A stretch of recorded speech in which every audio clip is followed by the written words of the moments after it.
The Book of Judges, chapter 1. Now after the death of Joshua it came to pass that the children of Israel asked the Lord, saying, Who shall go up for us against the Canaanites first, to fight against them?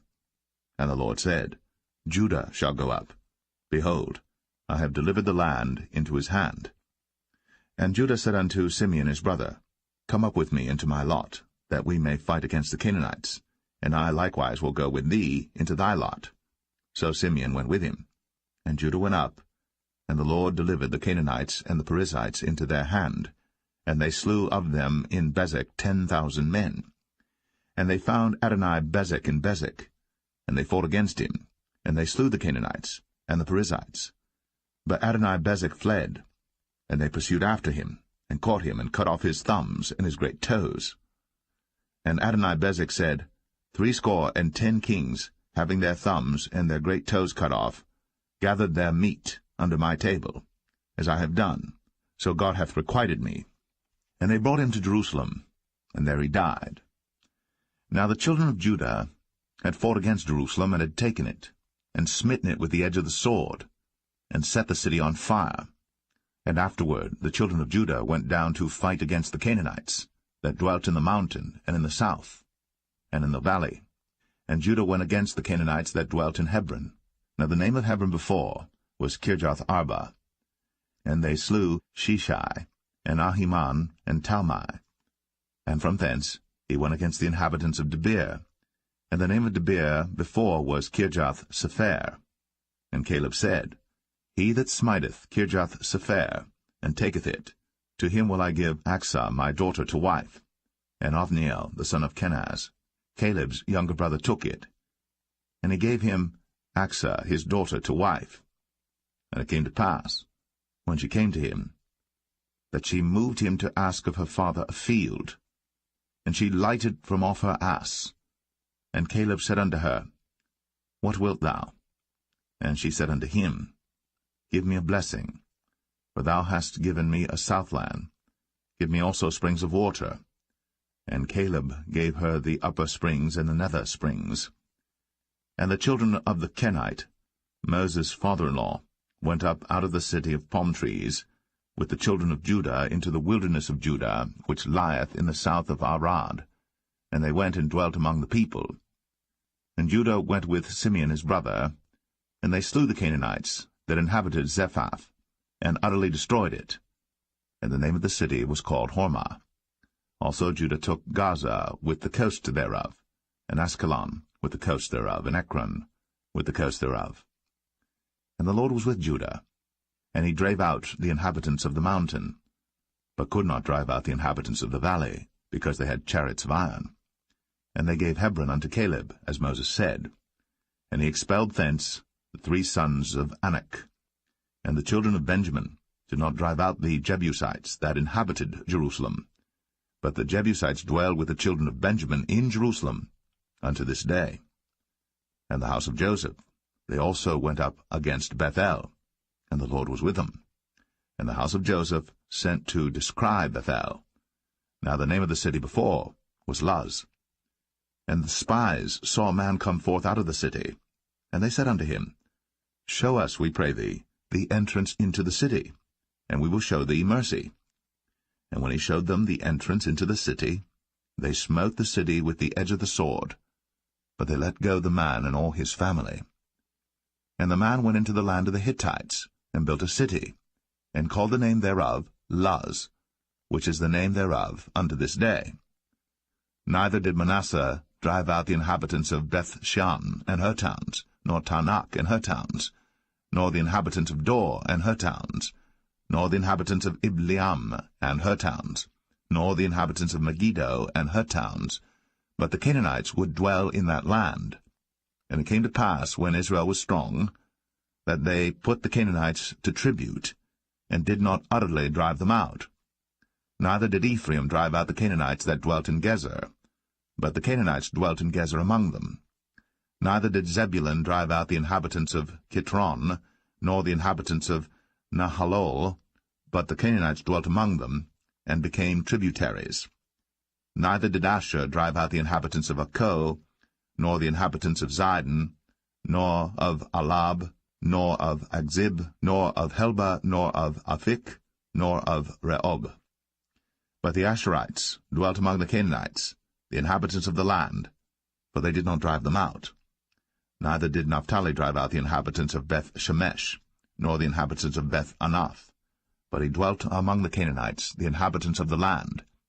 Nevertheless the inhabitants of Beth-Shemesh and of Beth-Anath became tributaries unto them. And the Amorites forced the children of Dan into the mountain, for they would not suffer them to come down to the valley. But the Amorites would dwell in Mount Eres, in Ayalon, and in Shaalbim, yet the hand of the house of Joseph prevailed, so that they became tributaries. And the coast of the Amorites was from the going up to Akrabim, from the rock and upward.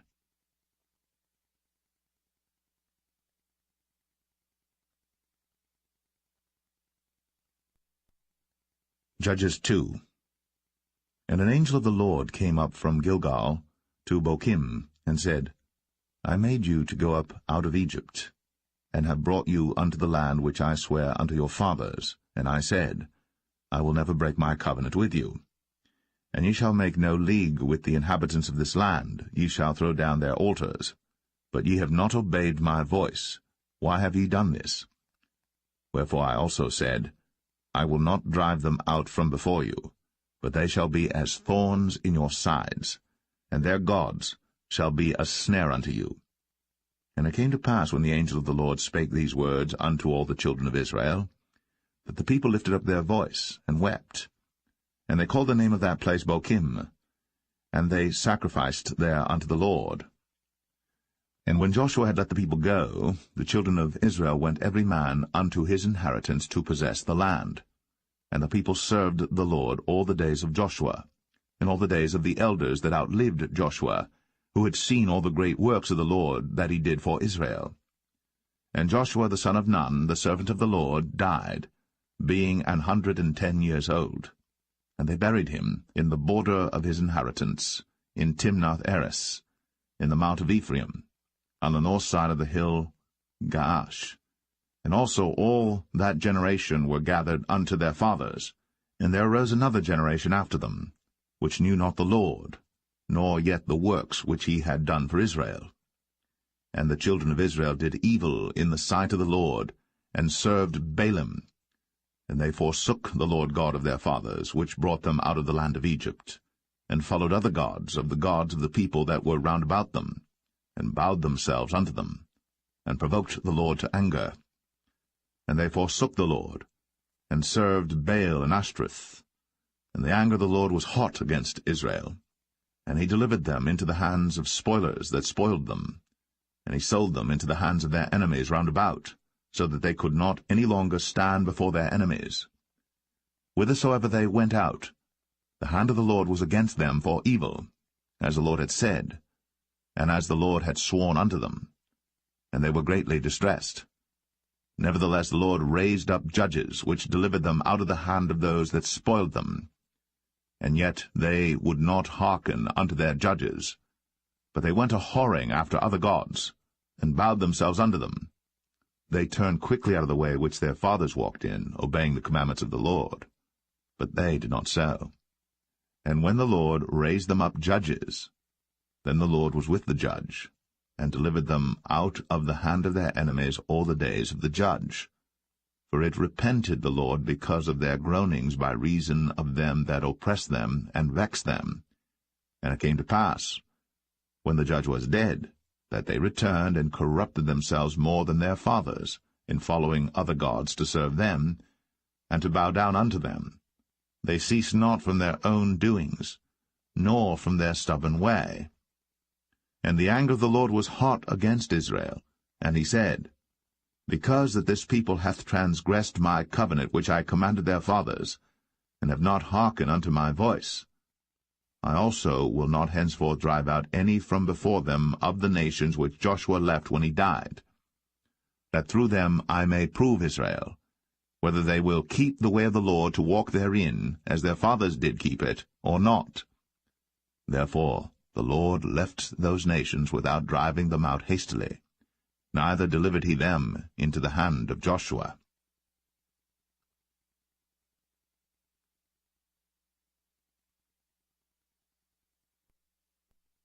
Judges 3. Now these are the nations which the Lord left, to prove Israel by them, even as many of Israel as had not known all the wars of Canaan, only that the generations of the children of Israel might know, to teach them war, at the least such as before knew nothing thereof. Namely, 5 lords of the Philistines, and all the Canaanites, and the Sidonians, and the Hivites, that dwelt in Mount Lebanon, from Mount Baal-Hermon unto the entering in of Hamath. And they were to prove Israel by them, to know whether they would hearken unto the commandments of the Lord, which he commanded their fathers by the hand of Moses. And the children of Israel dwelt among the Canaanites, Hittites, and Amorites, and Perizzites, and Hivites, and Jebusites. And they took their daughters to be their wives, and gave their daughters to their sons, and served their gods. And the children of Israel did evil in the sight of the Lord, and forgat the Lord their God, and served Baalim and the groves. Therefore the anger of the Lord was hot against Israel, and he sold them into the hand of Shushan-Rishathaim, king of Mesopotamia. And the children of Israel served Shushan-Rishathaim 8 years. And when the children of Israel cried unto the Lord raised up a deliverer to the children of Israel, who delivered them, even Othniel, the son of Kenaz, Caleb's younger brother. And the Spirit of the Lord came upon him, and he judged Israel, and went out to war.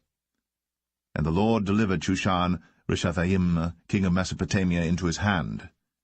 And his hand prevailed against Shushan-Rishathaim. And the land had rest 40 years. And Othniel, the son of Kenaz, died. And the children of Israel did evil again in the sight of the Lord. And the Lord strengthened Eglon, the king of Moab, against Israel, because they had done evil in the sight of the Lord. And he gathered unto him the children of Ammon and Amalek, and went and smote Israel, and possessed the city of palm trees. So the children of Israel served Eglon the king of Moab 18 years. But when the children of Israel cried unto the Lord raised them up a deliverer, Ehud the son of Gera, a Benjamite, a man left-handed. And by him the children of Israel sent a present unto Eglon the king of Moab. But Ehud made him a dagger, which had 2 edges of a cubit length, and he did gird it under his raiment, upon his right thigh. And he brought the present unto Eglon king of Moab. And Eglon was a very fat man. And when he had made an end to offer the present, he sent away the people that bare the present.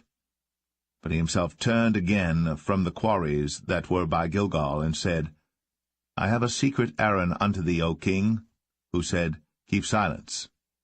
And all that stood by him went out from him. And Ehud came unto him, and he was sitting in a summer parlor, which he had for himself alone. And Ehud said, I have a message from God unto thee. And he rose out of his seat.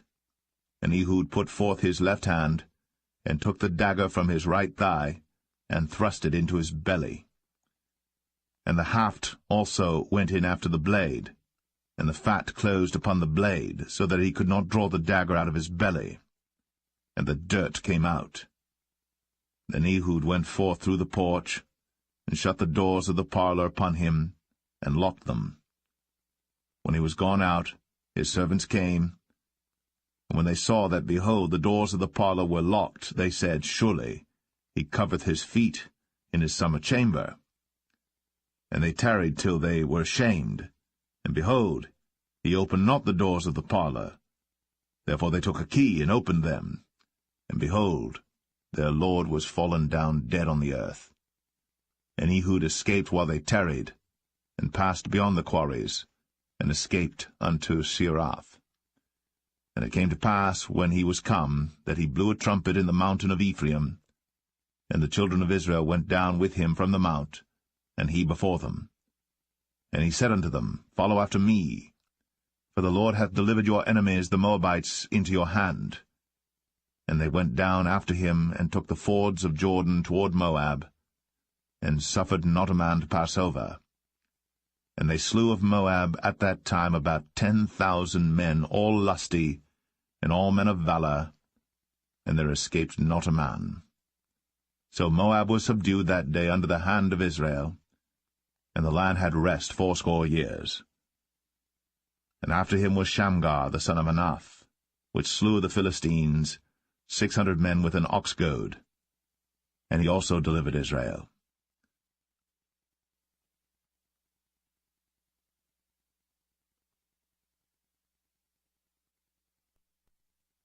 Judges 4. And the children of Israel again did evil in the sight of the Lord, when Ehud was dead. And the Lord sold them into the hand of Jabin, king of Canaan, that reigned in Hazor, the captain of whose host was Sisera, which dwelt in Harosheth of the Gentiles. And the children of Israel cried unto the Lord, for he had 900 chariots of iron. And 20 years he mightily oppressed the children of Israel. And Deborah prophetess, the wife of Lapidoth, she judged Israel at that time. And she dwelt under the palm tree of Deborah between Ramah and Bethel in Mount Ephraim. And the children of Israel came up to her for judgment. And she sent and called Barak, the son of Abinoam, out of Kadesh Naphtali, and said unto him, Hath not the Lord God of Israel commanded, saying, Go and draw toward Mount Tabor, and take with thee 10,000 men of the children of Naphtali and of the children of Zebulun? And I will draw unto thee to the river Kishon Sisera, the captain of Jabin's army, with his chariots and his multitude, and I will deliver him into thine hand. And Barak said unto her, If thou wilt go with me, then I will go. But if thou wilt not go with me, then I will not go. And she said, I will surely go with thee. Notwithstanding the journey that thou takest shall not be for thine honour, for the Lord shall sell Sisera into the hand of a woman. And Deborah rose, and went with Barak to Kadesh. And Barak called Zebulun and Naphtali to Kadesh. And he went up with 10,000 men at his feet, and Deborah went up with him. Now Heber the Kenite, which was of the children of Hobab, the father-in-law of Moses, had severed himself from the Kenites, and pitched his tent unto the plain of Zanaim, which is by Kadesh. And they showed Sisera that Barak the son of Abinoam was gone up to Mount Tabor. And Sisera gathered together all his chariots, even 900 chariots of iron, and all the people that were with him, from Harosheth of the Gentiles unto the river of Kishon. And Deborah said unto Barak, Up, for this is the day in which the Lord hath delivered Sisera into thine hand. Is not the Lord gone out before thee? So Barak went down from Mount Tabor, and 10,000 men after him. And the Lord discomfited Sisera, and all his chariots and all his host with the edge of the sword before Barak, so that Sisera lighted down off his chariot, and fled away on his feet. But Barak pursued after the chariots and after the host, unto Harosheth of the Gentiles, and all the host of Sisera fell upon the edge of the sword, and there was not a man left. Howbeit Sisera fled away on his feet to the tent of Jael, the wife of Heber the Kenite. For there was peace between Jabin, the king of Hazor, and the house of Heber the Kenite. And Jael went out to meet Sisera, and said unto him, Turn in, my lord, turn in to me, fear not. And when he had turned in unto her into the tent, she covered him with a mantle. And he said unto her, Give me, I pray thee, a little water to drink, for I am thirsty. And she opened a bottle of milk, and gave him drink, and covered him. Again he said to her, Stand in the door of the tent. And it shall be, when any man doth come and inquire of thee, and say, Is there any man here? That thou shalt say, No. Then Jael, Heber's wife, took a nail of the tent, and took an hammer in her hand, and went softly unto him, and smote the nail into his temples, and fastened it into the ground, for he was fast asleep and weary. So he died. And behold, as Barak pursued Sisera, Jael came out to meet him, and said unto him, Come, and I will show thee the man whom thou seekest. And when he came into her tent, behold, Sisera lay dead, and the nail was in his temples. So God subdued on that day Jabin, the king of Canaan, before the children of Israel. And the hand of the children of Israel prospered, and prevailed against Jabin, the king of Canaan, until they had destroyed Jabin, king of Canaan.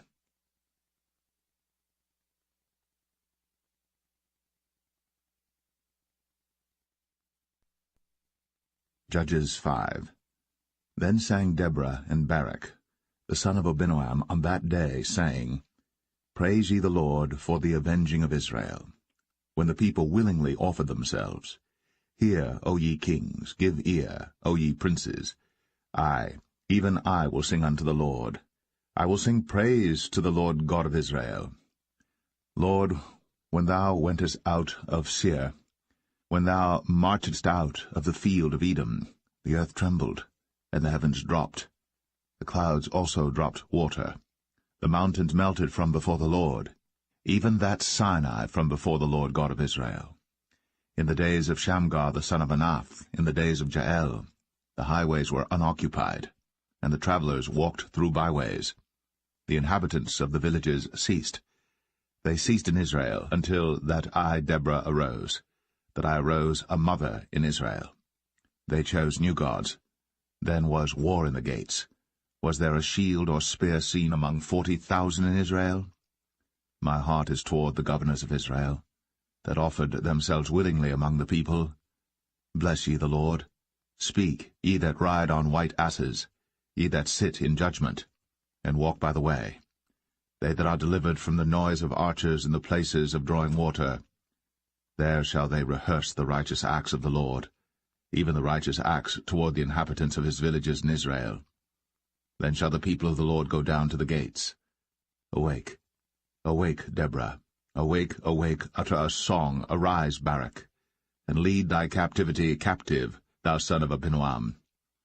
Then he made him that remaineth have dominion over the nobles among the people.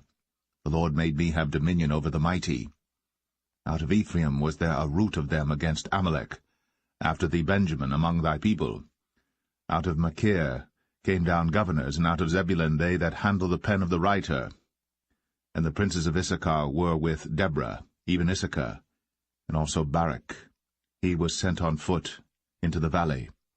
For the divisions of Reuben there were great thoughts of heart.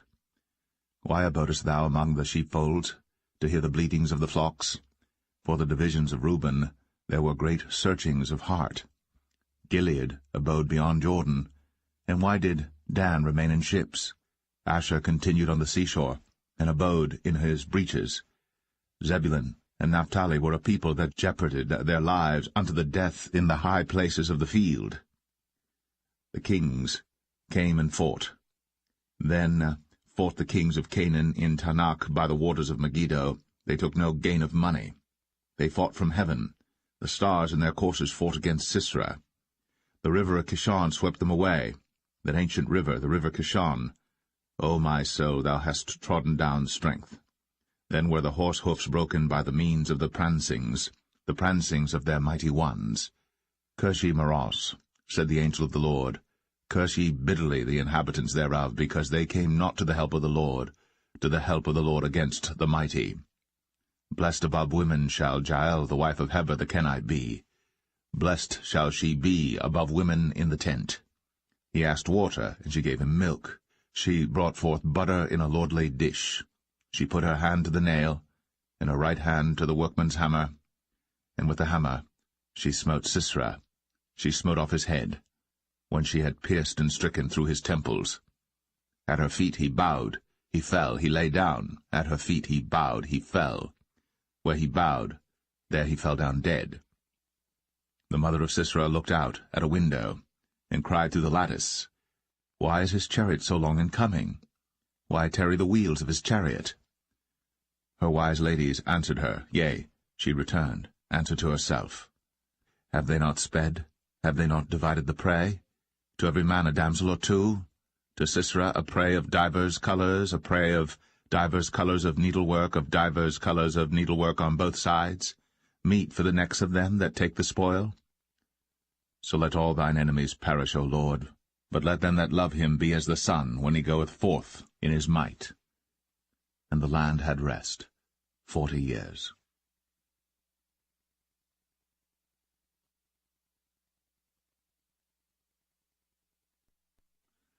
Judges 6. And the children of Israel did evil in the sight of the Lord, and the Lord delivered them into the hand of Midian 7 years.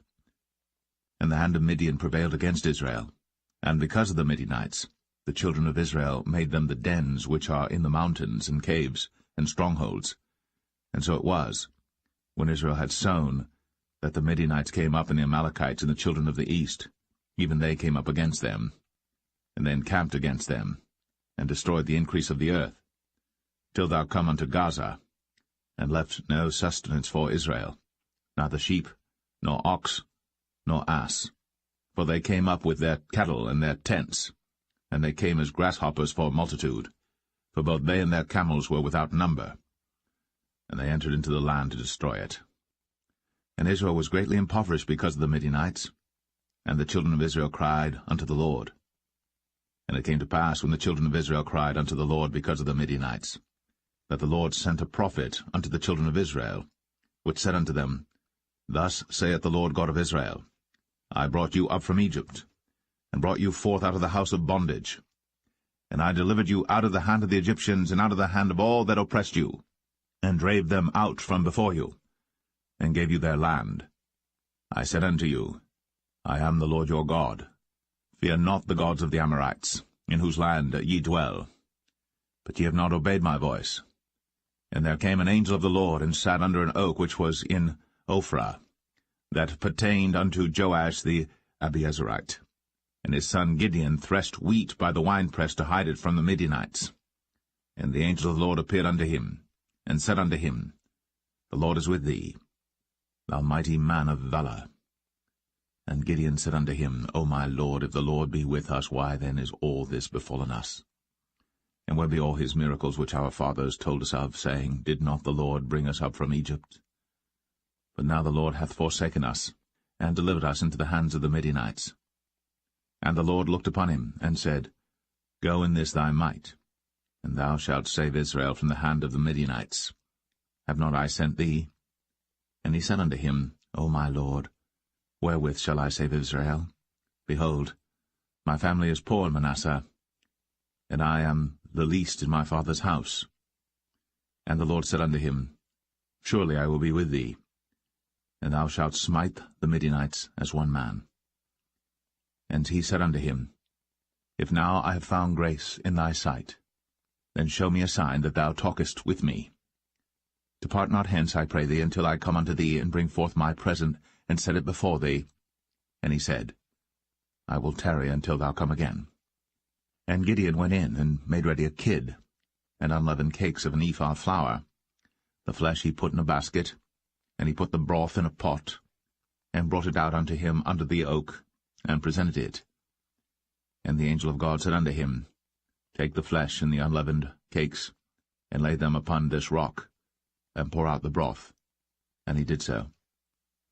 Then the angel of the Lord put forth the end of the staff that was in his hand, and touched the flesh and the unleavened cakes. And there rose up fire out of the rock, and consumed the flesh and the unleavened cakes. Then the angel of the Lord departed out of his sight. And when Gideon perceived that he was an angel of the Lord, Gideon said, Alas, O Lord God, for because I have seen an angel of the Lord face to face. And the Lord said unto him, Peace be unto thee, fear not, thou shalt not die. Then Gideon built an altar there unto the Lord, and called it Jehovah Shalom. Until this day it is yet in Ophrah of the Abiezrites. And it came to pass the same night, that the Lord said unto him, Take thy father's young bullock, even the second bullock of 7 years old, and throw it on the altar of Baal that thy father hath, and cut down the grove that is by it. And build an altar unto the Lord thy God upon the top of this rock, in the ordered place. And take the second bullock, and offer a burnt sacrifice with the wood of the grove which thou shalt cut down. Then Gideon took 10 men of his servants, and did as the Lord had said unto him.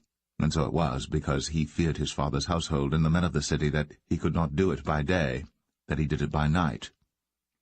And when the men of the city arose early in the morning, behold, the altar of Baal was cast down, and the grove was cut down that was by it, and the second bullock was offered upon the altar that was built. And they said one to another, Who hath done this thing? And when they inquired and asked, they said, Gideon the son of Joash hath done this thing. Then the men of the city said unto Joash, Bring out thy son, that he may die, because he hath cast down the altar of Baal, and because he hath cut down the grove that was by it. And Joash said unto all that stood against him, Will ye plead for Baal? Will ye save him? He that will plead for him, let him be put to death, whilst it is yet morning, if he be a god. Let him plead for himself, because one hath cast down his altar. Therefore on that day he called him Jerubbaal, saying, Let Baal plead against him, because he hath thrown down his altar. Then all the Midianites and the Amalekites and the children of the east were gathered together, and went over and pitched in the valley of Jezreel. But the Spirit of the Lord came upon Gideon, and he blew a trumpet, and Abiezer was gathered after him. And he sent messengers throughout all Manasseh, who also was gathered after him. And he sent messengers unto Asher, and unto Zebulun, and unto Naphtali, and they came up to meet them. And Gideon said unto God, If thou wilt save Israel by mine hand, as thou hast said, behold, I will put a fleece of wool in the floor. And if the dew be on the fleece only, and it be dry upon all the earth beside, then shall I know that thou wilt save Israel by mine hand, as thou hast said. And it was so. For he rose up early on the morrow, and thrust the fleece together, and wring the dew out of the fleece, a bowl full of water. And Gideon said unto God, Let not thine anger be hot against me, and I will speak but this once. Let me prove, I pray thee, but this once with the fleece. Let it now be dry only upon the fleece, and upon all the ground let there be dew. And God did so that night, for it was dry upon the fleece only, and there was dew on all the ground.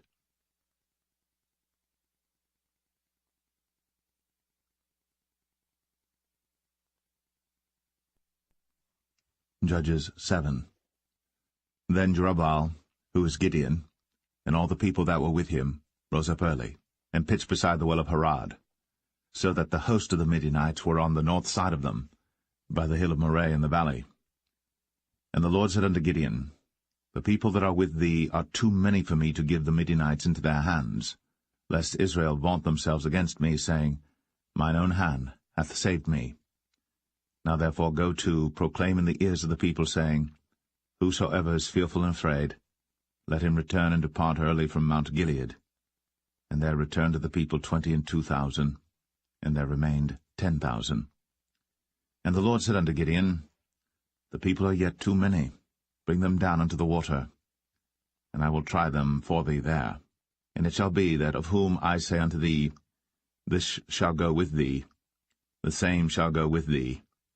And of whomsoever I say unto thee, This shall not go with thee, the same shall not go. So he brought down the people unto the water. And the Lord said unto Gideon, Every one that lappeth of the water with his tongue, as a dog lappeth, him shalt thou set by himself, likewise every one that boweth down upon his knees to drink. And the number of them that lapped, putting their hand to their mouth, were 300 men. But all the rest of the people bowed down upon their knees to drink water. And the Lord said unto Gideon, By the 300 men that lapped will I save you, and deliver the Midianites into thine hand. And let all the other people go every man unto his place. So the people took victuals in their hand, and their trumpets, and he sent all the rest of Israel every man unto his tent, and retained those 300 men, and the host of Midian was beneath him in the valley. And it came to pass the same night that the Lord said unto him, Arise, get thee down unto the host, for I have delivered it into thine hand. But if thou fear to go down, go thou with Phurah thy servant down to the host. And thou shalt hear what they say, and afterward shall thine hands be strengthened to go down unto the host. Then went he down with Phurah his servant unto the outside of the armed men that were in the host. And the Midianites, and the Amalekites, and all the children of the east lay along in the valley like grasshoppers for multitude, and their camels were without number, as the sand by the seaside for multitude. And when Gideon was come, behold, there was a man that told a dream unto his fellow, and said, Behold, I dreamed a dream, and lo, a cake of barley bread tumbled into the host of Midian, and came unto a tent, and smote it, that it fell, and overturned it, that the tent lay along. And his fellow answered and said, This is nothing else save the sword of Gideon the son of Joash, a man of Israel. For into his hand hath God delivered Midian, and all the host. And it was so, when Gideon heard the telling of the dream and the interpretation thereof, that he worshipped and returned into the host of Israel, and said, Arise, for the Lord hath delivered into your hand the host of Midian. And he divided the 300 men into 3 companies, and he put a trumpet in every man's hand, with empty pitchers and lamps within the pitchers. And he said unto them, Look on me, and do likewise, and behold, when I come to the outside of the camp, it shall be that as I do, so shall ye do. When I blow with the trumpet, I and all that are with me, then blow ye the trumpets also on every side of all the camp, and say, The sword of the Lord and of Gideon. So Gideon and the 100 men that were with him came unto the outside of the camp in the beginning of the middle watch. And they had but newly set the watch, and they blew the trumpets, and brake the pitchers that were in their hands. And the 3 companies blew the trumpets, and brake the pitchers, and held the lamps in their left hands, and the trumpets in their right hands to blow withal. And they cried, The sword of the Lord and of Gideon. And they stood every man in his place round about the camp. And all the host ran and cried and fled. And the 300 blew the trumpets, and the Lord set every man's sword against his fellow, even throughout all the host. And the host fled to Beth-shittah in Zererath, and to the border of Abel-meholah, unto Tabbath. And the men of Israel gathered themselves together out of Naphtali, and out of Asher, and out of all Manasseh, and pursued after the Midianites. And Gideon sent messengers throughout all Mount Ephraim, saying, Come down against the Midianites, and take before them the waters unto Beth-barah and Jordan. Then all the men of Ephraim gathered themselves together, and took the waters unto Beth-barah and Jordan. And they took 2 princes of the Midianites, Oreb and Zeb. And they slew Oreb upon the rock Oreb, and Zeb they slew at the winepress of Zeb, and pursued Midian, and brought the heads of Oreb and Zeb to Gideon on the other side Jordan.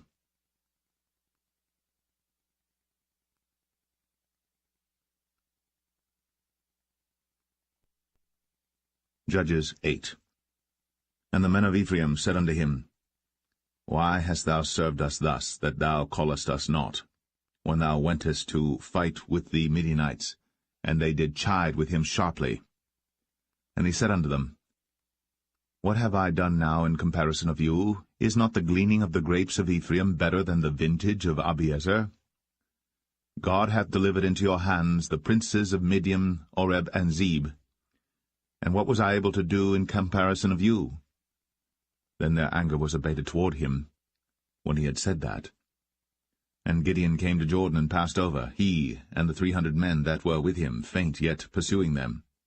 And he said unto the men of Succoth, Give, I pray you, loaves of bread unto the people that follow me, for they be faint, and I am pursuing after Zebah and Zalmunna, kings of Midian. And the princes of Succoth said, Are the hands of Zebah and Zalmunna now in thine hand, that we should give bread unto thine army? And Gideon said, Therefore when the Lord hath delivered Zebah and Zalmunna into mine hand, then I will tear your flesh with the thorns of the wilderness and with briars. And he went up thence to Penuel, and spake unto them likewise. And the men of Penuel answered him as the men of Succoth had answered him. And he spake also unto the men of Penuel, saying, When I come again in peace, I will break down this tower. Now Zebah and Zalmunna were in Karkor, and their hosts with them, about 15,000 men, all that were left of all the hosts of the children of the east. For there fell 120,000 men that drew sword. And Gideon went up by the way of them that dwelt in tents on the east of Nobah and Jogbeah, and smote the host, for the host was secure. And when Zebah and Zalmunna fled, he pursued after them, and took the 2 kings of Midian, Zebah and Zalmunna, and discomfited all the host. And Gideon the son of Joash returned from battle before the sun was up, and caught a young man of the men of Succoth, and inquired of him. And he described unto him the princes of Succoth and the elders thereof, even 70 men. And he came unto the men of Succoth, and said, Behold, Zebah and Zalmunna, with whom ye did upbraid me, saying, Are the hands of Zebah and Zalmunna now in thine hand, that we should give bread unto thy men that are weary? And he took the elders of the city, and thorns of the wilderness, and briars, and with them he taught the men of Succoth. And he beat down the tower of Penuel, and slew the men of the city. Then said he unto Zebah and Zalmunna, What manner of men were they whom ye slew at Tabor? And they answered, As thou art, so were they. Each one resembled the children of a king. And he said, They were my brethren, even the sons of my mother. As the Lord liveth, if ye had saved them alive, I would not slay you. And he said unto Jether his firstborn, Up, and slay them. But the youth drew not his sword, for he feared, because he was yet a youth. Then Zebah and Zalmunna said, Rise thou, and fall upon us, for as the man is, so is his strength. And Gideon arose, and slew Zebah and Zalmunna, and took away the ornaments that were on their camels' necks. Then the men of Israel said unto Gideon, Rule thou over us, both thou and thy son, and thy son's son also, for thou hast delivered us from the hand of Midian. And Gideon said unto them, I will not rule over you, neither shall my son rule over you. The Lord shall rule over you. And Gideon said unto them, I would desire a request of you, that ye would give me every man the earrings of his prey. For they had golden earrings, because they were Ishmaelites. And they answered, We will willingly give them. And they spread a garment, and did cast therein every man the earrings of his prey. And the weight of the golden earrings that he requested was 1,700 shekels of gold, beside ornaments and collars and purple raiment that was on the king of Midian, and beside the chains that were about their camels' necks. And Gideon made an ephod thereof, and put it in his city, even in Ophrah. And all Israel went thither a-whoring after it, which thing became a snare unto Gideon and to his house. Thus was Midian subdued before the children of Israel, so that they lifted up their heads no more. And the country was in quietness 40 years in the days of Gideon.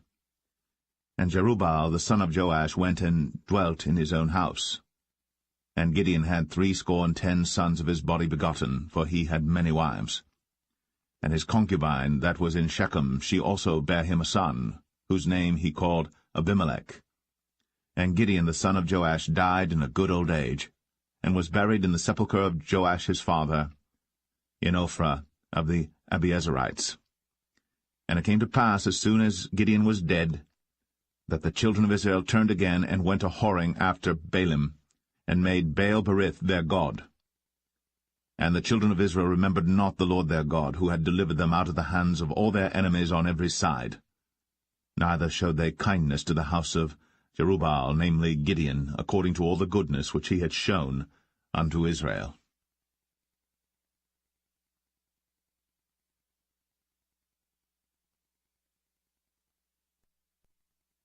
Judges 9.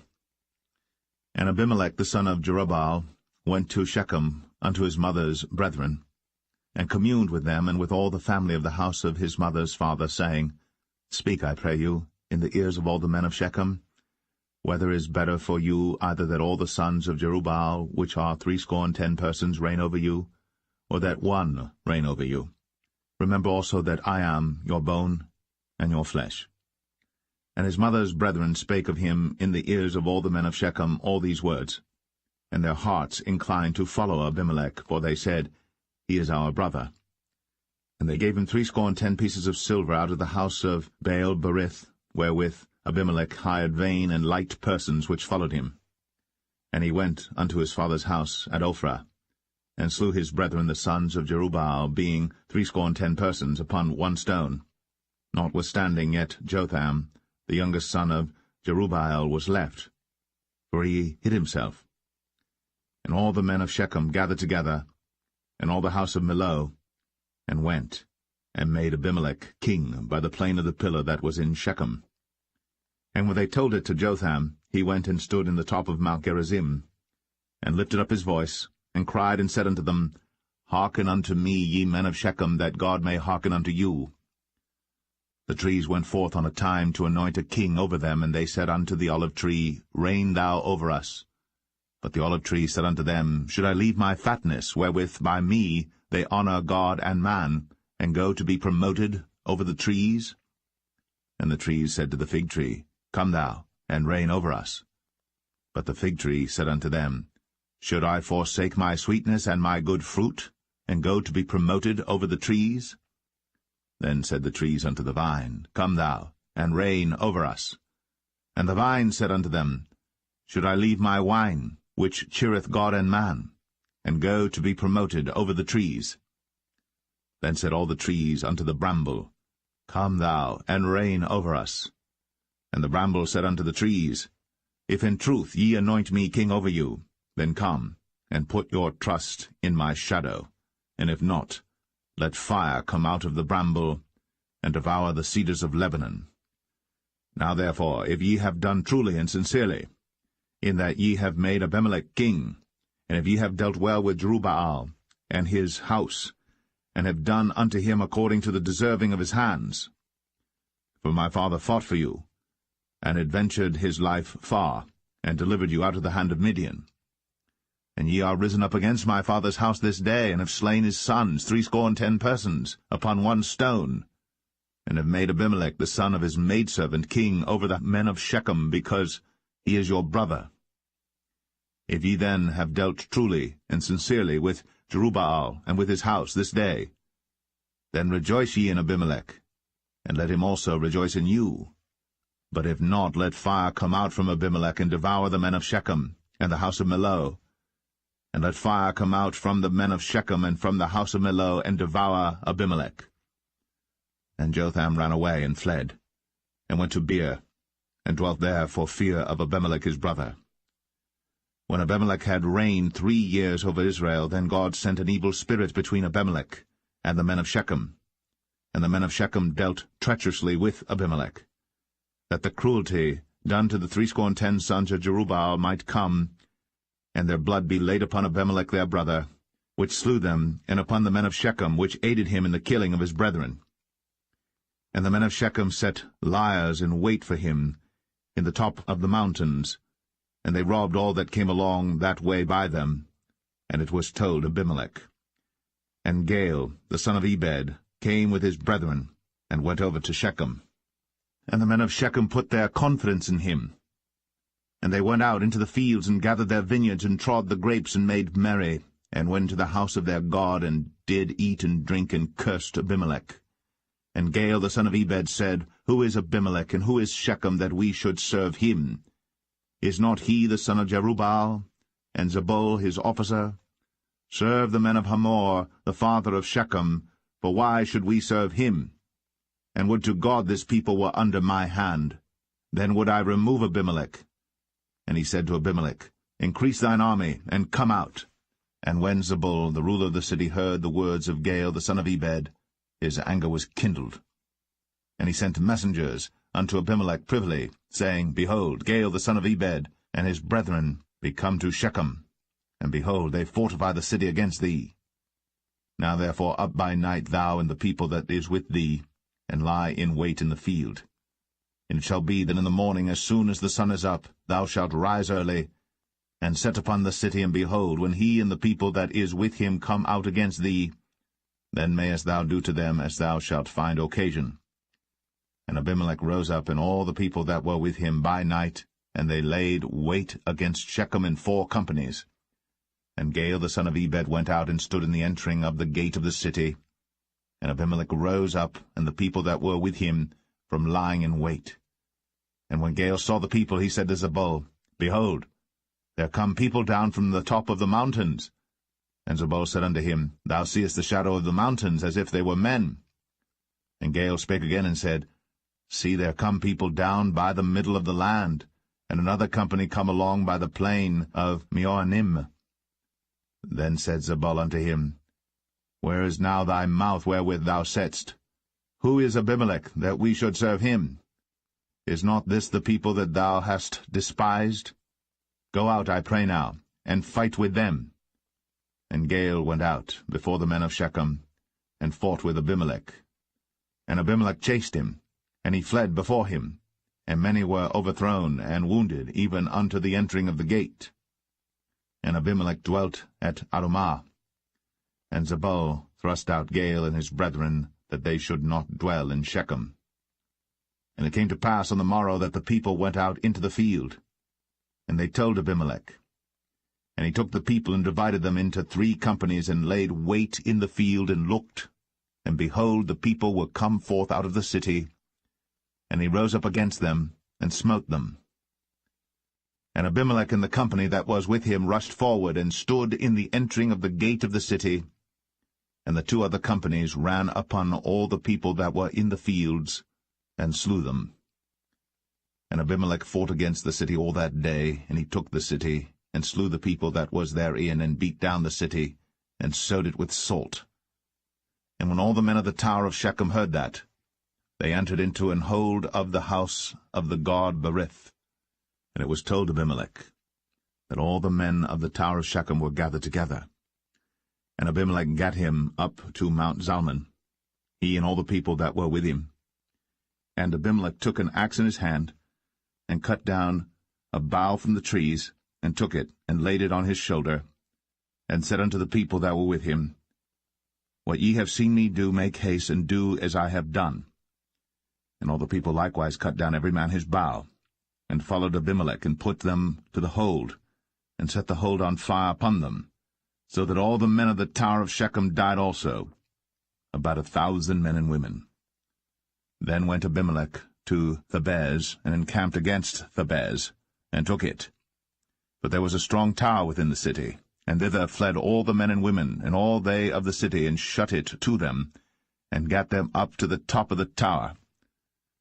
And Abimelech came unto the tower, and fought against it, and went hard unto the door of the tower to burn it with fire.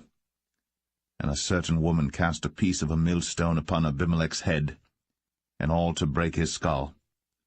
Then he called hastily unto the young man his armor-bearer, and said unto him, Draw thy sword, and slay me, that men say not of me, A woman slew him. And his young man thrust him through, and he died. And when the men of Israel saw that Abimelech was dead, they departed every man unto his place. Thus God rendered the wickedness of Abimelech, which he did unto his father, in slaying his 70 brethren. And all the evil of the men of Shechem did God render upon their heads, and upon them came the curse of Jotham, the son of Jerubbaal.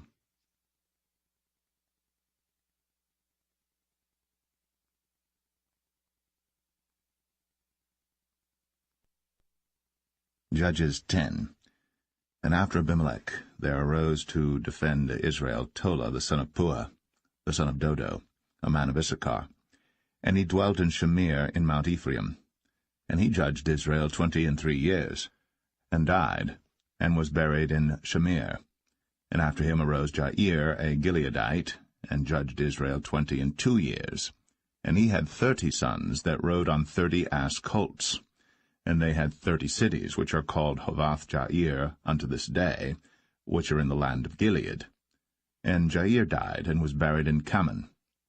And the children of Israel did evil again in the sight of the Lord, and served Baalim, and Ashtoreth, and the gods of Syria, and the gods of Zidon, and the gods of Moab, and the gods of the children of Ammon, and the gods of the Philistines, and forsook the Lord, and served not him. And the anger of the Lord was hot against Israel, and he sold them into the hands of the Philistines, and into the hands of the children of Ammon. And that year they vexed and oppressed the children of Israel. 18 years, all the children of Israel that were on the other side Jordan in the land of the Amorites, which is in Gilead.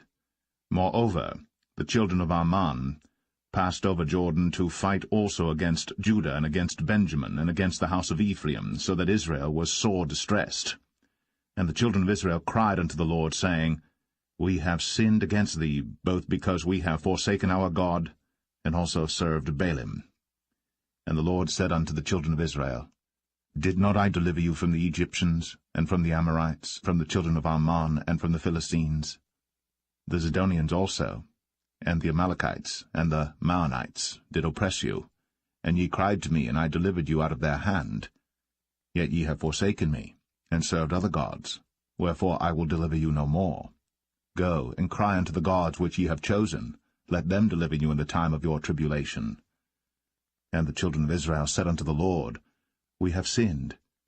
Do thou unto us whatsoever seemeth good unto thee. Deliver us only, we pray thee, this day. And they put away the strange gods from among them, and served the Lord. And his soul was grieved for the misery of Israel. Then the children of Ammon were gathered together, and encamped in Gilead. And the children of Israel assembled themselves together, and encamped in Mizpeh.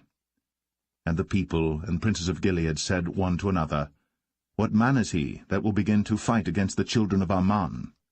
He shall be head over all the inhabitants of Gilead.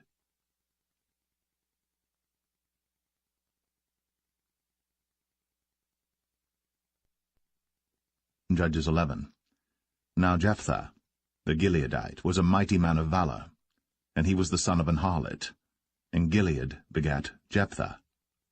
And Gilead's wife bare him sons, and his wife's sons grew up. And they thrust out Jephthah, and said unto him, Thou shalt not inherit in our father's house, for thou art the son of a strange woman. Then Jephthah fled from his brethren, and dwelt in the land of Tob. And there were gathered vain men to Jephthah, and went out with him. And it came to pass in process of time, that the children of Ammon made war against Israel. And it was so, that when the children of Ammon made war against Israel, the elders of Gilead went to fetch Jephthah out of the land of Tob. And they said unto Jephthah, Come, and be our captain, that we may fight with the children of Ammon. And Jephthah said unto the elders of Gilead, Did not ye hate me, and expel me out of my father's house? And why are ye come unto me now, when ye are in distress? And the elders of Gilead said unto Jephthah, Therefore we turn again to thee now, that thou mayest go with us, and fight against the children of Ammon, and be our head over all the inhabitants of Gilead.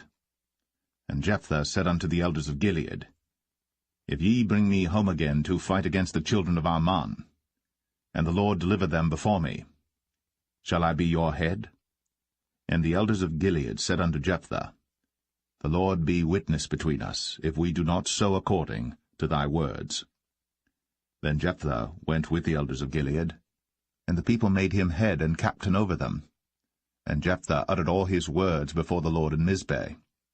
And Jephthah sent messengers unto the king of the children of Ammon, saying, What hast thou to do with me, that thou art come against me to fight in my land? And the king of the children of Ammon answered unto the messengers of Jephthah, Because Israel took away my land when they came up out of Egypt, from Arnon even unto Jabbok, and unto Jordan. Now therefore restore those lands again peaceably.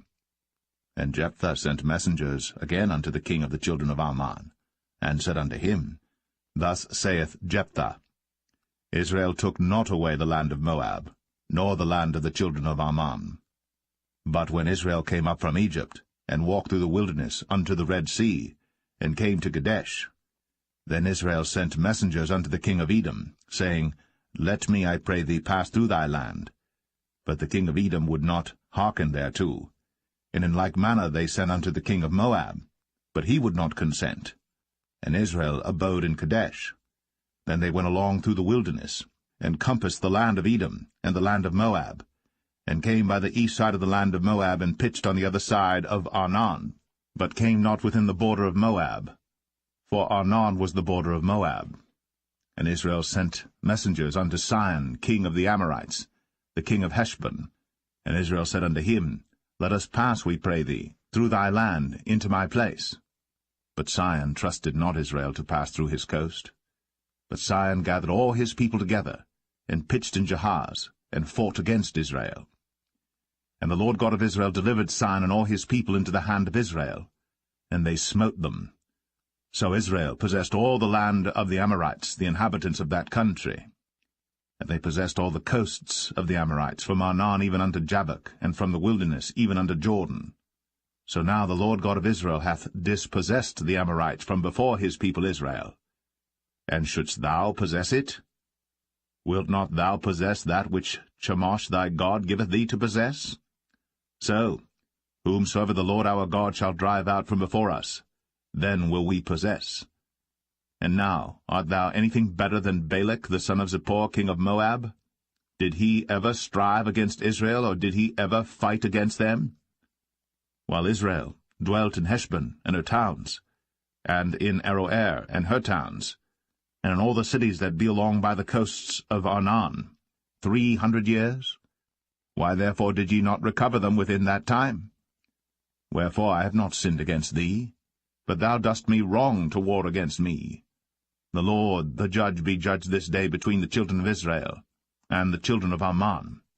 Howbeit the king of the children of Ammon hearkened not unto the words of Jephthah, which he sent him. Then the Spirit of the Lord came upon Jephthah, and he passed over Gilead and Manasseh, and passed over Mizpeh of Gilead, and from Mizpeh of Gilead he passed over unto the children of Ammon. And Jephthah vowed a vow unto the Lord, and said, If thou shalt without fail deliver the children of Ammon into mine hands, then it shall be, that whatsoever cometh forth of the doors of my house to meet me, when I return in peace from the children of Ammon, shall surely be the Lord's, and I will offer it up for a burnt offering. So Jephthah passed over unto the children of Ammon to fight against them, and the Lord delivered them into his hands. And he smote them from Aroer, even till thou come to Minnith, even 20 cities, and unto the plain of the vineyards, with a very great slaughter. Thus the children of Ammon were subdued before the children of Israel. And Jephthah came to Mizpeh unto his house, and behold, his daughter came out to meet him, with timbrels and with dances, and she was his only child. Beside her he had neither son nor daughter. And it came to pass, when he saw her, that he rent his clothes, and said, Alas, my daughter, thou hast brought me very low, and thou art one of them that trouble me. For I have opened my mouth unto the Lord, and I cannot go back. And she said unto him, My father, if thou hast opened thy mouth unto the Lord, do to me according to that which hath proceeded out of thy mouth. For as much as the Lord hath taken vengeance for thee of thine enemies, even of the children of Ammon. And she said unto her father, Let this thing be done for me. Let me alone 2 months, that I may go up and down upon the mountains and bewail my virginity, I and my fellows. And he said, Go. And he sent her away for 2 months. And she went with her companions, and bewailed her virginity upon the mountains. And it came to pass at the end of 2 months, that she returned unto her father, who did with her according to his vow which he had vowed. And she knew no man. And it was a custom in Israel, that the daughters of Israel went yearly to lament the daughter of Jephthah the Gileadite, 4 days in a year.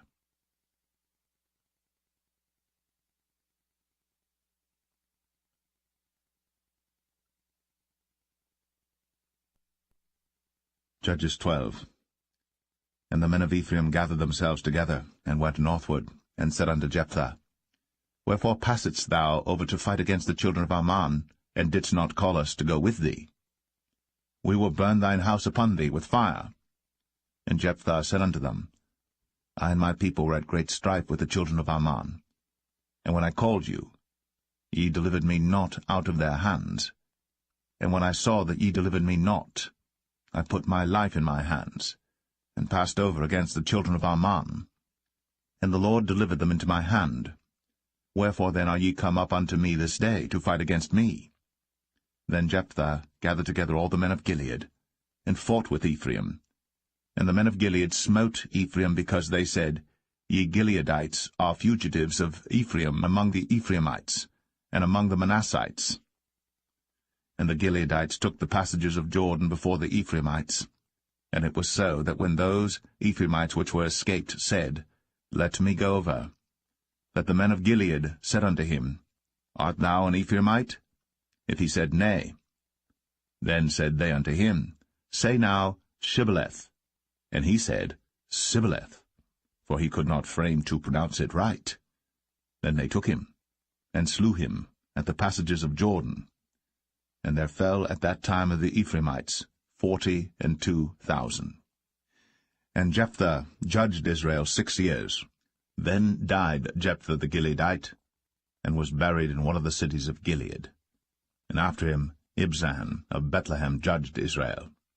And he had 30 sons, and 30 daughters, whom he sent abroad, and took in 30 daughters from abroad for his sons. And he judged Israel 7 years. Then died Ibzan, and was buried at Bethlehem. And after him Elon, a Zebulunite, judged Israel. And he judged Israel 10 years. And Elon the Zebulunite died, and was buried in Ailon in the country of Zebulun. And after him Abdon, the son of Hillel, a Pirathonite, judged Israel. And he had 40 sons and 30 nephews, that rode on 70 ass colts. And he judged Israel 8 years. And Abdon, the son of Hillel, the Pirathonite, died, and was buried in Pirathon, in the land of Ephraim, in the mount of the Amalekites.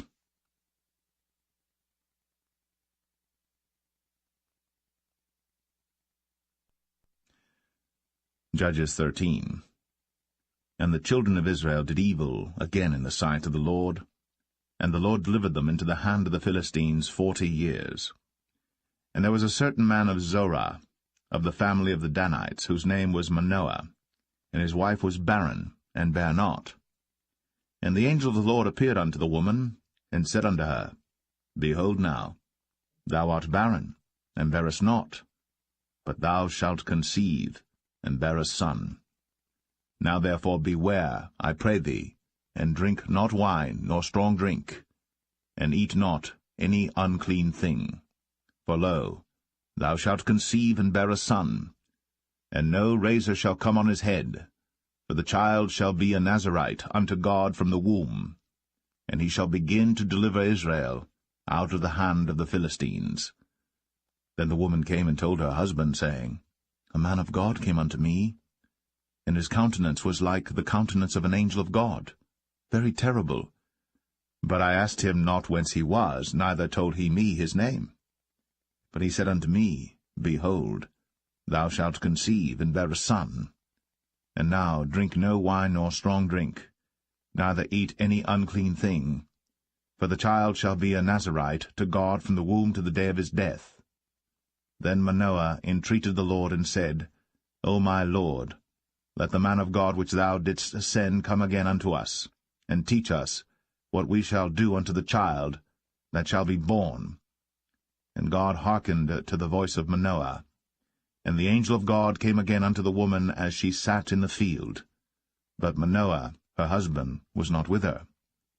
And the woman made haste, and ran, and showed her husband, and said unto him, Behold, the man hath appeared unto me, that came unto me the other day. And Manoah arose, and went after his wife, and came to the man, and said unto him, Art thou the man that spakest unto the woman? And he said, I am. And Manoah said, Now let thy words come to pass.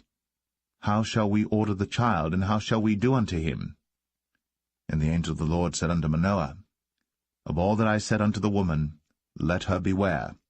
She may not eat of anything that cometh of the vine, neither let her drink wine or strong drink, nor eat any unclean thing.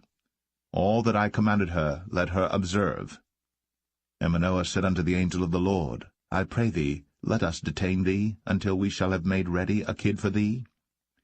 And the angel of the Lord said unto Manoah, Though thou detain me, I will not eat of thy bread. And if thou wilt offer a burnt offering, thou must offer it unto the Lord. For Manoah knew not that he was an angel of the Lord. And Manoah said unto the angel of the Lord, What is thy name, that when thy sayings come to pass, we may do thee honor? And the angel of the Lord said unto him, Why askest thou thus after my name, seeing it is secret? So Manoah took a kid with a meat offering, and offered it upon a rock unto the Lord. And the angel did wondrously. And Manoah and his wife looked on. For it came to pass, when the flame went up toward heaven from off the altar, that the angel of the Lord ascended in the flame of the altar. And Manoah and his wife looked on it, and fell on their faces to the ground. But the angel of the Lord did no more appear to Manoah and to his wife. Then Manoah knew that he was an angel of the Lord. And Manoah said unto his wife, We shall surely die, because we have seen God. But his wife said unto him, If the Lord were pleased to kill us, he would not have received a burnt offering and a meat offering at our hands, neither would he have shown us all these things, nor would as at this time have told us such things as these. And the woman bare a son, and called his name Samson. And the child grew, and the Lord blessed him. And the Spirit of the Lord began to move him at times in the camp of Dan, between Zorah and Eshtaol.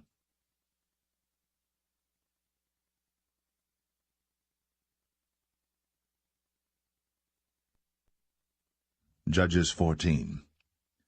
And Samson went down to Timnath, and saw a woman in Timnath of the daughters of the Philistines. And he came up and told his father and his mother, and said, I have seen a woman in Timnath of the daughters of the Philistines. Now therefore get her for me to wife. Then his father and his mother said unto him, Is there never a woman among the daughters of thy brethren, or among all my people, that thou goest to take a wife of the uncircumcised Philistines? And Samson said unto his father, Get her for me, for she pleaseth me well.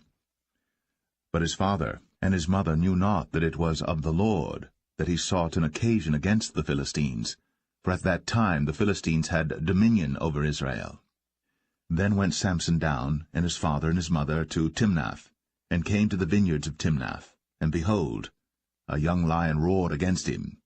And the Spirit of the Lord came mightily upon him, and he rent him as he would have rent a kid, and he had nothing in his hand. But he told not his father or his mother what he had done. And he went down, and talked with the woman, and she pleased Samson well. And after a time he returned to take her. And he turned aside to see the carcass of the lion, and behold, there was a swarm of bees and honey in the carcass of the lion. And he took thereof in his hands, and went on eating, and came to his father and mother, and he gave them, and they did eat. But he told not them that he had taken the honey out of the carcass of the lion. So his father went down unto the woman, and Samson made there a feast, for so used the young men to do. And it came to pass, when they saw him, that they brought 30 companions to be with him. And Samson said unto them, I will now put forth a riddle unto you. If ye can certainly declare it me within the 7 days of the feast, and find it out, then I will give you 30 sheets, and 30 change of garments. But if ye cannot declare it me, then shall ye give me 30 sheets, and 30 change of garments. And they said unto him, Put forth thy riddle, that we may hear it. And he said unto them, Out of the eater came forth meat, and out of the strong came forth sweetness. And they could not in 3 days expound the riddle. And it came to pass on the 7th day, that they said unto Samson's wife, Entice thy husband, that he may declare unto us the riddle, lest we burn thee, and thy father's house with fire. Have ye called us to take that we have? Is it not so? And Samson's wife wept before him, and said, Thou dost but hate me, and lovest me not. Thou hast put forth a riddle unto the children of my people, and hast not told it me. And he said unto her, Behold, I have not told it my father nor my mother, and shall I tell it thee? And she wept before him the 7 days, while their feast lasted. And it came to pass on the 7th day, that he told her, because she lay sore upon him, and she told the riddle to the children of her people. And the men of the city said unto him on the 7th day before the sun went down, What is sweeter than honey? And what is stronger than a lion? And he said unto them, If ye had not plowed with my heifer, ye had not found out my riddle.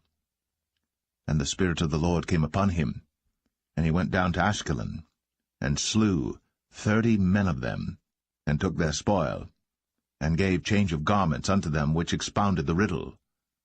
And his anger was kindled, and he went up to his father's house. But Samson's wife was given to his companion, whom he had used as his friend.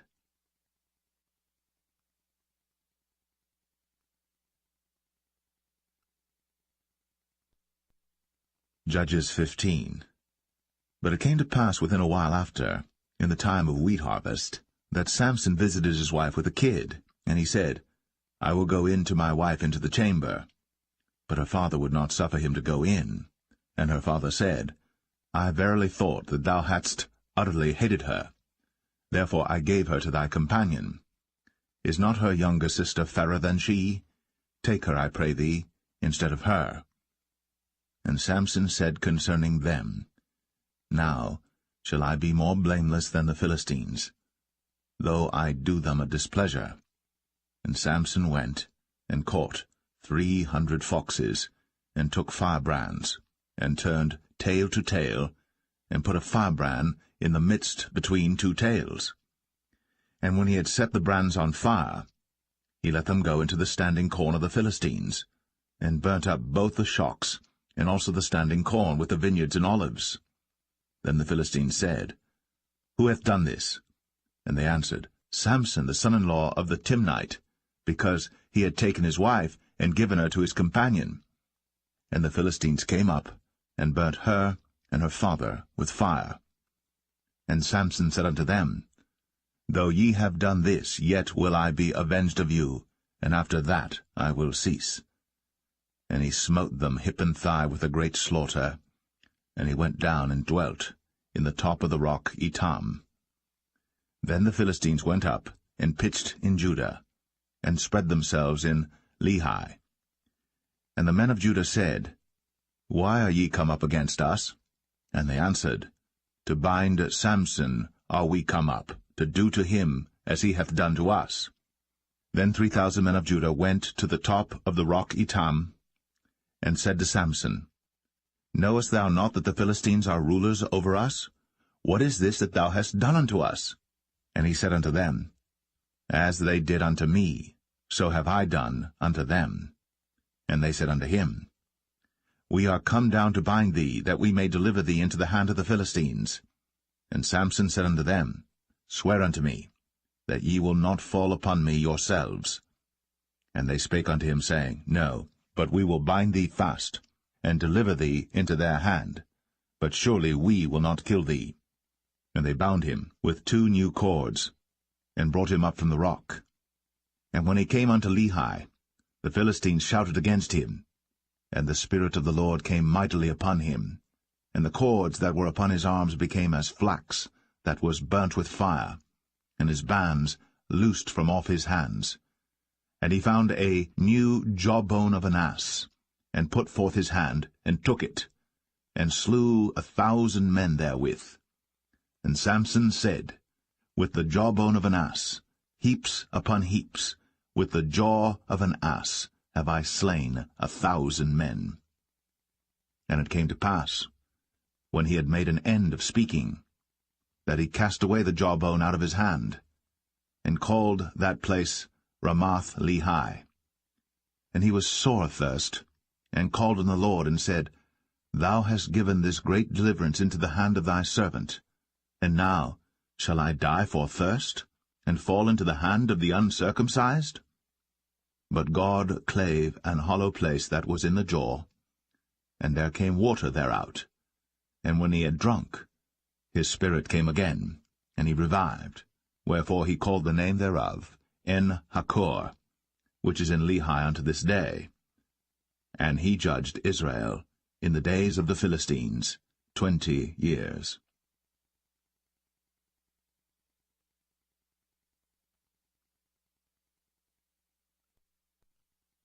Judges 16.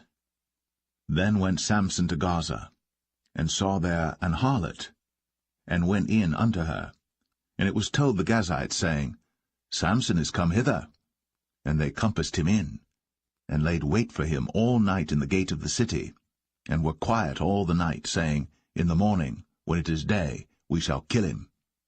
And Samson lay till midnight, and arose at midnight, and took the doors of the gate of the city, and the 2 posts, and went away with them, bar and all, and put them upon his shoulders, and carried them up to the top of an hill that is before Hebron. And it came to pass afterward, that he loved a woman in the valley of Sorek, whose name was Delilah. And the lords of the Philistines came up unto her, and said unto her, Entice him, and see wherein his great strength lieth, and by what means we may prevail against him, that we may bind him to afflict him. And we will give thee every one of us 1,100 pieces of silver. And Delilah said to Samson, Tell me, I pray thee, wherein thy great strength lieth, and wherewith thou mightest be bound to afflict thee? And Samson said unto her, If they bind me with 7 green withs that were never dried, then shall I be weak, and be as another man. Then the lords of the Philistines brought up to her 7 green withs, which had not been dried, and she bound him with them. Now there were men lying in wait, abiding with her in the chamber.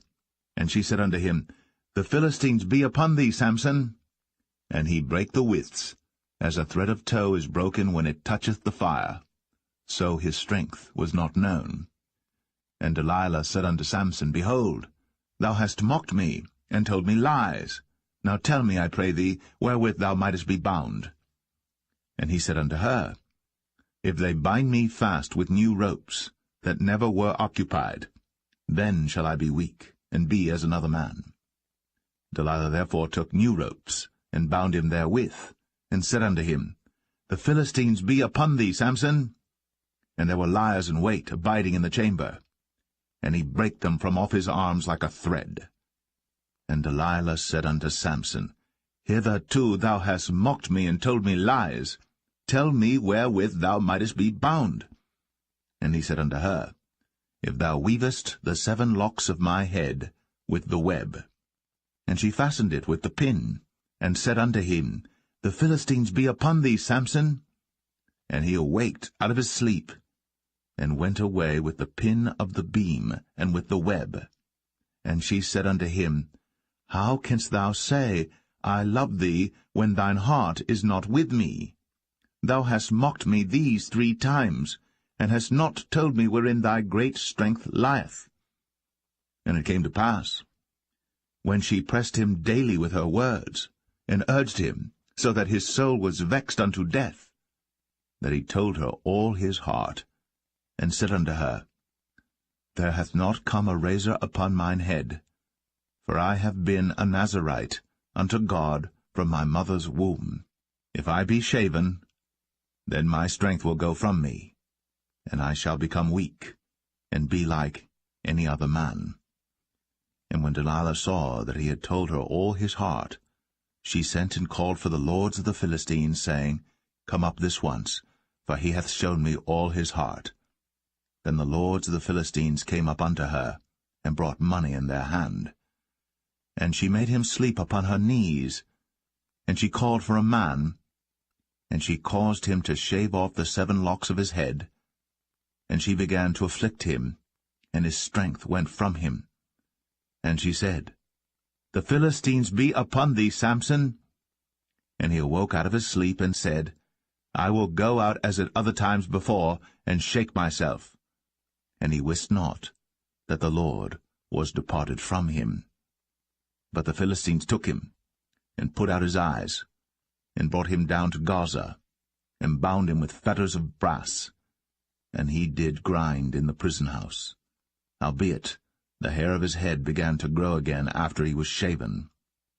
Then the lords of the Philistines gathered them together, for to offer a great sacrifice unto Dagon their god, and to rejoice, for they said, Our God hath delivered Samson our enemy into our hand. And when the people saw him, they praised their God, for they said, Our God hath delivered into our hands our enemy, and the destroyer of our country, which slew many of us. And it came to pass, when their hearts were merry, that they said, Call for Samson, that he may make us sport. And they called for Samson out of the prison house. And he made them sport, and they set him between the pillars. And Samson said unto the lad that held him by the hand, Suffer me, that I may feel the pillars whereupon the house standeth, that I may lean upon them. Now the house was full of men and women, and all the lords of the Philistines were there. And there were upon the roof about 3,000 men and women that beheld, while Samson made sport. And Samson called unto the Lord, and said, O Lord God, remember me, I pray thee, and strengthen me, I pray thee, only this once, O God, that I may be at once avenged of the Philistines for my 2 eyes. And Samson took hold of the 2 middle pillars upon which the house stood, and on which it was borne up, of the one with his right hand, and of the other with his left. And Samson said, Let me die with the Philistines. And he bowed himself with all his might. And the house fell upon the lords, and upon all the people that were therein. So the dead which he slew at his death were more than they which he slew in his life. Then his brethren and all the house of his father came down, and took him, and brought him up, and buried him between Zorah and Eshtaol, in the burying place of Manoah his father. And he judged Israel 20 years.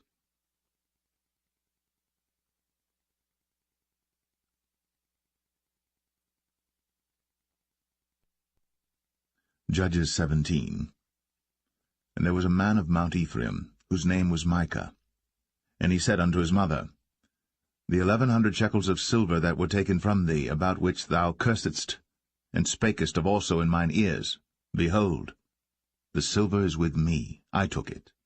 And his mother said, Blessed be thou of the Lord, my son. And when he had restored the 1,100 shekels of silver to his mother said, I had wholly dedicated the silver unto the Lord from my hand for my son, to make a graven image and a molten image. Now therefore I will restore it unto thee. Yet he restored the money unto his mother, and his mother took 200 shekels of silver, and gave them to the founder, who made thereof a graven image and a molten image, and they were in the house of Micah. And the man Micah had an house of gods, and made an ephod, and teraphim, and consecrated one of his sons, who became his priest. In those days there was no king in Israel, but every man did that which was right in his own eyes. And there was a young man out of Bethlehem, Judah, of the family of Judah, who was a Levite, and he sojourned there. And the man departed out of the city from Bethlehem, Judah, to sojourn where he could find a place. And he came to Mount Ephraim, to the house of Micah, as he journeyed. And Micah said unto him, Whence comest thou? And he said unto him, I am a Levite of Bethlehem, Judah, and I go to sojourn where I may find a place. And Micah said unto him, Dwell with me, and be unto me a father and a priest, and I will give thee 10 shekels of silver by the year, and a suit of apparel, and thy victuals. So the Levite went in. And the Levite was content to dwell with the man, and the young man was unto him as one of his sons. And Micah consecrated the Levite, and the young man became his priest, and was in the house of Micah. Then said Micah, Now know I that the Lord will do me good, seeing I have a Levite to my priest.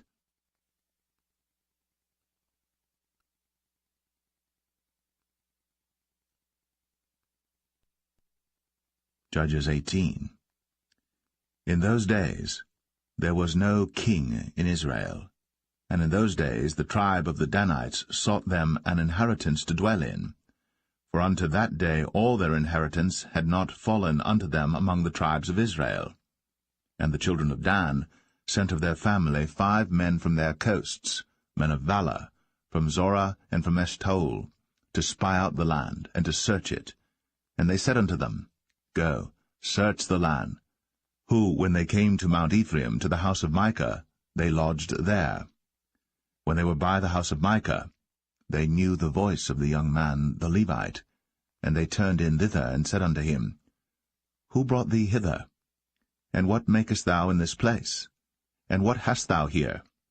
And he said unto them, Thus and thus dealeth Micah with me, and hath hired me, and I am his priest. And they said unto him, Ask counsel, we pray thee, of God, that we may know whether our way which we go shall be prosperous. And the priest said unto them, Go in peace. Before the Lord is your way wherein ye go. Then the 5 men departed, and came to Laish, and saw the people that were therein, how they dwelt careless, after the manner of the Zidonians, quiet and secure, and there was no magistrate in the land that might put them to shame in any thing, and they were far from the Zidonians, and had no business with any man. And they came unto their brethren to Zoar and Eshtaol, and their brethren said unto them, What say ye? And they said, Arise, that we may go up against them, for we have seen the land, and behold, it is very good. And are ye still? Be not slothful to go, and to enter to possess the land. When ye go, ye shall come unto a people secure, and to a large land, for God hath given it into your hands, a place where there is no want of anything that is in the earth. And there went from thence of the family of the Danites, out of Zorah and out of Eshtaol, 600 men appointed with weapons of war. And they went up and pitched in Kirjath-jearim, in Judah, wherefore they called that place Mahane Dan unto this day. Behold, it is behind Kirjath-jearim. And they passed thence unto Mount Ephraim, and came unto the house of Micah. Then answered the 5 men that went to spy out the country of Laish, and said unto their brethren, Do ye know that there is in these houses an ephod, and teraphim, and a graven image, and a molten image? Now therefore consider what ye have to do. And they turned thitherward, and came to the house of the young man the Levite, even unto the house of Micah, and saluted him. And the 600 men appointed with their weapons of war, which were of the children of Dan, stood by the entering of the gate. And the 5 men that went to spy out the land went up, and came in thither, and took the graven image, and the ephod, and the teraphim, and the molten image. And the priest stood in the entering of the gate with the 600 men that were appointed with weapons of war. And these went into Micah's house, and fetched the carved image, the ephod, and the teraphim, and the molten image. Then said the priest unto them, What do ye? And they said unto him, Hold thy peace, lay thine hand upon thy mouth, and go with us, and be to us a father and a priest. Is it better for thee to be a priest unto the house of one man, or that thou be a priest unto a tribe and a family in Israel? And the priest's heart was glad, and he took the ephod, and the teraphim, and the graven image, and went in the midst of the people. So they turned, and departed, and put the little ones and the cattle in the carriage before them. And when they were a good way from the house of Micah, the men that were in the houses near to Micah's house were gathered together, and overtook the children of Dan.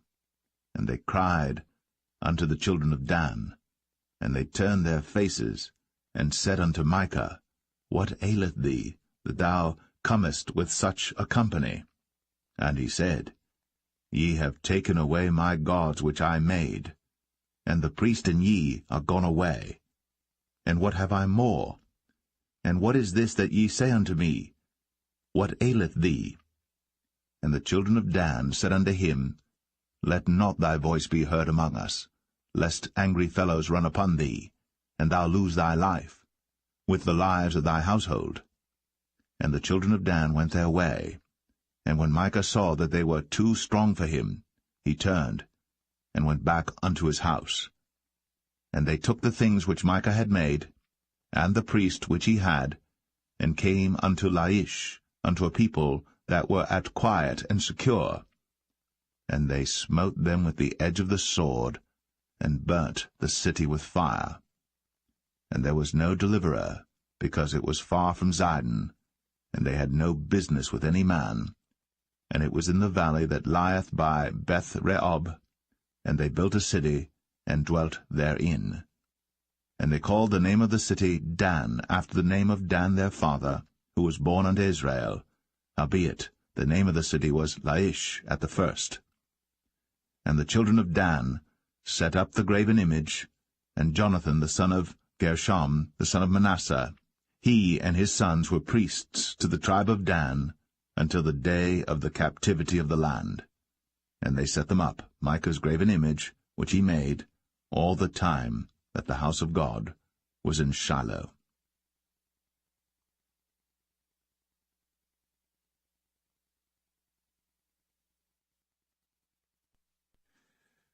Judges 19. And it came to pass in those days, when there was no king in Israel, that there was a certain Levite sojourning on the side of Mount Ephraim, who took to him a concubine out of Bethlehem, Judah. And his concubine played the whore against him, and went away from him unto her father's house to Bethlehem, Judah, and was there 4 whole months.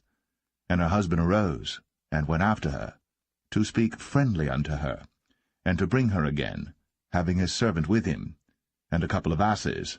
And she brought him into her father's house. And when the father of the damsel saw him, he rejoiced to meet him.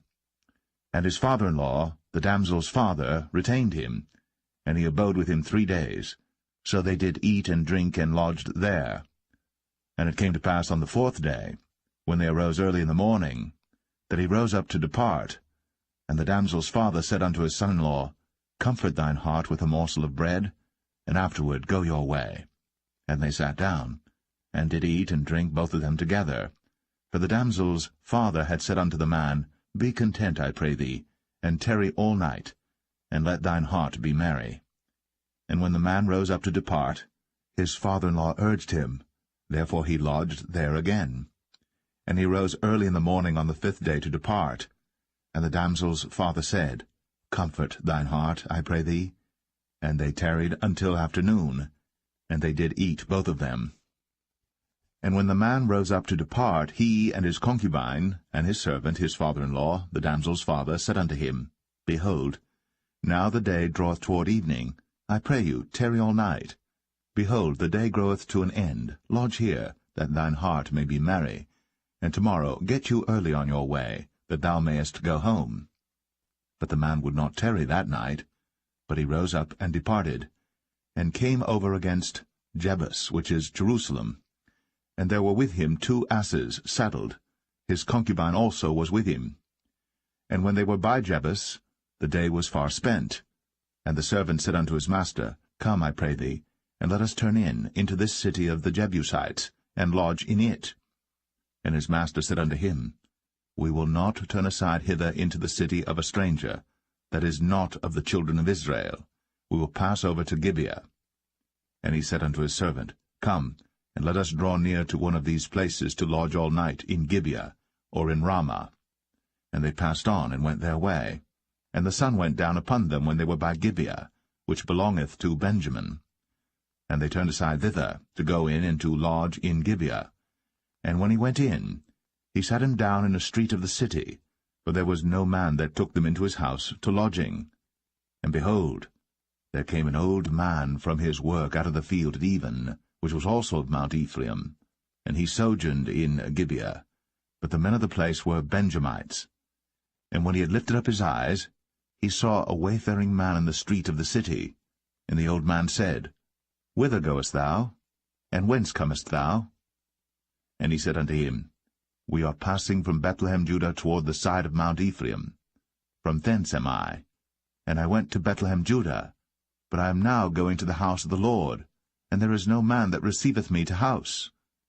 Yet there is both straw and provender for our asses, and there is bread and wine also for me, and for thy handmaid, and for the young man which is with thy servants. There is no want of anything. And the old man said, Peace be with thee. Howsoever let all thy wants lie upon me, only lodge not in the street. So he brought him into his house, and gave provender unto the asses, and they washed their feet, and did eat and drink.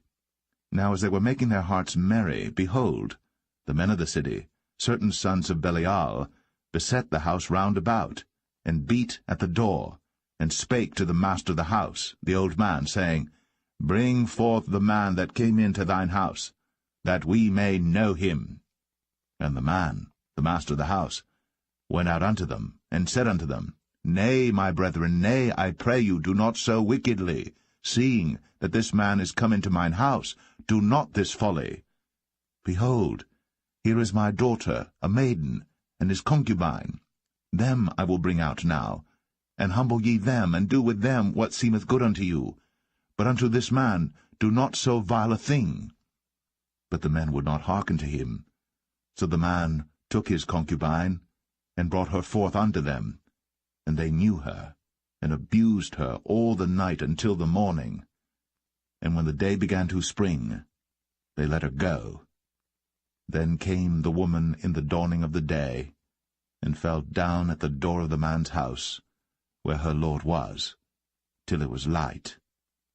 And her lord rose up in the morning, and opened the doors of the house, and went out to go his way. And behold, the woman, his concubine, was fallen down at the door of the house, and her hands were upon the threshold. And he said unto her, Up, and let us be going. But none answered. Then the man took her up upon an ass. And the man rose up, and gat him unto his place. And when he was come into his house, he took a knife, and laid hold on his concubine, and divided her, together with her bones, into 12 pieces, and sent her into all the coasts of Israel. And it was so, that all that saw it said, There was no such deed done, nor seen from the day that the children of Israel came up out of the land of Egypt, unto this day. Consider of it, take advice, and speak your minds.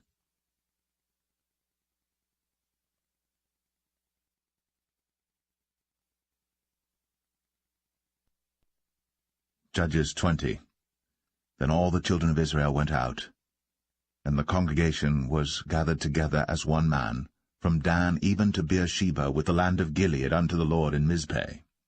And the chief of all the people, even of all the tribes of Israel, presented themselves in the assembly of the people of God, 400,000 footmen that drew sword. Now the children of Benjamin heard that the children of Israel were gone up to Mizpeh. Then said the children of Israel, Tell us, how was this wickedness? And the Levite, the husband of the woman that was slain, answered and said, I came into Gibeah, that belongeth to Benjamin, I and my concubine, to lodge. And the men of Gibeah rose against me, and beset the house round about upon me by night, and thought to have slain me, and my concubine have they forced, that she is dead. And I took my concubine, and cut her in pieces, and sent her throughout all the country of the inheritance of Israel, for they have committed lewdness and folly in Israel. Behold, ye are all children of Israel, give here your advice and counsel. And all the people arose as one man, saying, We will not any of us go to his tent, neither will we any of us turn into his house. But now this shall be the thing which we will do to Gibeah. We will go up by lot against it. And we will take 10 men of 100 throughout all the tribes of Israel, and 100 of 1,000, and 1,000 out of 10,000, to fetch victual for the people, that they may do, when they come to Gibeah Benjamin, according to all the folly that they have wrought in Israel. So all the men of Israel were gathered against the city, knit together as one man. And the tribes of Israel sent men through all the tribe of Benjamin, saying, What wickedness is this that is done among you? Now therefore deliver us the men, the children of Belial, which are in Gibeah, that we may put them to death, and put away evil from Israel. But the children of Benjamin would not hearken to the voice of their brethren, the children of Israel. But the children of Benjamin gathered themselves together out of the cities unto Gibeah, to go out to battle against the children of Israel.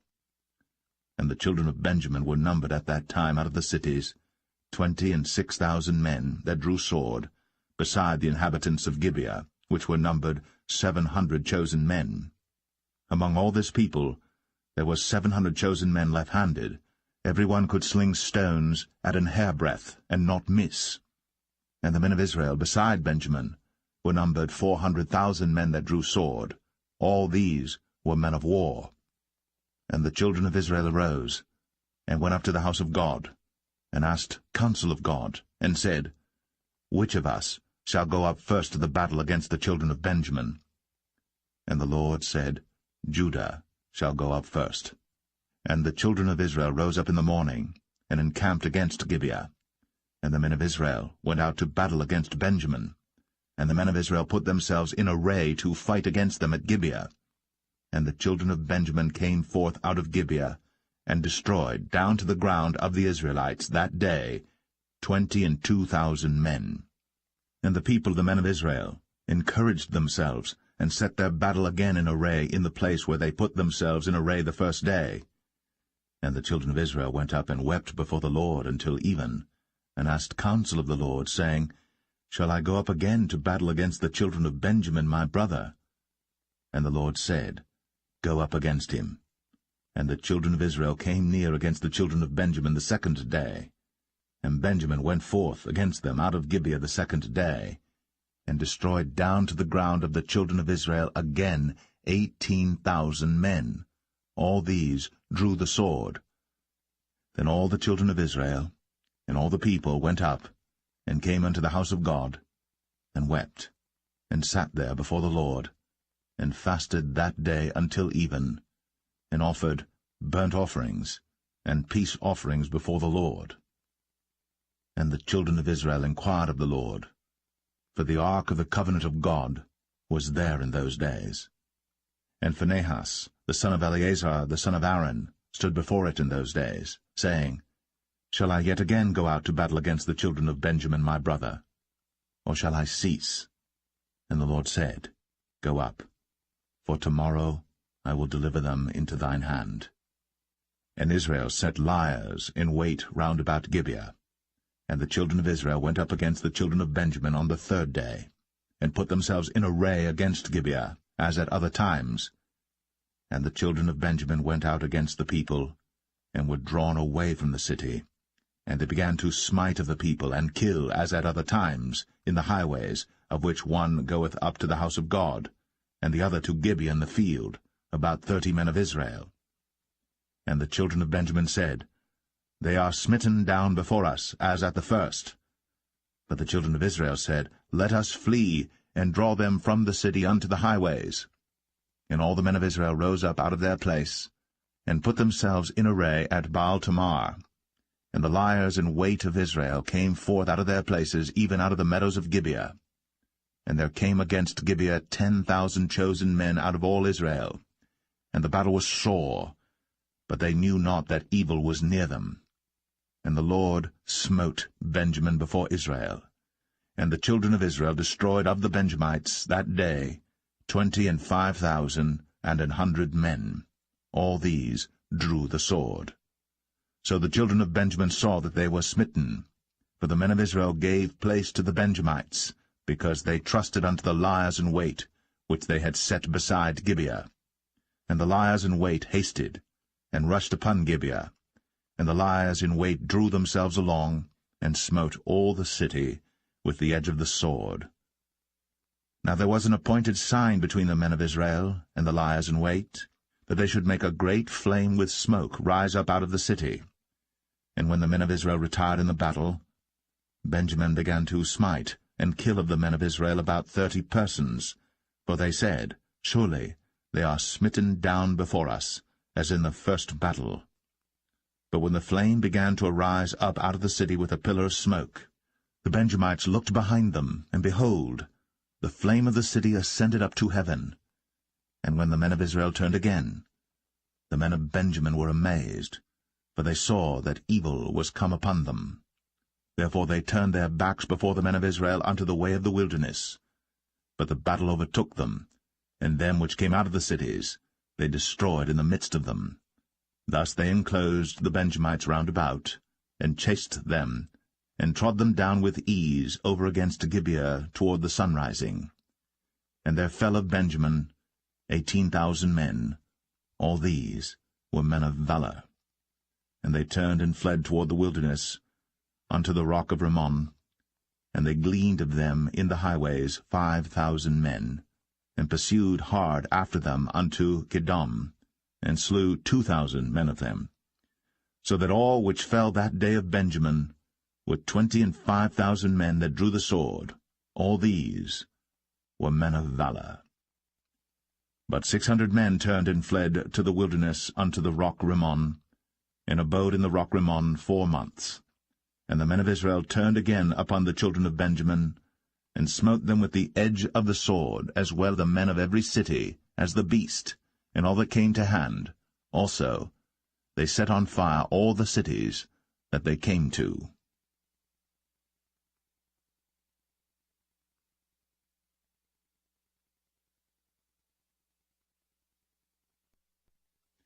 Judges 21. Now the men of Israel had sworn in Mizpeh, saying, There shall not any of us give his daughter unto Benjamin to wife. And the people came to the house of God, and abode there till even before God, and lifted up their voices, and wept sore, and said, O Lord God of Israel, why is this come to pass in Israel, that there should be today one tribe lacking in Israel? And it came to pass on the morrow, that the people rose early, and built there an altar, and offered burnt offerings and peace offerings. And the children of Israel said, Who is there among all the tribes of Israel that came not up with the congregation unto the Lord? For they had made a great oath concerning him that came not up to the Lord to Mizpeh, saying, He shall surely be put to death. And the children of Israel repented them for Benjamin their brother, and said, There is one tribe cut off from Israel this day. How shall we do for wives for them that remain, seeing we have sworn by the Lord that we will not give them of our daughters to wives? And they said, What one is there of the tribes of Israel that came not up to Mizpeh to the Lord? And behold, there came none to the camp from Jabesh-Gilead to the assembly. For the people were numbered, and behold, there were none of the inhabitants of Jabesh-Gilead there. And the congregation sent thither 12,000 men, of the valiantest, and commanded them, saying, Go, and smite the inhabitants of Jabesh-Gilead with the edge of the sword, with the women and the children. And this is the thing that ye shall do. Ye shall utterly destroy every male, and every woman that hath lain by man. And they found among the inhabitants of Jabesh-Gilead 400 young virgins, that had known no man by lying with any male.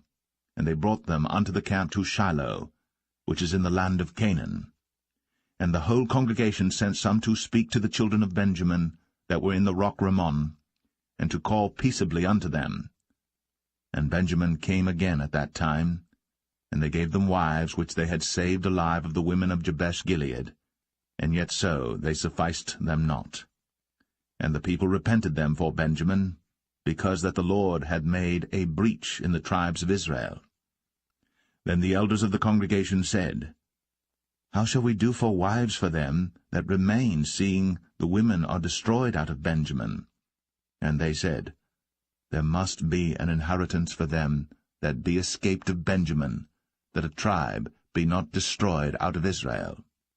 Howbeit we may not give them wives of our daughters, for the children of Israel have sworn, saying, Cursed be he that giveth a wife to Benjamin. Then they said, Behold, there is a feast of the Lord in Shiloh yearly, in a place which is on the north side of Bethel, on the east side of the highway that goeth up from Bethel to Shechem, and on the south of Lebonah. Therefore they commanded the children of Benjamin, saying, Go, and lie in wait in the vineyards, and see, and behold, if the daughters of Shiloh come out to dance in dances, then come ye out of the vineyards, and catch you every man his wife of the daughters of Shiloh, and go to the land of Benjamin. And it shall be, when their fathers or their brethren come unto us to complain, that we will say unto them, Be favorable unto them for our sakes, because we reserved not to each man his wife in the war, for ye did not give unto them at this time, that ye should be guilty.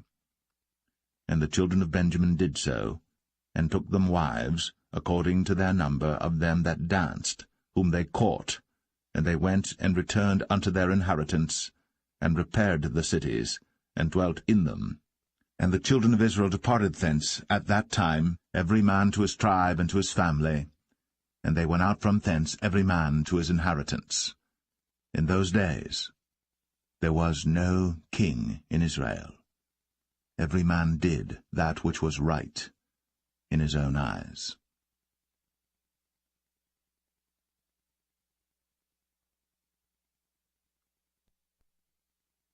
The Book of Ruth, Chapter 1. Now it came to pass in the days when the judges ruled, that there was a famine in the land, and a certain man of Bethlehem, Judah, went to sojourn in the country of Moab, he and his wife, and his 2 sons. And the name of the man was Elimelech, and the name of his wife Naomi, and the name of his 2 sons Mahlon and Chilion, Ephrathites of Bethlehem, Judah. And they came into the country of Moab, and continued there. And Elimelech, Naomi's husband, died, and she was left, and her 2 sons. And they took them wives of the women of Moab. The name of the one was Orpah, and the name of the other Ruth, and they dwelled there about 10 years. And Mahlon and Chilion died also, both of them. And the woman was left of her 2 sons and her husband. Then she arose with her daughters-in-law, that she might return from the country of Moab. For she had heard in the country of Moab how that the Lord had visited his people in giving them bread. Wherefore she went forth out of the place where she was, and her 2 daughters-in-law with her. And they went on the way to return unto the land of Judah.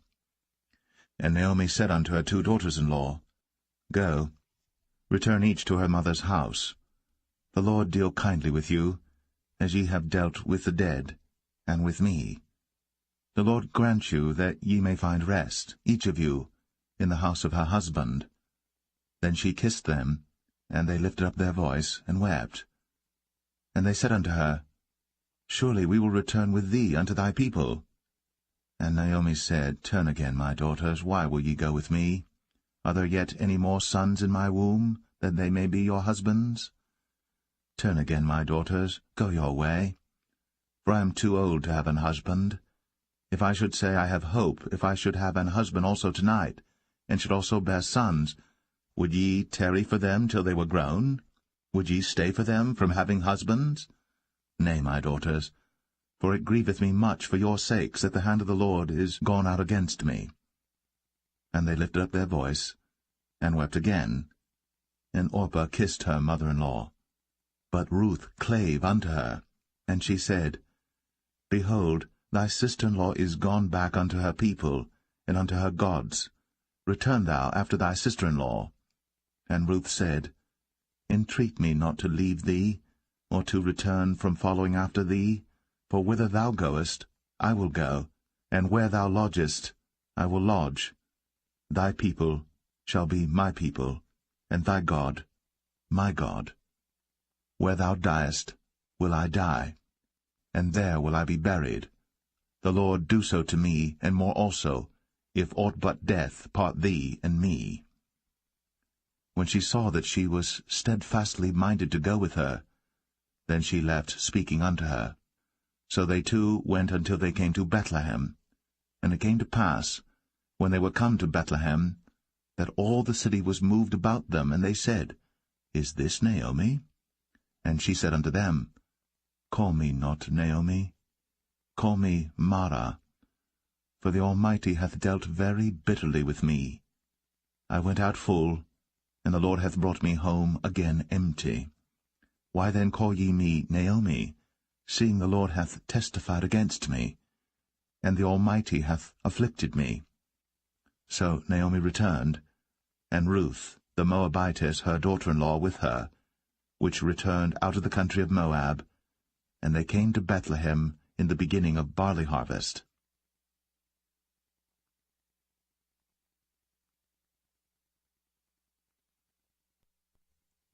Ruth 2.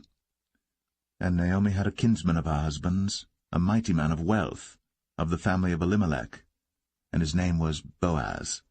And Ruth the Moabitess said unto Naomi, Let me now go to the field, and glean ears of corn after him in whose sight I shall find grace. And she said unto her, Go, my daughter. And she went and came and gleaned in the field after the reapers, and her hap was to light on a part of the field belonging unto Boaz, who was of the kindred of Elimelech. And behold, Boaz came from Bethlehem, and said unto the reapers, The Lord be with you. And they answered him, The Lord bless thee. Then said Boaz unto his servant that was set over the reapers, Whose damsel is this? And the servant that was set over the reapers answered and said, It is the Moabitish damsel that came back with Naomi out of the country of Moab.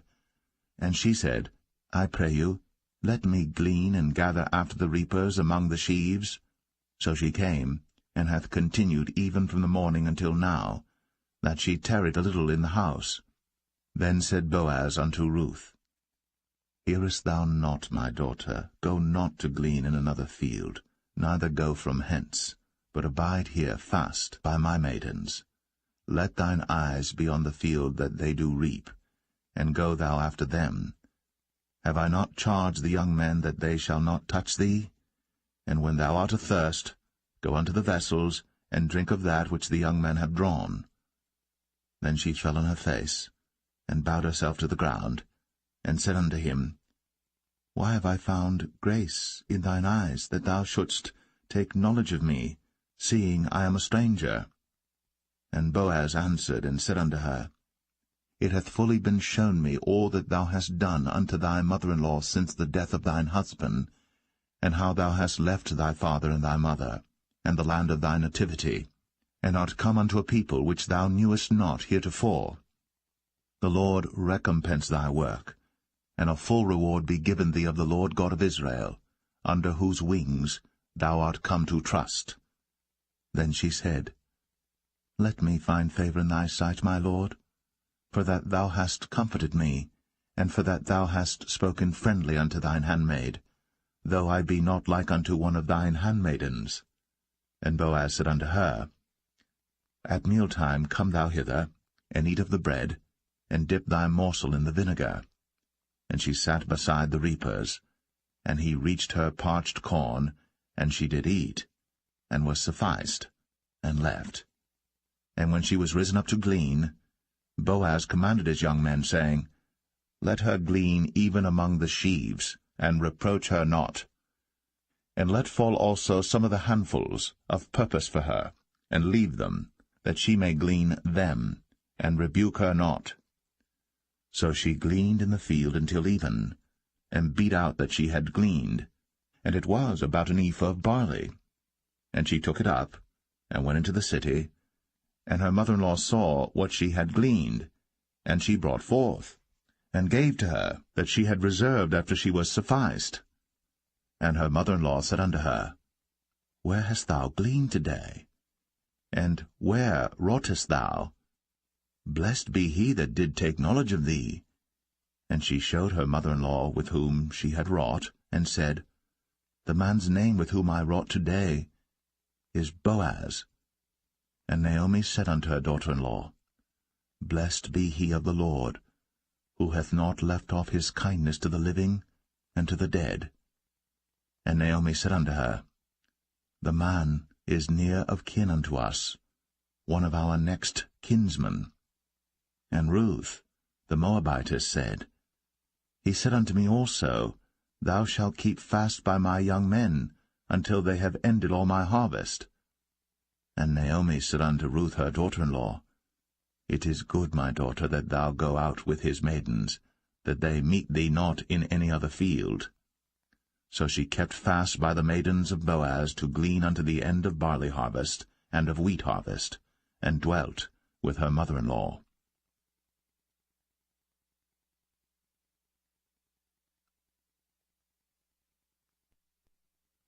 Ruth 3. Then Naomi her mother-in-law said unto her, My daughter, shall I not seek rest for thee, that it may be well with thee? And now is not Boaz of our kindred, with whose maidens thou wast? Behold, he winnoweth barley tonight in the threshing floor. Wash thyself therefore, and anoint thee, and put thy raiment upon thee, and get thee down to the floor. But make not thyself known unto the man until he shall have done eating and drinking. And it shall be, when he lieth down, that thou shalt mark the place where he shall lie, and thou shalt go in, and uncover his feet, and lay thee down, and he will tell thee what thou shalt do. And she said unto her, All that thou sayest unto me, I will do. And she went down unto the floor, and did according to all that her mother-in-law bade her. And when Boaz had eaten and drunk, and his heart was merry, he went to lie down at the end of the heap of corn.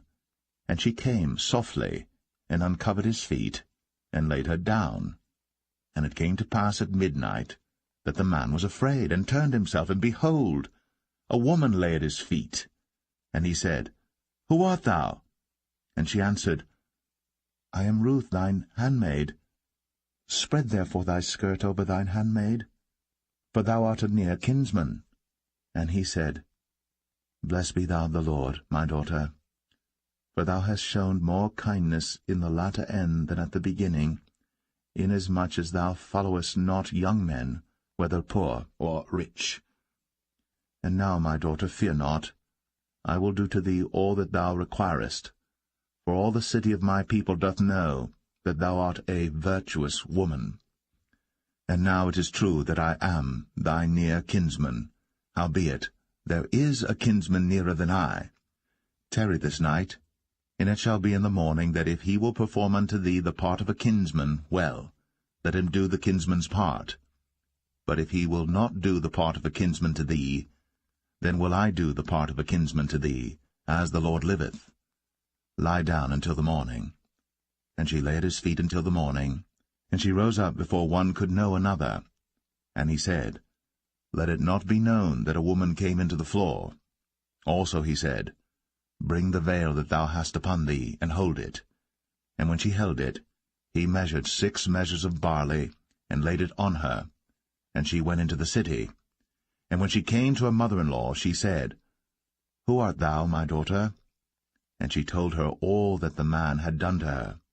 And she said, These 6 measures of barley gave he me, for he said to me, Go not empty unto thy mother-in-law. Then said she, Sit still, my daughter, until thou know how the matter will fall, for the man will not be in rest until he have finished the thing this day.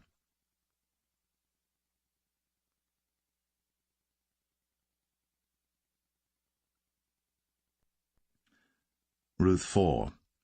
Then went Boaz up to the gate, and sat him down there, and behold, the kinsman of whom Boaz spake came by, unto whom he said, Ho, such a one, turn aside, sit down here. And he turned aside, and sat down. And he took 10 men of the elders of the city, and said, Sit ye down here. And they sat down.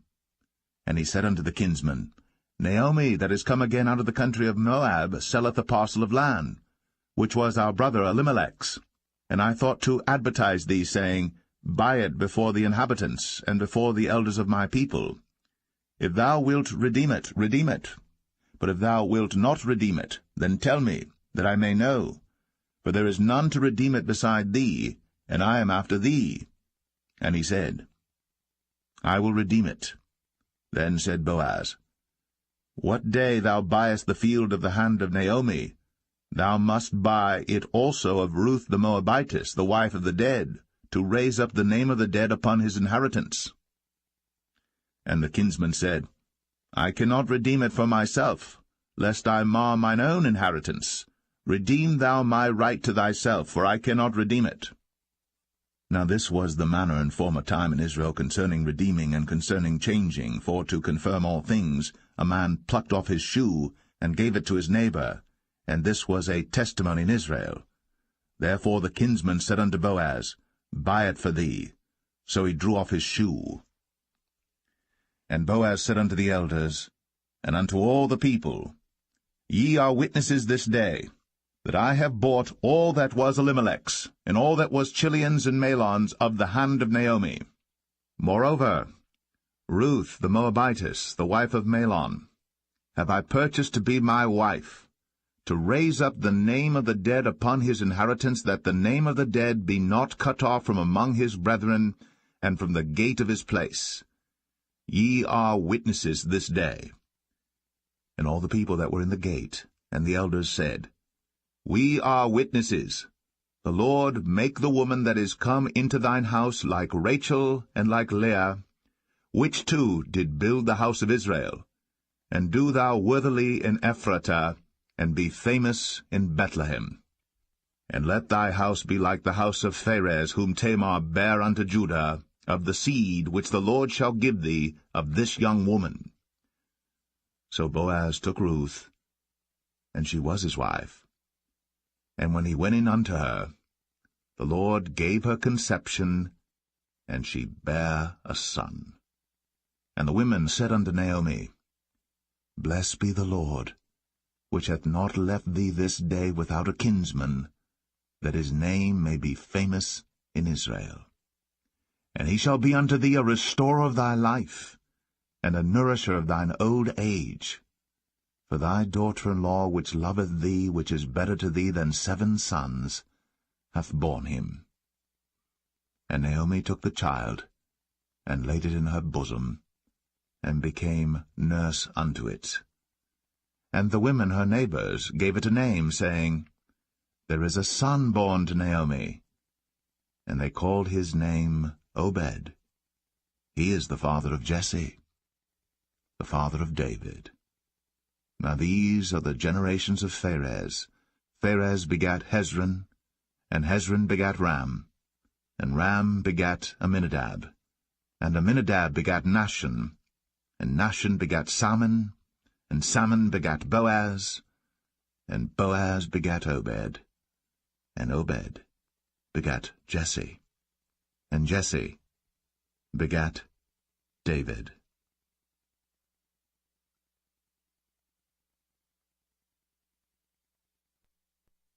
The first book of Samuel, chapter 1.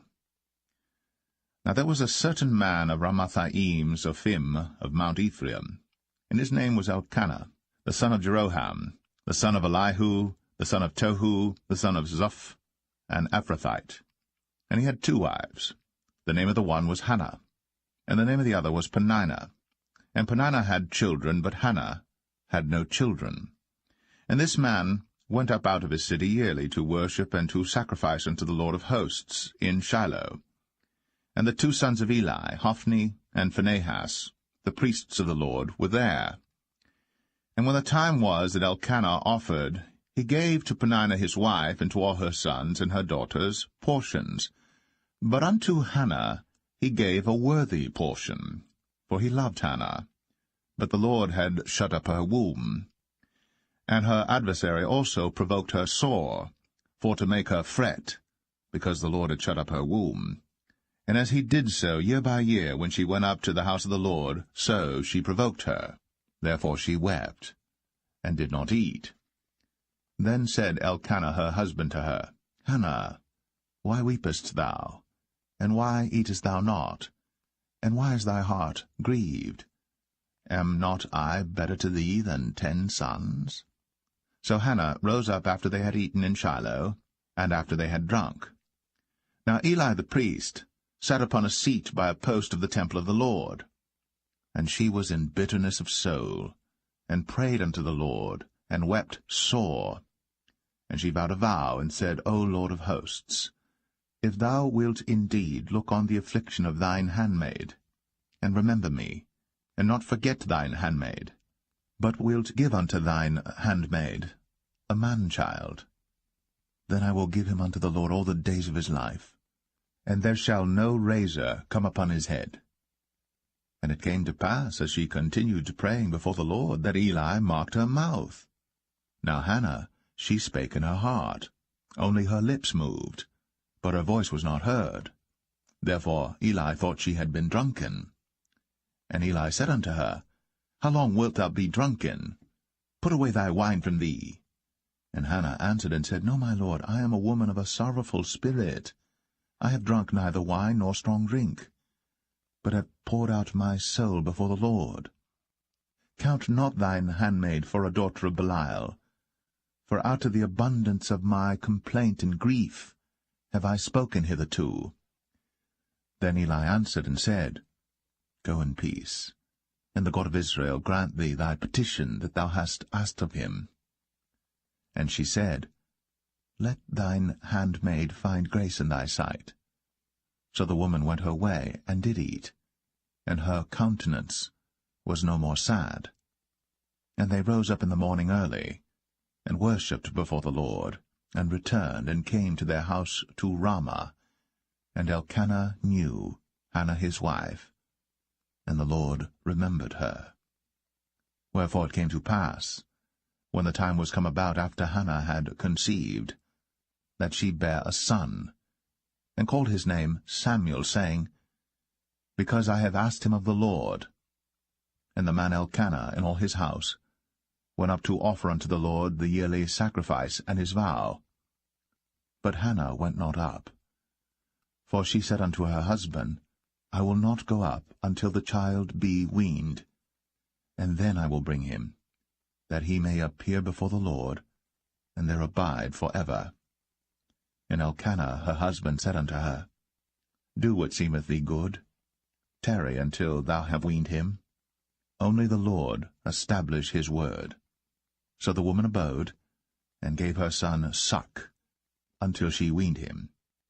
And when she had weaned him, she took him up with her, with 3 bullocks, and 1 ephah of flour, and a bottle of wine, and brought him unto the house of the Lord in Shiloh. And the child was young. And they slew a bullock, and brought the child to Eli. And she said, O my Lord, as thy soul liveth, my Lord, I am the woman that stood by thee here, praying unto the Lord. For this child I prayed, and the Lord hath given me my petition, which I asked of him. Therefore also I have lent him to the Lord. As long as he liveth, he shall be lent to the Lord. And he worshipped the Lord there.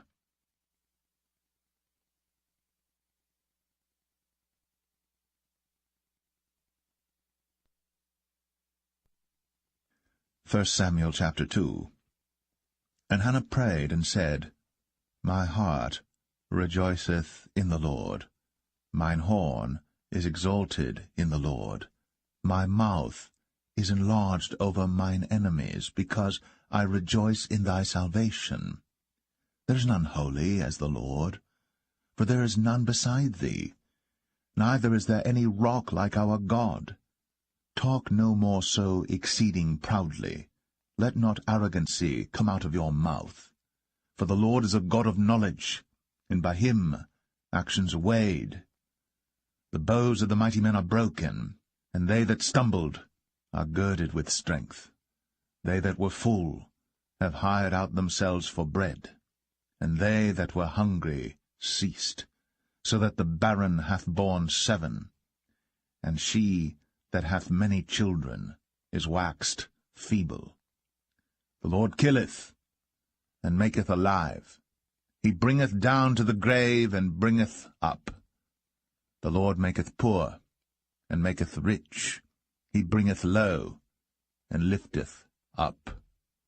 He raiseth up the poor out of the dust, and lifteth up the beggar from the dunghill, to set them among princes, and to make them inherit the throne of glory. For the pillars of the earth are the Lord's, and he hath set the world upon them. He will keep the feet of his saints, and the wicked shall be silent in darkness, for by strength shall no man prevail. The adversaries of the Lord shall be broken to pieces. Out of heaven shall he thunder upon them. The Lord shall judge the ends of the earth, and he shall give strength unto his king, and exalt the horn of his anointed. And Elkanah went to Ramah to his house, and the child did minister unto the Lord before Eli the priest. Now the sons of Eli were sons of Belial. They knew not the Lord. And the priest's custom with the people was, that when any man offered sacrifice, the priest's servant came, while the flesh was in seething, with a flesh-hook of 3 teeth in his hand, and he struck it into the pan or kettle or cauldron or pot. All that the flesh-hook brought up, the priest took for himself. So they did in Shiloh unto all the Israelites that came thither. Also before they burnt the fat, the priest's servant came and said to the man that sacrificed, Give flesh to roast for the priest, for he will not have sodden flesh of thee, but raw. And if any man said unto him, Let them not fail to burn the fat presently, and then take as much as thy soul desireth, then he would answer him, Nay, but thou shalt give it me now, and if not, I will take it by force. Wherefore the sin of the young men was very great before the Lord, for men abhorred the offering of the Lord. But Samuel ministered before the Lord, being a child, girded with a linen ephod. Moreover, his mother made him a little coat, and brought it to him from year to year, when she came up with her husband to offer the yearly sacrifice. And Eli blessed Elkanah and his wife, and said, The Lord give thee seed of this woman for the loan which is lent to the Lord. And they went unto their own home. And the Lord visited Hannah, so that she conceived, and bare 3 sons and 2 daughters. And the child Samuel grew before the Lord. Now Eli was very old, and heard all that his sons did unto all Israel, and how they lay with the women that assembled at the door of the tabernacle of the congregation. And he said unto them, Why do ye such things? For I hear of your evil dealings by all this people. Nay, my sons, for it is no good report that I hear. Ye make the Lord's people to transgress. If one man sin against another, the judge shall judge him. But if a man sin against the Lord, who shall entreat for him? Notwithstanding, they hearkened not unto the voice of their father, because the Lord would slay them. And the child Samuel grew on, and was in favor both with the Lord and also with men. And there came a man of God unto Eli, and said unto him, Thus saith the Lord, Did I plainly appear unto the house of thy father, when they were in Egypt, in Pharaoh's house? And did I choose him out of all the tribes of Israel to be my priest, to offer upon mine altar, to burn incense, to wear an ephod before me? And did I give unto the house of thy father all the offerings made by fire of the children of Israel? Wherefore kick ye at my sacrifice and at mine offering, which I have commanded in my habitation, and honourest thy sons above me, to make yourselves fat with the chiefest of all the offerings of Israel my people? Wherefore the Lord God of Israel saith, I said indeed that thy house and the house of thy father should walk before me for ever. But now the Lord saith, Be it far from me, for them that honour me I will honour, and they that despise me shall be lightly esteemed. Behold, the days come that I will cut off thine arm, and the arm of thy father's house, that there shall not be an old man in thine house. And thou shalt see an enemy in my habitation, in all the wealth which God shall give Israel. And there shall not be an old man in thine house for ever. And the man of thine whom I shall not cut off from mine altar shall be to consume thine eyes and to grieve thine heart, and all the increase of thine house shall die in the flower of their age. And this shall be a sign unto thee, that shall come upon thy 2 sons, on Hophni and Phinehas, in one day. They shall die, both of them. And I will raise me up a faithful priest, that shall do according to that which is in mine heart and in my mind. And I will build him a sure house, and he shall walk before mine anointed for ever. And it shall come to pass, that every one that is left in thine house shall come and crouch to him for a piece of silver and a morsel of bread, and shall say, Put me, I pray thee, into one of the priest's offices, that I may eat a piece of bread.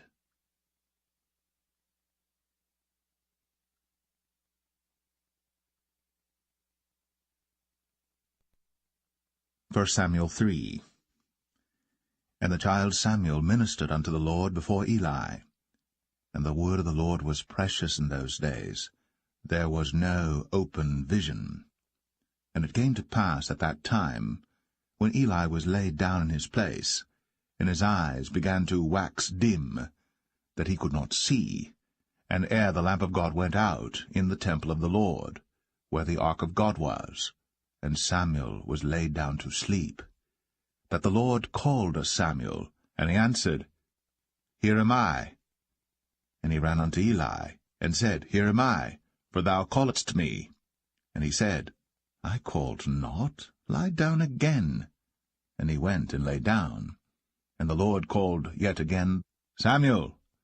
And Samuel arose and went to Eli, and said, Here am I, for thou didst call me.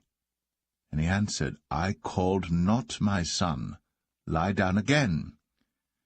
Now Samuel did not yet know the Lord, neither was the word of the Lord yet revealed unto him. And the Lord called Samuel again the third time, and he arose, and went to Eli, and said, Here am I, for thou didst call me. And Eli perceived that the Lord had called the child. Therefore Eli said unto Samuel, Go, lie down, and it shall be, if he call thee, that thou shalt say, Speak, Lord, for thy servant heareth. So Samuel went, and lay down in his place. And the Lord came, and stood, and called, as at other times, Samuel, Samuel. Then Samuel answered, Speak, for thy servant heareth. And the Lord said to Samuel, Behold, I will do a thing in Israel, at which both the ears of every one that heareth it shall tingle. In that day I will perform against Eli all things which I have spoken concerning his house. When I begin, I will also make an end. For I have told him that I will judge his house for ever for the iniquity which he knoweth, because his sons made themselves vile, and he restrained them not. And therefore I have sworn unto the house of Eli, that the iniquity of Eli's house shall not be purged with sacrifice nor offering for ever. And Samuel lay until the morning, and opened the doors of the house of the Lord. And Samuel feared to show Eli the vision. Then Eli called Samuel, and said, Samuel, my son. And he answered, Here am I. And he said, What is the thing that the Lord hath said unto thee? I pray thee, hide it not from me. God do so to thee, and more also, if thou hide anything from me of all the things that he said unto thee. And Samuel told him every whit, and hid nothing from him. And he said, It is the Lord. Let him do what seemeth him good. And Samuel grew, and the Lord was with him, and did let none of his words fall to the ground. And all Israel from Dan even to Beersheba knew that Samuel was established to be a prophet of the Lord. And the Lord appeared again in Shiloh. For the Lord revealed himself to Samuel in Shiloh by the word of the Lord.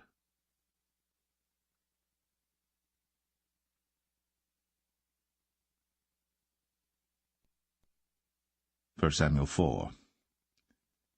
And the word of Samuel came to all Israel. Now Israel went out against the Philistines to battle, and pitched beside Ebenezer. And the Philistines pitched in Aphek. And the Philistines put themselves in array against Israel.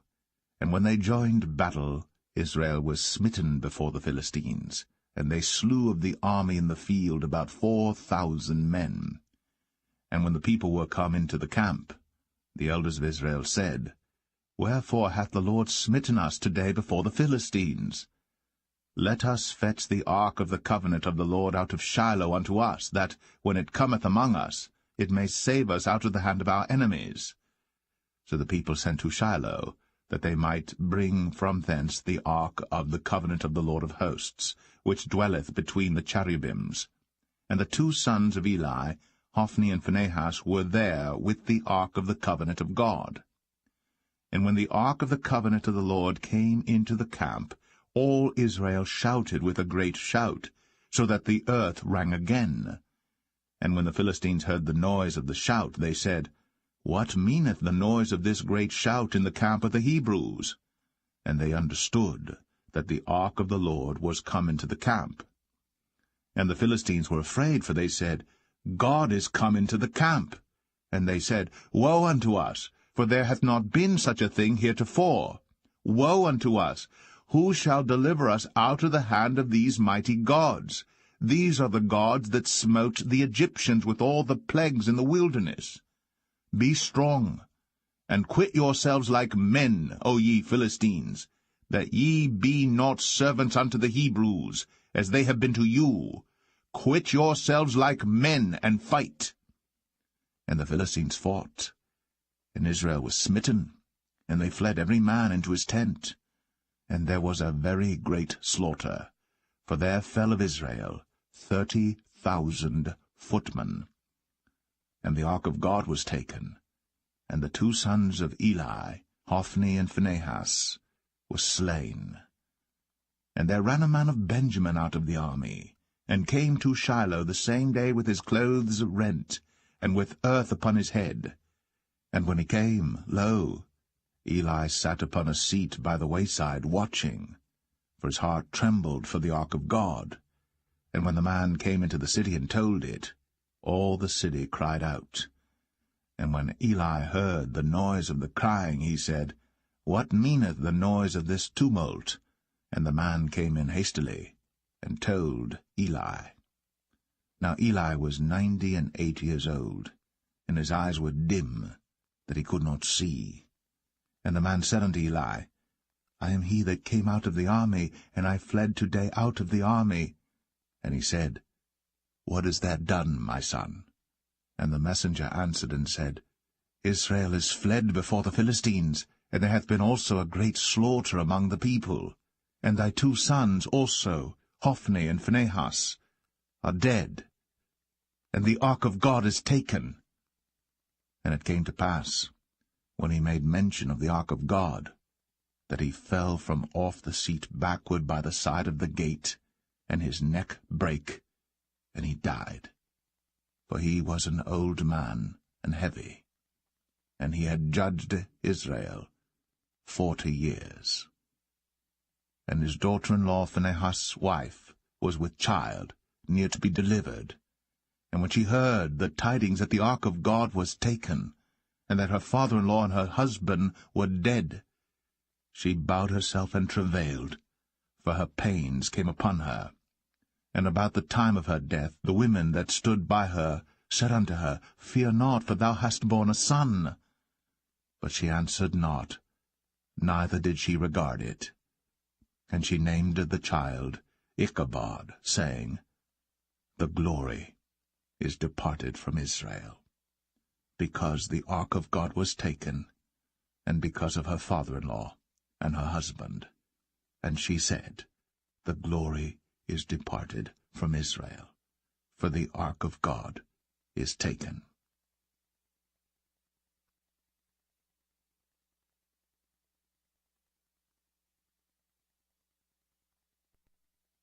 1 Samuel 5.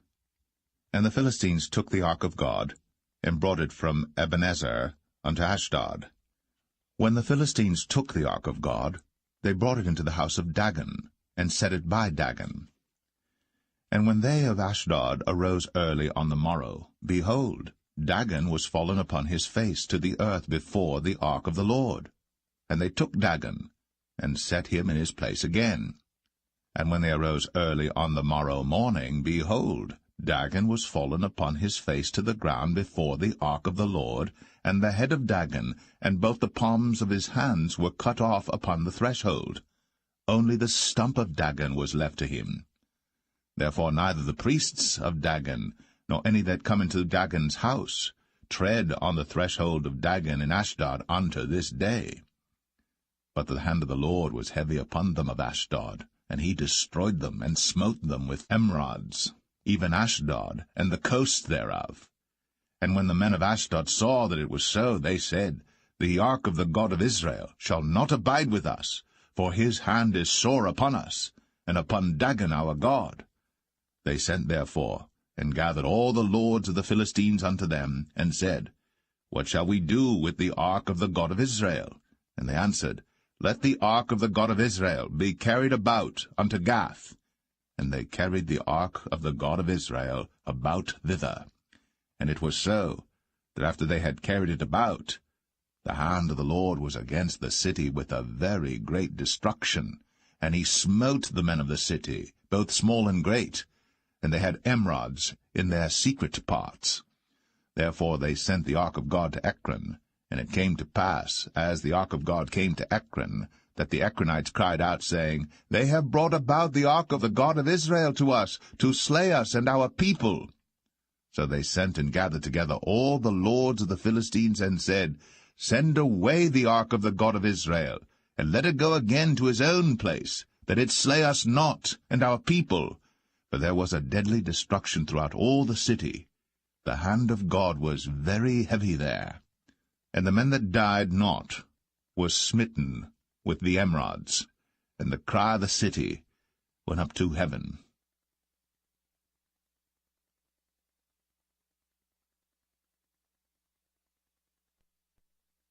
1 Samuel 6.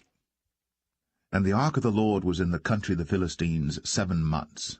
And the Philistines called for the priests and the diviners, saying, What shall we do to the ark of the Lord? Tell us wherewith we shall send it to his place. And they said, If ye send away the ark of the God of Israel, send it not empty, but in any wise return him a trespass offering. Then ye shall be healed, and it shall be known to you why his hand is not removed from you. Then said they, What shall be the trespass offering which we shall return to him? They answered, 5 golden emerods, and 5 golden mice, according to the number of the lords of the Philistines. For 1 plague was on you all, and on your lords. Wherefore ye shall make images of your emerods, and images of your mice that mar the land, and ye shall give glory unto the God of Israel. Peradventure he will lighten his hand from off you, and from off your gods, and from off your land. Wherefore then do ye harden your hearts, as the Egyptians and Pharaoh hardened their hearts, when he had wrought wonderfully among them? Did they not let the people go, and they departed? Now therefore make a new cart, and take 2 milch kine, on which there hath come no yoke, and tie the kine to the cart, and bring their calves home from them. And take the ark of the Lord, and lay it upon the cart, and put the jewels of gold, which ye return him for a trespass offering, in a coffer by the side thereof, and send it away, that it may go. And see, if it goeth up by the way of his own coast, to Bethshemesh, then he hath done us this great evil. But if not, then we shall know that it is not his hand that smote us. It was a chance that happened to us. And the men did so, and took 2 milch kine, and tied them to the cart, and shut up their calves at home. And they laid the ark of the Lord upon the cart, and the coffer with the mice of gold, and the images of their emerods. And the kine took the straight way to the way of Bethshemesh, and went along the highway, lowing as they went, and turned not aside to the right hand or to the left. And the lords of the Philistines went after them unto the border of Bethshemesh. And they of Bethshemesh were reaping their wheat harvest in the valley. And they lifted up their eyes, and saw the ark, and rejoiced to see it. And the cart came into the field of Joshua, a Bethshemite, and stood there, where there was a great stone. And they clave the wood of the cart, and offered the kine a burnt offering unto the Lord. And the Levites took down the ark of the Lord, and the coffer that was with it, wherein the jewels of gold were, and put them on the great stone. And the men of Bethshemesh offered burnt offerings, and sacrificed sacrifices the same day unto the Lord. And when the 5 lords of the Philistines had seen it, they returned to Ekron the same day. And these are the golden emerods, which the Philistines returned for a trespass offering unto the Lord: for Ashdod 1, for Gaza 1, for Ashkelon 1, for Gath 1, for Ekron 1. And the golden mice, according to the number of all the cities of the Philistines, belonging to the 5 lords, both of fenced cities and of country villages, even unto the great stone of Abel, whereon they set down the ark of the Lord, which stone remaineth unto this day in the field of Joshua the Bethshemite. And he smote the men of Bethshemesh, because they had looked into the ark of the Lord. Even he smote of the people 50,060 men. And the people lamented, because the Lord had smitten many of the people with a great slaughter. And the men of Bethshemesh said, Who is able to stand before this holy Lord God? And to whom shall he go up from us? And they sent messengers to the inhabitants of Kirjath-jearim, saying, The Philistines have brought again the ark of the Lord. Come ye down, and fetch it up to you.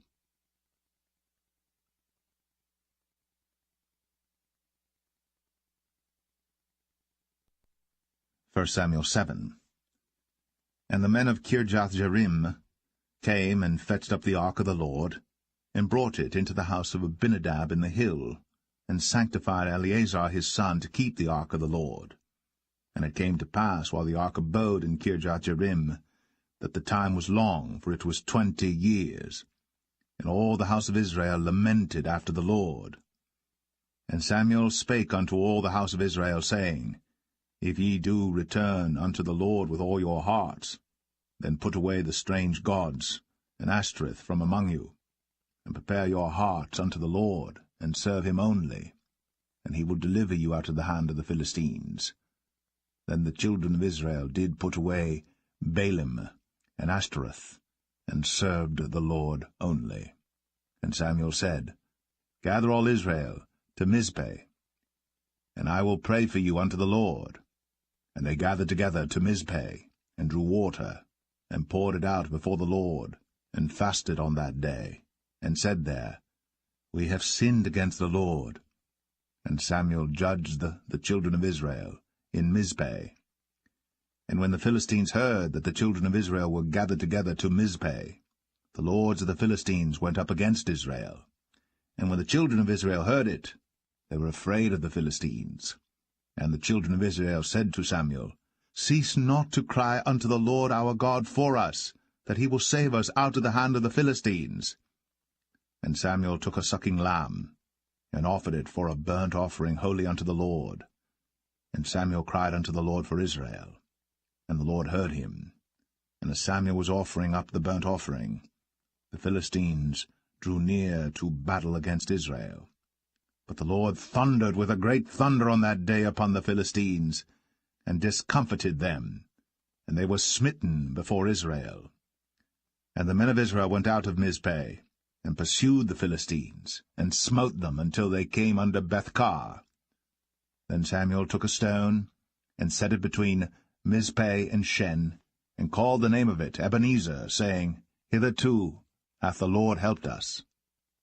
So the Philistines were subdued, and they came no more into the coast of Israel.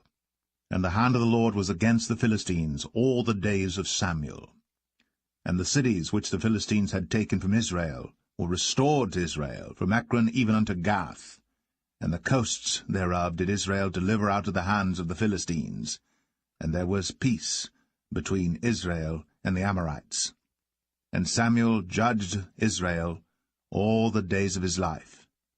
And he went from year to year in circuit to Bethel, and Gilgal, and Mizpeh, and judged Israel in all those places.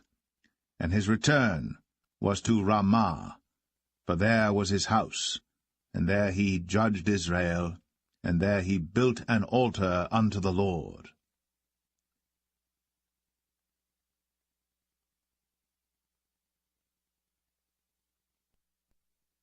1 Samuel 8. And it came to pass, when Samuel was old, that he made his sons judges over Israel. Now the name of his firstborn was Joel, and the name of his second Abiah. They were judges in Beersheba.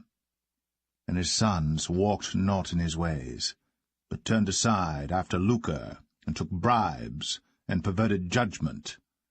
And all the elders of Israel gathered themselves together, and came to Samuel unto Ramah, and said unto him, Behold, thou art old, and thy sons walk not in thy ways. Now make us a king to judge us like all the nations. But the thing displeased Samuel, when they said, Give us a king to judge us. And Samuel prayed unto the Lord. And the Lord said unto Samuel, Hearken unto the voice of the people, in all that they say unto thee. For they have not rejected thee, but they have rejected me, that I should not reign over them. according to all the works which they have done since the day that I brought them up out of Egypt, even unto this day, wherewith they have forsaken me, and served other gods, so do they also unto thee. Now therefore hearken unto their voice, howbeit yet protest solemnly unto them, and show them the manner of the king that shall reign over them. And Samuel told all the words of the Lord unto the people that asked of him a king. And he said, This will be the manner of the king that shall reign over you. He will take your sons, and appoint them for himself, for his chariots, and to be his horsemen, and some shall run before his chariots.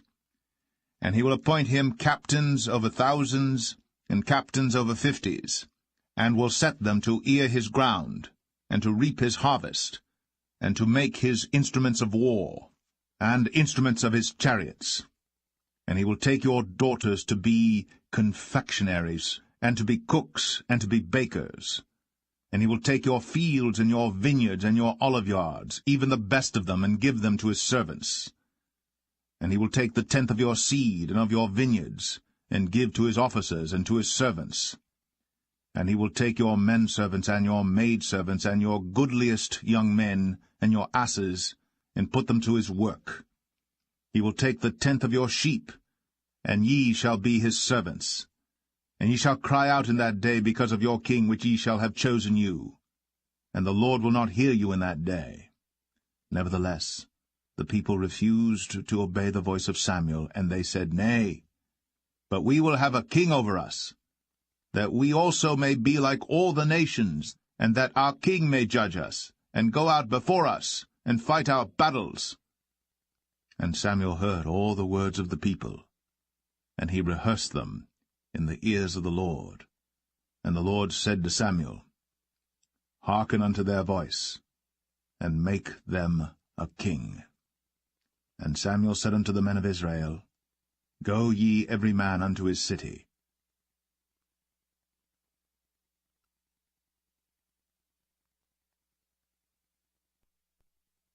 1 Samuel 9. Now there was a man of Benjamin, whose name was Kish, the son of Abiel, the son of Zeror, the son of Bechorath, the son of Aphiah, a Benjamite, a mighty man of power. And he had a son whose name was Saul, a choice young man, and a goodly. And there was not among the children of Israel a goodlier person than he. From his shoulders and upward he was higher than any of the people. And the asses of Kish, Saul's father, were lost. And Kish said to Saul his son, Take now one of the servants with thee, and arise, go seek the asses. And he passed through Mount Ephraim, and passed through the land of Shalisha. But they found them not. Then they passed through the land of Shalim, and there they were not. And he passed through the land of the Benjamites, but they found them not. And when they were come to the land of Zuph, Saul said to his servant that was with him, Come, and let us return, lest my father leave caring for the asses, and take thought for us. And he said unto him, Behold now, there is in this city a man of God, and he is an honorable man. All that he saith cometh surely to pass. Now let us go thither. Peradventure he can show us our way that we should go. Then said Saul to his servant, But behold, if we go, what shall we bring the man? For the bread is spent in our vessels, and there is not a present to bring to the man of God. What have we? And the servant answered Saul again, and said, Behold, I have here at hand the 4th part of a shekel of silver. That will I give to the man of God, to tell us our way. Before time in Israel, when a man went to inquire of God, thus he spake, Come, and let us go to the seer. For he that is now called a prophet was before time called a seer. Then said Saul to his servant, Well said, come, let us go. So they went unto the city where the man of God was. And as they went up the hill to the city, they found young maidens going out to draw water, and said unto them, Is the seer here? And they answered them, and said, He is, behold, he is before you. Make haste now, for he came today to the city, for there is a sacrifice of the people today in the high place. As soon as ye be come into the city, ye shall straightway find him, before he go up to the high place to eat. For the people will not eat until he come, because he doth bless the sacrifice, and afterwards they eat that be bidden. Now therefore get you up, for about this time ye shall find him. And they went up into the city. And when they were come into the city, behold, Samuel came out against them, for to go up to the high place. Now the Lord had told Samuel in his ear a day before Saul came, saying, Tomorrow, about this time, I will send thee a man out of the land of Benjamin, and thou shalt anoint him to be captain over my people Israel, that he may save my people out of the hand of the Philistines. For I have looked upon my people, because their cry is come unto me. And when Samuel saw Saul, the Lord said unto him, Behold the man whom I spake to thee of. This same shall reign over my people. Then Saul drew near to Samuel in the gate, and said, Tell me, I pray thee, where the seer's house is. And Samuel answered Saul, and said, I am the seer. Go up before me unto the high place. For ye shall eat with me today, and tomorrow I will let thee go, and will tell thee all that is in thine heart. And as for thine asses that were lost 3 days ago, set not thy mind on them, for they are found. And on whom is all the desire of Israel? Is it not on thee, and on all thy father's house? And Saul answered and said, Am not I a Benjamite, of the smallest of the tribes of Israel, and my family the least of all the families of the tribe of Benjamin? Wherefore then speakest thou so to me? And Samuel took Saul and his servant, and brought them into the parlour, and made them sit in the chiefest place among them that were bidden, which were about 30 persons. And Samuel said unto the cook, Bring the portion which I gave thee, of which I said unto thee, Set it by thee. And the cook took up the shoulder, and that which was upon it, and set it before Saul. And Samuel said, Behold that which is left, set it before thee, and eat. For unto this time hath it been kept for thee, since I said, I have invited the people. So Saul did eat with Samuel that day. And when they were come down from the high place into the city, Samuel communed with Saul upon the top of the house. And they arose early. And it came to pass about the spring of the day that Samuel called Saul to the top of the house, saying, Up, that I may send thee away. And Saul arose. And they went out, both of them, he and Samuel, abroad. And as they were going down to the end of the city, Samuel said to Saul, Bid the servant pass on before us. And he passed on. But stand thou still a while, that I may show thee the word of God.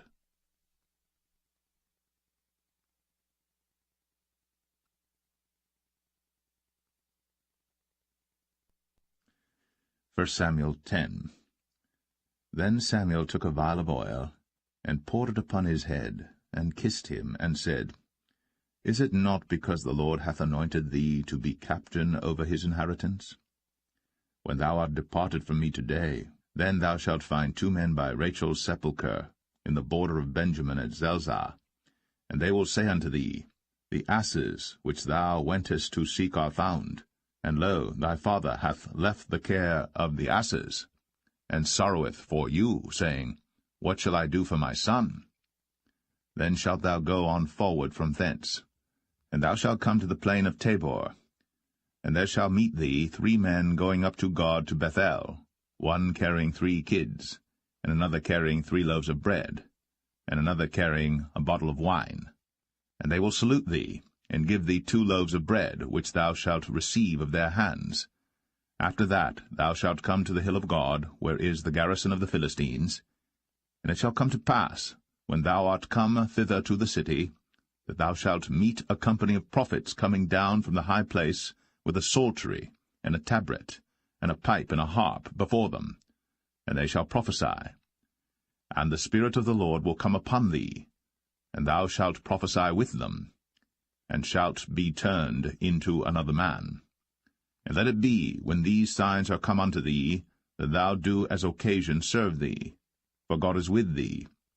And thou shalt go down before me to Gilgal, and behold, I will come down unto thee to offer burnt offerings, and to sacrifice sacrifices of peace offerings.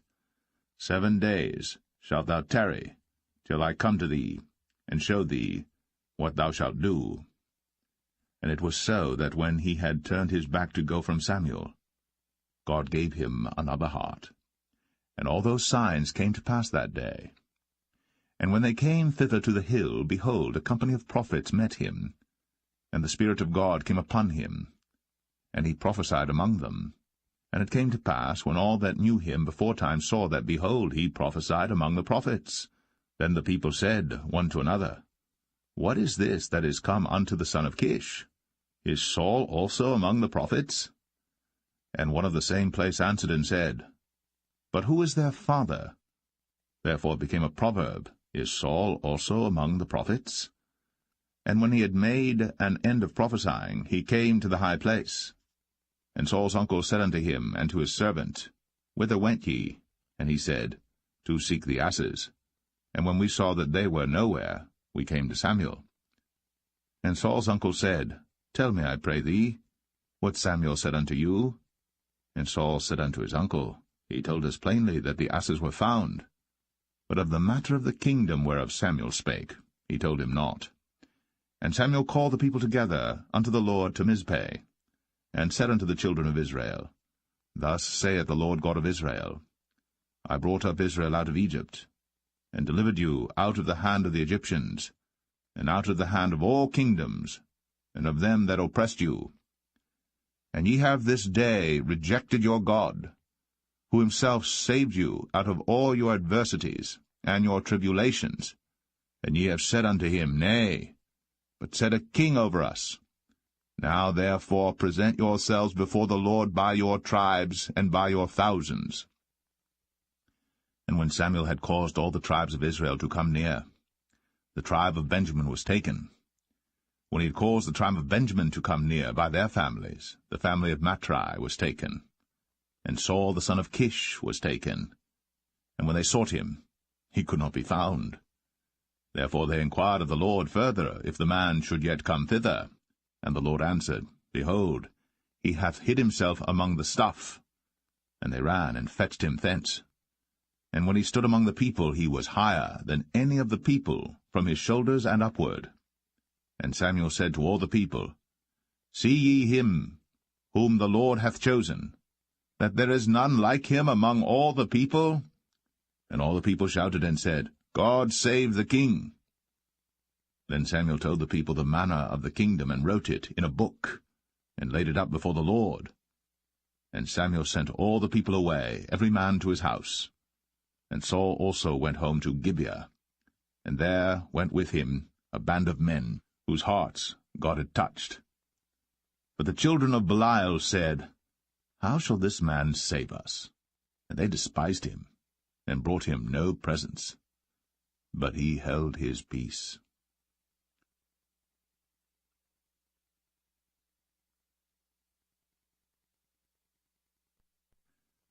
1 Samuel 11. Then Nahash the Ammonite came up, and encamped against Jabesh-Gilead. And all the men of Jabesh said unto Nahash, Make a covenant with us, and we will serve thee. And Nahash the Ammonite answered them, On this condition will I make a covenant with you, that I may thrust out all your right eyes, and lay it for a reproach upon all Israel.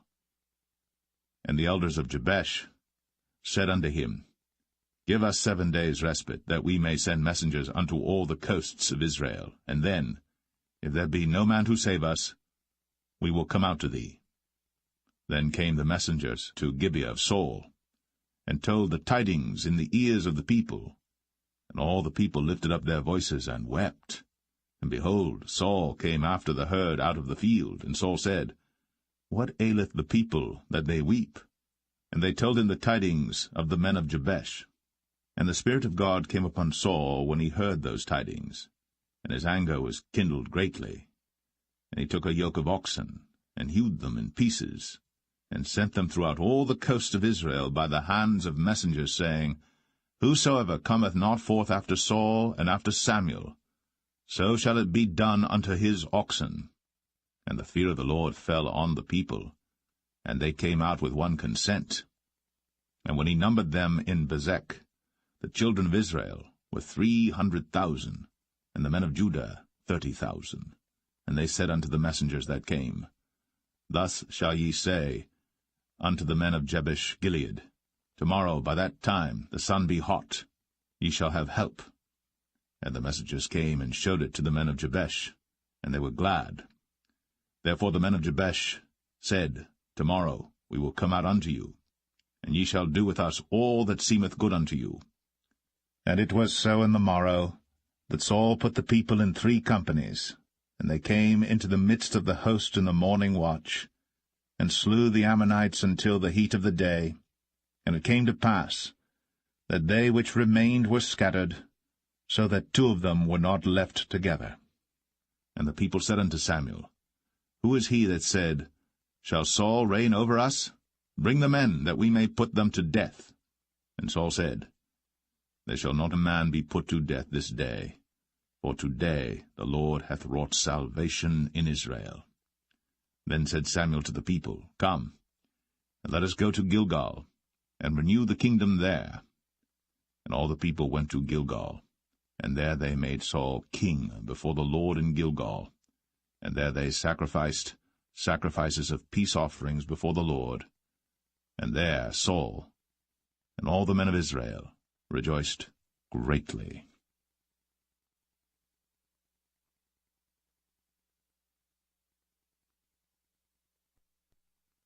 1 Samuel 12. And Samuel said unto all Israel, Behold, I have hearkened unto your voice in all that ye said unto me, and have made a king over you. And now, behold, the king walketh before you. And I am old and grey-headed, and behold, my sons are with you. And I have walked before you from my childhood unto this day. Behold, here I am. Witness against me before the Lord and before his anointed, whose ox have I taken? Or whose ass have I taken? Or whom have I defrauded? Whom have I oppressed? Or of whose hand have I received any bribe to blind mine eyes therewith? And I will restore it you. And they said, Thou hast not defrauded us, nor oppressed us, neither hast thou taken aught of any man's hand. And he said unto them, The Lord is witness against you, and his anointed is witness this day, that ye have not found aught in my hand. And they answered, He is witness. And Samuel said unto the people, It is the Lord that advanced Moses and Aaron, and that brought your fathers up out of the land of Egypt. Now therefore stand still, that I may reason with you before the Lord of all the righteous acts of the Lord which he did to you and to your fathers. When Jacob was come into Egypt, and your fathers cried unto the Lord, then the Lord sent Moses and Aaron, which brought forth your fathers out of Egypt, and made them dwell in this place. And when they forgat the Lord their God, he sold them into the hand of Sisera, captain of the host of Hazor, and into the hand of the Philistines, and into the hand of the king of Moab. And they fought against them. And they cried unto the Lord, and said, We have sinned, because we have forsaken the Lord, and have served Balaam and Ashtoreth. But now deliver us out of the hand of our enemies, and we will serve thee. And the Lord sent Jerubbaal, and Bedan, and Jephthah, and Samuel, and delivered you out of the hand of your enemies on every side, and ye dwelled safe. And when ye saw that Nahash the king of the children of Ammon came against you, ye said unto me, Nay, but a king shall reign over us, when the Lord your God was your king. Now therefore, behold, the king whom ye have chosen, and whom ye have desired, and behold, the Lord hath set a king over you. If ye will fear the Lord, and serve him, and obey his voice, and not rebel against the commandment of the Lord, then shall both ye and also the king that reigneth over you continue following the Lord your God. But if ye will not obey the voice of the Lord, but rebel against the commandment of the Lord, then shall the hand of the Lord be against you, as it was against your fathers. Now therefore stand and see this great thing which the Lord will do before your eyes. Is it not wheat harvest today? I will call unto the Lord, and he shall send thunder and rain, that ye may perceive and see that your wickedness is great, which ye have done in the sight of the Lord in asking you a king. So Samuel called unto the Lord, and the Lord sent thunder and rain that day. And all the people greatly feared the Lord and Samuel. And all the people said unto Samuel, Pray for thy servants unto the Lord thy God, that we die not. For we have added unto all our sins this evil, to ask us a king. And Samuel said unto the people, Fear not. Ye have done all this wickedness. Yet turn not aside from following the Lord, but serve the Lord with all your heart. And turn ye not aside, for then should ye go after vain things which cannot profit nor deliver, for they are vain. For the Lord will not forsake his people for his great name's sake, because it hath pleased the Lord to make you his people. Moreover, as for me, God forbid that I should sin against the Lord in ceasing to pray for you. But I will teach you the good and the right way. Only fear the Lord, and serve him in truth with all your heart. For consider how great things he hath done for you. But if ye shall still do wickedly, ye shall be consumed, both ye and your king.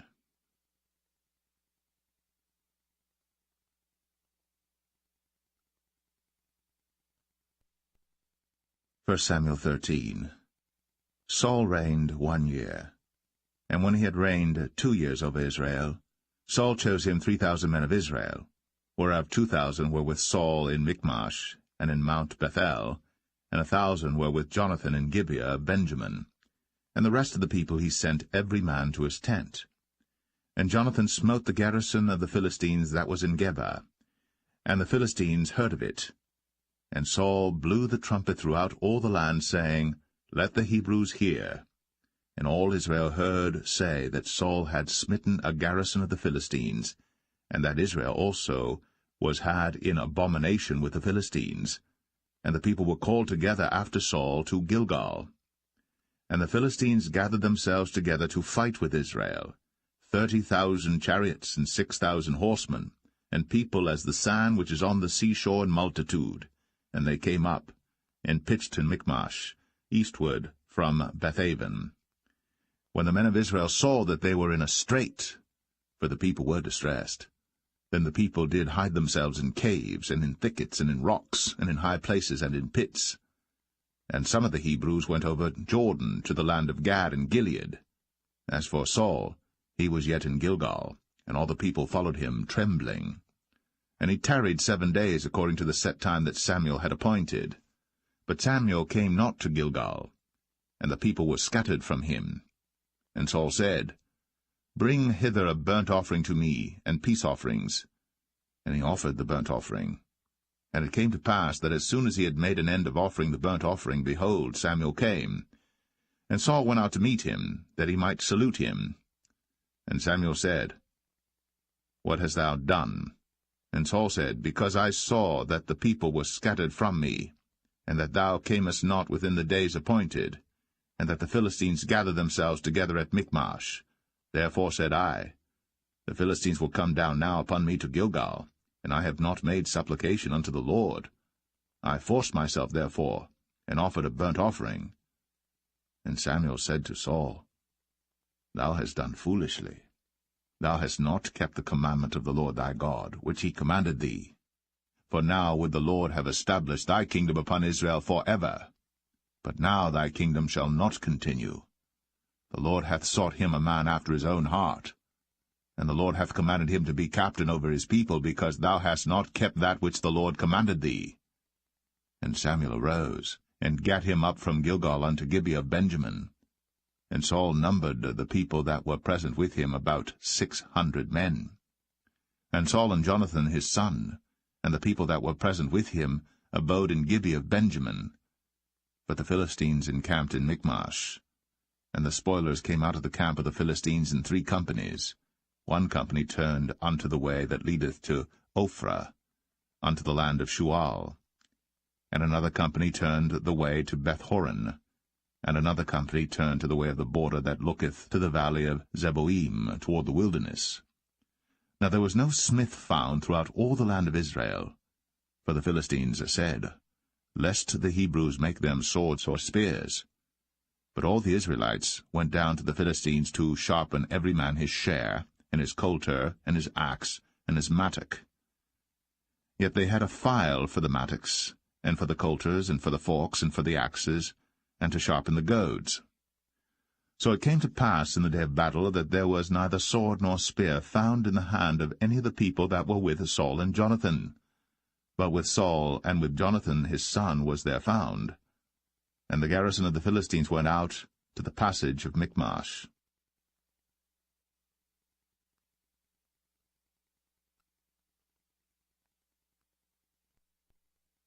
1 Samuel 14. Now it came to pass upon a day that Jonathan the son of Saul said unto the young man that bare his armor, Come, and let us go over to the Philistines' garrison that is on the other side. But he told not his father. And Saul tarried in the uttermost part of Gibeah, under a pomegranate tree which is in Migron, and the people that were with him were about 600 men. And Ahiah, the son of Ahitub, Ichabod's brother, the son of Phinehas, the son of Eli, the Lord's priest in Shiloh, wearing an ephod. And the people knew not that Jonathan was gone. And between the passages, by which Jonathan sought to go over unto the Philistines' garrison, there was a sharp rock on the one side, and a sharp rock on the other side. And the name of the one was Bozez, and the name of the other Sinai. The forefront of the one was situate northward over against Michmash, and the other southward over against Gibeah. And Jonathan said to the young men that bare his armor, Come, and let us go over unto the garrison of these uncircumcised. It may be that the Lord will work for us, for there is no restraint to the Lord to save by many or by few. And his armor-bearer said unto him, Do all that is in thine heart, turn thee, behold, I am with thee according to thy heart. Then said Jonathan, Behold, we will pass over unto these men, and we will discover ourselves unto them. If they say thus unto us, Tarry until we come to you, then we will stand still in our place, and will not go up unto them. But if they say thus, Come up unto us, then we will go up. For the Lord hath delivered them into our hand, and this shall be a sign unto us. And both of them discovered themselves unto the garrison of the Philistines. And the Philistines said, Behold, the Hebrews come forth out of the holes where they had hid themselves. And the men of the garrison answered Jonathan and his armor-bearer, and said, Come up to us, and we will show you a thing. And Jonathan said unto his armor-bearer, Come up after me, for the Lord hath delivered them into the hand of Israel. And Jonathan climbed up upon his hands and upon his feet, and his armor-bearer after him, and they fell before Jonathan, and his armor-bearer slew after him. And that first slaughter which Jonathan and his armor-bearer made was about 20 men, within as it were an half-acre of land, which a yoke of oxen might plough. And there was trembling in the host, in the field, and among all the people. The garrison and the spoilers, they also trembled, and the earth quaked. So it was a very great trembling. And the watchmen of Saul and Gibeah of Benjamin looked, and behold, the multitude melted away, and they went on beating down one another. Then said Saul unto the people that were with him, Number now, and see who is gone from us. And when they had numbered, behold, Jonathan and his armor-bearer were not there. And Saul said unto Ahiah, Bring hither the ark of God. For the ark of God was at that time with the children of Israel. And it came to pass, while Saul talked unto the priest, that the noise that was in the host of the Philistines went on and increased. And Saul said unto the priest, Withdraw thine hand. And Saul and all the people that were with him assembled themselves. And they came to the battle. And behold, every man's sword was against his fellow, and there was a very great discomfiture. Moreover, the Hebrews that were with the Philistines before that time, which went up with them into the camp from the country round about, even they also turned to be with the Israelites that were with Saul and Jonathan. Likewise all the men of Israel, which had hid themselves in Mount Ephraim, when they heard that the Philistines fled, even they also followed hard after them in the battle. So the Lord saved Israel that day. And the battle passed over unto Bethaven. And the men of Israel were distressed that day. For Saul had adjured the people, saying, Cursed be the man that eateth any food until evening, that I may be avenged on mine enemies. So none of the people tasted any food. And all they of the land came to a wood, and there was honey upon the ground. And when the people were come into the wood, behold, the honey dropped. But no man put his hand to his mouth, for the people feared the oath. But Jonathan heard not, when his father charged the people with the oath. Wherefore he put forth the end of the rod that was in his hand, and dipped it in an honeycomb, and put his hand to his mouth, and his eyes were enlightened. Then answered one of the people, and said, Thy father straitly charged the people with an oath, saying, Cursed be the man that eateth any food this day. And the people were faint.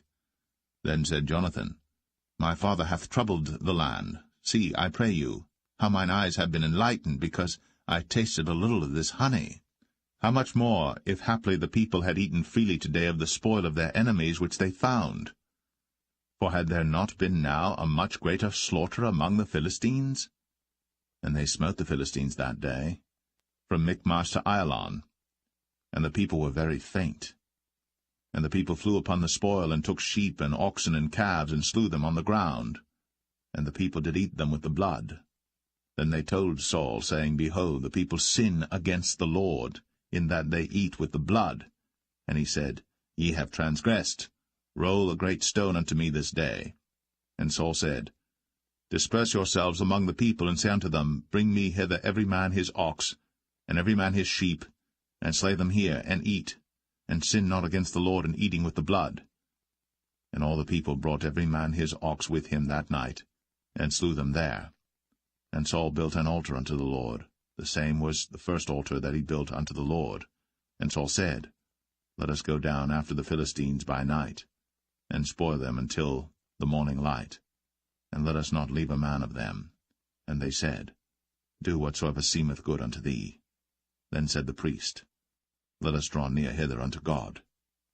And Saul asked counsel of God, Shall I go down after the Philistines? Wilt thou deliver them into the hand of Israel? But he answered him not that day. And Saul said, Draw ye near hither, all the chief of the people, and know and see wherein this sin hath been this day.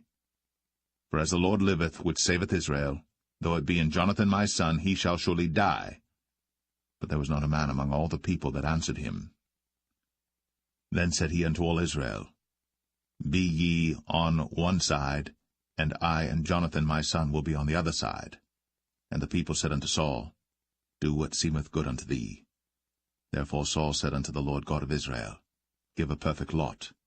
And Saul and Jonathan were taken, but the people escaped. And Saul said, Cast lots between me and Jonathan my son. And Jonathan was taken. Then Saul said to Jonathan, Tell me what thou hast done.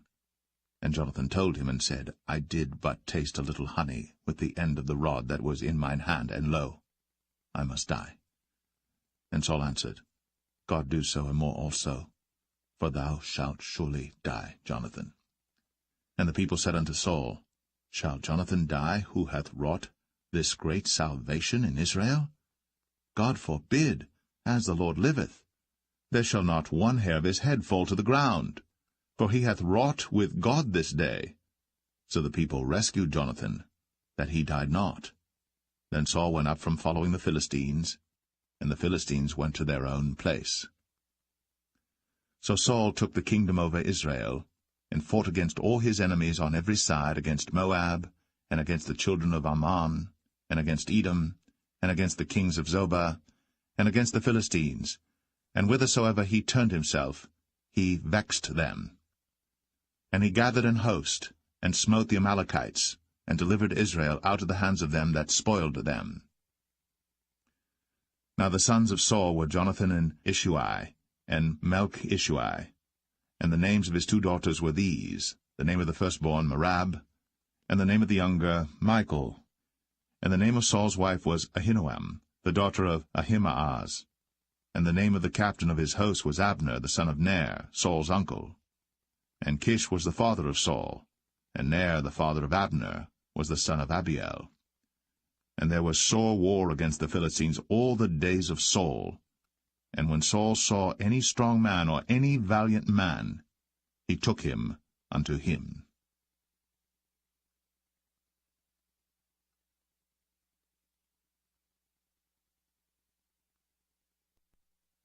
1 Samuel 15.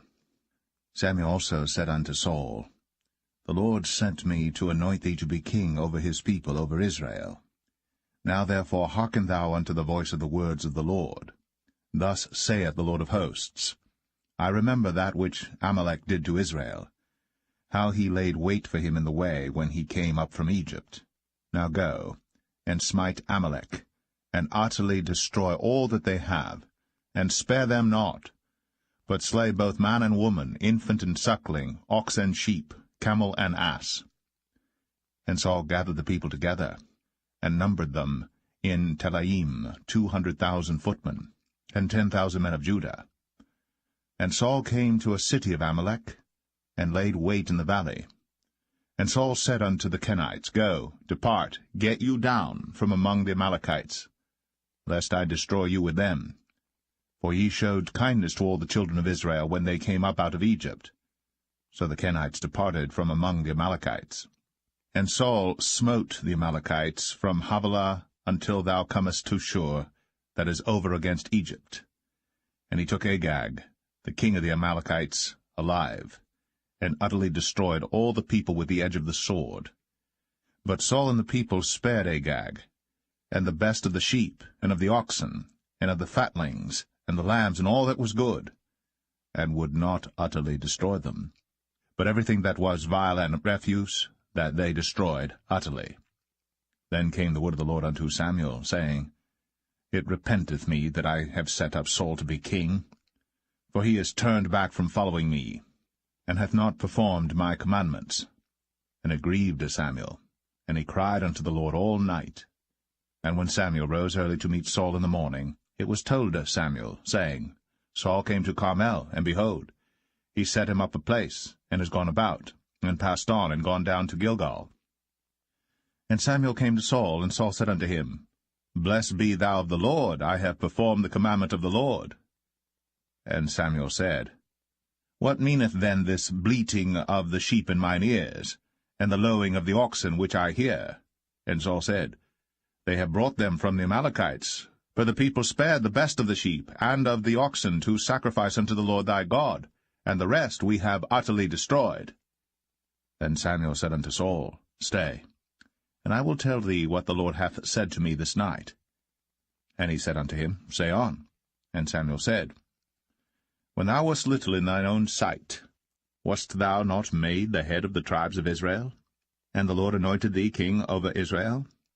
And the Lord sent thee on a journey, and said, Go, and utterly destroy the sinners, the Amalekites, and fight against them until they be consumed. Wherefore then didst thou not obey the voice of the Lord, but didst fly upon the spoil, and didst evil in the sight of the Lord? And Saul said unto Samuel, Yea, I have obeyed the voice of the Lord, and have gone the way which the Lord sent me, and have brought Agag, the king of Amalek, and have utterly destroyed the Amalekites. But the people took of the spoil sheep and oxen, the chief of the things which should have been utterly destroyed, to sacrifice unto the Lord thy God in Gilgal. And Samuel said, Hath the Lord as great delight in burnt offerings and sacrifices as in obeying the voice of the Lord? Behold, to obey is better than sacrifice, and to hearken than the fat of rams. For rebellion is as the sin of witchcraft, and stubbornness is as iniquity and idolatry. Because thou hast rejected the word of the Lord, he hath also rejected thee from being king. And Saul said unto Samuel, I have sinned, for I have transgressed the commandment of the Lord, and thy words, because I feared the people, and obeyed their voice. Now therefore, I pray thee, pardon my sin, and turn again with me, that I may worship the Lord. And Samuel said unto Saul, I will not return with thee, for thou hast rejected the word of the Lord, and the Lord hath rejected thee from being king over Israel. And as Samuel turned about to go away, he laid hold upon the skirt of his mantle, and it rent. And Samuel said unto him, The Lord hath rent the kingdom of Israel from thee this day, and hath given it to a neighbor of thine, that is better than thou. And also the strength of Israel will not lie nor repent, for he is not a man that he should repent. Then he said, I have sinned. Yet honor me now, I pray thee, before the elders of my people, and before Israel, and turn again with me, that I may worship the Lord thy God. So Samuel turned again after Saul, and Saul worshipped the Lord. Then said Samuel, Bring ye hither to me Agag the king of the Amalekites. And Agag came unto him delicately, and Agag said, Surely the bitterness of death is past. And Samuel said, As thy sword hath made women childless, so shall thy mother be childless among women. And Samuel hewed Agag in pieces before the Lord in Gilgal. Then Samuel went to Ramah, and Saul went up to his house to Gibeah of Saul. And Samuel came no more to see Saul until the day of his death. Nevertheless Samuel mourned for Saul, and the Lord repented that he had made Saul king over Israel.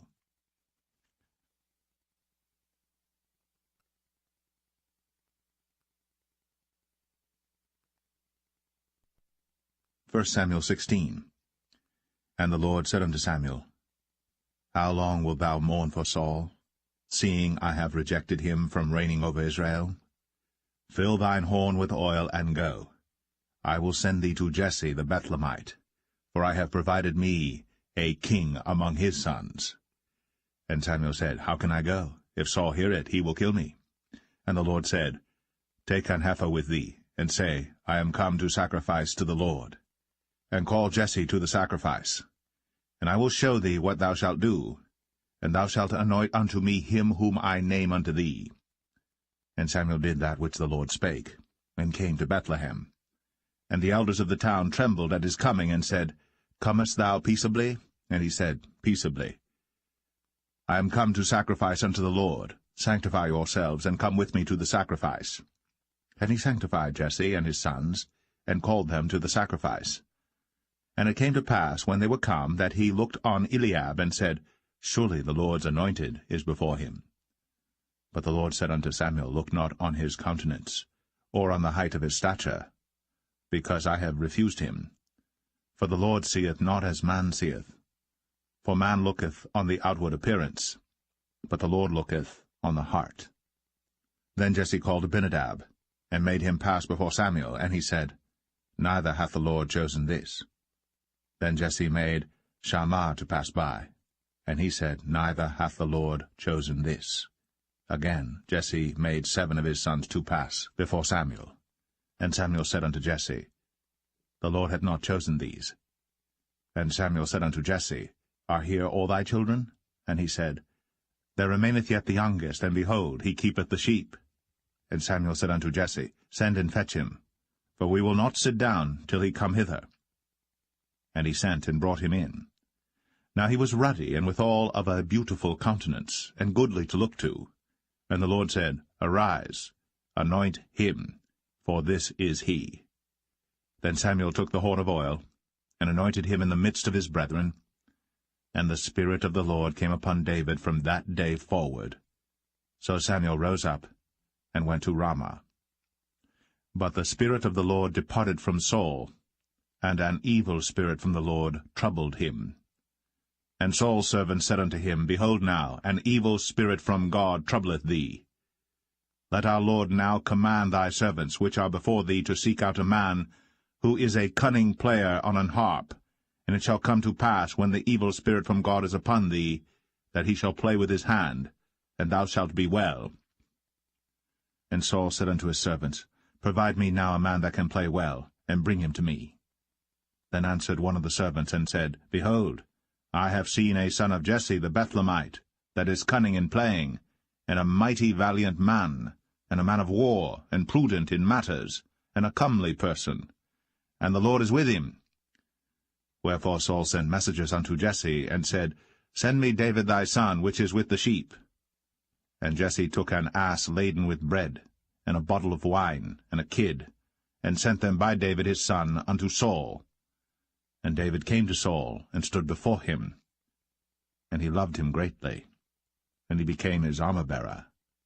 And Saul sent to Jesse, saying, Let David, I pray thee, stand before me, for he hath found favour in my sight.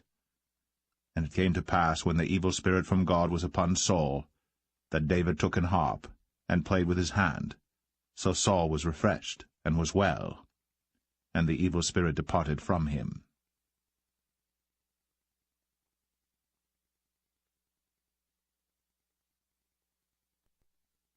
1 Samuel 17.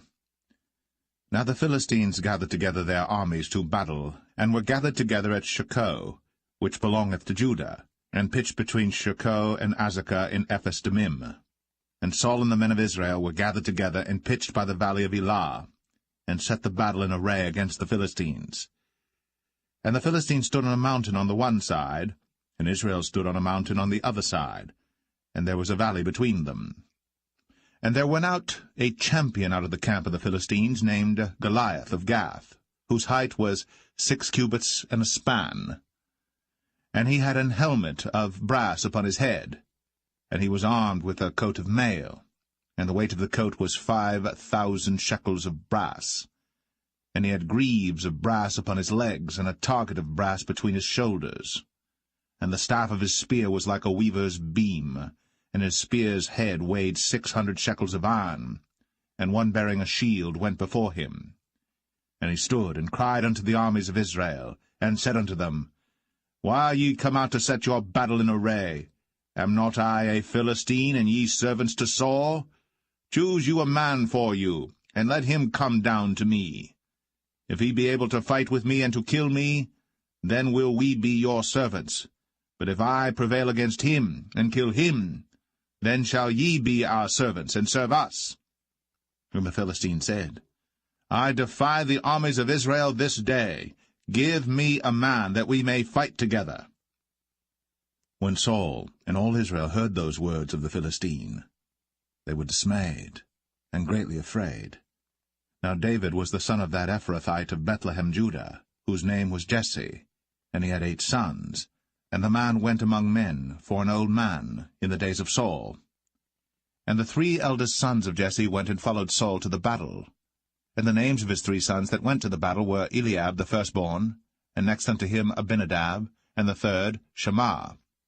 And David was the youngest, and the 3 eldest followed Saul. But David went and returned from Saul to feed his father's sheep at Bethlehem. And the Philistine drew near morning and evening, and presented himself 40 days. And Jesse said unto David his son, Take now for thy brethren an ephah of this parched corn, and these 10 loaves, and run to the camp to thy brethren. And carry these 10 cheeses unto the captain of their 1,000, and look how thy brethren fare, and take their pledge. Now Saul and they, and all the men of Israel, were in the valley of Elah, fighting with the Philistines. And David rose up early in the morning, and left the sheep with a keeper, and took and went, as Jesse had commanded him. And he came to the trench, as the host was going forth to the fight, and shouted for the battle. For Israel and the Philistines had put the battle in array, army against army. And David left his carriage in the hand of the keeper of the carriage, and ran into the army, and came and saluted his brethren. And as he talked with them, behold, there came up the champion, the Philistine of Gath, Goliath by name, out of the armies of the Philistines, and spake according to the same words, and David heard them. And all the men of Israel, when they saw the man, fled from him, and were sore afraid. And the men of Israel said, Have ye seen this man that is come up? Surely to defy Israel is he come up. And it shall be that the man who killeth him, the king will enrich him with great riches, and will give him his daughter, and make his father's house free in Israel.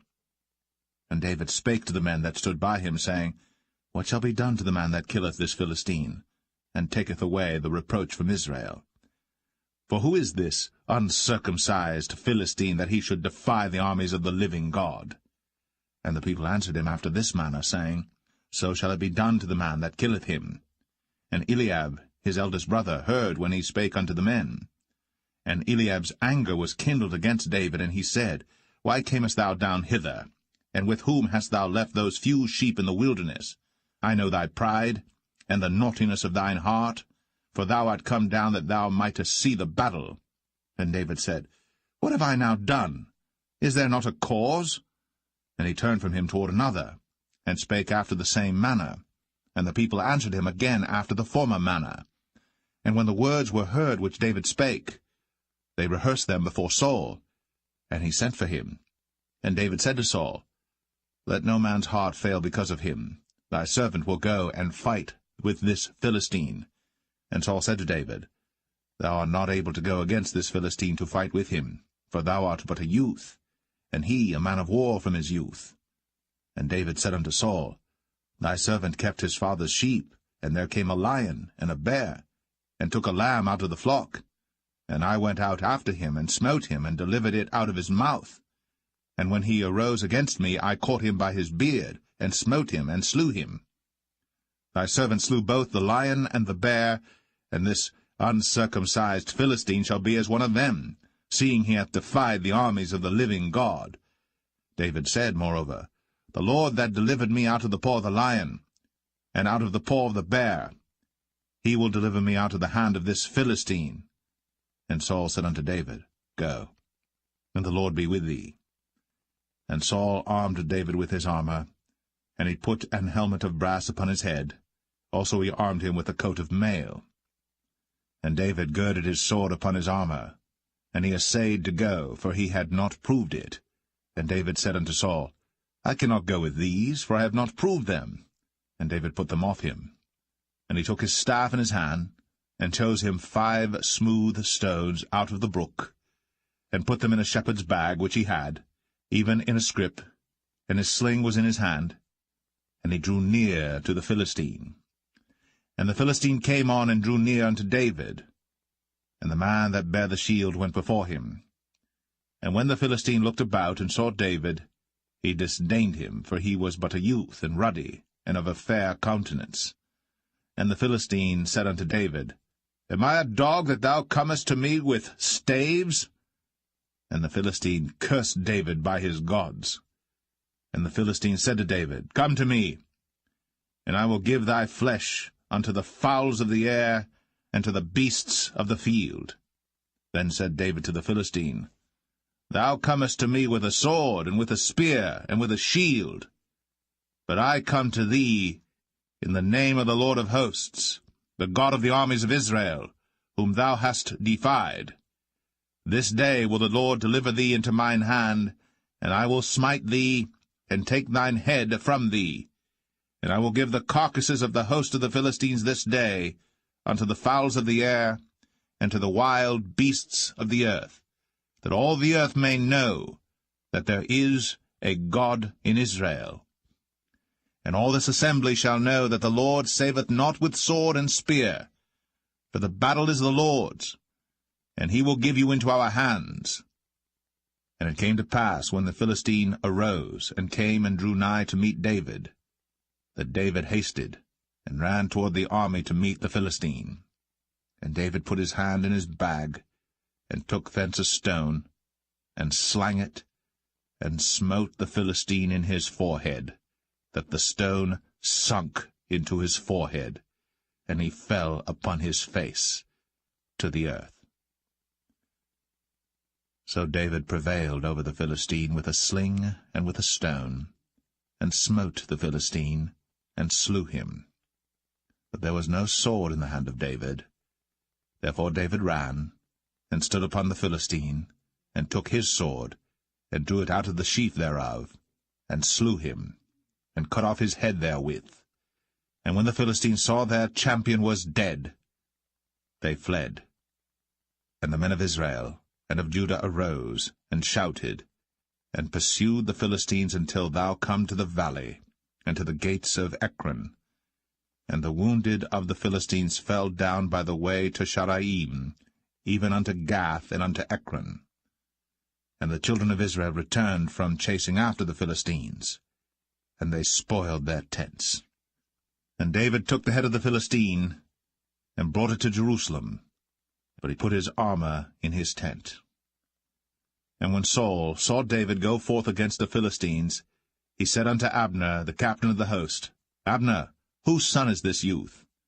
And Abner said, As thy soul liveth, O king, I cannot tell. And the king said, Inquire thou whose son the stripling is. And as David returned from the slaughter of the Philistine, Abner took him, and brought him before Saul with the head of the Philistine in his hand.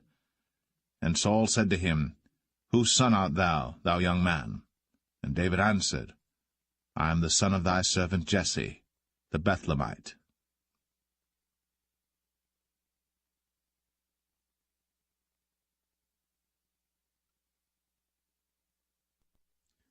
1 Samuel 18. And it came to pass, when he had made an end of speaking unto Saul, that the soul of Jonathan was knit with the soul of David, and Jonathan loved him as his own soul. And Saul took him that day, and would let him go no more home to his father's house. Then Jonathan and David made a covenant, because he loved him as his own soul. And Jonathan stripped himself of the robe that was upon him, and gave it to David, and his garments, even to his sword, and to his bow, and to his girdle. And David went out whithersoever Saul sent him, and behaved himself wisely.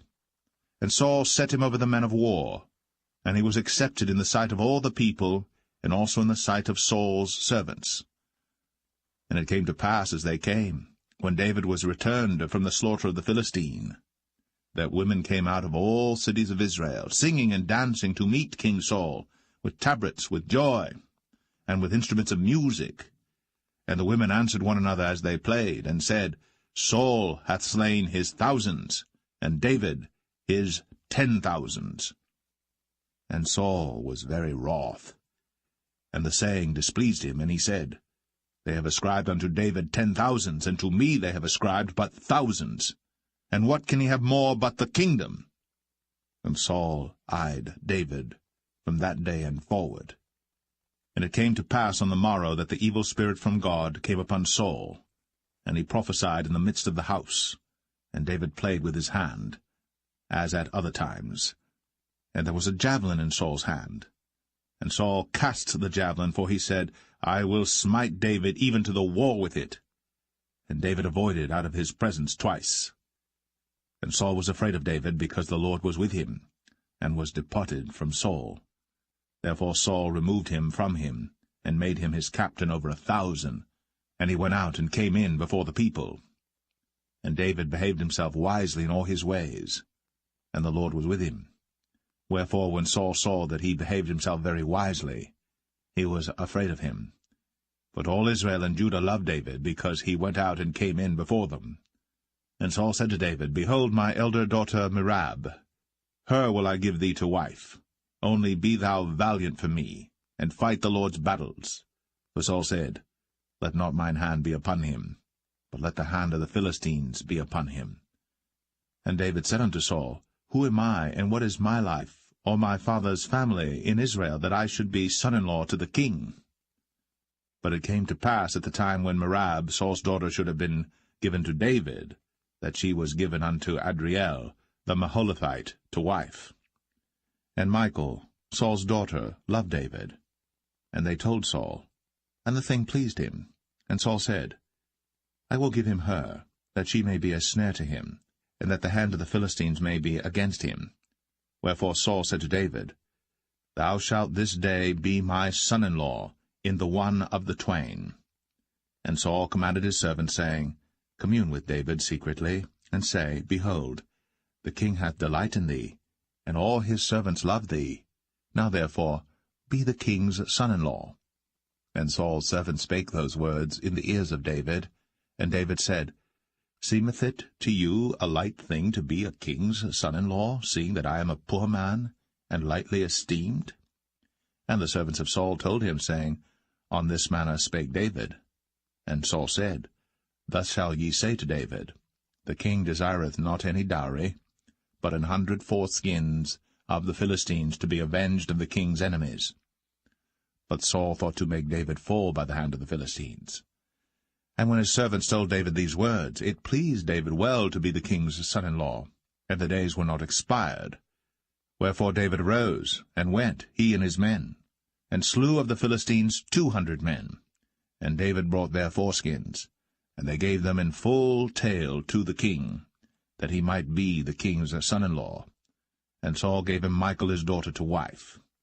And Saul saw and knew that the Lord was with David, and that Michal, Saul's daughter, loved him. And Saul was yet the more afraid of David, and Saul became David's enemy continually.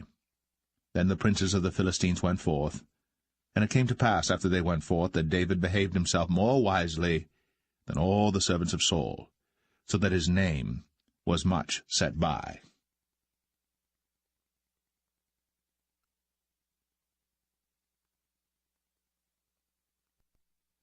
1 Samuel 19.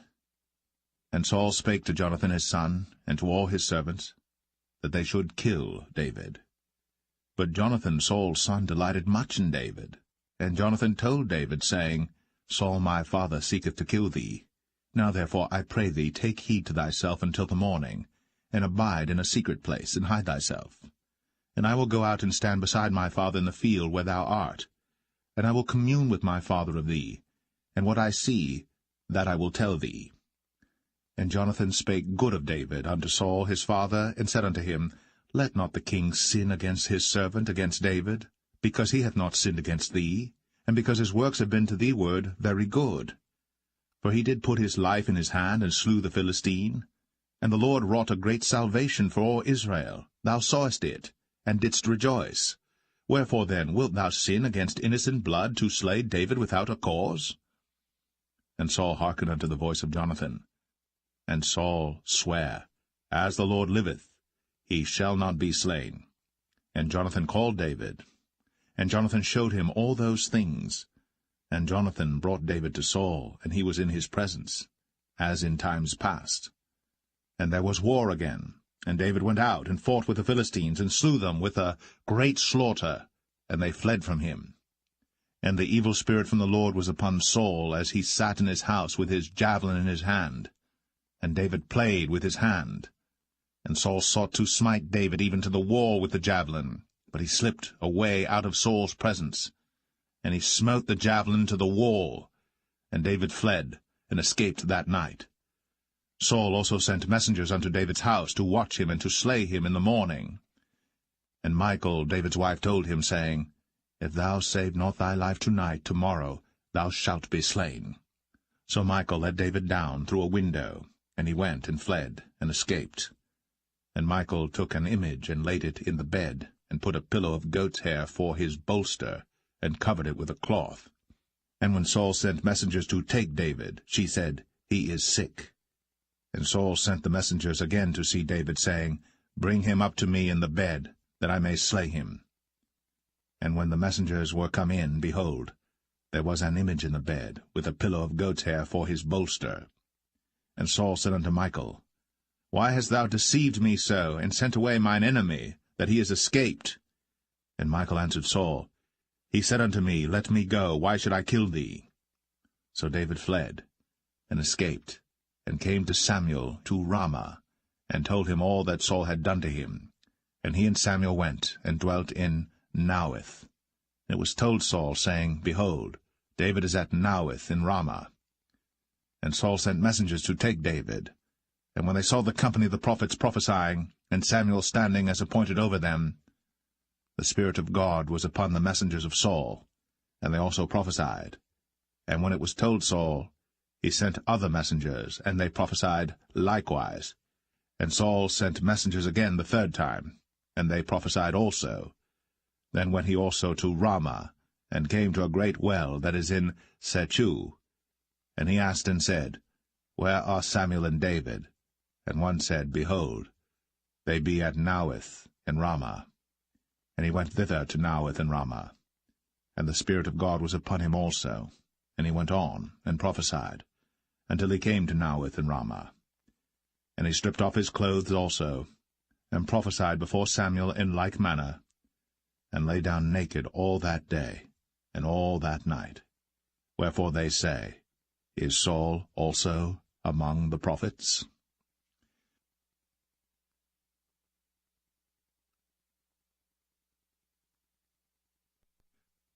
First Samuel 20.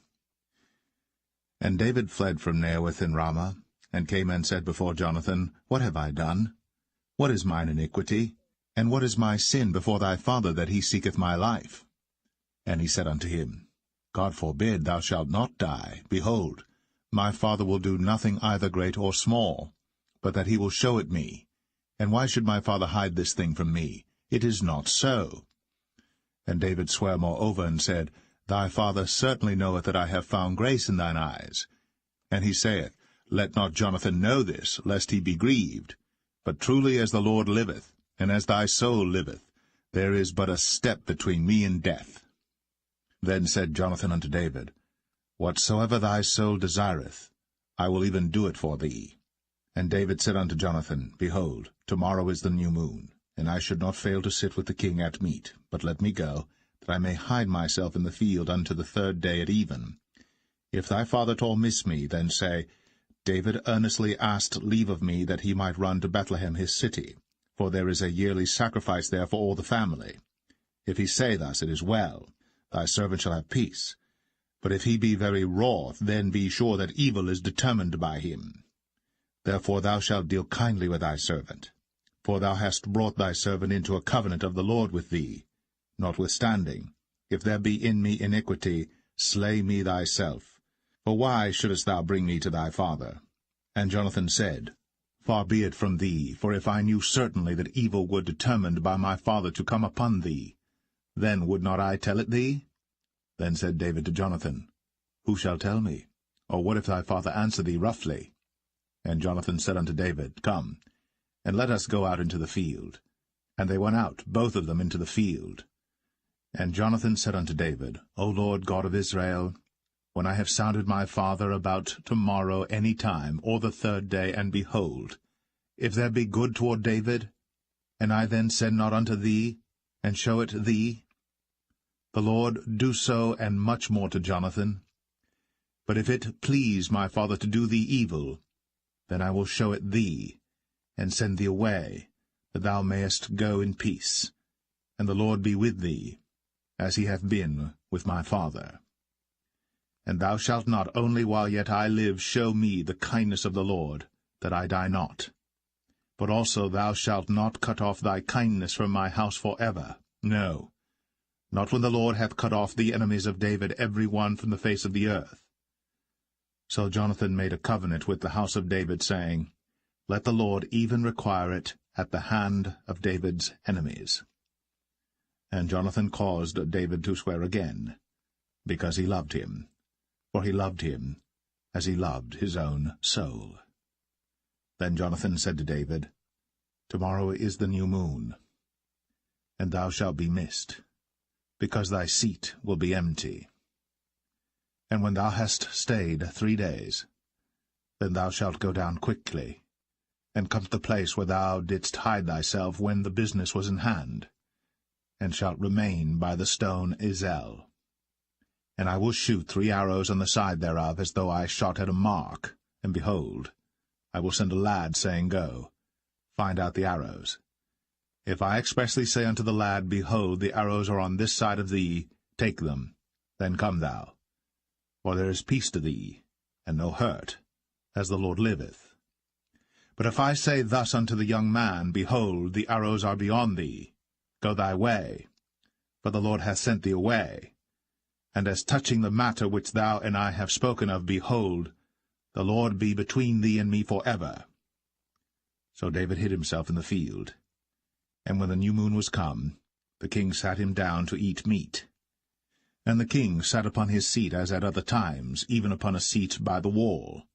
And Jonathan arose, and Abner sat by Saul's side, and David's place was empty. Nevertheless Saul spake not anything that day, for he thought, Something hath befallen him. He is not clean. Surely he is not clean. And it came to pass on the morrow, which was the 2nd day of the month, that David's place was empty. And Saul said unto Jonathan his son, Wherefore cometh not the son of Jesse to meat, neither yesterday nor today? And Jonathan answered Saul, David earnestly asked leave of me to go to Bethlehem. And he said, Let me go, I pray thee. For our family hath a sacrifice in the city, and my brother, he hath commanded me to be there. And now, if I have found favor in thine eyes, let me get away, I pray thee, and see my brethren. therefore he cometh not unto the king's table. Then Saul's anger was kindled against Jonathan. And he said unto him, Thou son of the perverse, rebellious woman, do not I know that thou hast chosen the son of Jesse to thine own confusion, and unto the confusion of thy mother's nakedness? For as long as the son of Jesse liveth upon the ground, thou shalt not be established, nor thy kingdom. Wherefore, now send and fetch him unto me, for he shall surely die. And Jonathan answered Saul his father, and said unto him, Wherefore shall he be slain? What hath he done? And Saul cast a javelin at him to smite him, whereby Jonathan knew that it was determined of his father to slay David. So Jonathan arose from the table in fierce anger, and did eat no meat the 2nd day of the month, for he was grieved for David, because his father had done him shame. And it came to pass in the morning that Jonathan went out into the field at the time appointed with David, and a little lad with him. And he said unto his lad, Run, find out now the arrows which I shoot. And as the lad ran, he shot an arrow beyond him. And when the lad was come to the place of the arrow which Jonathan had shot, Jonathan cried after the lad, and said, Is not the arrow beyond thee? And Jonathan cried after the lad, Make speed, haste, stay not. And Jonathan's lad gathered up the arrows, and came to his master. But the lad knew not anything, only Jonathan and David knew the matter. And Jonathan gave his artillery unto his lad, and said unto him, Go, carry them to the city. And as soon as the lad was gone, David arose out of a place toward the south, and fell on his face to the ground, and bowed himself 3 times. And they kissed one another, and wept one with another, until David exceeded. And Jonathan said to David, Go in peace, for as much as we have sworn both of us in the name of the Lord, saying, The Lord be between me and thee, and between my seed and thy seed forever. And he arose, and departed. And Jonathan went into the city.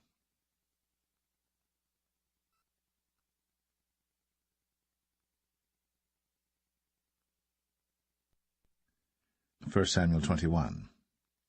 Then came David to Nob, to Ahimelech the priest.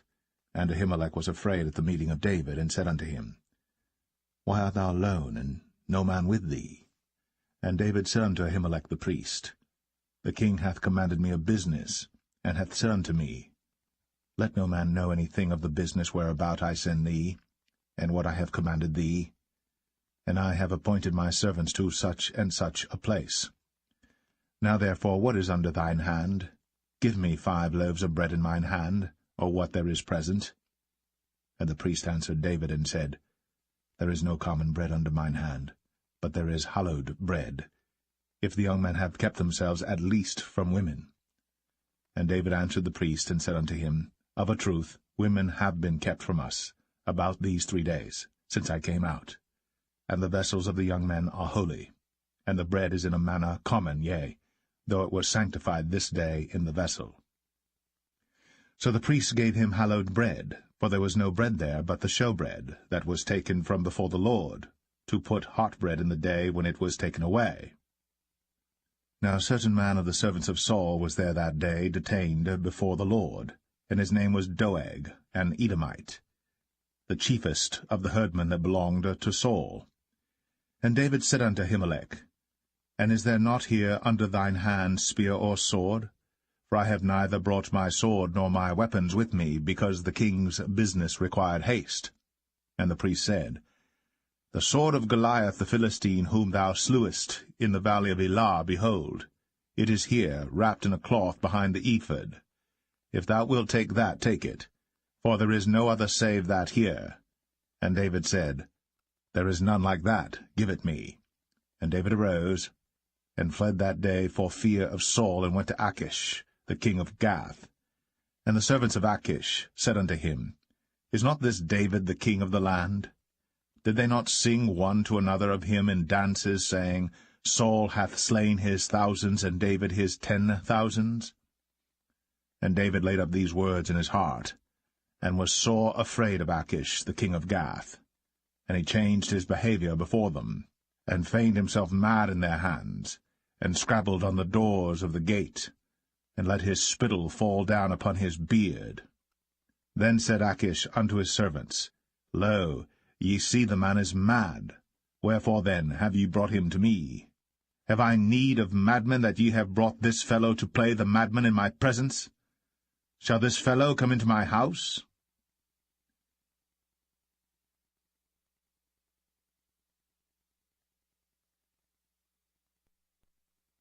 First Samuel 22. David therefore departed thence, and escaped to the cave Adullam. And when his brethren and all his father's house heard it, they went down thither to him. And every one that was in distress, and every one that was in debt, and every one that was discontented gathered themselves unto him. And he became a captain over them. And there were with him about 400 men. And David went thence to Mizpeh of Moab. And he said unto the king of Moab, Let my father and my mother, I pray thee, come forth, and be with you, till I know what God will do for me. And he brought them before the king of Moab, and they dwelt with him all the while that David was in the hold. And the prophet Gad said unto David, Abide not in the hold, depart, and get thee into the land of Judah. Then David departed, and came into the forest of Hareth. When Saul heard that David was discovered, and the men that were with him. Now Saul abode in Gibeah under a tree in Ramah, having his spear in his hand, and all his servants were standing about him. Then Saul said unto his servants that stood about him, Hear now, ye Benjamites, will the son of Jesse give every one of you fields and vineyards, and make you all captains of thousands and captains of hundreds, that all of you have conspired against me? And there is none that showeth me that my son hath made a league with the son of Jesse. And there is none of you that is sorry for me, or showeth unto me that my son hath stirred up my servant against me, to lie in wait, as at this day. Then answered Doeg the Edomite, which was set over the servants of Saul, and said, I saw the son of Jesse coming to Nob, to Ahimelech, the son of Ahitub. And he inquired of the Lord for him, and gave him victuals, and gave him the sword of Goliath the Philistine. Then the king sent to call Ahimelech the priest, the son of Ahitub, and all his father's house, the priests that were in Nob, and they came all of them to the king. And Saul said, Hear now, thou son of Ahitub. And he answered, Here I am, my lord. And Saul said unto him, Why have ye conspired against me, thou and the son of Jesse, in that thou hast given him bread and a sword, and hast inquired of God for him, that he should rise against me to lie in wait, as at this day? Then Ahimelech answered the king, and said, And who is so faithful among all thy servants as David, which is the king's son-in-law, and goeth at thy bidding, and is honourable in thine house? Did I then begin to inquire of God for him? Be it far from me. Let not the king impute anything unto his servant, nor to all the house of my father, for thy servant knew nothing of all this, less or more. And the king said, Thou shalt surely die, Ahimelech, thou, and all thy father's house. And the king said unto the footmen that stood about him, Turn, and slay the priests of the Lord, because their hand also is with David, and because they knew when he fled, and did not show it to me. But the servants of the king would not put forth their hand to fall upon the priests of the Lord. And the king said to Doeg, Turn thou, and fall upon the priests. And Doeg the Edomite turned, and he fell upon the priests, and slew on that day 75 persons that did wear a linen ephod. And Nob, the city of the priests, smote he with the edge of the sword both men and women, children and sucklings, and oxen and asses, and sheep, with the edge of the sword. And one of the sons of Ahimelech the son of Ahitub, named Abiathar, escaped, and fled after David. And Abiathar showed David that Saul had slain the Lord's priests. And David said unto Abiathar, I knew it that day when Doeg the Edomite was there, that he would surely tell Saul, I have occasioned the death of all the persons of thy father's house. Abide thou with me. Fear not, for he that seeketh my life seeketh thy life. But with me thou shalt be in safeguard.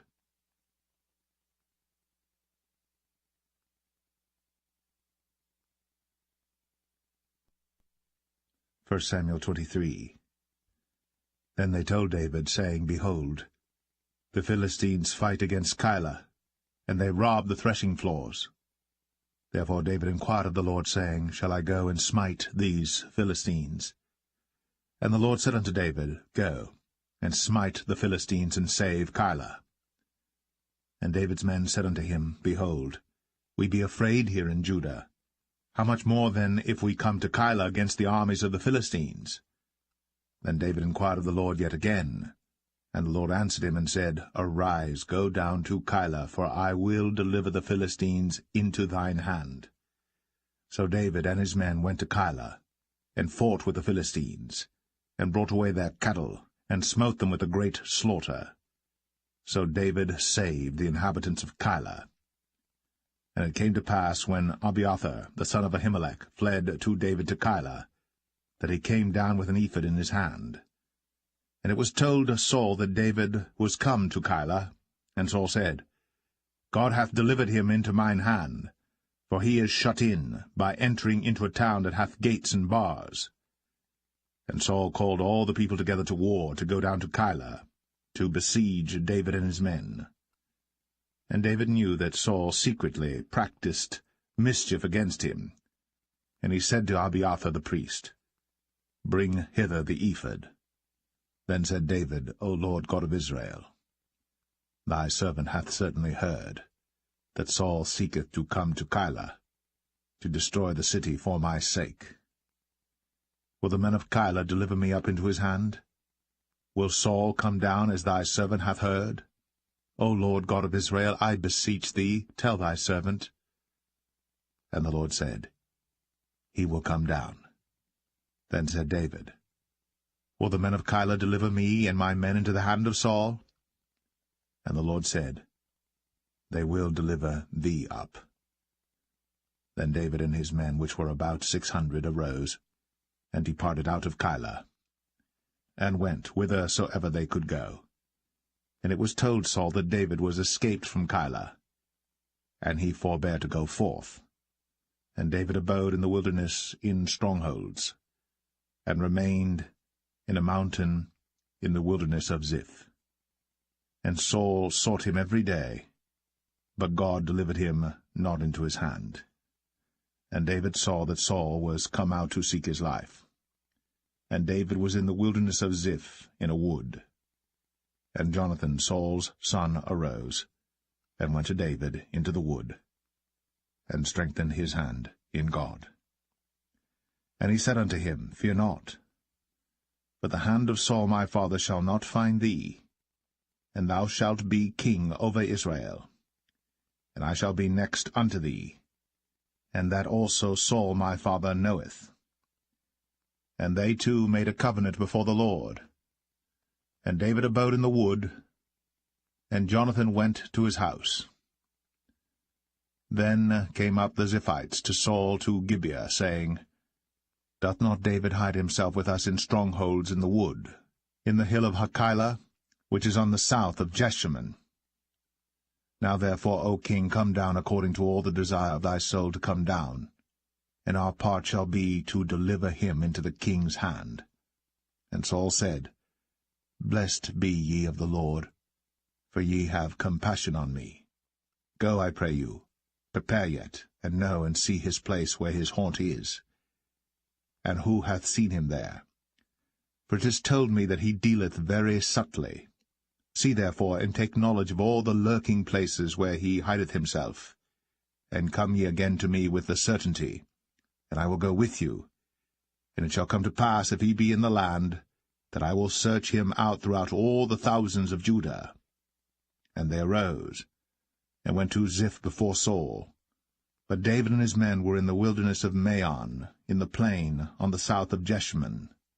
Saul also and his men went to seek him, and they told David, wherefore he came down into a rock, and abode in the wilderness of Maon. And when Saul heard that, he pursued after David in the wilderness of Maon. And Saul went on this side of the mountain, and David and his men on that side of the mountain. And David made haste to get away for fear of Saul. For Saul and his men compassed David and his men round about to take them. But there came a messenger unto Saul, saying, Haste thee, and come, for the Philistines have invaded the land. Wherefore Saul returned from pursuing after David, and went against the Philistines. Therefore they called that place Selah Hamalekoth. And David went up from thence, and dwelt in strongholds at En-gedi.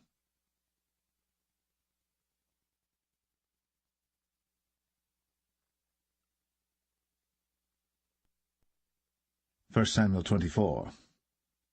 And it came to pass, when Saul was returned from following the Philistines, that it was told him, saying, Behold, David is in the wilderness of En-gedi. Then Saul took 3,000 chosen men out of all Israel, and went to seek David and his men upon the rocks of the wild goats. And he came to the sheepcotes by the way, where was a cave. And Saul went in to cover his feet, and David and his men remained in the sides of the cave. And the men of David said unto him, Behold the day of which the Lord said unto thee, Behold, I will deliver thine enemy into thine hand, that thou mayest do to him as it shall seem good unto thee. Then David arose, and cut off the skirt of Saul's robe privily. And it came to pass afterward that David's heart smote him, because he had cut off Saul's skirt. And he said unto his men, The Lord forbid that I should do this thing unto my master, the Lord's anointed, to stretch forth mine hand against him, seeing he is the anointed of the Lord. So David stayed his servants with these words, and suffered them not to rise against Saul.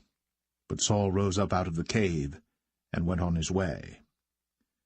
David also rose afterward, and went out of the cave, and cried after Saul, saying, My lord the king. And when Saul looked behind him, David stooped with his face to the earth, and bowed himself. And David said to Saul, Wherefore hearest thou men's words, saying, Behold, David seeketh thy hurt? Behold, this day thine eyes have seen how that the Lord had delivered thee today into mine hand in the cave, and some bade me kill thee. But mine eyes spared thee, and I said, I will not put forth mine hand against my Lord, for he is the Lord's anointed. Moreover, my father, see the skirt of thy robe in my hand. For in that I cut off the skirt of thy robe, and killed thee not. Know thou, and see that there is neither evil nor transgression in mine hand. And I have not sinned against thee, yet thou huntest my soul to take it. The Lord judge between me and thee, and the Lord avenge me of thee, but mine hand shall not be upon thee. As saith the proverb of the ancients, Wickedness proceedeth from the wicked, but mine hand shall not be upon thee. After whom is the king of Israel come out? After whom dost thou pursue? After a dead dog, after a flea?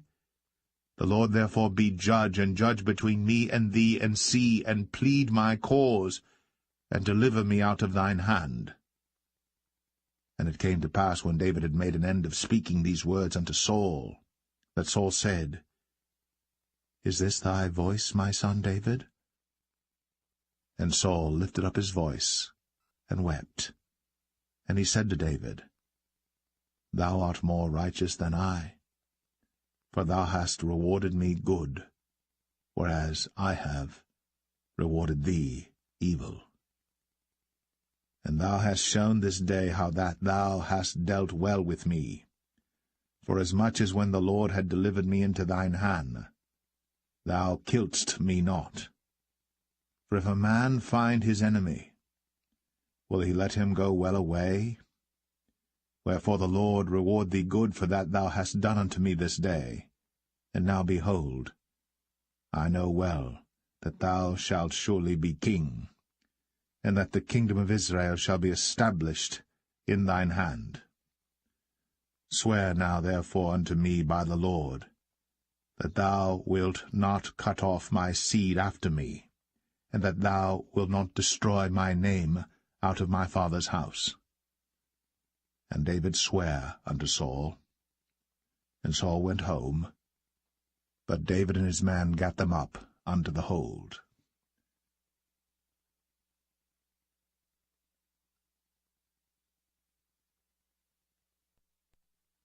1 Samuel 25. And Samuel died, and all the Israelites were gathered together, and lamented him, and buried him in his house at Ramah. And David arose, and went down to the wilderness of Paran. And there was a man in Maon, whose possessions were in Carmel. And the man was very great, and he had 3,000 sheep and 1,000 goats. And he was shearing his sheep in Carmel. Now the name of the man was Nabal, and the name of his wife Abigail. And she was a woman of good understanding, and of a beautiful countenance. But the man was churlish, and evil in his doings, and he was of the house of Caleb. And David heard in the wilderness that Nabal did shear his sheep. And David sent out 10 young men, and David said unto the young men, Get you up to Carmel, and go to Nabal, and greet him in my name. And thus shall ye say to him that liveth in prosperity, Peace be both to thee, and peace be to thine house, and peace be unto all that thou hast. And now I have heard that thou hast shearers. Now thy shepherds which were with us, we hurt them not, neither was there aught missing unto them all the while they were in Carmel. Ask thy young men, and they will show thee. Wherefore let the young men find favor in thine eyes. For we come in a good day. Give, I pray thee, whatsoever cometh to thine hand unto thy servants, and to thy son David. And when David's young men came, they spake to Nabal according to all those words in the name of David, and ceased. And Nabal answered David's servants, and said, Who is David? And who is the son of Jesse? There be many servants nowadays that break away every man from his master. Shall I then take my bread and my water and my flesh that I have killed for my shearers, and give it unto men whom I know not whence they be? So David's young men turned their way, and went again, and came and told him all those sayings. And David said unto his men, Gird ye on every man his sword. And they girded on every man his sword. And David also girded on his sword. And there went up after David about 400 men, and 200 abode by the stuff. But one of the young men told Abigail, Nabal's wife, saying, Behold, David sent messengers out of the wilderness to salute our master, and he railed on them. But the men were very good unto us, and we were not hurt, neither missed we any thing as long as we were conversant with them when we were in the fields. They were a wall unto us both by night and day. All the while we were with them keeping the sheep. Now therefore know and consider what thou wilt do, for evil is determined against our master, and against all his household. For he is such a son of Belial, that a man cannot speak to him. Then Abigail made haste, and took 200 loaves and 2 bottles of wine, and 5 sheep ready dressed, and 5 measures of parched corn, and 100 clusters of raisins, and 200 cakes of figs, and laid them on asses. And she said unto her servants, Go on before me, behold, I come after you. But she told not her husband Nabal. And it was so, as she rode on the ass, that she came down by the covert of the hill, and behold, David and his men came down against her, and she met them. Now David had said, Surely in vain have I kept all that this fellow hath in the wilderness, so that nothing was missed of all that pertained unto him, and he hath requited me evil for good. So, and more also do God unto the enemies of David, if I leave of all that pertain to him by the morning light any that pisseth against the wall. And when Abigail saw David, she hasted, and lighted off the ass, and fell before David on her face, and bowed herself to the ground, and fell at his feet, and said, Upon me, my lord, upon me let this iniquity be, and let thine handmaid, I pray thee, speak in thine audience, and hear the words of thine handmaid. Let not, my lord, I pray thee, regard this man of Belial, even Nabal. For as his name is, so is he. Nabal is his name, and folly is with him. But I, thine handmaid, saw not the young men of my lord, whom thou didst send. Now therefore, my lord, as the Lord liveth, and as thy soul liveth, seeing the Lord hath withholden thee from coming to shed blood, and from avenging thyself with thine own hand, now let thine enemies, and they that seek evil to my lord, be as Nabal. And now this blessing which thine handmaid hath brought unto my lord, let it even be given unto the young men that follow my lord. I pray thee, forgive the trespass of thine handmaid, for the Lord will certainly make my lord a sure house, because my lord fighteth the battles of the Lord, and evil hath not been found in thee all thy days. Yet a man is risen to pursue thee, and to seek thy soul. But the soul of my lord shall be bound in the bundle of life with the Lord thy God, and the souls of thine enemies, them shall he sling out, as out of the middle of a sling.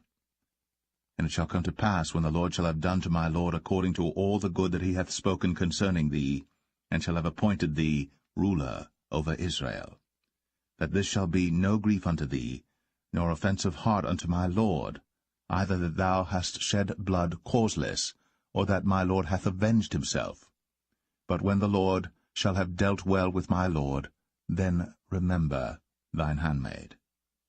And David said to Abigail, Blessed be the Lord God of Israel, which sent thee this day to meet me. And blessed be thy advice, and blessed be thou, which hast kept me this day from coming to shed blood, and from avenging myself with mine own hand. For in very deed, as the Lord God of Israel liveth, which hath kept me back from hurting thee, except thou hadst hasted and come to meet me, surely there had not been left unto Nabal by the morning light any that pisseth against the wall. So David received of her hand that which he had brought him, and said unto her, Go up in peace to thine house. See, I have hearkened to thy voice, and have accepted thy person. And Abigail came to Nabal, and behold, he held a feast in his house, like the feast of a king. And Nabal's heart was merry within him, for he was very drunken.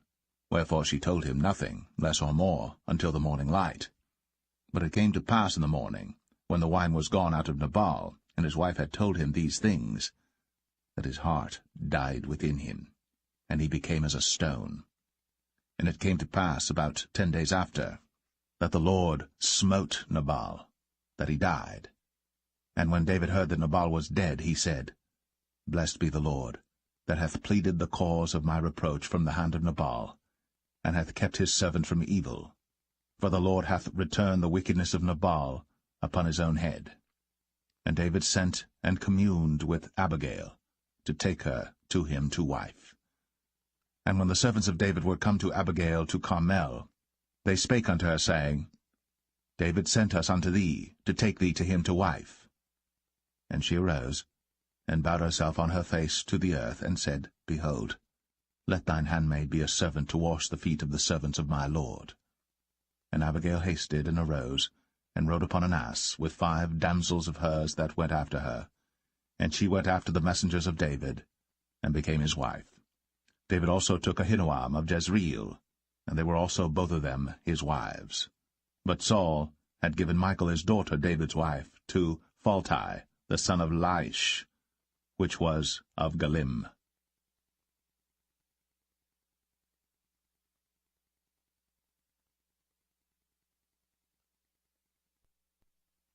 1 Samuel 26. And the Ziphites came unto Saul to Gibeah, saying, Doth not David hide himself in the hill of Hachilah, which is before Jeshimon? Then Saul arose, and went down to the wilderness of Ziph, having 3,000 chosen men of Israel with him to seek David in the wilderness of Ziph. And Saul pitched in the hill of Hachilah, which is before Jeshimon, by the way. But David abode in the wilderness, and he saw that Saul came after him into the wilderness. David therefore sent out spies, and understood that Saul was come in very deed. And David arose, and came to the place where Saul had pitched. And David beheld the place where Saul lay, and Abner the son of Ner, the captain of his host. And Saul lay in the trench, and the people pitched round about him. Then answered David, and said to Ahimelech the Hittite, and to Abishai, the son of Zeruiah, brother to Joab, saying, Who will go down with me to Saul to the camp? And Abishai said, I will go down with thee. So David and Abishai came to the people by night, and behold, Saul lay sleeping within the trench, and his spear stuck in the ground at his bolster. But Abner and the people lay round about him. Then said Abishai to David, God hath delivered thine enemy into thine hand this day. Now therefore let me smite him, I pray thee, with the spear even to the earth at once, and I will not smite him the second time. And David said to Abishai, Destroy him not, for who can stretch forth his hand against the Lord's anointed, and be guiltless? David said furthermore, As the Lord liveth, the Lord shall smite him, or his day shall come to die, or he shall descend into battle and perish. The Lord forbid that I should stretch forth mine hand against the Lord's anointed. But I pray thee, take thou now the spear that is at his bolster, and the cruse of water, and let us go. So David took the spear and the cruse of water from Saul's bolster, and they gat them away. And no man saw it, nor knew it, neither awaked, for they were all asleep, because a deep sleep from the Lord was fallen upon them. Then David went over to the other side, and stood on the top of an hill afar off, a great space being between them. And David cried to the people, and to Abner the son of Ner, saying, Answerest thou not, Abner? Then Abner answered and said, Who art thou that criest to the king? And David said to Abner, Art not thou a valiant man? And who is like to thee in Israel? Wherefore then hast thou not kept thy lord the king? For there came one of the people in to destroy the king thy lord. This thing is not good that thou hast done. As the Lord liveth, ye are worthy to die, because ye have not kept your master the Lord's anointed. And now see where the king's spear is, and the cruse of water that was at his bolster. And Saul knew David's voice, and said, Is this thy voice, my son, David? And David said, It is my voice, my lord, O king. And he said, Wherefore doth my lord thus pursue after his servant? For what have I done, or what evil is in mine hand? Now therefore, I pray thee, let my lord the king hear the words of his servant. If the Lord have stirred thee up against me, let him accept an offering. But if they be the children of men, cursed be they before the Lord. For they have driven me out this day from abiding in the inheritance of the Lord, saying, Go serve other gods. Now therefore, let not my blood fall to the earth before the face of the Lord. For the king of Israel is come out to seek a flea, as when one doth hunt a partridge in the mountains. Then said Saul, I have sinned. Return, my son David. For I will no more do thee harm, because my soul was precious in thine eyes this day. Behold, I have played the fool, and have erred exceedingly. And David answered and said, Behold the king's spear, and let one of the young men come over and fetch it. The Lord render to every man his righteousness and his faithfulness. For the Lord delivered thee into my hand today. But I would not stretch forth mine hand against the Lord's anointed. And behold, as thy life was much set by this day in mine eyes, so let my life be much set by in the eyes of the Lord, and let him deliver me out of all tribulation. Then Saul said to David, Blessed be thou, my son David. Thou shalt both do great things, and also shalt still prevail. So David went on his way, and Saul returned to his place.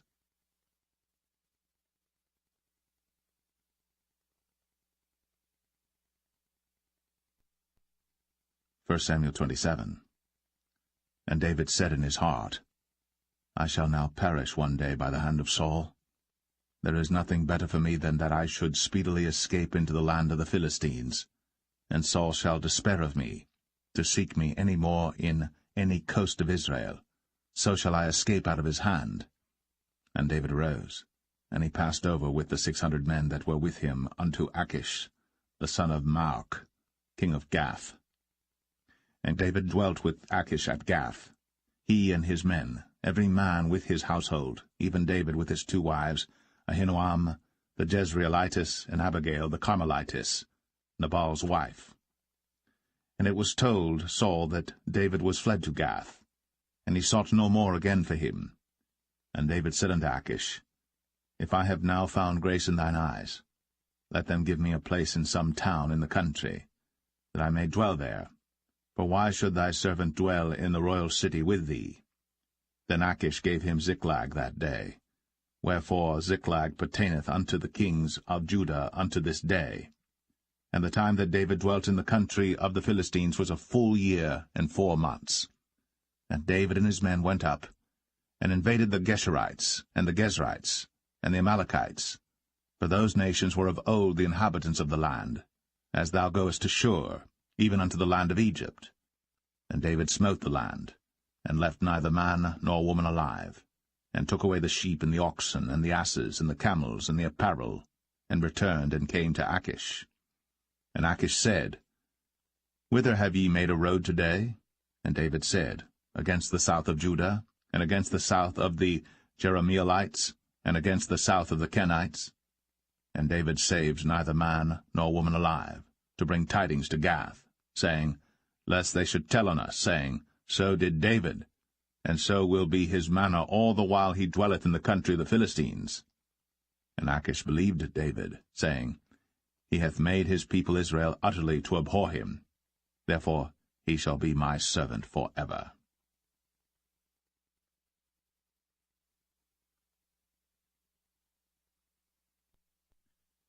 1 Samuel 28.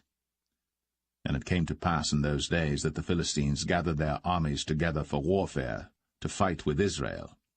And Achish said unto David, Know thou assuredly that thou shalt go out with me to battle, thou and thy men. And David said to Achish, Surely thou shalt know what thy servant can do? And Achish said to David, Therefore will I make thee keeper of mine head for ever. Now Samuel was dead, and all Israel had lamented him, and buried him in Ramah, even in his own city.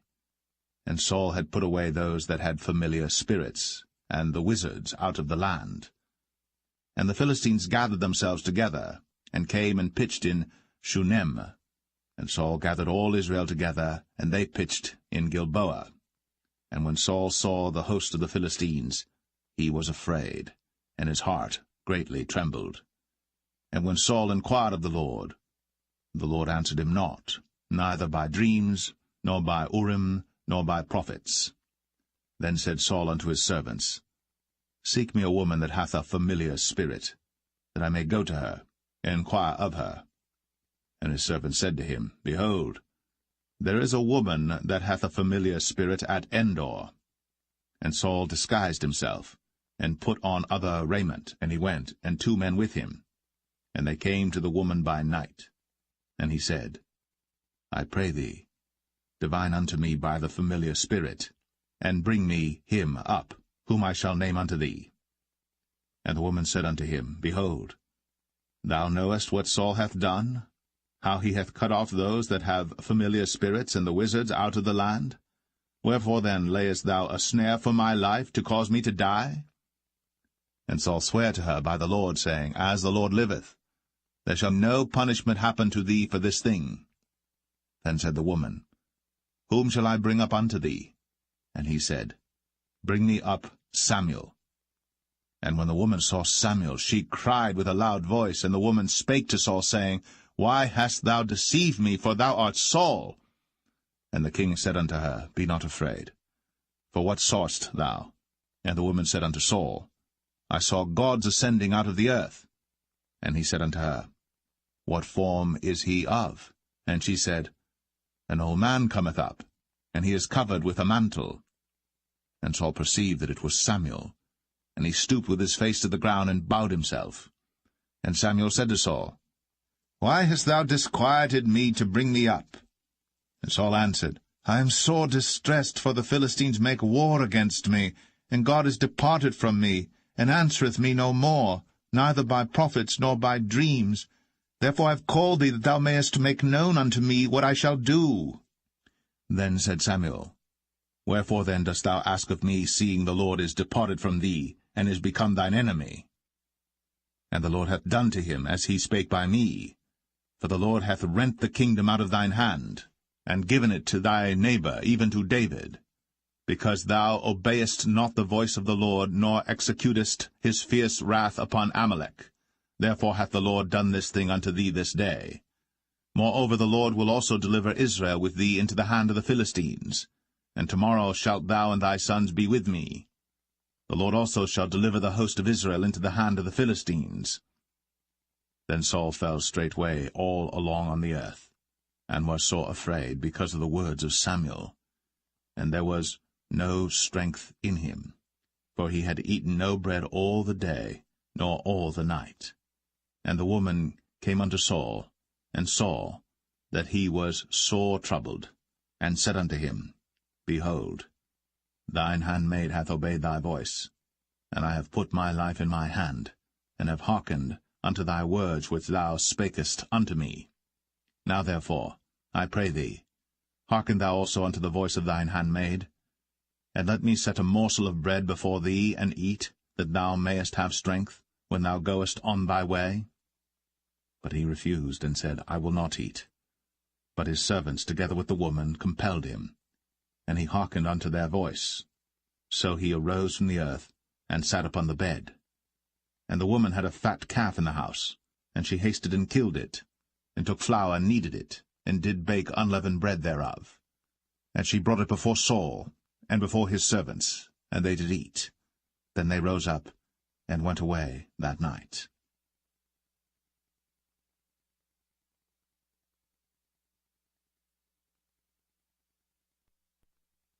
1 Samuel 29. Now the Philistines gathered together all their armies to Aphek, and the Israelites pitched by a fountain which is in Jezreel. And the lords of the Philistines passed on by hundreds and by thousands, but David and his men passed on in the rearward with Achish. Then said the princes of the Philistines, What do these Hebrews here? And Achish said unto the princes of the Philistines, Is not this David the servant of Saul the king of Israel, which hath been with me these days, or these years? And I have found no fault in him since he fell unto me unto this day. And the princes of the Philistines were wroth with him. And the princes of the Philistines said unto him, Make this fellow return, that he may go again to his place which thou hast appointed him. And let him not go down with us to battle, lest in the battle he be an adversary to us. For wherewith should he reconcile himself unto his master? Should it not be with the heads of these men? Is not this David, of whom they sang one to another in dances, saying, Saul slew his thousands, and David his 10,000s? Then Achish called David and said unto him, Surely as the Lord liveth, thou hast been upright, and thy going out and thy coming in with me in the host is good in my sight. For I have not found evil in thee since the day of thy coming unto me unto this day. Nevertheless the Lord's favour thee not. Wherefore now return and go in peace, that thou displease not the lords of the Philistines. And David said unto Achish, But what have I done? And what hast thou found in thy servant so long as I have been with thee unto this day, that I may not go fight against the enemies of my lord the king? And Achish answered and said to David, I know that thou art good in my sight, as an angel of God. Notwithstanding the princes of the Philistines have said, He shall not go up with us to the battle. Wherefore now rise up early in the morning with thy master's servants that are come with thee, and as soon as ye be up early in the morning and have light, depart. So David and his men rose up early to depart in the morning, to return into the land of the Philistines. And the Philistines went up to Jezreel.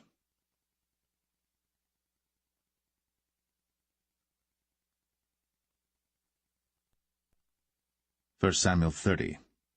And it came to pass, when David and his men were come to Ziklag on the 3rd day, that the Amalekites had invaded the south and Ziklag, and smitten Ziklag, and burnt it with fire, and had taken the women captives that were therein. They slew not any, either great or small, but carried them away, and went on their way. So David and his men came to the city, and behold, it was burned with fire, and their wives and their sons and their daughters were taken captives. Then David and the people that were with him lifted up their voice and wept until they had no more power to weep. And David's 2 wives were taken captives, Ahinoam the Jezreelitess, and Abigail the wife of Nabal the Carmelite. And David was greatly distressed. For the people spake of stoning him, because the soul of all the people was grieved, every man for his sons and for his daughters. But David encouraged himself in the Lord his God. And David said to Abiathar the priest, Ahimelech's son, I pray thee, bring me hither the ephod. And Abiathar brought thither the ephod to David. And David inquired at the Lord, saying, Shall I pursue after this troop? Shall I overtake them? And he answered him, Pursue, for thou shalt surely overtake them, and without fail recover all. So David went, he and the 600 men that were with him, and came to the brook Besor, where those that were left behind stayed. But David pursued, he and 400 men, for 200 abode behind, which were so faint that they could not go over the brook Besor. And they found an Egyptian in the field, and brought him to David, and gave him bread, and he did eat, and they made him drink water. And they gave him a piece of a cake of figs, and 2 clusters of raisins. And when he had eaten, his spirit came again to him, for he had eaten no bread, nor drunk any water 3 days and 3 nights.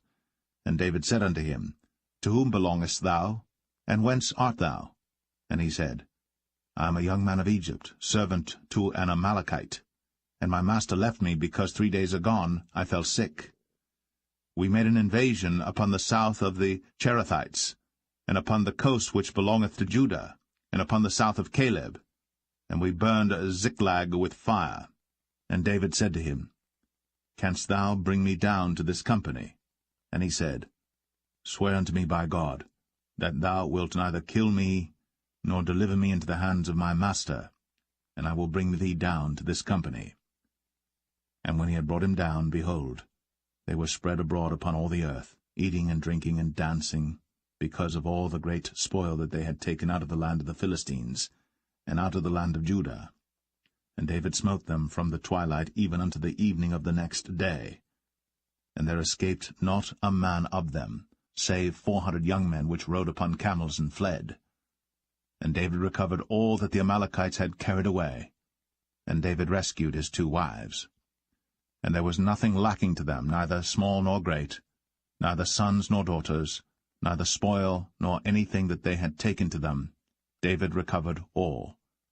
And David took all the flocks and the herds, which they drave before those other cattle, and said, This is David's spoil.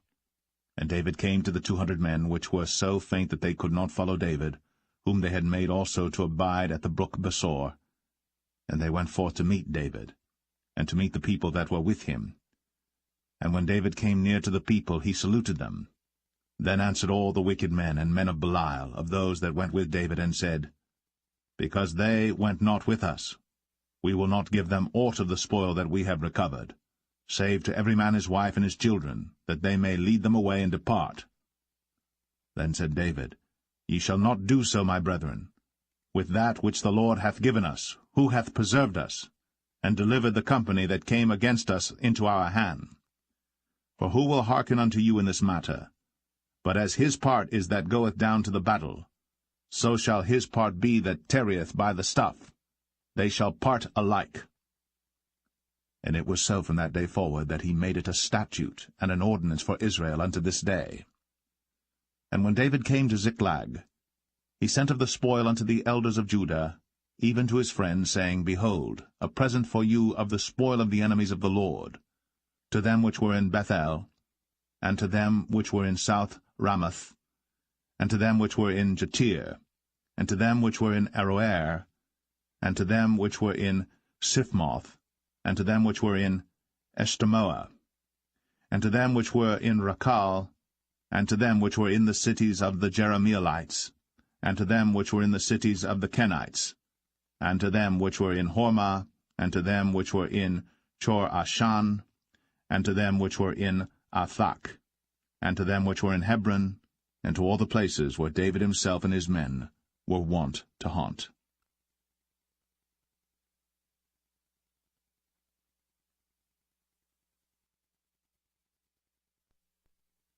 1 Samuel 31. Now the Philistines fought against Israel, and the men of Israel fled from before the Philistines, and fell down slain in Mount Gilboa. And the Philistines followed hard upon Saul and upon his sons. And the Philistines slew Jonathan, and Abinadab, and Malchishua, Saul's sons.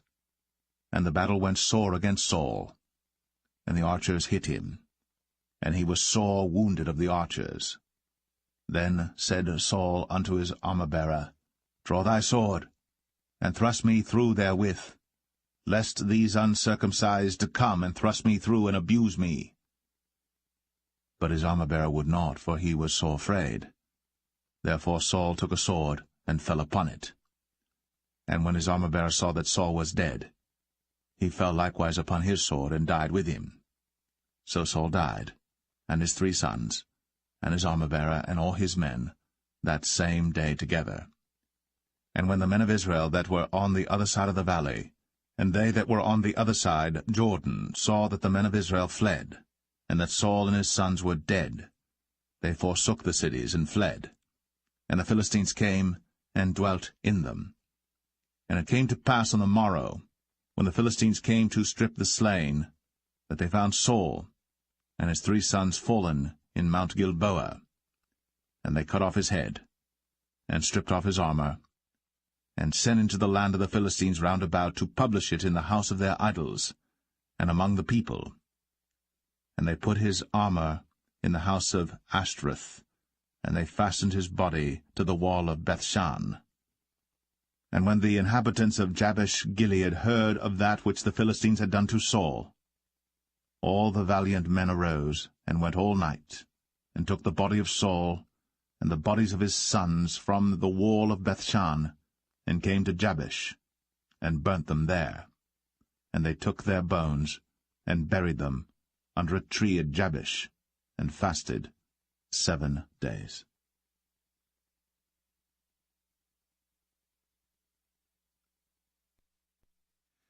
The second book of Samuel, chapter 1.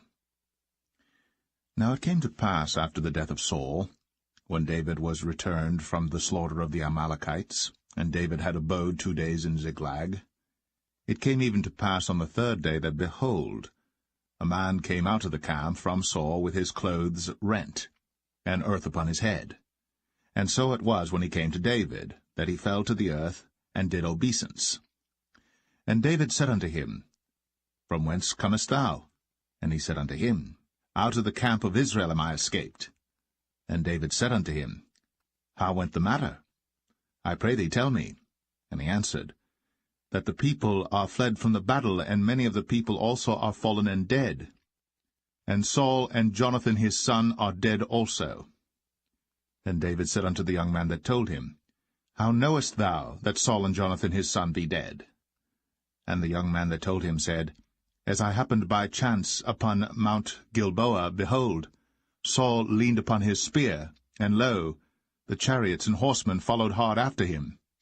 And when he looked behind him, he saw me, and called unto me, and I answered, Here am I. And he said unto me, Who art thou? And I answered him, I am an Amalekite. He said unto me again, Stand, I pray thee, upon me, and slay me. For anguish is come upon me, because my life is yet whole in me. So I stood upon him, and slew him, because I was sure that he could not live after that he was fallen. And I took the crown that was upon his head, and the bracelet that was on his arm, and have brought them hither unto my lord.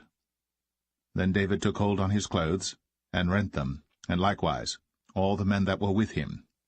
And they mourned, and wept, and fasted until even, for Saul and for Jonathan his son, and for the people of the Lord, and for the house of Israel, because they were fallen by the sword. And David said unto the young man that told him, Whence art thou? And he answered, I am the son of a stranger, an Amalekite. And David said unto him, How wast thou not afraid to stretch forth thine hand to destroy the Lord's anointed?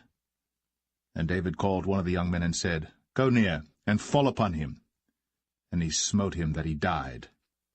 And David said unto him, Thy blood be upon thy head. For thy mouth hath testified against thee, saying, I have slain the Lord's anointed. And David lamented with this lamentation over Saul and over Jonathan his son. Also he bade them teach the children of Judah the use of the bow. Behold, it is written in the book of Jasher, The beauty of Israel is slain upon thy high places. How are the mighty fallen! Tell it not in Gath. Publish it not in the streets of Ashkelon.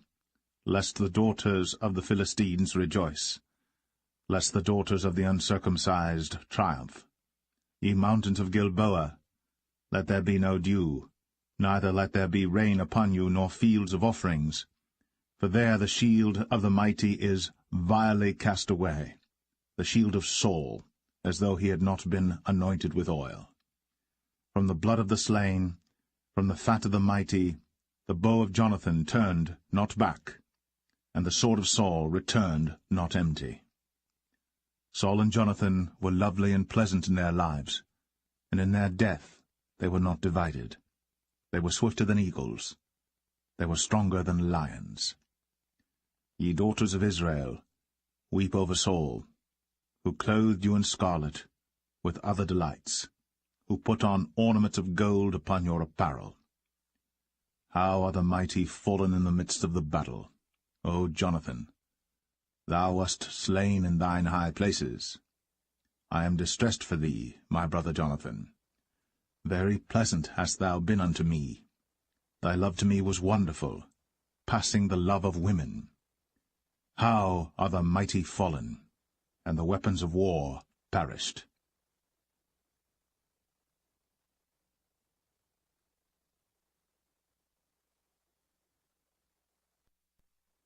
2 Samuel 2. And it came to pass after this that David inquired of the Lord, saying, Shall I go up into any of the cities of Judah? And the Lord said unto him, Go up. And David said, Whither shall I go up? And he said, Unto Hebron. So David went up thither, and his 2 wives also, Ahinoam the Jezreelitess, and Abigail Nabal's wife, the Carmelite. And his men that were with him did David bring up, every man with his household, and they dwelt in the cities of Hebron. And the men of Judah came, and there they anointed David king over the house of Judah. And they told David, saying, that the men of Jabesh-Gilead were they that buried Saul. And David sent messengers unto the men of Jabesh-Gilead, and said unto them, Blessed be ye of the Lord, that ye have shown this kindness unto your Lord, even unto Saul, and have buried him. And now the Lord show kindness and truth unto you, and I also will requite you this kindness, because ye have done this thing. Therefore now let your hands be strengthened, and be ye valiant. For your master Saul is dead, and also the house of Judah have anointed me king over them. But Abner, the son of Ner, captain of Saul's host, took Ishbosheth, the son of Saul, and brought him over to Mahanaim, and made him king over Gilead, and over the Asherites, and over Jezreel, and over Ephraim, and over Benjamin, and over all Israel. Ishbosheth, Saul's son, was 40 years old when he began to reign over Israel, and reigned 2 years. But the house of Judah followed David. And the time that David was king in Hebron over the house of Judah was 7 years and 6 months. And Abner the son of Ner, and the servants of Ishbosheth the son of Saul, went out from Mahanaim to Gibeon. And Joab the son of Zeruiah, and the servants of David went out, and met together by the pool of Gibeon. And they sat down, the one on the one side of the pool, and the other on the other side of the pool.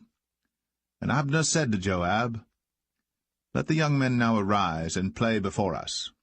And Joab said, Let them arise. Then there arose and went over by number 12 of Benjamin, which pertained to Ishbosheth the son of Saul, and 12 of the servants of David. And they caught every one his fellow by the head, and thrust his sword in his fellow's side, so they fell down together. Wherefore that place was called Helkath Hazurim, which is in Gibeon. And there was a very sore battle that day, and Abner was beaten, and the men of Israel, before the servants of David. And there were 3 sons of Zeruiah there, Joab, and Abishai, and Asahel. And Asahel was as light of foot as a wild roe. And Asahel pursued after Abner, and in going he turned not to the right hand nor to the left from following Abner. Then Abner looked behind him, and said, Art thou Asahel? And he answered, I am. And Abner said to him, Turn thee aside to thy right hand or to thy left, and lay thee hold on one of the young men, and take thee his armor. But Asahel would not turn aside from following of him. And Abner said again to Asahel, Turn thee aside from following me. Wherefore should I smite thee to the ground? How then should I hold up my face to Joab thy brother? Howbeit he refused to turn aside. Wherefore Abner with the hinder end of the spear smote him under the 5th rib, that the spear came out behind him. And he fell down there, and died in the same place. And it came to pass, that as many as came to the place where Asahel fell down and died stood still. Joab also and Abishai pursued after Abner.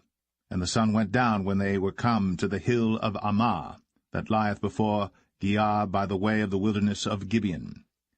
And the children of Benjamin gathered themselves together after Abner, and became one troop, and stood on the top of an hill. Then Abner called to Joab and said, Shall the sword devour for ever? Knowest thou not that it will be bitterness in the latter end? How long shall it be then, ere thou bid the people return from following their brethren? And Joab said, As God liveth, unless thou hadst spoken. Surely then in the morning the people had gone up every one from following his brother. So Joab blew a trumpet, and all the people stood still, and pursued after Israel no more, neither fought they any more. And Abner and his men walked all that night through the plain, and passed over Jordan, and went through all Bithron, and they came to Mahanaim. And Joab returned from following Abner. And when he had gathered all the people together, there lacked of David's servants 19 men, and Asahel. But the servants of David had smitten of Benjamin, and of Abner's men, so that 360 men died. And they took up Asahel, and buried him in the sepulchre of his father, which was in Bethlehem. And Joab and his men went all night, and they came to Hebron at break of day.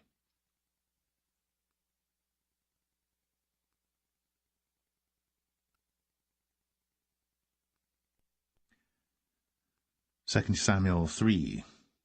Now there was long war between the house of Saul and the house of David.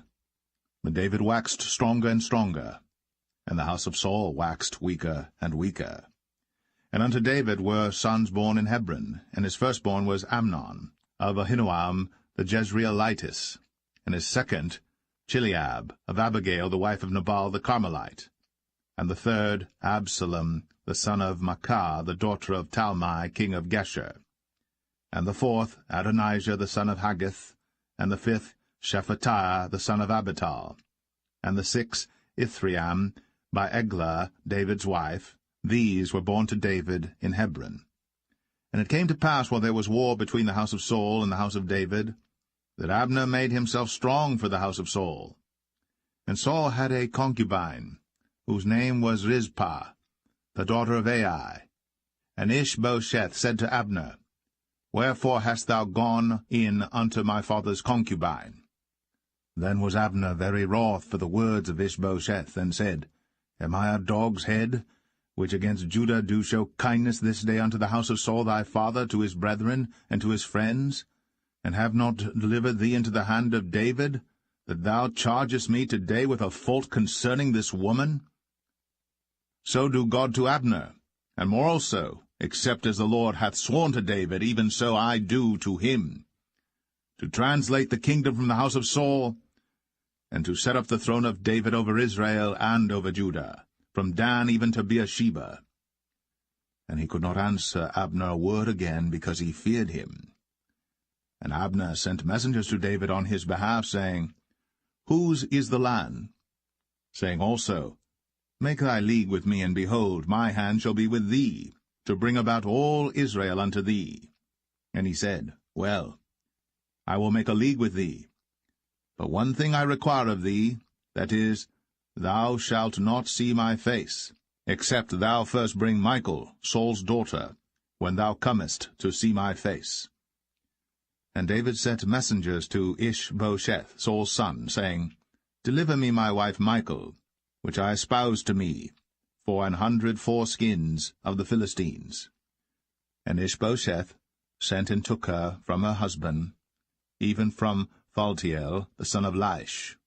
And her husband went with her, along weeping, behind her to Bahurim. Then said Abner unto him, Go, Return. And he returned. And Abner had communication with the elders of Israel, saying, Ye sought for David in times past to be king over you. Now then do it. For the Lord hath spoken of David, saying, By the hand of my servant David I will save my people Israel out of the hand of the Philistines, and out of the hand of all their enemies. And Abner also spake in the ears of Benjamin. And Abner went also to speak in the ears of David in Hebron all that seemed good to Israel, and that seemed good to the whole house of Benjamin. So Abner came to David to Hebron, and 20 men with him. And David made Abner and the men that were with him a feast. And Abner said unto David, I will arise and go, and will gather all Israel unto my lord the king, that they may make a league with thee, and that thou mayest reign over all that thine heart desireth. And David sent Abner away, and he went in peace. And behold, the servants of David and Joab came from pursuing a troop, and brought in a great spoil with them. But Abner was not with David in Hebron, for he had sent him away, and he was gone in peace. When Joab and all the host that was with him were come, they told Joab, saying, Abner the son of Ner came to the king, and he hath sent him away, and he is gone in peace. Then Joab came to the king and said, What hast thou done? Behold, Abner came unto thee. Why is it that thou hast sent him away, and he is quite gone? Thou knowest Abner the son of Ner, that he came to deceive thee, and to know thy going out and thy coming in, and to know all that thou doest. And when Joab was come out from David, he sent messengers after Abner, which brought him again from the well of Sirah. But David knew it not. And when Abner was returned to Hebron, Joab took him aside in the gate to speak with him quietly, and smote him there, under the 5th rib, that he died, for the blood of Asahel his brother.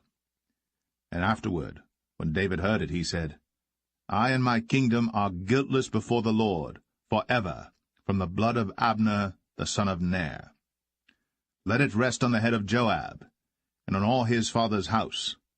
And let there not fail from the house of Joab one that hath an issue, or that is a leper, or that leaneth on a staff, or that falleth on the sword, or that lacketh bread. So Joab and Abishai his brother slew Abner, because he had slain their brother Asahel at Gibeon in the battle. And David said to Joab and to all the people that were with him, Rend your clothes, and gird you with sackcloth, and mourn before Abner. And King David himself followed the bier. And they buried Abner in Hebron. And the king lifted up his voice, and wept at the grave of Abner. And all the people wept. And the king lamented over Abner, and said, Died Abner as a fool dieth. Thy hands were not bound, nor thy feet put into fetters. As a man falleth before wicked men, so fellest thou. And all the people wept again over him. And when all the people came to cause David to eat meat while it was yet day, David sware, saying, So do God to me, and more also, if I taste bread or aught else, till the sun be down. And all the people took notice of it, and it pleased them, as whatsoever the king did pleased all the people. For all the people and all Israel understood that day that it was not of the king to slay Abner the son of Ner. And the king said unto his servants, Know ye not that there is a prince and a great man fallen this day in Israel? And I am this day weak, though anointed king. And these men, the sons of Zeruiah, be too hard for me. The Lord shall reward the doer of evil according to his wickedness.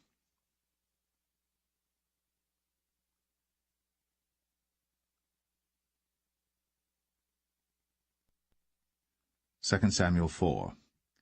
And when Saul's son heard that Abner was dead in Hebron, his hands were feeble, and all the Israelites were troubled. And Saul's son had 2 men that were captains of bands.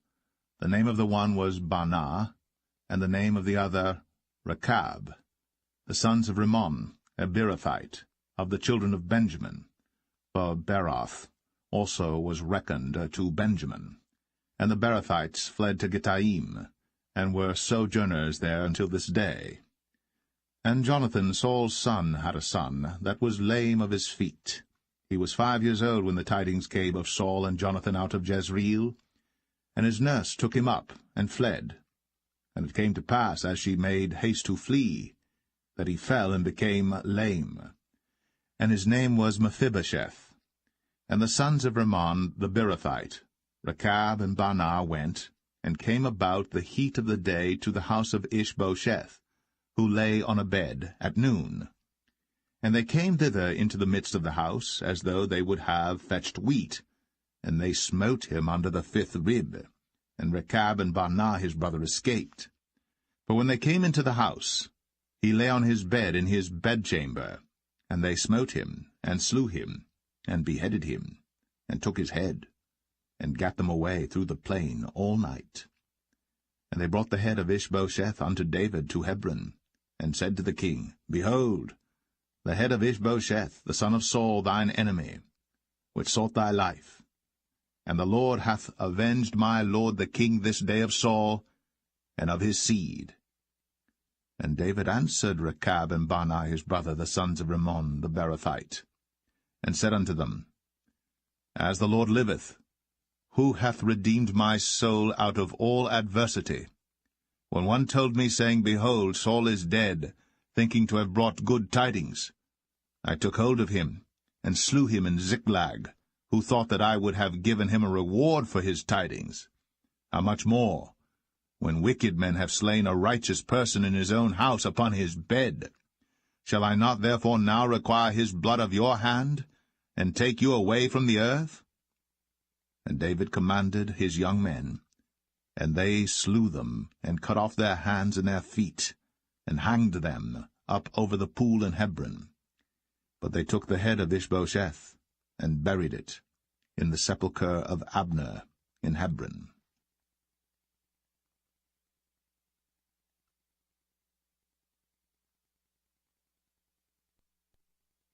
2 Samuel 5.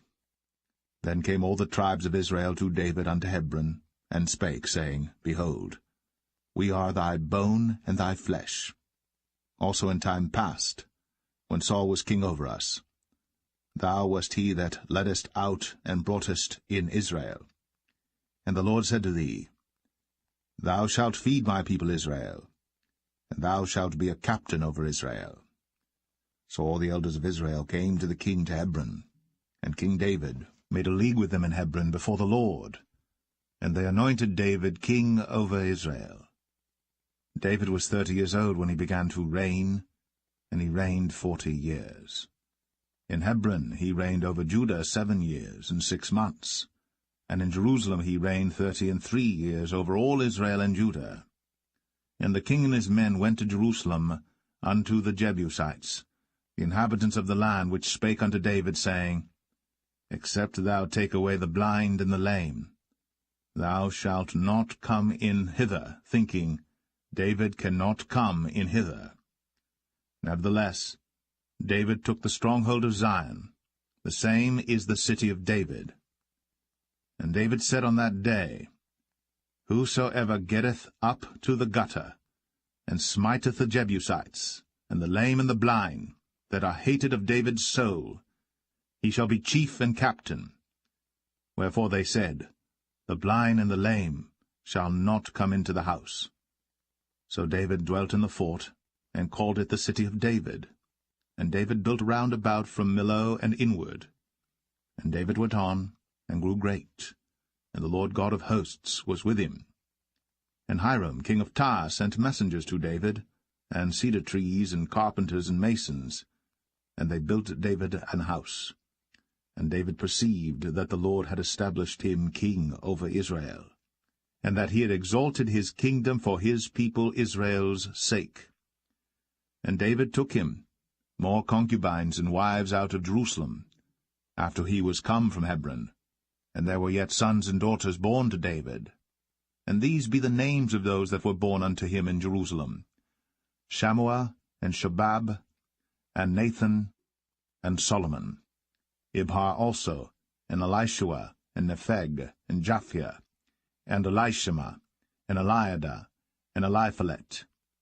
But when the Philistines heard that they had anointed David king over Israel, all the Philistines came up to seek David, and David heard of it, and went down to the hold. The Philistines also came and spread themselves in the valley of Rephaim. And David inquired of the Lord, saying, Shall I go up to the Philistines? Wilt thou deliver them into mine hand? And the Lord said unto David, Go up, for I will doubtless deliver the Philistines into thine hand. And David came to Baal-perazim, and David smote them there, and said, The Lord hath broken forth upon mine enemies before me, as the breach of waters. Therefore he called the name of that place Baal-perazim. And there they left their images, and David and his men burned them. And the Philistines came up yet again, and spread themselves in the valley of Rephaim. And when David inquired of the Lord, he said, Thou shalt not go up, but fetch a compass behind them, and come upon them over against the mulberry trees. And let it be, when thou hearest the sound of a going in the tops of the mulberry trees, that then thou shalt bestir thyself, for then shall the Lord go out before thee to smite the host of the Philistines. And David did so, as the Lord had commanded him, and smote the Philistines from Geba until thou come to Gazer.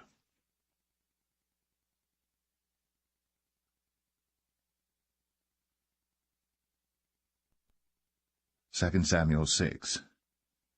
Again David gathered together all the chosen men of Israel, 30,000.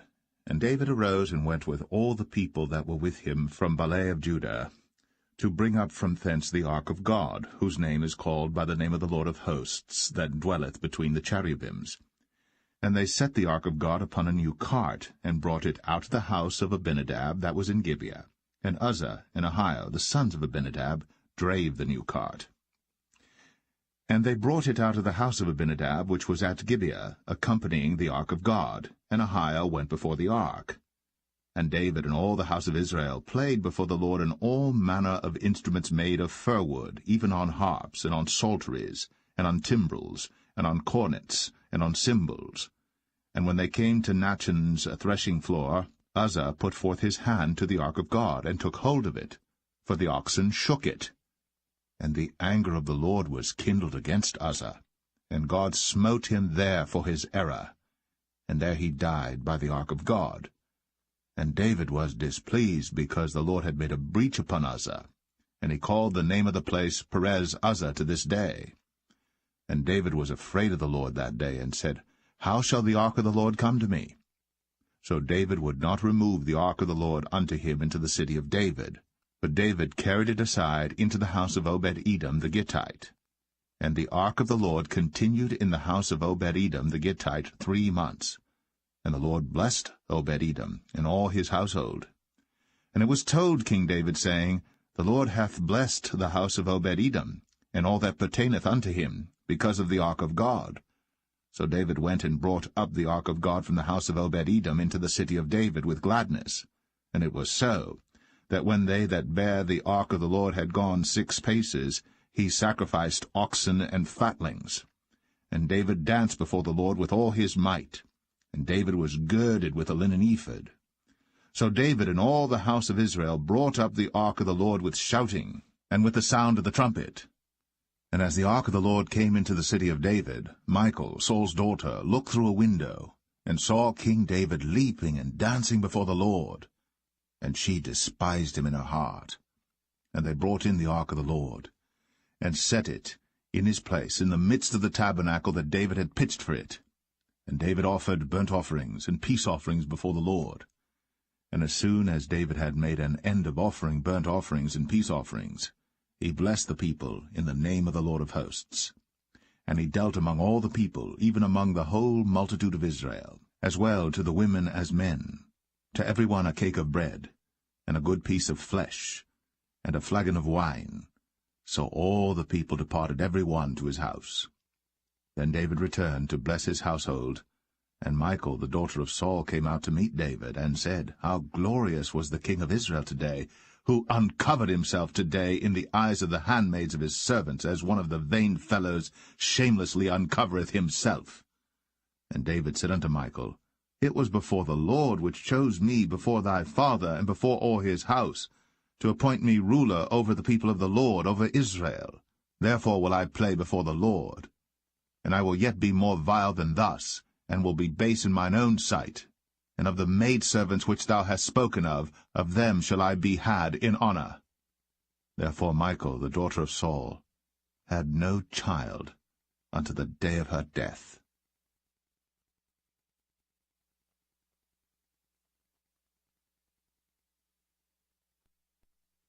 2 Samuel 7. And it came to pass, when the king sat in his house, and the Lord had given him rest round about from all his enemies, that the king said unto Nathan the prophet, See now, I dwell in an house of cedar, but the ark of God dwelleth within curtains. And Nathan said to the king, Go, do all that is in thine heart, for the Lord is with thee. And it came to pass that night that the word of the Lord came unto Nathan, saying, Go and tell my servant David, Thus saith the Lord, Shalt thou build me an house for me to dwell in? Whereas I have not dwelt in any house since the time that I brought up the children of Israel out of Egypt, even to this day, but have walked in a tent and in a tabernacle. In all the places wherein I have walked with all the children of Israel spake I a word with any of the tribes of Israel, whom I commanded to feed my people Israel, saying, Why build ye not me an house of cedar? Now therefore, so shalt thou say unto my servant David, Thus saith the Lord of hosts, I took thee from the sheepcot, from following the sheep, to be ruler over my people, over Israel. And I was with thee whithersoever thou wentest, and have cut off all thine enemies out of thy sight, and have made thee a great name, like unto the name of the great men that are in the earth. Moreover, I will appoint a place for my people Israel, and will plant them, that they may dwell in a place of their own, and move no more, neither shall the children of wickedness afflict them any more as beforetime. And as since the time that I commanded judges to be over my people Israel, and have caused thee to rest from all thine enemies, also the Lord telleth thee, that he will make thee an house. And when thy days be fulfilled, and thou shalt sleep with thy fathers, I will set up thy seed after thee, which shall proceed out of thy bowels, and I will establish his kingdom. He shall build an house for my name, and I will establish the throne of his kingdom for ever. I will be his father, and he shall be my son. If he commit iniquity, I will chasten him with the rod of men, and with the stripes of the children of men. But my mercy shall not depart away from him, as I took it from Saul, whom I put away before thee. And thine house, and thy kingdom shall be established for ever before thee. Thy throne shall be established for ever. According to all these words, and according to all this vision, so did Nathan speak unto David. Then went King David in, and sat before the Lord, and he said, Who am I, O Lord God? And what is my house that thou hast brought me hitherto? And this was yet a small thing in thy sight, O Lord God. But thou hast spoken also of thy servant's house for a great while to come. And is this the manner of man, O Lord God? And what can David say more unto thee?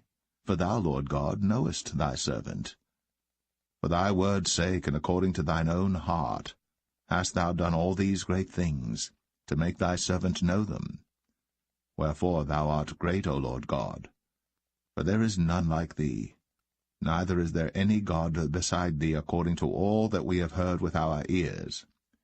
And what one nation in the earth is like thy people, even like Israel, whom God went to redeem for a people to himself, and to make him a name, and to do for you great things and terrible for thy land, before thy people, which thou redeemedst to thee from Egypt, from the nations and their gods. For thou hast confirmed to thyself thy people Israel to be a people unto thee for ever, and thou, Lord, art become their God. And now, O Lord God, The word that thou hast spoken concerning thy servant, and concerning his house, establish it for ever, and do as thou hast said. And let thy name be magnified for ever, saying, The Lord of hosts is the God of Israel. And let the house of thy servant David be established before thee. For thou, O Lord of hosts, God of Israel, hast revealed to thy servant, saying, I will build thee an house. Therefore hath thy servant found in his heart to pray this prayer unto thee. And now, O Lord God, thou art that God, and thy words be true, and thou hast promised this goodness unto thy servant. Therefore now, let it please thee to bless the house of thy servant, that it may continue for ever before thee. For thou, O Lord God, hast spoken it, and with thy blessing let the house of thy servant be blessed for ever.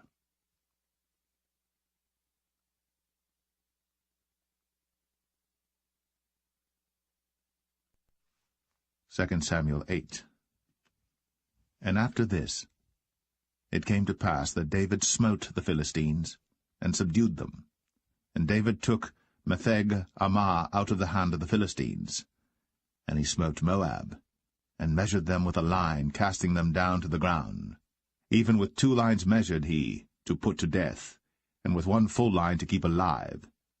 And so the Moabites became David's servants, and brought gifts. David smote also Hadadezer, the son of Rehob, king of Zobah, as he went to recover his border at the river Euphrates. And David took from him 1,000 chariots, and 700 horsemen, and 20,000 footmen. And David houghed all the chariot horses, but reserved of them 400 chariots.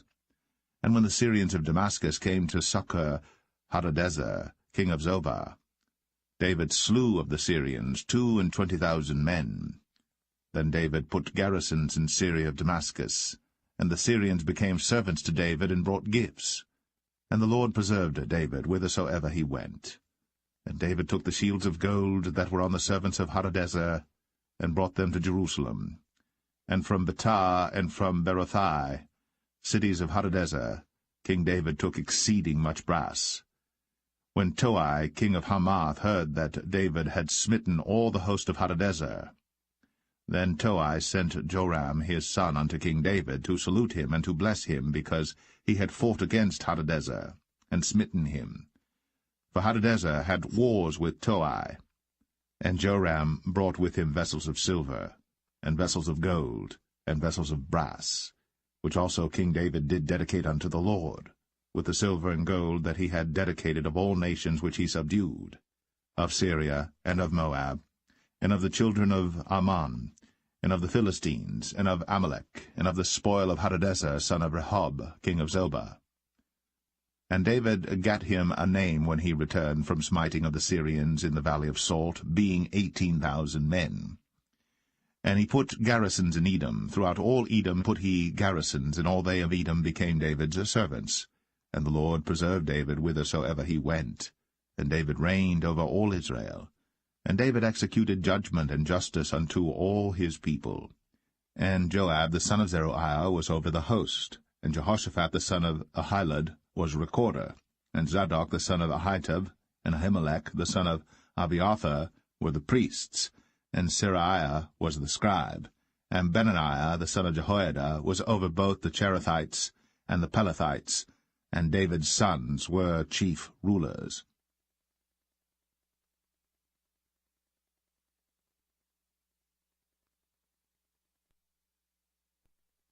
2 Samuel 9.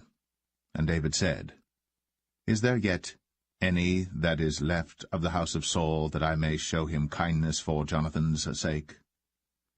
And there was of the house of Saul a servant whose name was Ziba. And when they had called him unto David, the king said unto him, Art thou Ziba? And he said, Thy servant is he. And the king said, Is there not yet any of the house of Saul, that I may show the kindness of God unto him? And Ziba said unto the king, Jonathan hath yet a son which is lame on his feet. And the king said unto him, Where is he? And Ziba said unto the king, Behold, he is in the house of Machir, the son of Ammiel, in Lo-debar. Then King David sent and fetched him out of the house of Machir, the son of Ammiel, from Lodebar. Now when Mephibosheth, the son of Jonathan, the son of Saul, was come unto David, he fell on his face, and did reverence. And David said, Mephibosheth. And he answered, Behold, thy servant. And David said unto him, Fear not, for I will surely show thee kindness for Jonathan thy father's sake, and will restore thee all the land of Saul thy father, and thou shalt eat bread at my table continually. And he bowed himself, and said, What is thy servant, that thou shouldst look upon such a dead dog as I am? Then the king called to Ziba, Saul's servant, and said unto him, I have given unto thy master's son all that pertained to Saul, and to all his house. Thou therefore, and thy sons and thy servants, shall till the land for him, and thou shalt bring in the fruits, that thy master's son may have food to eat. But Mephibosheth, thy master's son, shall eat bread always at my table. Now Ziba had 15 sons and 20 servants. Then said Ziba unto the king, According to all that my lord the king hath commanded his servant, so shall thy servant do. As for Mephibosheth, said the king, he shall eat at my table as one of the king's sons. And Mephibosheth had a young son whose name was Micah. And all that dwelt in the house of Ziba were servants unto Mephibosheth. So Mephibosheth dwelt in Jerusalem, for he did eat continually at the king's table, and was lame on both his feet.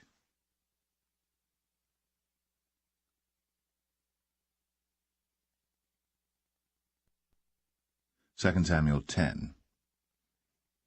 And it came to pass after this, that the king of the children of Ammon died, and Hanan his son reigned in his stead.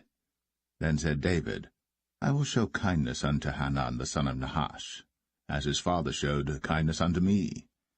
And David sent to comfort him by the hand of his servants for his father. And David's servants came into the land of the children of Ammon. And the princes of the children of Ammon said unto Hanan their lord, Thinkest thou that David doth honour thy father, that he hath sent comforters unto thee? Hath not David rather sent his servants unto thee to search the city, and to spy it out, and to overthrow it? Wherefore Hanan took David's servants, and shaved off the one half of their beards, and cut off their garments in the middle, even to their buttocks, and sent them away. When they told it unto David, he sent to meet them, because the men were greatly ashamed. And the king said, Tarry at Jericho until your beards be grown, and then return.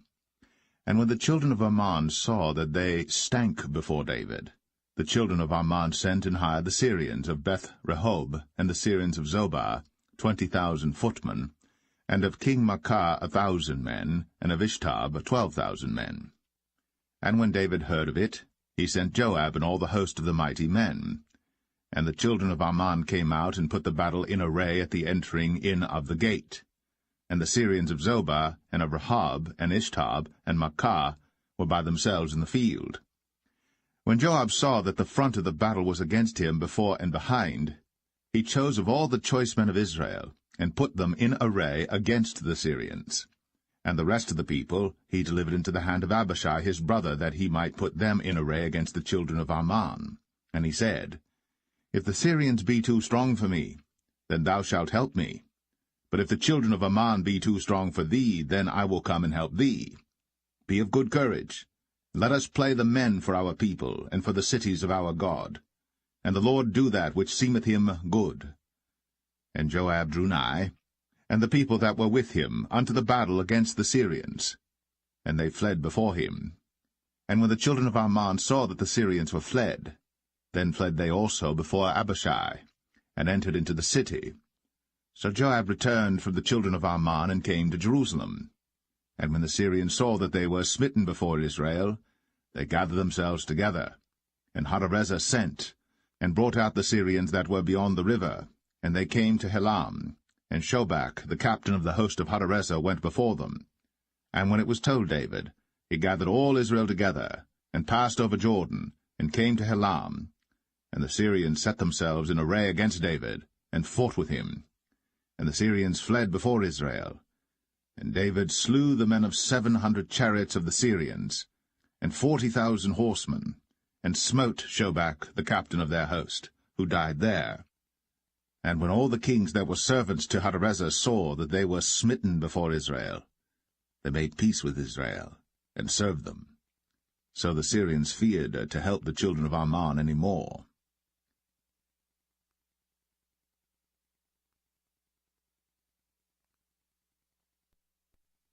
Samuel 11.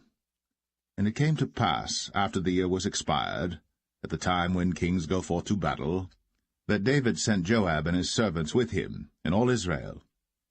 And they destroyed the children of Ammon, and besieged Rabbah. But David tarried still at Jerusalem. And it came to pass in an evening tide that David arose from off his bed, and walked upon the roof of the king's house.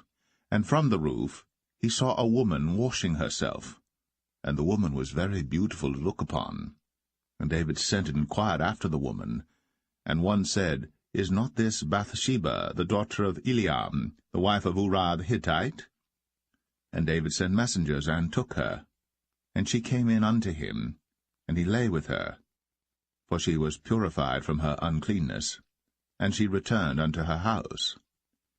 And the woman conceived, and sent and told David, and said, I am with child. And David sent to Joab, saying, Send me Uriah the Hittite. And Joab sent Uriah to David. And when Uriah was come unto him, David demanded of him how Joab did, and how the people did, and how the war prospered. And David said to Uriah, Go down to thy house, and wash thy feet. And Uriah departed out of the king's house, and there followed him a mess of meat from the king. But Uriah slept at the door of the king's house with all the servants of his lord, and went not down to his house. And when they had told David, saying, Uriah went not down unto his house, David said unto Uriah, Camest thou not from thy journey? Why then didst thou not go down unto thine house? And Uriah said unto David, The ark and Israel and Judah abide in tents, and my lord Joab and the servants of my lord are encamped in the open fields. Shall I then go into mine house to eat and to drink and to lie with my wife? As thou livest, and as thy soul liveth, I will not do this thing. And David said to Uriah, Tarry here today also, and tomorrow I will let thee depart. So Uriah abode in Jerusalem that day and the morrow. And when David had called him, he did eat and drink before him, and he made him drunk. And at even he went out to lie on his bed with the servants of his lord, but went not down to his house. And it came to pass in the morning that David wrote a letter to Joab, and sent it by the hand of Uriah. And he wrote in the letter, saying, Set ye Uriah in the forefront of the hottest battle, and retire ye from him, that he may be smitten and die. And it came to pass, when Joab observed the city, that he assigned Uriah unto a place where he knew that valiant men were. And the men of the city went out, and fought with Joab. And there fell some of the people of the servants of David, and Uriah the Hittite died also. Then Joab sent and told David all the things concerning the war, and charged the messenger, saying, When thou hast made an end of telling the matters of the war unto the king, and if so be that the king's wrath arise, and he say unto thee, Wherefore approached ye so nigh unto the city when ye did fight? Knew ye not that they would shoot from the wall? Who smote Abimelech, the son of Jerubbesheth? Did not a woman cast a piece of a millstone upon him from the wall, that he died in Thebez? Why went ye nigh the wall? Then say thou, Thy servant Uriah the Hittite is dead also. So the messenger went, and came and showed David all that Joab had sent him for. And the messenger said unto David, Surely the men prevailed against us, and came out unto us into the field, and we were upon them even unto the entering of the gate.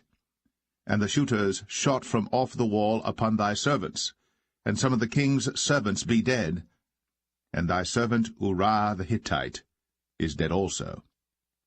Then David said unto the messenger, Thus shalt thou say unto Joab, Let not this thing displease thee, for the sword devoureth one as well as another. Make thy battle more strong against the city, and overthrow it, and encourage thou him. And when the wife of Uriah heard that Uriah her husband was dead, she mourned for her husband. And when the morning was past, David sent and fetched her to his house, and she became his wife, and bare him a son.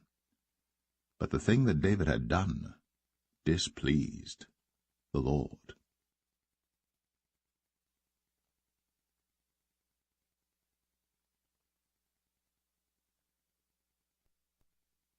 2 Samuel 12. And the Lord sent Nathan unto David. And he came unto him, and said unto him, There were 2 men in one city, the one rich and the other poor.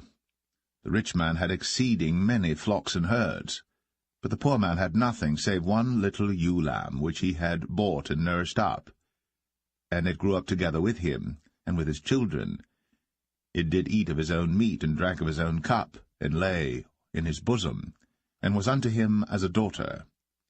And there came a traveller unto the rich man, and he spared to take of his own flock and of his own herd to dress for the wayfaring man that was come unto him, but took the poor man's lamb, and dressed it for the man that was come to him. And David's anger was greatly kindled against the man, and he said to Nathan, As the Lord liveth, the man that hath done this thing shall surely die, and he shall restore the lamb 4-fold, because he did this thing, and because he had no pity. And Nathan said to David, Thou art the man. Thus saith the Lord God of Israel, I anointed thee king over Israel, and I delivered thee out of the hand of Saul. And I gave thee thy master's house, and thy master's wives into thy bosom, and gave thee the house of Israel and of Judah. And if that had been too little, I would moreover have given unto thee such and such things. Wherefore hast thou despised the commandment of the Lord to do evil in his sight? Thou hast killed Uriah the Hittite with the sword, and hast taken his wife to be thy wife, and hast slain him with the sword of the children of Ammon. Now, therefore, the sword shall never depart from thine house, because thou hast despised me, and hast taken the wife of Uriah the Hittite to be thy wife. Thus saith the Lord, Behold, I will raise up evil against thee out of thine own house, and I will take thy wives before thine eyes, and give them unto thy neighbor, and he shall lie with thy wives in the sight of this sun. For thou didst it secretly, but I will do this thing before all Israel, and before the sun. And David said unto Nathan, I have sinned against the Lord. And Nathan said unto David, The Lord also hath put away thy sin. Thou shalt not die. Howbeit, because by this deed thou hast given great occasion to the enemies of the Lord to blaspheme, the child also that is born unto thee shall surely die. And Nathan departed unto his house. And the Lord struck the child that Uriah's wife bare unto David, and it was very sick. David therefore besought God for the child. And David fasted, and went in, and lay all night upon the earth. And the elders of his house arose, and went to him, to raise him up from the earth. But he would not, neither did he eat bread with them. And it came to pass on the 7th day that the child died. And the servants of David feared to tell him that the child was dead, for they said, Behold, while the child was yet alive, we spake unto him, and he would not hearken unto our voice. How will he then vex himself, if we tell him that the child is dead? But when David saw that his servants whispered, David perceived that the child was dead. Therefore David said unto his servants, Is the child dead? And they said, He is dead. Then David arose from the earth, and washed, and anointed himself, and changed his apparel, and came into the house of the Lord, and worshipped. Then he came to his own house, and when he required, they set bread before him, and he did eat. Then said his servants unto him, What thing is this that thou hast done? Thou didst fast and weep for the child while it was alive, but when the child was dead thou didst rise and eat bread. And he said, While the child was yet alive, I fasted and wept, for I said, Who can tell whether God will be gracious to me, that the child may live? But now he is dead, wherefore should I fast? Can I bring him back again? I shall go to him, but he shall not return to me. And David comforted Bathsheba his wife, and went in unto her, and lay with her. And she bare a son, and he called his name Solomon. And the Lord loved him. And he sent by the hand of Nathan the prophet, and he called his name Jedediah, because of the Lord. And Joab fought against Rabbah of the children of Ammon, and took the royal city. And Joab sent messengers to David, and said, I have fought against Rabbah, and have taken the city of waters. Now therefore, gather the rest of the people together, and encamp against the city, and take it, lest I take the city, and it be called after my name. And David gathered all the people together, and went to Rabbah, and fought against it, and took it. And he took their king's crown from off his head, the weight whereof was a talent of gold, with the precious stones, and it was set on David's head. And he brought forth the spoil of the city in great abundance. And he brought forth the people that were therein, and put them under saws, and under harrows of iron, and under axes of iron, and made them pass through the brick kiln. And thus did he unto all the cities of the children of Ammon. So David and all the people returned unto Jerusalem.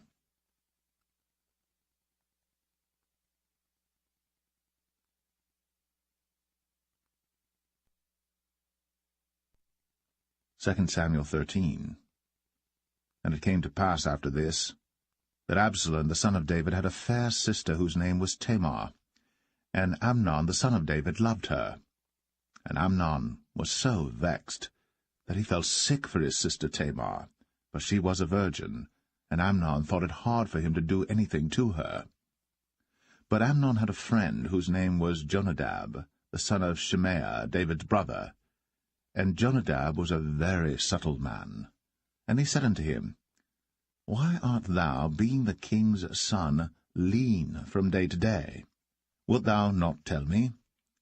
And Amnon said unto him, I love Tamar, my brother Absalom's sister. And Jonadab said unto him, Lay thee down on thy bed, and make thyself sick. And when thy father cometh to see thee, say unto him, I pray thee, let my sister Tamar come and give me meat, and dress the meat in my sight, that I may see it, and eat it at her hand. So Amnon lay down, and made himself sick. And when the king was come to see him, Amnon said unto the king, I pray thee, let Tamar my sister come, and make me a couple of cakes in my sight, that I may eat at her hand. Then David sent home to Tamar, saying, Go now to thy brother Amnon's house, and dress him meat. So Tamar went to her brother Amnon's house, and he was laid down. And she took flour, and kneaded it, and made cakes in his sight, and did bake the cakes. And she took a pan, and poured them out before him. But he refused to eat. And Amnon said, Have out all men from me. And they went out every man from him. And Amnon said unto Tamar, Bring the meat into the chamber, that I may eat of thine hand. And Tamar took the cakes which she had made, and brought them into the chamber to Amnon her brother. And when she had brought them unto him to eat, he took hold of her, and said unto her, Come, lie with me, my sister. And she answered him, Nay, my brother, do not force me. For no such thing ought to be done in Israel. Do not thou this folly. And I, whither shall I cause my shame to go? And as for thee, thou shalt be as one of the fools in Israel. Now therefore I pray thee, speak unto the king, for he will not withhold me from thee. Howbeit, he would not hearken unto her voice, but being stronger than she, forced her, and lay with her. Then Amnon hated her exceedingly, so that the hatred wherewith he hated her was greater than the love wherewith he had loved her. And Amnon said unto her, Arise, be gone. And she said unto him, There is no cause. This evil in sending me away is greater than the other that thou didst unto me. But he would not hearken unto her. Then he called his servant that ministered unto him, and said, Put now this woman out from me, and bolt the door after her.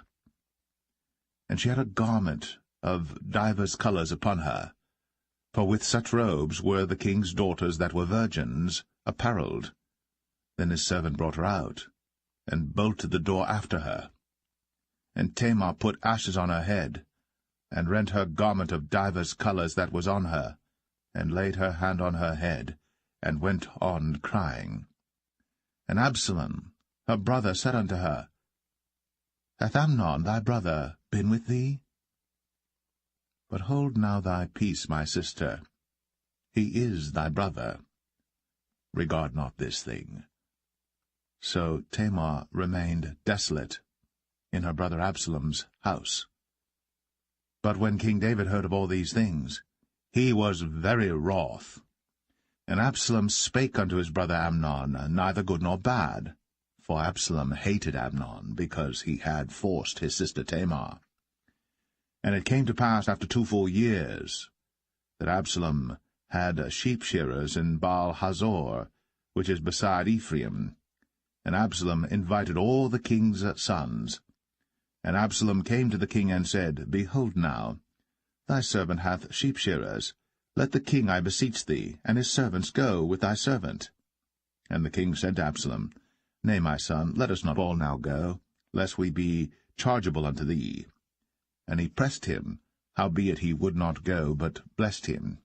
Then said Absalom, If not, I pray thee, let my brother Amnon go with us. And the king said unto him, Why should he go with thee? But Absalom pressed him that he let Amnon and all the king's sons go with him. Now Absalom had commanded his servant, saying, Mark ye now, when Amnon's heart is merry with wine, and when I say unto you, Smite Amnon, then kill him. Fear not. Have not I commanded you? Be courageous, and be valiant. And the servants of Absalom did unto Amnon, as Absalom had commanded. Then all the king's sons arose, and every man gat him up upon his mule, and fled. And it came to pass, while they were in the way, that tidings came to David, saying, Absalom hath slain all the king's sons, and there is not one of them left. Then the king arose, and tare his garments, and lay on the earth, and all his servants stood by with their clothes rent.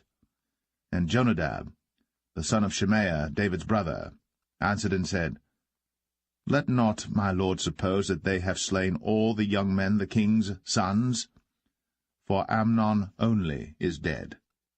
For by the appointment of Absalom this hath been determined from the day that he forced his sister Tamar.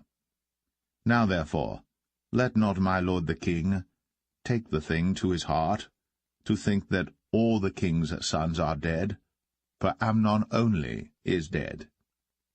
But Absalom fled. And the young man that kept the watch lifted up his eyes, and looked, and behold, there came much people by the way of the hillside behind him. And Jonadab said unto the king, Behold, the king's sons come, as thy servant said, so it is.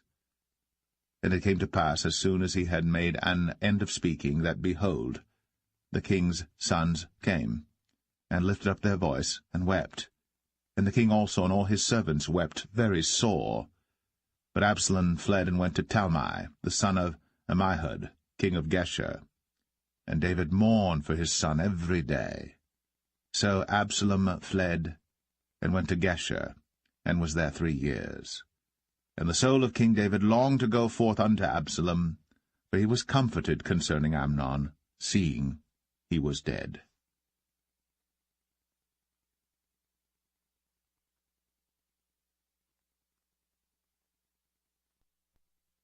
2 Samuel 14. Now Joab the son of Zeruiah perceived that the king's heart was toward Absalom. And Joab sent to Tekoa, and fetched thence a wise woman, and said unto her, I pray thee, feign thyself to be a mourner, and put on now mourning apparel, and anoint not thyself with oil, but be as a woman that had a long time mourned for the dead. And come to the king, and speak on this manner unto him. So Joab put the words in her mouth. And when the woman of Tekoa spake to the king, she fell on her face to the ground, and did obeisance, and said, Help, O king. And the king said unto her, What aileth thee? And she answered, I am indeed a widow woman, and mine husband is dead. And thy handmaid had 2 sons, and they 2 strove together in the field, and there was none to part them. But the one smote the other, and slew him. And behold, the whole family is risen against thine handmaid. And they said, Deliver him that smote his brother, that we may kill him for the life of his brother whom he slew. And we will destroy the heir also. And so they shall quench my coal which is left, and shall not leave to my husband neither name nor remainder upon the earth. And the king said unto the woman, Go to thine house, and I will give charge concerning thee. And the woman of Tekoa said unto the king, My lord, O king, the iniquity be on me, and on my father's house, and the king and his throne be guiltless. And the king said, Whosoever saith aught unto thee, bring him to me, and he shall not touch thee any more. Then said she, I pray thee, let the king remember the Lord thy God, that thou wouldst not suffer the revengers of blood to destroy any more, lest they destroy my son. And he said, As the Lord liveth, there shall not one hair of thy son fall to the earth. Then the woman said, Let thine handmaid, I pray thee, speak one word unto my lord the king. And he said, Say on. And the woman said, Wherefore then hast thou thought such a thing against the people of God? For the king doth speak this thing as one which is faulty, in that the king doth not fetch home again his banished. For we must needs die, and are as water spilt on the ground, which cannot be gathered up again. Neither doth God respect any person, yet doth he devise means that his banished be not expelled from him.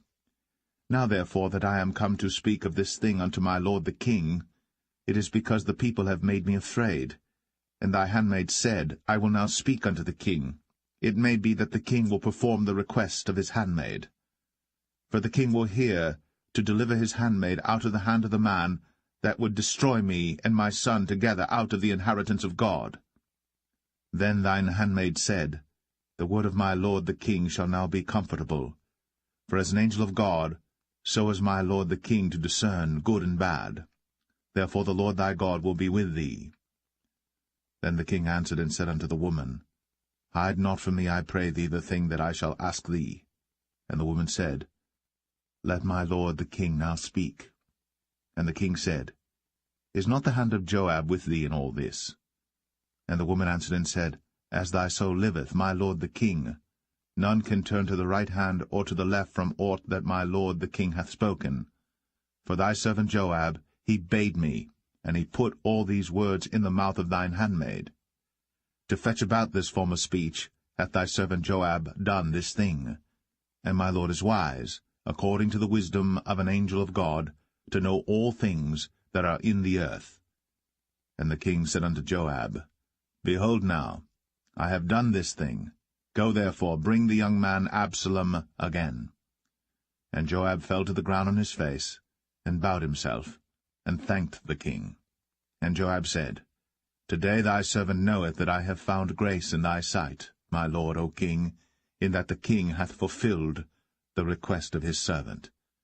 So Joab arose and went to Geshur, and brought Absalom to Jerusalem. And the king said, Let him turn to his own house, and let him not see my face. So Absalom returned to his own house, and saw not the king's face. But in all Israel there was none to be so much praised as Absalom for his beauty. From the sole of his foot even to the crown of his head, there was no blemish in him. And when he polled his head, for it was at every year's end that he polled it, because the hair was heavy on him, therefore he polled it, he weighed the hair of his head at 200 shekels after the king's weight. And unto Absalom there were born 3 sons, and 1 daughter, whose name was Tamar. She was a woman of a fair countenance. So Absalom dwelt 2 full years in Jerusalem, and saw not the king's face. Therefore Absalom sent for Joab to have sent him to the king. But he would not come to him. And when he sent again the second time, he would not come. Therefore he said unto his servants, See, Joab's field is near mine, and he hath barley there. Go and set it on fire. And Absalom's servants set the field on fire. Then Joab arose, and came to Absalom unto his house, and said unto him, Wherefore have thy servants set my field on fire? And Absalom answered Joab, Behold, I sent unto thee, saying, Come hither, that I may send thee to the king, to say, Wherefore am I come from Geshur? It had been good for me to have been there still. Now therefore let me see the king's face, and if there be any iniquity in me, let him kill me. So Joab came to the king, and told him. And when he had called for Absalom, he came to the king, and bowed himself on his face to the ground before the king. And the king kissed Absalom.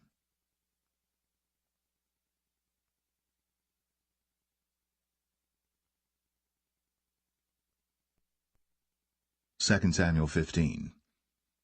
And it came to pass after this, that Absalom prepared him chariots and horses, and 50 men to run before him. And Absalom rose up early, and stood beside the way of the gate. And it was so, that when any man that had a controversy came to the king for judgment, then Absalom called unto him, and said, Of what city art thou? And he said, Thy servant is of one of the tribes of Israel. And Absalom said unto him, See, thy matters are good and right, but there is no man deputed of the king to hear thee. Absalom said moreover, O that I were made judge in the land, that every man which hath any suit or cause might come unto me, and I would do him justice.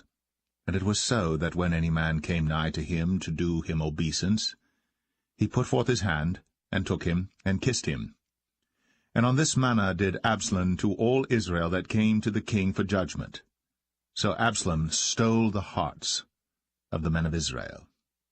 And it came to pass after 40 years, that Absalom said unto the king, I pray thee, let me go and pay my vow, which I have vowed unto the Lord in Hebron. For thy servant vowed a vow while I abode at Geshur in Syria, saying, If the Lord shall bring me again indeed to Jerusalem, then I will serve the Lord. And the king said unto him, Go in peace. So he arose, and went to Hebron. But Absalom sent spies throughout all the tribes of Israel, saying, As soon as ye hear the sound of the trumpet, then ye shall say, Absalom reigneth in Hebron. And with Absalom went 200 men out of Jerusalem, that were called, and they went in their simplicity, and they knew not anything. And Absalom sent for Ahithophel the Gilonite, David's counselor, from his city, even from Gilo, while he offered sacrifices. And the conspiracy was strong, for the people increased continually with Absalom. And there came a messenger to David, saying, The hearts of the men of Israel are after Absalom. And David said unto all his servants that were with him at Jerusalem, Arise, and let us flee. For we shall not else escape from Absalom. Make speed to depart, lest he overtake us suddenly, and bring evil upon us, and smite the city with the edge of the sword.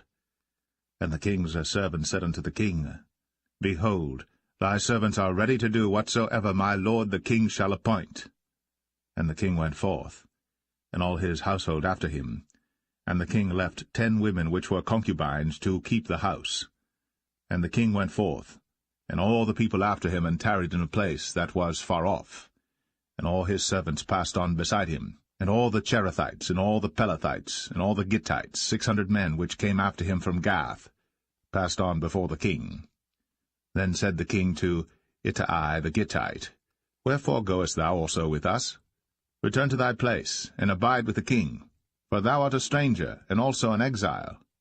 Whereas thou camest but yesterday, should I this day make thee go up and down with us? Seeing I go whither I may, return thou, and take back thy brethren. Mercy and truth be with thee. And Ittai answered the king, and said, As the Lord liveth, and as my lord the king liveth, surely in what place my lord the king shall be, whether in death or life, even there also will thy servant be. And David said to Ittai, Go and pass over. And Ittai the Gittite passed over, and all his men, and all the little ones that were with him. And all the country wept with a loud voice. And all the people passed over. The king also himself passed over the brook Kidron. And all the people passed over toward the way of the wilderness. And lo, Zadok also, and all the Levites were with him, bearing the ark of the covenant of God. And they set down the ark of God, and Abiathar went up, until all the people had done passing out of the city. And the king said unto Zadok, Carry back the ark of God into the city. If I shall find favor in the eyes of the Lord, he will bring me again, and show me both it and his habitation. But if he thus say, I have no delight in thee, behold, here am I. Let him do to me as seemeth good unto him. The king said also unto Zadok the priest, Art not thou a seer? Return into the city in peace, and your 2 sons with you, Ahimaaz thy son, and Jonathan the son of Abiathar. See, I will tarry in the plain of the wilderness, until there come word from you to certify me. Zadok therefore and Abiathar carried the ark of God again to Jerusalem, and they tarried there.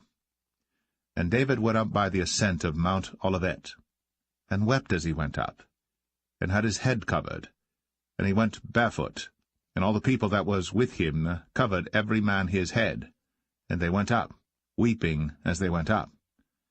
And one told David, saying, Ahithophel is among the conspirators with Absalom.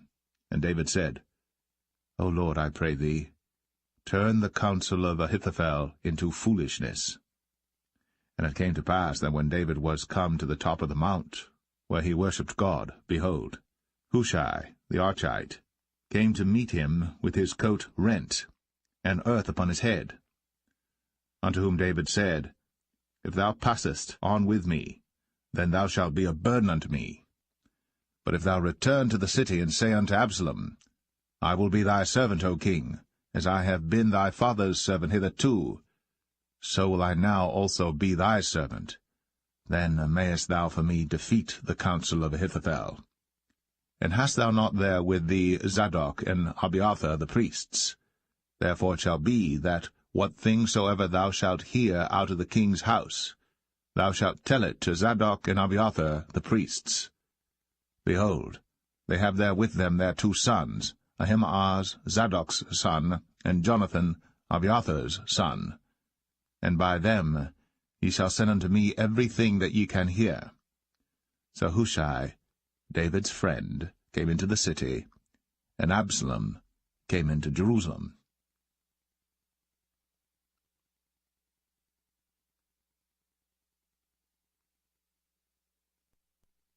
Second Samuel 16. And when David was a little past the top of the hill, behold, Ziba, the servant of Mephibosheth, met him with a couple of asses saddled, and upon them 200 loaves of bread, and 100 bunches of raisins, and 100 of summer fruits, and a bottle of wine. And the king said unto Ziba, What meanest thou by these? And Ziba said, The asses be for the king's household to ride on, and the bread and summer fruit for the young men to eat, and the wine, that such as be faint in the wilderness may drink. And the king said, And where is thy master's son? And Ziba said unto the king, Behold, he abideth at Jerusalem, for he said, Today shall the house of Israel restore me the kingdom of my father. Then said the king to Ziba, Behold, thine are all that pertained unto Mephibosheth. And Ziba said, I humbly beseech thee that I may find grace in thy sight, my lord, O king. And when King David came to Bahurim, behold, thence came out a man of the family of the house of Saul, whose name was Shimei, the son of Gera. He came forth, and cursed still as he came. And he cast stones at David, and at all the servants of King David. And all the people and all the mighty men were on his right hand and on his left. And thus said Shimei, when he cursed, Come out, thou bloody man, and thou man of Belial. The Lord hath returned upon thee all the blood of the house of Saul, in whose stead thou hast reigned. And the Lord hath delivered the kingdom into the hand of Absalom thy son, and behold, thou art taken in thy mischief, because thou art a bloody man. Then said Abishai the son of Zeruiah unto the king, Why should this dead dog curse my lord the king? Let me go over, I pray thee, and take off his head. And the king said, What have I to do with you, ye sons of Zeruiah? So let him curse, because the Lord hath said unto him, Curse David. Who shall then say, wherefore hast thou done so?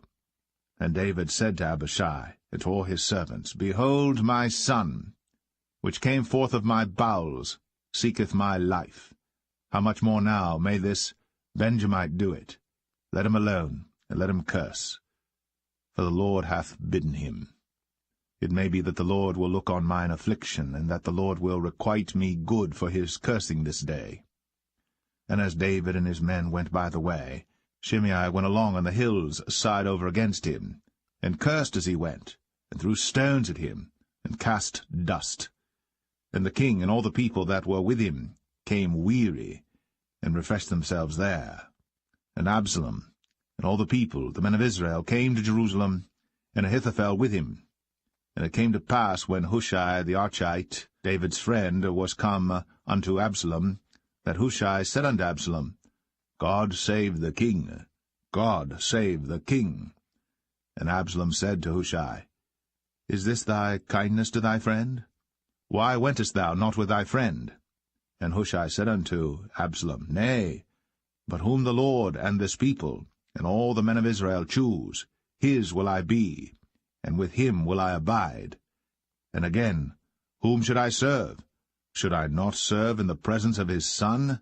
As I have served in thy father's presence, so will I be in thy presence.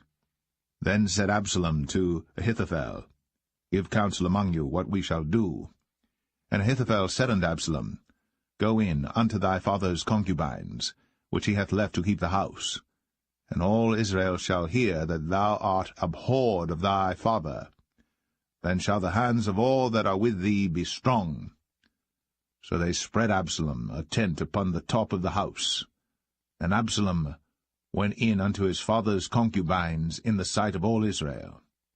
And the counsel of Ahithophel, which he counselled in those days, was as if a man had inquired at the oracle of God. So was all the counsel of Ahithophel, both with David and with Absalom.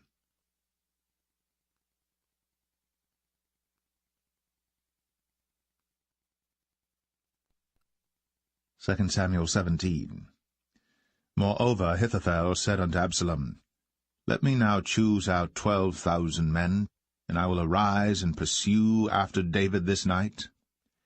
And I will come upon him while he is weary and weak-handed, and will make him afraid, and all the people that are with him shall flee, and I will smite the king only. And I will bring back all the people unto thee. The man whom thou seekest is as if all returned, so all the people shall be in peace. And the saying pleased Absalom well, and all the elders of Israel. Then said Absalom, Call now Hushai the Archite also, and let us hear likewise what he saith. And when Hushai was come to Absalom, Absalom spake unto him, saying, Ahithophel hath spoken after this manner. Shall we do after his saying? If not, speak thou. And Hushai said unto Absalom, The counsel that Ahithophel hath given is not good at this time. For, said Hushai, Thou knowest thy father and his men, that they be mighty men, and they be chafed in their minds, as a bear robbed of her whelps in the field. And thy father is a man of war, and will not lodge with the people. Behold, he is hid now in some pit, or in some other place, and it will come to pass, when some of them be overthrown at the first, that whosoever heareth it will say, There is a slaughter among the people that follow Absalom. And he also that is valiant, whose heart is as the heart of a lion, shall utterly melt. For all Israel knoweth that thy father is a mighty man, and they which be with him are valiant men. Therefore I counsel that all Israel be generally gathered unto thee, from Dan even to Beersheba, as the sand that is by the sea for multitude, and that thou go to battle in thine own person. So shall we come upon him in some place where he shall be found, and we will light upon him, as the dew falleth on the ground, and of him, and of all the men that are with him, there shall not be left so much as one. Moreover, if he be gotten into a city, then shall all Israel bring ropes to that city, and we will draw it into the river, until there be not one small stone found there. And Absalom and all the men of Israel said, The counsel of Hushai the Archite is better than the counsel of Ahithophel. For the Lord had appointed to defeat the good counsel of Ahithophel, to the intent that the Lord might bring evil upon Absalom. Then said Hushai unto Zadok, and to Abiathar the priests, Thus and thus did Ahithophel counsel Absalom and the elders of Israel, and thus have I counselled. Now therefore send quickly, and tell David, saying, Lodge not this night in the plains of the wilderness, but speedily pass over, lest the king be swallowed up, and all the people that are with him. Now Jonathan and Ahimaaz stayed by En-rogel, for they might not be seen to come into the city. And a wench went and told them, and they went and told King David. Nevertheless a lad saw them and told Absalom. But they went both of them away quickly, and came to a man's house in Bahurim, which had a well in his court, whither they went down. And the woman took and spread a covering over the well's mouth, and spread ground corn thereon, and the thing was not known. And when Absalom's servants came to the woman to the house, they said, Where is Ahimaaz and Jonathan? And the woman said unto them, They be gone over the brook of water. And when they had sought and could not find them, they returned to Jerusalem. And it came to pass, after they were departed, that they came up out of the well, and went and told to King David, and said unto David, Arise, and pass quickly over the water, for thus hath Ahithophel counselled against you. Then David arose, and all the people that were with him, and they passed over Jordan. By the morning light there lacked not one of them that was not gone over Jordan. And when Ahithophel saw that his counsel was not followed, he saddled his ass, and arose, and gat him home to his house, to his city, and put his household in order, and hanged himself, and died, and was buried in the sepulchre of his father. Then David came to Mahanaim, and Absalom passed over Jordan, he and all the men of Israel with him. And Absalom made Amasa captain of the host instead of Joab, which Amasa was a man's son, whose name was Ithra, an Israelite, that went in to Abigail the daughter of Nahash, sister to Zeruiah, Joab's mother. So Israel and Absalom pitched in the land of Gilead. And it came to pass, when David was come to Mahanaim, that Shobai the son of Nahash of Rabbah, of the children of Ammon, and Machir, the son of Amiel of Lo-debar, and Barzillai the Gileadite of Rogelim, brought beds, and basins, and earthen vessels, and wheat, and barley, and flour, and parched corn, and beans, and lentils, and parched pulse, and honey, and butter, and sheep, and cheese of kine for David and for the people that were with him to eat. For they said, The people is hungry and weary and thirsty in the wilderness.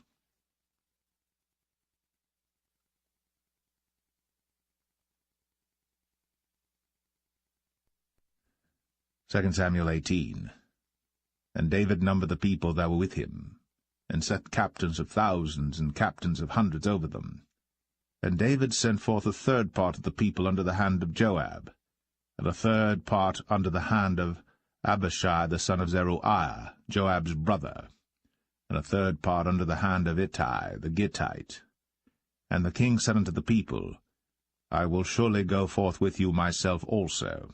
But the people answered, Thou shalt not go forth, for if we flee away, they will not care for us, neither, if half of us die, will they care for us. But now thou art worth 10,000 of us. Therefore now it is better that thou succour us out of the city.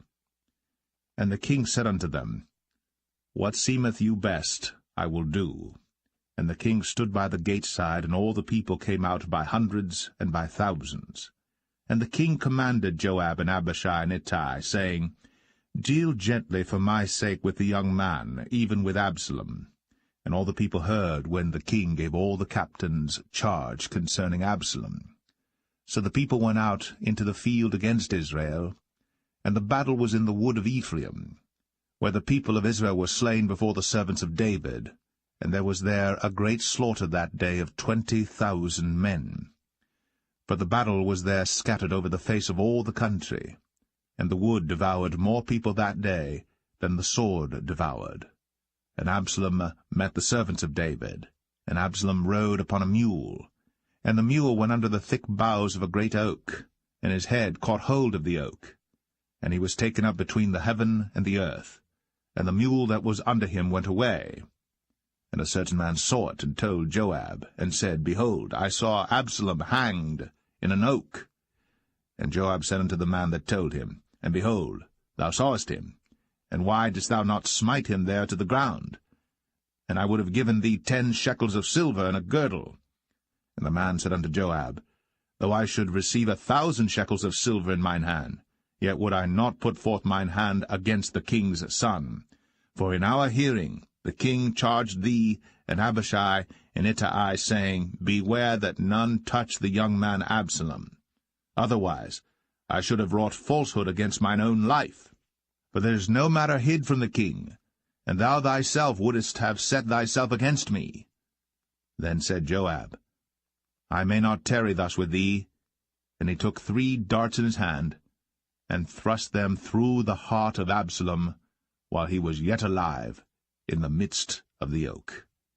And 10 young men that bare Joab's armor compassed about, and smote Absalom, and slew him. And Joab blew the trumpet, and the people returned from pursuing after Israel. For Joab held back the people. And they took Absalom, and cast him into a great pit in the wood, and laid a very great heap of stones upon him. And all Israel fled, every one to his tent. Now Absalom, in his lifetime, had taken and reared up for himself a pillar which is in the king's dale, for he said, I have no son to keep my name in remembrance. And he called the pillar after his own name, and it is called unto this day Absalom's place. Then said Ahimaaz, the son of Zadok, Let me now run, and bear the king tidings, how that the Lord hath avenged him of his enemies. And Joab said unto him, Thou shalt not bear tidings this day, but thou shalt bear tidings another day. But this day thou shalt bear no tidings, because the king's son is dead. Then said Joab to Cushai, Go tell the king what thou hast seen.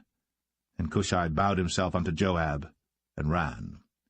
Then said Ahimaaz, the son of Zadok, yet again to Joab, But howsoever let me, I pray thee, also run after Cushai. And Joab said, Wherefore wilt thou run, my son, seeing that thou hast no tidings ready? But howsoever said he, Let me run. And he said unto him, Run.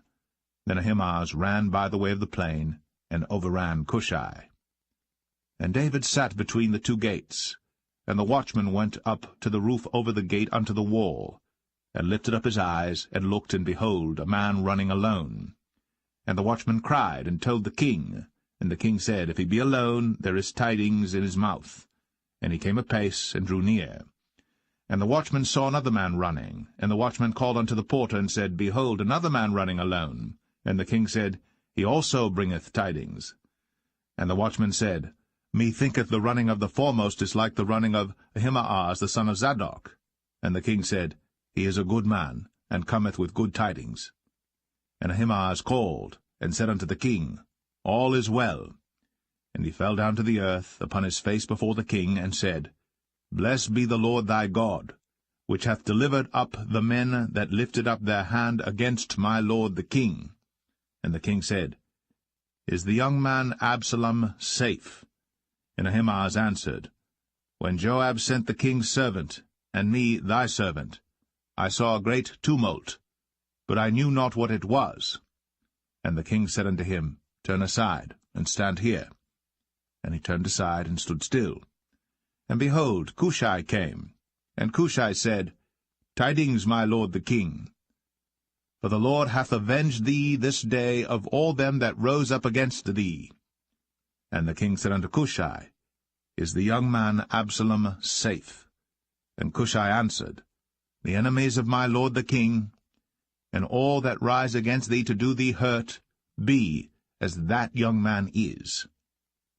And the king was much moved, and went up to the chamber over the gate, and wept. And as he went, thus he said, O my son Absalom, my son Absalom, would God I had died for thee, O Absalom, my son. my son.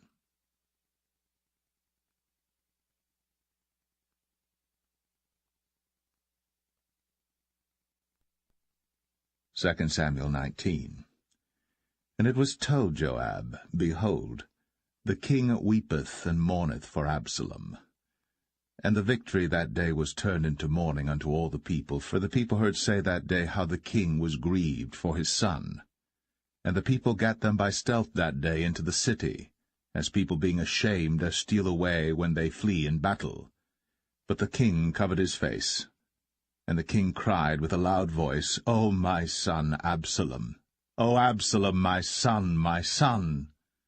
And Joab came into the house to the king, and said, Thou hast shamed this day the faces of all thy servants, which this day have saved thy life and the lives of thy sons and of thy daughters, and the lives of thy wives and the lives of thy concubines, in that thou lovest thine enemies and hatest thy friends. For thou hast declared this day that thou regardest neither princes nor servants. For this day I perceive that if Absalom had lived, and all we had died this day, then it had pleased thee well. Now therefore arise, go forth, and speak comfortably unto thy servants. For I swear by the Lord, if thou go not forth, there will not tarry one with thee this night. And that will be worse unto thee than all the evil that befell thee from thy youth until now. Then the king arose and sat in the gate. And they told unto all the people, saying, Behold, the king doth sit in the gate. And all the people came before the king, for Israel had fled every man to his tent. And all the people were at strife throughout all the tribes of Israel, saying, The king saved us out of the hand of our enemies, and he delivered us out of the hand of the Philistines, and now he is fled out of the land for Absalom. And Absalom, whom we anointed over us, is dead in battle. Now therefore why speak ye not a word of bringing the king back? And King David sent to Zadok and to Abiathar the priests, saying, Speak unto the elders of Judah, saying, Why are ye the last to bring the king back to his house, seeing the speech of all Israel is come to the king, even to his house? Ye are my brethren, ye are my bones and my flesh, wherefore then are ye the last to bring back the king? And say ye to Amasa, Art thou not of my bone and of my flesh? God do so to me, and more also, if thou be not captain of the host before me continually in the room of Joab. And he bowed the heart of all the men of Judah, even as the heart of one man, so that they sent this word unto the king, Return thou, and all thy servants. So the king returned, and came to Jordan, and Judah came to Gilgal, to go to meet the king, to conduct the king over Jordan. And Shimei the son of Gera, a Benjamite, which was of Bahurim, hasted and came down with the men of Judah to meet King David. And there were 1,000 men of Benjamin with him, and Ziba the servant of the house of Saul, and his 15 sons and his 20 servants with him. And they went over Jordan before the king. And there went over a ferry boat to carry over the king's household, and to do what he thought good. And Shimei the son of Gera fell down before the king, as he was come over Jordan, and said unto the king, Let not my lord impute iniquity unto me, neither do thou remember that which thy servant did perversely the day that my lord the king went out of Jerusalem, that the king should take it to his heart. For thy servant doth know that I have sinned, therefore, behold, I am come the first this day of all the house of Joseph, to go down to meet my lord the king. But Abishai the son of Zeruiah answered and said, Shall not Shimei be put to death for this, because he cursed the Lord's anointed? And David said, What have I to do with you, ye sons of Zeruiah, that ye should this day be adversaries unto me? Shall there any man be put to death this day in Israel? For do not I know that I am this day king over Israel? Therefore the king said unto Shimei, Thou shalt not die. And the king swear unto him. And Mephibosheth, the son of Saul, came down to meet the king, and had neither dressed his feet, nor trimmed his beard, nor washed his clothes, from the day the king departed until the day he came again in peace. And it came to pass, when he was come to Jerusalem to meet the king, that the king said unto him, Wherefore wentest not thou with me, Mephibosheth? And he answered, My lord, O king, my servant deceived me. For thy servant said, I will saddle me an ass, that I may ride thereon, and go to the king, because thy servant is lame. And he hath slandered thy servant unto my lord the king. But my lord the king is as an angel of God. Do therefore what is good in thine eyes. For all of my father's house were but dead men before my lord the king. Yet didst thou set thy servant among them that did eat at thine own table? What right therefore have I yet to cry any more unto the king? And the king said unto him, Why speakest thou any more of thy matters? I have said, Thou and Ziba divide the land. And Mephibosheth said unto the king, Yea, let him take all, for as much as my lord the king is come again in peace unto his own house. And Barzillai the Gileadite came down from Rogelim, and went over Jordan with the king to conduct him over Jordan. Now Barzillai was a very aged man, even 80 years old. And he had provided the king of sustenance while he lay at Mahanaim, for he was a very great man. And the king said unto Barzillai, Come thou over with me, and I will feed thee with me in Jerusalem. And Barzillai said unto the king, How long have I to live, that I should go up with the king unto Jerusalem? I am this day 80 years old, and can I discern between good and evil? Can thy servant taste what I eat or what I drink? Can I hear any more the voice of singing men and singing women? Wherefore then should thy servant be yet a burden unto my lord the king? Thy servant will go a little way over Jordan with the king, and why should the king recompense it me with such a reward? Let thy servant, I pray thee, turn back again, that I may die in mine own city, and be buried by the grave of my father and of my mother. But behold thy servant, Chimham, let him go over with my lord the king, and do to him what shall seem good unto thee. And the king answered, Chimham shall go over with me, and I will do to him that which shall seem good unto thee. And whatsoever thou shalt require of me, that will I do for thee. And all the people went over Jordan. And when the king was come over, the king kissed Barzillai, and blessed him, and he returned unto his own place. Then the king went on to Gilgal, and Chimham went on with him. And all the people of Judah conducted the king, and also half the people of Israel. And behold, all the men of Israel came to the king, and said unto the king, Why have our brethren the men of Judah stolen thee away, and have brought the king and his household and all David's men with him over Jordan? And all the men of Judah answered the men of Israel, Because the king is near of kin to us. Wherefore then be ye angry for this matter? Have we eaten at all of the king's cost, or hath he given us any gift?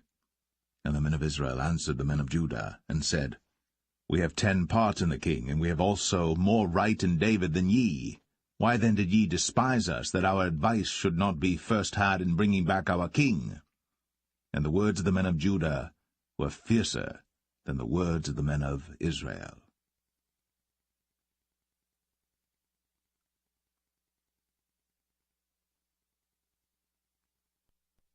2 Samuel 20. And there happened to be there a man of Belial, whose name was Sheba, the son of Bichri, a Benjamite.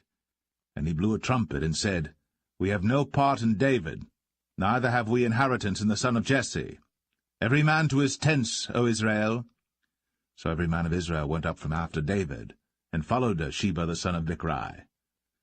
But the men of Judah clave unto their king, from Jordan even to Jerusalem. And David came to his house at Jerusalem. And the king took the 10 women his concubines, whom he had left to keep the house, and put them in ward, and fed them, but went not in unto them. So they were shut up unto the day of their death, living in widowhood. Then said the king to Amasa, Assemble me the men of Judah within 3 days, and be thou here present. So Amasa went to assemble the men of Judah, but he tarried longer than the set time which he had appointed him. And David said to Abishai, Now shall Sheba the son of Bichri do us more harm than did Absalom. Take thou thy lord's servants, and pursue after him, lest he get him fenced cities and escape us.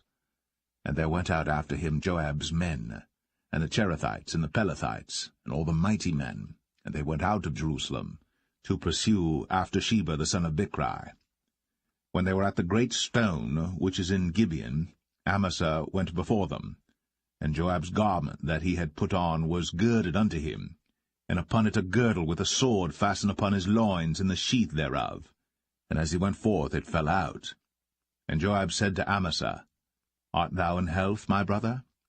And Joab took Amasa by the beard with the right hand to kiss him. But Amasa took no heed to the sword that was in Joab's hand. So he smote him therewith in the 5th rib, and shed out his bowels to the ground, and struck him not again, and he died. So Joab and Abishai his brother pursued after Sheba, the son of Bichri. And one of Joab's men stood by him, and said, He that favoureth Joab, and he that is for David, let him go after Joab. And Amasa wallowed in blood in the midst of the highway. And when the man saw that all the people stood still, he removed Amasa out of the highway into the field, and cast a cloth upon him, when he saw that every one that came by him stood still. When he was removed out of the highway, all the people went on after Joab, to pursue after Sheba the son of Bichri. And he went through all the tribes of Israel unto Abel, and to Bethmachah, and all the Berites, and they were gathered together, and went also after him. And they came and besieged him in Abel of Bethmachah. And they cast up a bank against the city, and it stood in the trench, and all the people that were with Joab battered the wall to throw it down. Then cried a wise woman out of the city, Hear, hear, say, I pray you, unto Joab, Come near hither, that I may speak with thee. And when he was come near unto her, the woman said, Art thou Joab? And he answered, I am he. Then she said unto him, Hear the words of thine handmaid. And he answered, I do hear. Then she spake, saying, They were wont to speak in old time, saying, They shall surely ask counsel at Abel. And so they ended the matter. I am one of them that are peaceable and faithful in Israel. Thou seekest to destroy a city and a mother in Israel. Why wilt thou swallow up the inheritance of the Lord? And Joab answered and said, far be it from me that I should swallow up or destroy. The matter is not so. But a man of Mount Ephraim, Sheba, the son of Bichri by name, hath lifted up his hand against the king, even against David. Deliver him only, and I will depart from the city. And the woman said unto Joab, Behold, his head shall be thrown to thee over the wall. Then the woman went unto all the people in her wisdom, and they cut off the head of Sheba the son of Bichri, and cast it out to Joab. And he blew a trumpet, and they retired from the city, every man to his tent. And Joab returned to Jerusalem unto the king. Now Joab was over all the host of Israel, and Benaiah the son of Jehoiada was over the Cherethites and over the Pelethites, and Adoram was over the tribute, and Jehoshaphat the son of Ahilud was recorder, and Sheva was scribe, and Zadok and Abiathar were priests, and Ira also the Jerite was a chief ruler about David.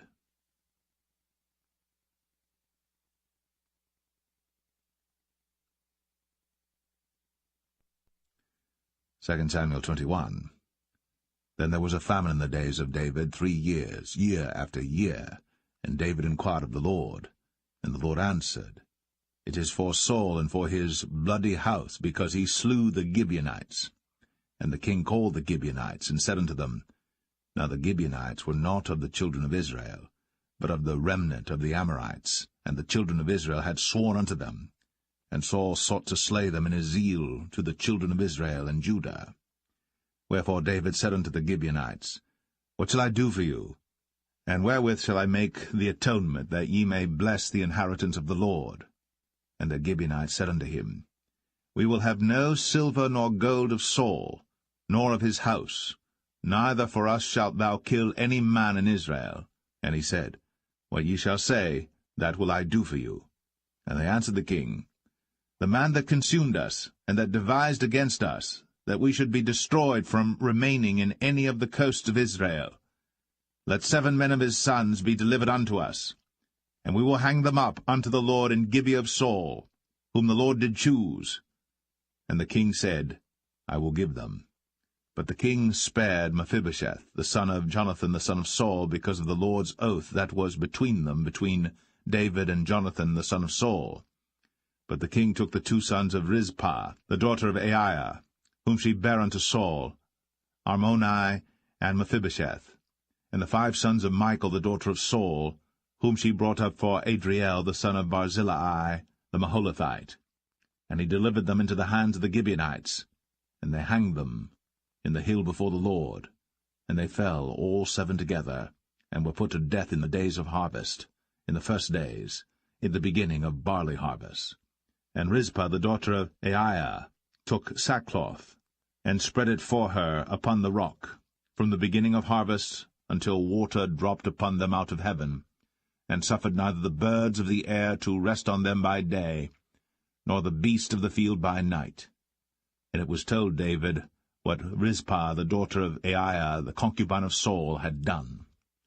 And David went and took the bones of Saul, and the bones of Jonathan his son, from the men of Jabesh-Gilead, which had stolen them from the street of Bethshan, where the Philistines had hanged them, when the Philistines had slain Saul in Gilboa.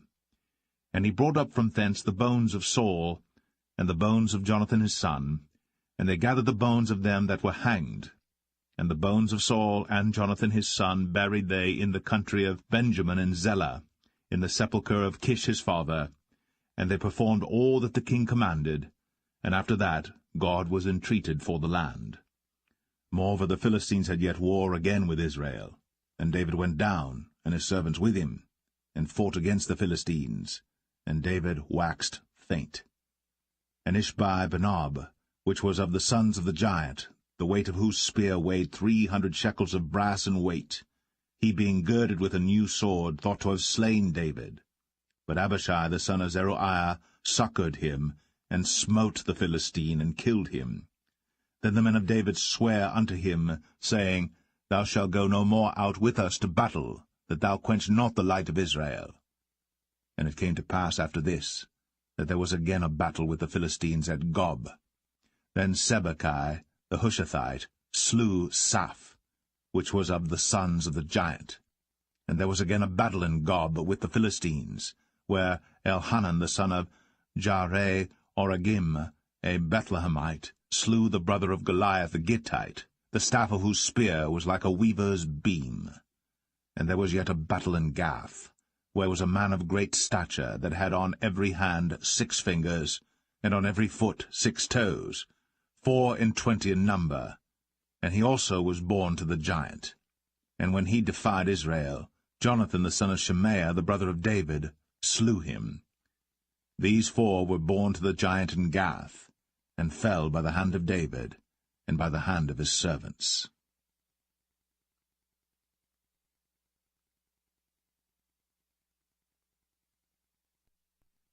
Second Samuel 22. And David spake unto the Lord the words of this song in the day that the Lord had delivered him out of the hand of all his enemies, and out of the hand of Saul. And he said, The Lord is my rock, and my fortress, and my deliverer. The God of my rock, in him will I trust. He is my shield, and the horn of my salvation, my high tower, and my refuge, my Saviour. Thou savest me from violence. I will call on the Lord, who is worthy to be praised. So shall I be saved from mine enemies. When the waves of death compassed me, the floods of ungodly men made me afraid. The sorrows of hell compassed me about, the snares of death prevented me. In my distress I called upon the Lord, and cried to my God, and he did hear my voice out of his temple, and my cry did enter into his ears. Then the earth shook and trembled, the foundations of heaven moved and shook, because he was wroth. There went up a smoke out of his nostrils, and fire out of his mouth devoured. Coals were kindled by it. He bowed the heavens also, and came down, and darkness was under his feet. And he rode upon a cherub, and did fly, and he was seen upon the wings of the wind. And he made darkness pavilions round about him, dark waters, and thick clouds of the skies. Through the brightness before him were coals of fire kindled. The Lord thundered from heaven, and the Most High uttered his voice. And he sent out arrows, and scattered them, lightning, and discomfited them. and the channels of the sea appeared. The foundations of the world were discovered, at the rebuking of the Lord, at the blast of the breath of his nostrils. He sent from above, he took me, he drew me out of many waters. He delivered me from my strong enemy, and from them that hated me, for they were too strong for me. They prevented me in the day of my calamity. But the Lord was my stay. He brought me forth also into a large place. He delivered me because he delighted in me. The Lord rewarded me according to my righteousness, according to the cleanness of my hands hath he recompensed me. For I have kept the ways of the Lord, and have not wickedly departed from my God. For all his judgments were before me, and as for his statutes, I did not depart from them. I was also upright before him, and have kept myself from mine iniquity. Therefore the Lord hath recompensed me according to my righteousness, according to my cleanness in his eyesight. With the merciful thou wilt show thyself merciful, and with the upright man thou wilt show thyself upright. With the pure thou wilt show thyself pure, and with the froward thou wilt show thyself unsavoury. And the afflicted people thou wilt save, but thine eyes are upon the haughty, that thou mayest bring them down. For thou art my lamp, O Lord, and the Lord will lighten my darkness. For by thee I have run through a troop, by my God have I leaped over a wall. As for God, his way is perfect. The word of the Lord is tried. He is a buckler to all them that trust in him. For who is God save the Lord? And who is a rock save our God? God is my strength and power, and he maketh my way perfect. He maketh my feet like hinds' feet, and setteth me upon my high places. He teacheth my hands to war, so that a bow of steel is broken by mine arms. Thou hast also given me the shield of thy salvation, and thy gentleness hath made me great. Thou hast enlarged my steps under me, so that my feet did not slip. I have pursued mine enemies, and destroyed them, and turned not again until I had consumed them. And I have consumed them and wounded them, that they could not arise, yea, they are fallen under my feet. For thou hast girded me with strength to battle. Them that rose up against me hast thou subdued under me. Thou hast also given me the necks of mine enemies, that I might destroy them that hate me. They looked, but there was none to save, even unto the Lord. But he answered them not. Then did I beat them as small as the dust of the earth.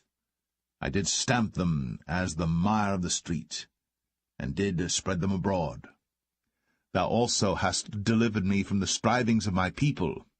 Thou hast kept me to be head of the heathen. A people which I knew not shall serve me.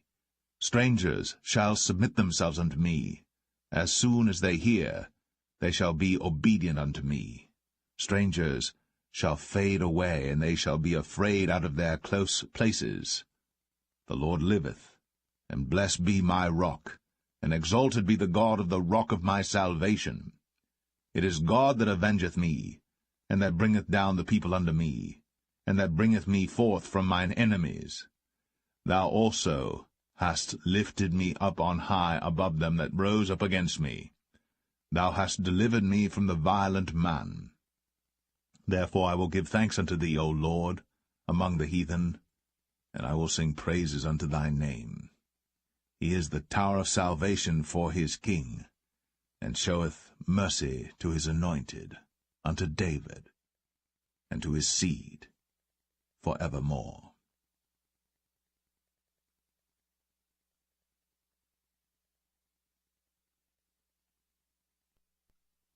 2 Samuel 23. Now these be the last words of David. David the son of Jesse said, and the man who was raised up on high, the anointed of the God of Jacob, and the sweet psalmist of Israel, said, The Spirit of the Lord spake by me, and his word was in my tongue. The God of Israel said, The rock of Israel spake to me. He that ruleth over men must be just, ruling in the fear of God.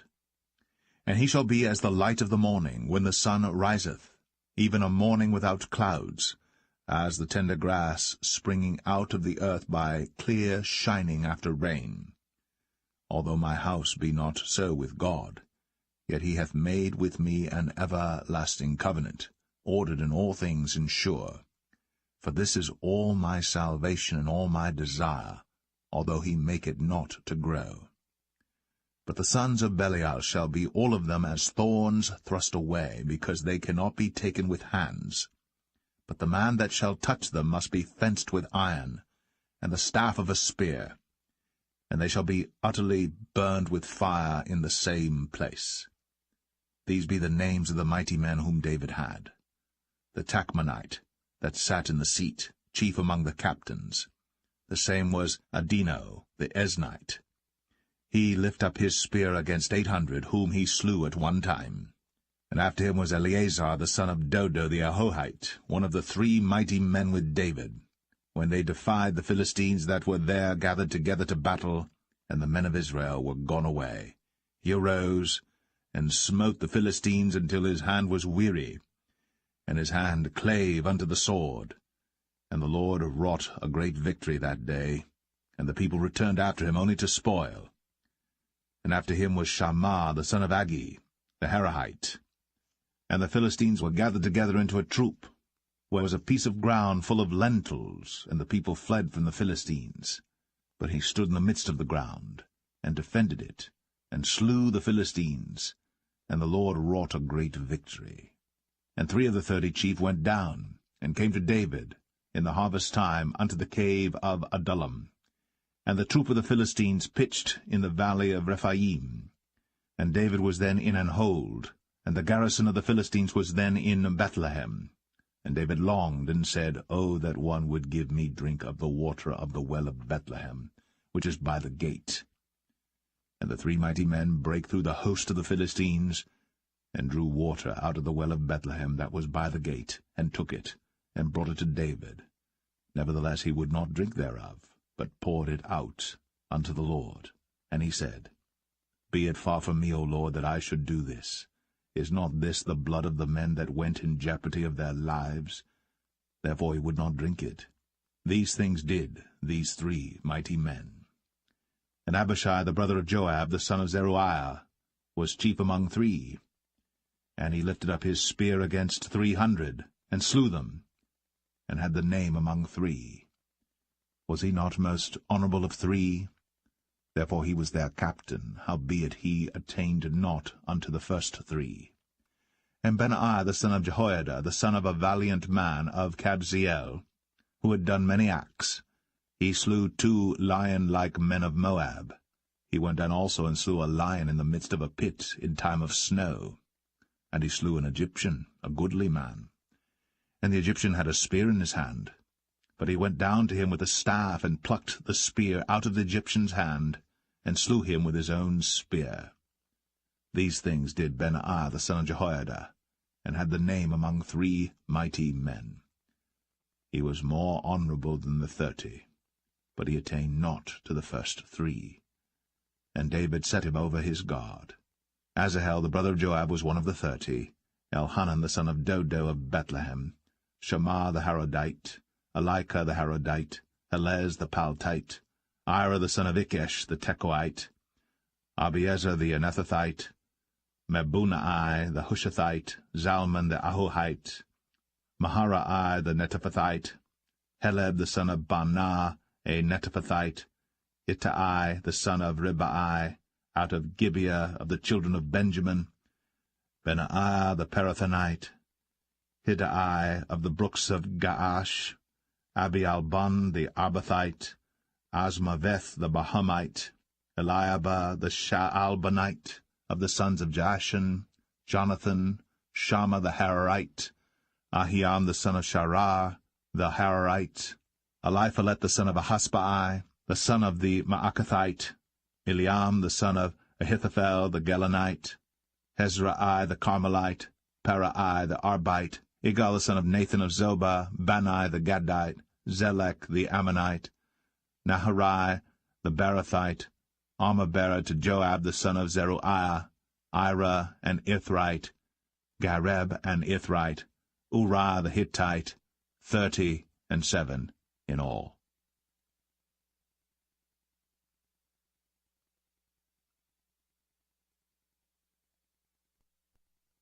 Second Samuel 24. And again the anger of the Lord was kindled against Israel. And he moved David against them to say, Go, number Israel and Judah. For the king said to Joab, the captain of the host, which was with him, Go now through all the tribes of Israel, from Dan even to Beersheba, and number ye the people, that I may know the number of the people.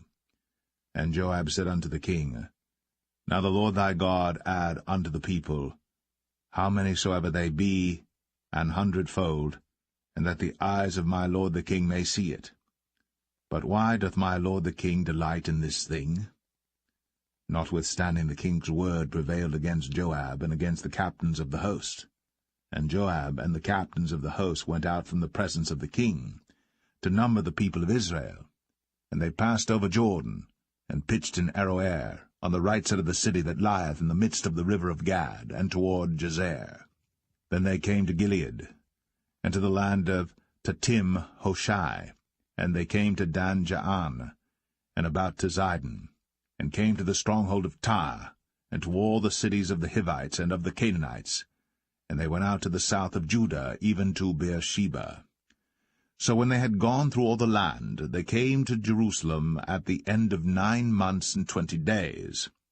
And Joab gave up the sum of the number of the people unto the king. And there were in Israel 800,000 valiant men that drew the sword, and the men of Judah were 500,000 men.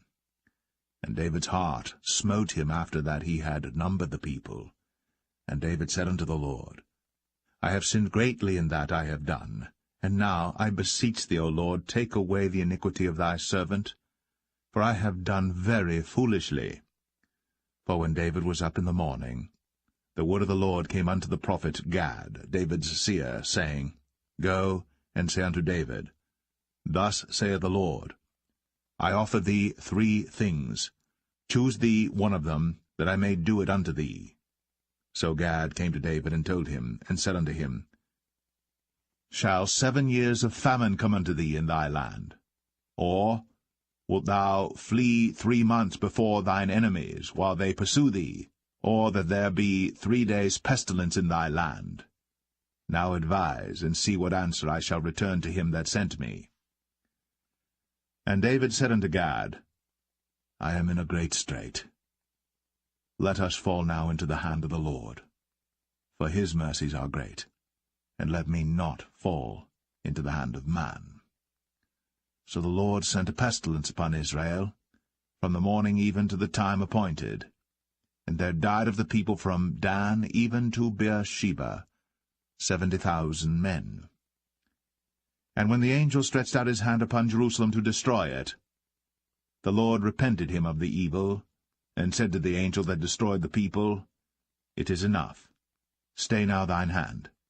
And the angel of the Lord was by the threshing place of Araunah the Jebusite. And David spake unto the Lord when he saw the angel that smote the people, and said, Lo, I have sinned, and I have done wickedly. But these sheep, what have they done? Let thine hand, I pray thee, be against me, and against my father's house. And Gad came that day to David, and said unto him, Go up, rear an altar unto the Lord in the threshing floor of Araunah the Jebusite. And David, according to the saying of Gad, went up as the Lord commanded. And Araunah looked, and saw the king and his servants coming on toward him. And Araunah went out, and bowed himself before the king on his face upon the ground. And Araunah said, Wherefore is my lord the king come to his servant?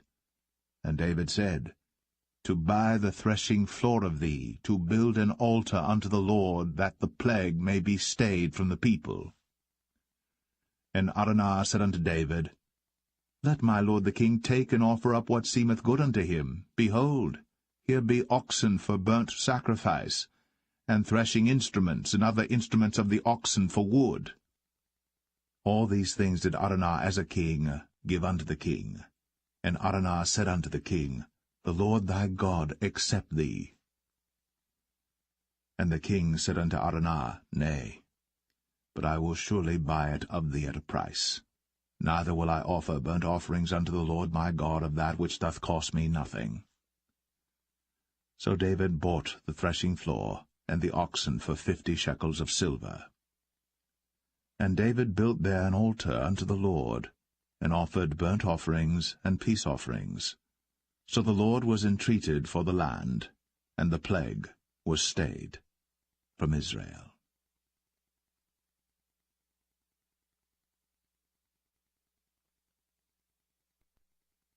The first book of Kings, chapter 1. Now King David was old, and stricken in years, and they covered him with clothes, but he gat no heat. Wherefore his servants said unto him, Let there be sought for my lord the king a young virgin, and let her stand before the king, and let her cherish him, and let her lie in thy bosom, that my lord the king may get heat. So they sought for a fair damsel throughout all the coasts of Israel, and found Abishag, a Shunammite, and brought her to the king. And the damsel was very fair, and cherished the king, and ministered to him. But the king knew her not. Then Adonijah the son of Haggith exalted himself, saying, I will be king. And he prepared him chariots and horsemen, and 50 men to run before him. And his father had not displeased him at any time in saying, Why hast thou done so? And he also was a very goodly man. And his mother bare him after Absalom. And he conferred with Joab the son of Zeruiah, and with Abiathar the priest, and they, following Adonijah, helped him. But Zadok the priest, and Benaiah the son of Jehoiada, and Nathan the prophet, and Shimei, and Rei, and the mighty men which belonged to David, were not with Adonijah. And Adonijah slew sheep and oxen and fat cattle by the stone of Zoheleth, which is by En-rogel, and called all his brethren the king's sons, and all the men of Judah the king's servants. But Nathan the prophet, and Benaiah, and the mighty men, and Solomon his brother, he called not. Wherefore Nathan spake unto Bathsheba, the mother of Solomon, saying, Hast thou not heard that Adonijah the son of Haggith doth reign, and David our Lord knoweth it not? Now therefore come, let me, I pray thee, give thee counsel, that thou mayest save thine own life, and the life of thy son Solomon. Go and get thee in unto King David, and say unto him, Didst not thou, my lord, O king, swear unto thine handmaid, saying, Assuredly Solomon thy son shall reign after me, and he shall sit upon my throne. Why then doth Adonijah reign? Behold, while thou yet talkest there with the king, I also will come in after thee, and confirm thy words. And Bathsheba went in unto the king into the chamber. And the king was very old, and Abishag the Shunammite ministered unto the king. And Bathsheba bowed, and did obeisance unto the king. And the king said, What wouldst thou? And she said unto him, My lord, thou swearest by the Lord thy God unto thine handmaid, saying, Assuredly Solomon thy son shall reign after me, and he shall sit upon my throne. And now, behold, Adonijah reigneth, and now, my lord the king, thou knowest it not. And he hath slain oxen and fat cattle, and sheep in abundance, and hath called all the sons of the king, and Abiathar the priest, and Joab the captain of the host. But Solomon thy servant hath he not called. And thou, my lord, O king, the eyes of all Israel are upon thee, that thou shouldst tell them who shall sit on the throne of my lord the king after him. Otherwise it shall come to pass, when my lord the king shall sleep with his fathers, that I and my son Solomon shall be counted offenders. And lo, while she yet talked with the king, Nathan the prophet also came in. And they told the king, saying, Behold, Nathan the prophet. And when he was come in before the king, he bowed himself before the king with his face to the ground. And Nathan said, My lord, O king, hast thou said, Adonijah shall reign after me, and he shall sit upon my throne?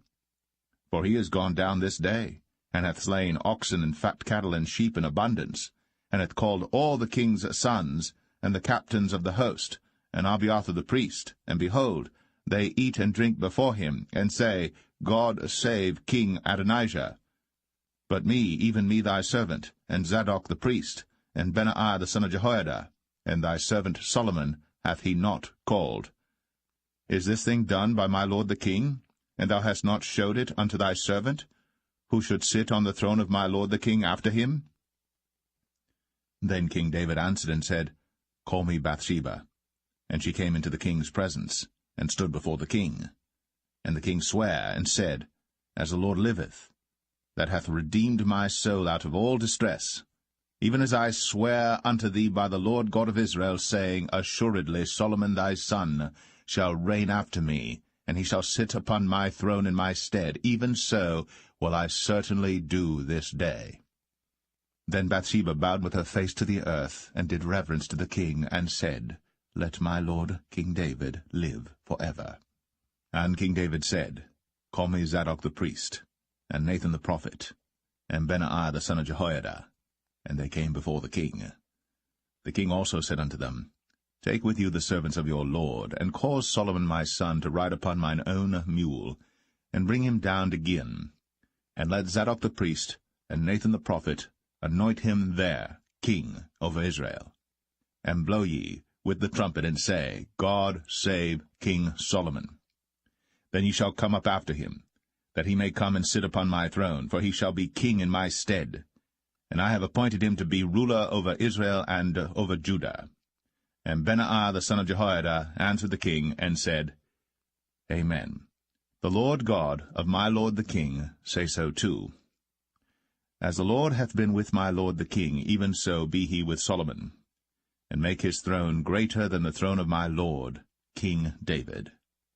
So Zadok the priest, and Nathan the prophet, and Benaiah the son of Jehoiada, and the Cherethites, and the Pelethites, went down, and caused Solomon to ride upon King David's mule, and brought him to Gin. And Zadok the priest took an horn of oil out of the tabernacle, and anointed Solomon, and they blew the trumpet. And all the people said, God save King Solomon. And all the people came up after him, and the people piped with pipes, and rejoiced with great joy, so that the earth rent with the sound of them. And Adonijah and all the guests that were with him heard it as they had made an end of eating. And when Joab heard the sound of the trumpet, he said, Wherefore is this noise of the city being in an uproar? And while he yet spake, behold, Jonathan the son of Abiathar the priest came. And Adonijah said unto him, Come in, for thou art a valiant man, and bringest good tidings. And Jonathan answered and said to Adonijah, Verily, our lord King David hath made Solomon king. And the king hath sent with him Zadok the priest, and Nathan the prophet, and Benaiah the son of Jehoiada, and the Cherethites and the Pelethites, and they have caused him to ride upon the king's mule. And Zadok the priest, and Nathan the prophet, have anointed him king in Gin, and they are come up from thence, rejoicing, so that the city rang again. This is the noise that ye have heard. And also Solomon sitteth on the throne of the kingdom. And moreover, the king's servants came to bless our lord King David, saying, God make the name of Solomon better than thy name, and make his throne greater than thy throne. And the king bowed himself upon the bed.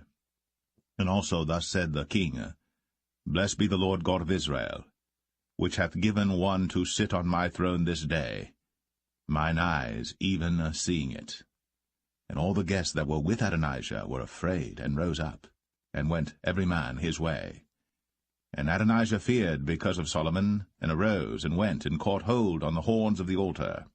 And it was told Solomon, saying, Behold, Adonijah feareth King Solomon, for lo, he hath caught hold on the horns of the altar, saying, Let King Solomon swear unto me today, that he will not slay his servant with the sword.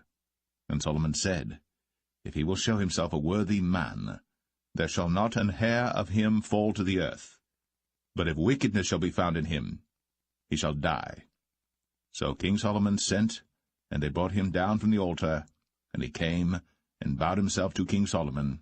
And Solomon said unto him, Go to thine house.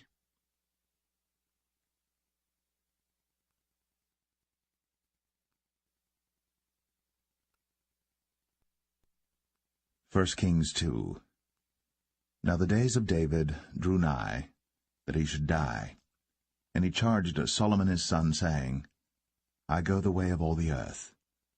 Be thou strong therefore, and show thyself a man, and keep the charge of the Lord thy God, to walk in his ways, to keep his statutes, and his commandments, and his judgments, and his testimonies, as it is written in the law of Moses, that thou mayest prosper in all that thou doest, and whithersoever thou turnest thyself, that the Lord may continue his word which he spake concerning me, saying, If thy children take heed to their way, to walk before me in truth with all their heart and with all their soul, there shall not fail thee, said he, a man on the throne of Israel. Moreover, thou knowest also what Joab the son of Zeruiah did to me, and what he did to the 2 captains of the host of Israel, unto Abner the son of Ner, and unto Amasa the son of Jether, whom he slew, and shed the blood of war in peace, and put the blood of war upon his girdle that was about his loins, and in his shoes that were on his feet. Do therefore according to thy wisdom, and let not his hoar head go down to the grave in peace. But show kindness unto the sons of Barzillai the Gileadite, and let them be of those that eat at thy table. For so they came to me when I fled because of Absalom thy brother.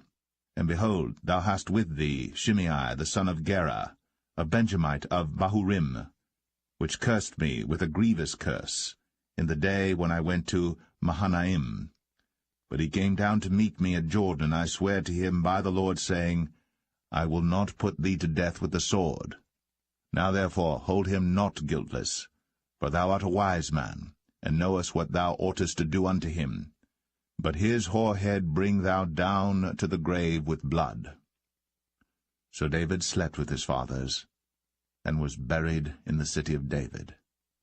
And the days that David reigned over Israel were 40 years. 7 years reigned he in Hebron, and 33 years reigned he in Jerusalem. Then sat Solomon upon the throne of David his father, and his kingdom was established greatly.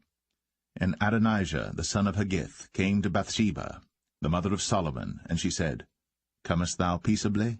And he said, Peaceably. He said, Moreover, I have somewhat to say unto thee. And she said, Say on. And he said, Thou knowest that the kingdom was mine, and that all Israel set their faces on me, that I should reign.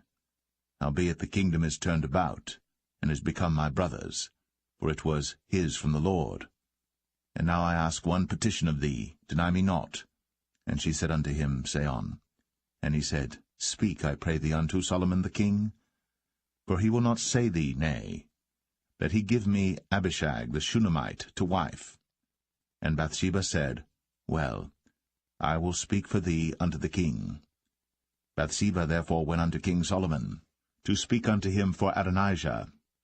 And the king rose up to meet her, and bowed himself unto her, and sat down on his throne, and caused a seat to be set for the king's mother. And she sat on his right hand. Then she said, I desire one small petition of thee. I pray thee, say me not nay. And the king said unto her, Ask on, my mother, for I will not say thee nay. And she said, Let Abishag the Shunammite be given to Adonijah thy brother to wife. And King Solomon answered and said unto his mother, And why dost thou ask Abishag the Shunammite for Adonijah? Ask for him the kingdom also? For he is mine elder brother, even for him, and for Abiathar the priest, and for Joab the son of Zeruiah. Then King Solomon sware by the Lord, saying, God do so to me, and more also, if Adonijah have not spoken this word against his own life. Now therefore, as the Lord liveth, which hath established me, and set me on the throne of David my father, and who hath made me an house, as he promised, Adonijah shall be put to death this day. And King Solomon sent by the hand of Benaiah the son of Jehoiada, and he fell upon him, that he died. And unto Abiathar the priest said the king, Get thee to Anathoth, unto thine own fields, for thou art worthy of death. But I will not at this time put thee to death, because thou bearest the ark of the Lord God before David my father, and because thou hast been afflicted, in all wherein my father was afflicted. So Solomon thrust out Abiathar from being priest unto the Lord, that he might fulfill the word of the Lord, which he spake concerning the house of Eli in Shiloh. Then tidings came to Joab. For Joab had turned after Adonijah, though he turned not after Absalom. And Joab fled unto the tabernacle of the Lord, and caught hold on the horns of the altar. And it was told King Solomon that Joab was fled unto the tabernacle of the Lord, and behold, he is by the altar. Then Solomon sent Benaiah the son of Jehoiada, saying, Go, fall upon him.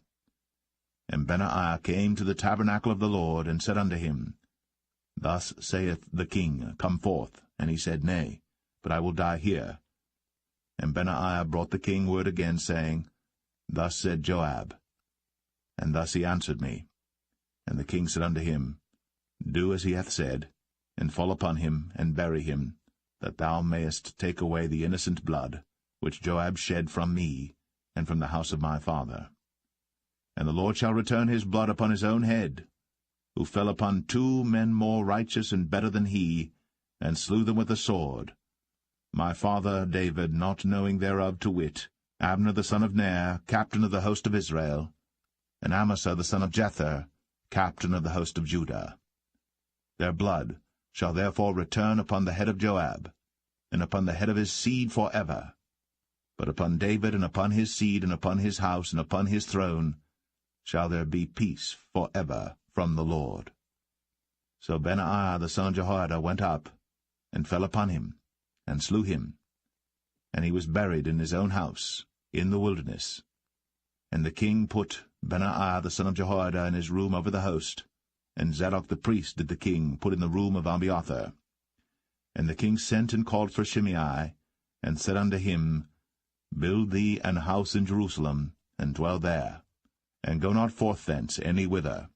For it shall be, that on the day thou goest out, and passest over the brook Kidron, thou shalt know for certain that thou shalt surely die. Thy blood shall be upon thine own head. And Shimei said unto the king, The saying is good.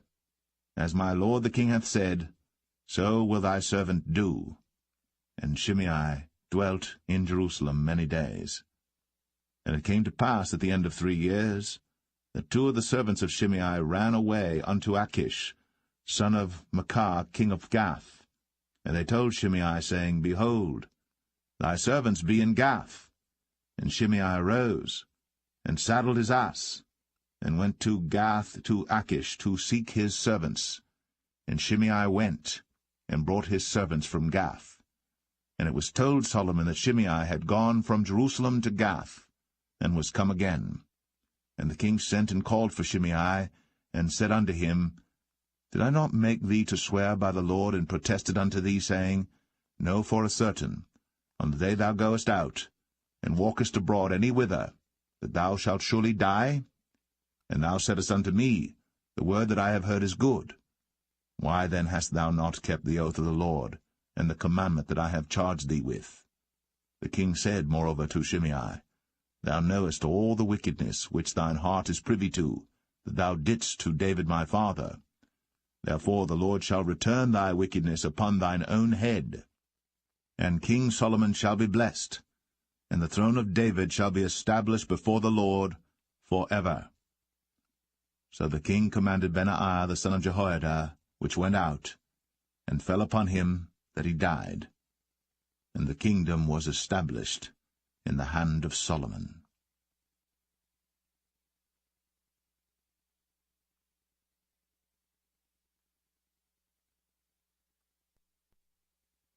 1 Kings 3.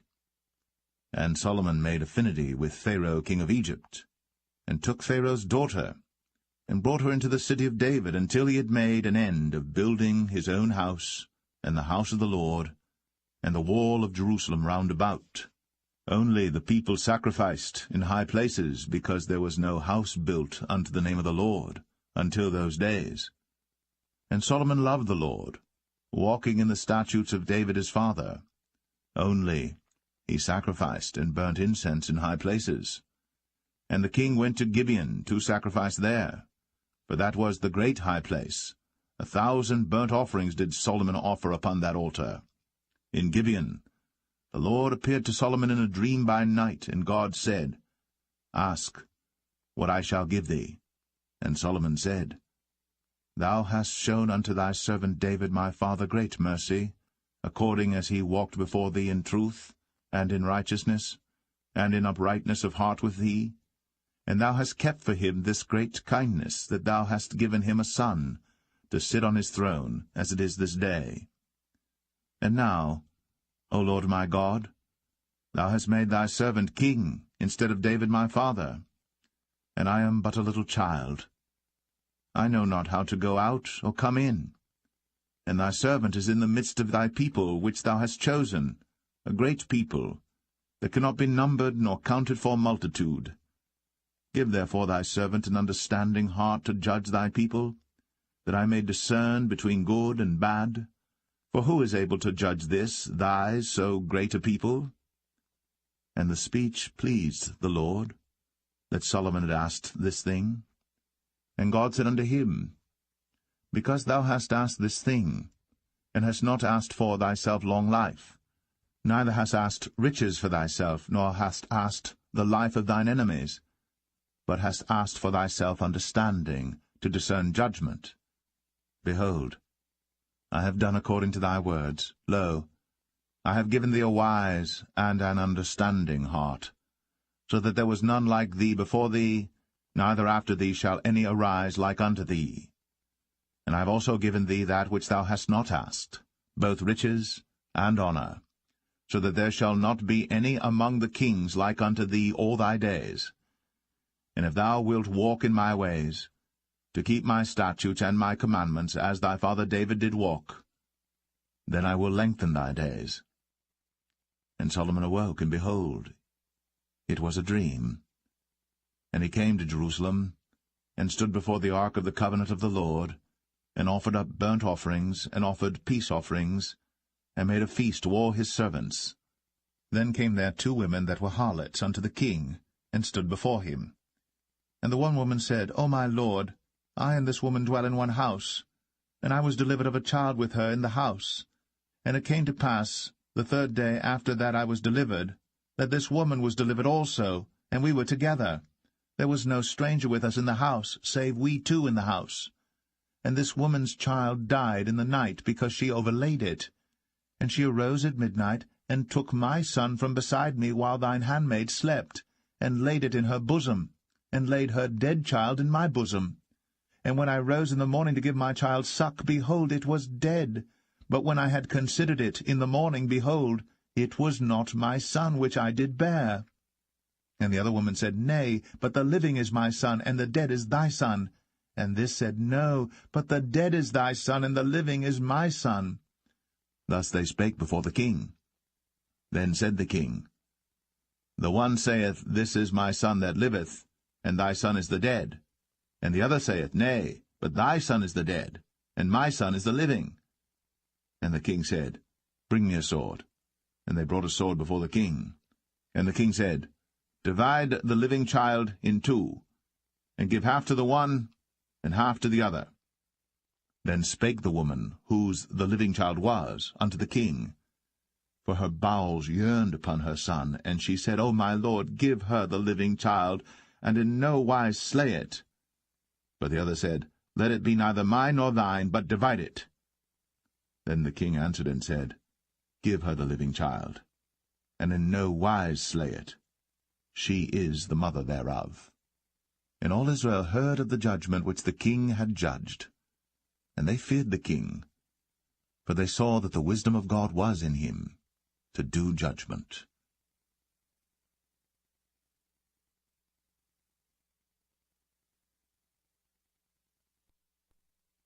1 Kings 4. So King Solomon was king over all Israel. And these were the princes which he had: Azariah the son of Zadok the priest, Elihoreph and Ahiah the sons of Shishah, scribes, Jehoshaphat the son of Ahilud, the recorder, and Benaiah the son of Jehoiada was over the host, and Zadok and Abiathar were the priests. And Azariah the son of Nathan was over the officers, And Zabud the son of Nathan was principal officer, and the king's friend. And Ahisha was over the household, and Adoniram the son of Abda was over the tribute. And Solomon had 12 officers over all Israel, which provided victuals for the king and his household. Each man his month in a year made provision. And these are their names: the son of Hur, in Mount Ephraim, the son of Dekar, in Makaz, and in Shaalbim, and in Beth-Shemesh, in Elon Bethanan, the son of Hesed in Arabath. To him pertained Socho, in all the land of Hepher, the son of Abinadab, in all the region of Dor, which had Taphath, the daughter of Solomon, to wife. Baanah the son of Ahilud, to him pertained Tanakh and Megiddo, in all Bethshan, which is by Zartanah beneath Jezreel, from Bethshan to Abel-Meholah, even unto the place that is beyond Jokneam. The son of Geber, in Ramoth-Gilead, to him pertain the towns of Jair the son of Manasseh, which are in Gilead. To him also pertain the region of Argob, which is in Bashan, 80 great cities with walls and brazen bars. Ahinadab the son of Edo had Mahanaim. Ahimaaz was in Naphtali. He also took Basmath, the daughter of Solomon, to wife. Baanah the son of Hushai was in Asher and in Aloth. Jehoshaphat the son of Paruah in Issachar. Shimei the son of Elah in Benjamin. Geber the son of Uri was in the country of Gilead, in the country of Sihon the king of the Amorites, and of Og the king of Bashan, and he was the only officer which was in the land. Judah and Israel were many, as the sand which is by the sea in multitude, eating and drinking and making merry. And Solomon reigned over all kingdoms, from the river unto the land of the Philistines, and unto the border of Egypt. They brought presents, and served Solomon all the days of his life. And Solomon's provisions for one day was 30 measures of fine flour, and 80 measures of meal, 10 fat oxen, and 20 oxen out of the pastures, and 100 sheep beside harts and roebucks, and fallow deer and fatted fowl. For he had dominion over all the region on this side the river, from Tiphsah even to Azar, over all the kings on this side the river, and he had peace on all sides round about him. And Judah and Israel dwelt safely, every man under his vine and under his fig tree, from Dan even to Beersheba, all the days of Solomon. And Solomon had 40,000 stalls of horses for his chariots, and 12,000 horsemen. And those officers provided victual for King Solomon, and for all that came unto King Solomon's table, every man in his month, they lacked nothing. Barley also, and straw for the horses, and dromedaries brought they unto the place where the officers were, every man according to his charge. And God gave Solomon wisdom and understanding exceeding much, and largeness of heart, even as the sand that is on the seashore. And Solomon's wisdom excelled the wisdom of all the children of the east country, and all the wisdom of Egypt. For he was wiser than all men, than Ethan the Ezrahite, and Heman, and Chalcol, and Darda, the sons of Mahol, and his fame was in all nations round about. And he spake 3,000 proverbs, and his songs were 1,005. And he spake of trees, from the cedar tree that is in Lebanon even unto the hyssop that springeth out of the wall. He spake also of beasts, and of fowl, and of creeping things, and of fishes. And there came of all people to hear the wisdom of Solomon, from all kings of the earth, which had heard of his wisdom.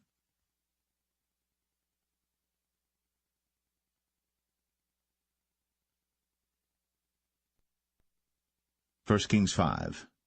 And Hiram king of Tyre sent his servants unto Solomon, for he had heard that they had anointed him king in the room of his father, for Hiram was ever a lover of David. And Solomon sent to Hiram, saying, Thou knowest how that David my father could not build an house unto the name of the Lord his God for the wars which were about him on every side, until the Lord put them under the soles of his feet. But now the Lord my God hath given me rest on every side, so that there is neither adversary nor evil occurrent. And behold, I purpose to build an house unto the name of the Lord my God, as the Lord spake unto David my father, saying, Thy son, whom I will set upon thy throne in thy room, he shall build an house unto my name. Now therefore command thou that they hew me cedar trees out of Lebanon, and my servants shall be with thy servants, and unto thee will I give hire for thy servants according to all that thou shalt appoint. For thou knowest that there is not among us any that can skill to hew timber like unto the Sidonians. And it came to pass, when Hiram heard the words of Solomon, that he rejoiced greatly, and said, Blessed be the Lord this day, which hath given unto David a wise son over this great people. And Hiram sent to Solomon, saying, I have considered the things which thou sentest to me for, and I will do all thy desire concerning timber of cedar, and concerning timber of fir. My servants shall bring them down from Lebanon unto the sea, and I will convey them by sea in floats unto the place that thou shalt appoint me, and will cause them to be discharged there. And thou shalt receive them, and thou shalt accomplish my desire in giving food for my household. So Hiram gave Solomon cedar trees and fir trees, according to all his desire. And Solomon gave Hiram 20,000 measures of wheat for food to his household, and 20 measures of pure oil. Thus gave Solomon to Hiram year by year. And the Lord gave Solomon wisdom, as he promised him. And there was peace between Hiram and Solomon, and they two made a league together. And King Solomon raised a levy out of all Israel, and the levy was 30,000 men. And he sent them to Lebanon, 10,000 a month by courses. A month they were in Lebanon, and 2 months at home, and Adoniram was over the levy. And Solomon had 70,000 that bare burdens, and 80,000 hewers in the mountains, beside the chief of Solomon's officers which were over the work, 3,300 which ruled over the people that wrought in the work. And the king commanded, and they brought great stones, costly stones, and hewed stones, to lay the foundation of the house. And Solomon's builders and Hiram's builders did hew them, and the stone squarers, so they prepared timber and stones to build the house.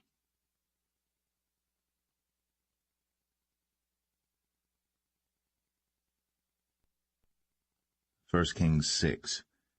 And it came to pass in the 480th year, after the children of Israel were come out of the land of Egypt, in the 4th year of Solomon's reign over Israel, in the month Ziph, which is the 2nd month, that he began to build the house of the Lord. And the house which King Solomon built for the Lord, the length thereof was 80 cubits, and the breadth thereof 20 cubits, and the height thereof 30 cubits. And the porch before the temple of the house 20 cubits was the length thereof, according to the breadth of the house, and 10 cubits was the breadth thereof before the house. And for the house he made windows of narrow lights. And against the wall of the house he built chambers round about, against the walls of the house round about, both of the temple and of the oracle, and he made chambers round about. The nethermost chamber was 5 cubits broad, and the middle was 6 cubits broad, and the third was 7 cubits broad.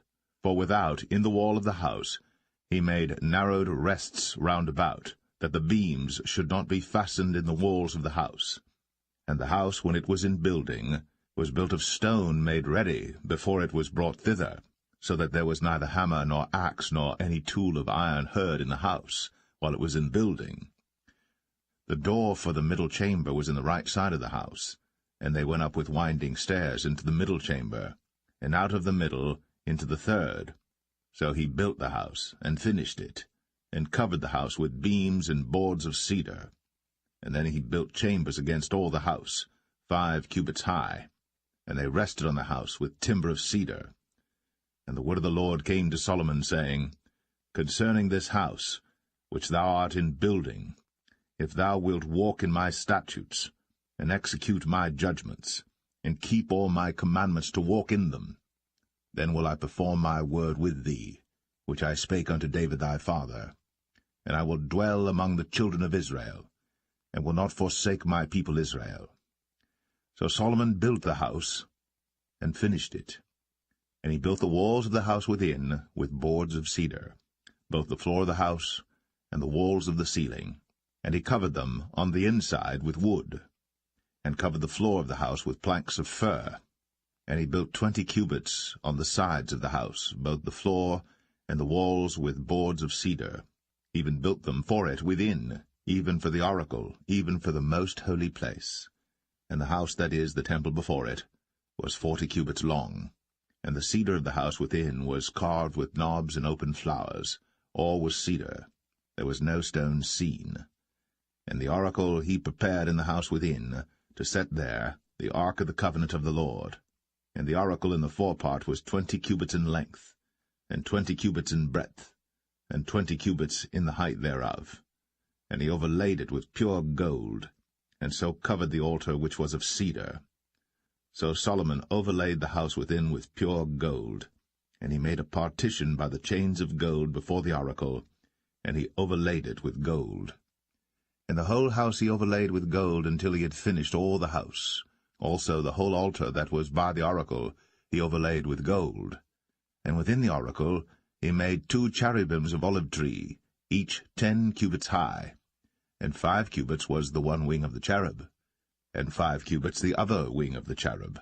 From the uttermost part of the one wing unto the uttermost part of the other were 10 cubits. And the other cherub was 10 cubits. Both the cherubims were of one measure and one size. The height of the one cherub was 10 cubits, and so was it of the other cherub. And he set the cherubims within the inner house, and they stretched forth the wings of the cherubims, so that the wing of the one touched the one wall, and the wing of the other cherub touched the other wall, and their wings touched one another in the midst of the house. And he overlaid the cherubims with gold, and he carved all the walls of the house round about with carved figures of cherubims, and palm trees, and open flowers, within and without.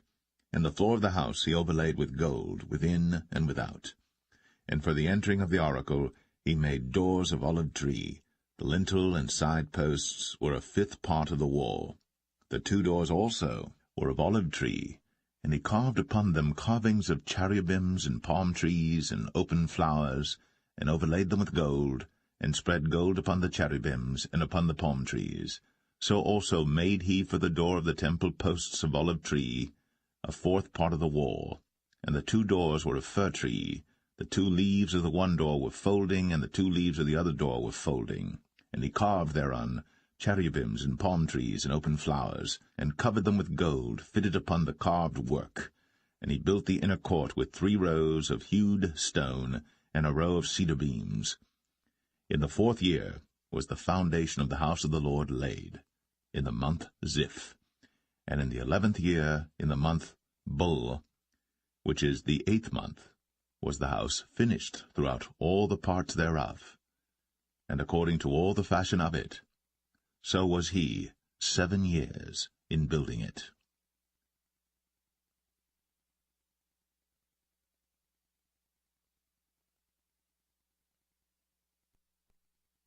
1 Kings 7.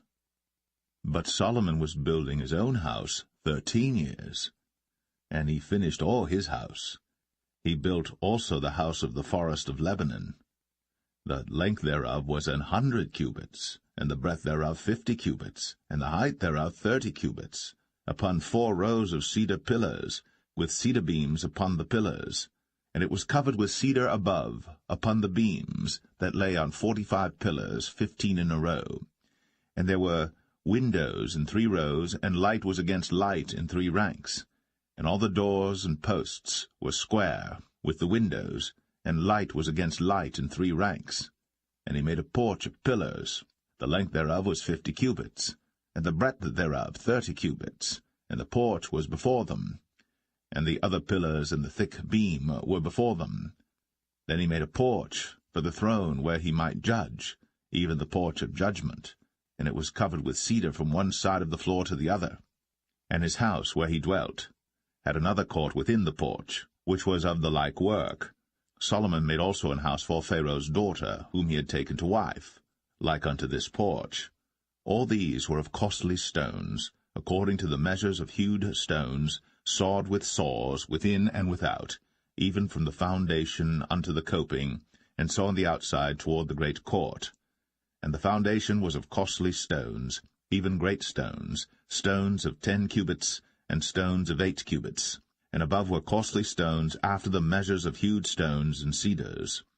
And the great court round about was with 3 rows of hewed stones, and a row of cedar beams, both for the inner court of the house of the Lord, and for the porch of the house. And King Solomon sent and fetched Hiram out of Tyre. He was a widow's son of the tribe of Naphtali, and his father was a man of Tyre, a worker in brass, and he was filled with wisdom and understanding and cunning, to work all works in brass. And he came to King Solomon, and wrought all his work. For he cast 2 pillars of brass of 18 cubits high apiece, and a line of 12 cubits did compass either of them about. And he made 2 chapiters of molten brass, to set upon the tops of the pillars. The height of the one chapiter was 5 cubits, and the height of the other chapiter was 5 cubits. And nets of checker work, and wreaths of chain work, for the chapiters which were upon the top of the pillars, 7 for the one chapiter, and 7 for the other chapiter. And he made the pillars, and 2 rows round about upon the one network, to cover the chapiters that were upon the top, with pomegranates. And so did he for the other chapiter. And the chapiters that were upon the top of the pillars were of lily work in the porch 4 cubits. And the chapiters upon the 2 pillars had pomegranates also above, over against the belly which was by the network. And the pomegranates were 200 in rows round about upon the other chapiter. And he set up the pillars in the porch of the temple. And he set up the right pillar, and called the name thereof Jachin. And he set up the left pillar, and called the name thereof Boaz. And upon the top of the pillars was lily work. So was the work of the pillars finished. And he made a molten sea, 10 cubits from the one brim to the other. It was round all about, and his height was 5 cubits. And a line of 30 cubits did compass it round about. And under the brim of it round about there were knobs compassing it, 10 in a cubit, compassing the sea round about. The knobs were cast in 2 rows when it was cast. It stood upon 12 oxen, 3 looking toward the north, and 3 looking toward the west, and 3 looking toward the south, and 3 looking toward the east. And the sea was set above upon them, and all their hinder parts were inward.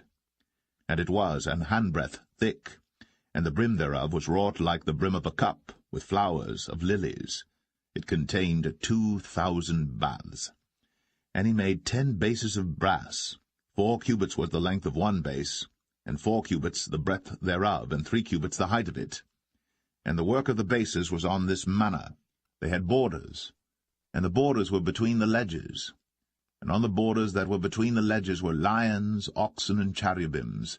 And upon the ledges there was a base above, and beneath the lions and oxen were certain additions made of thin work.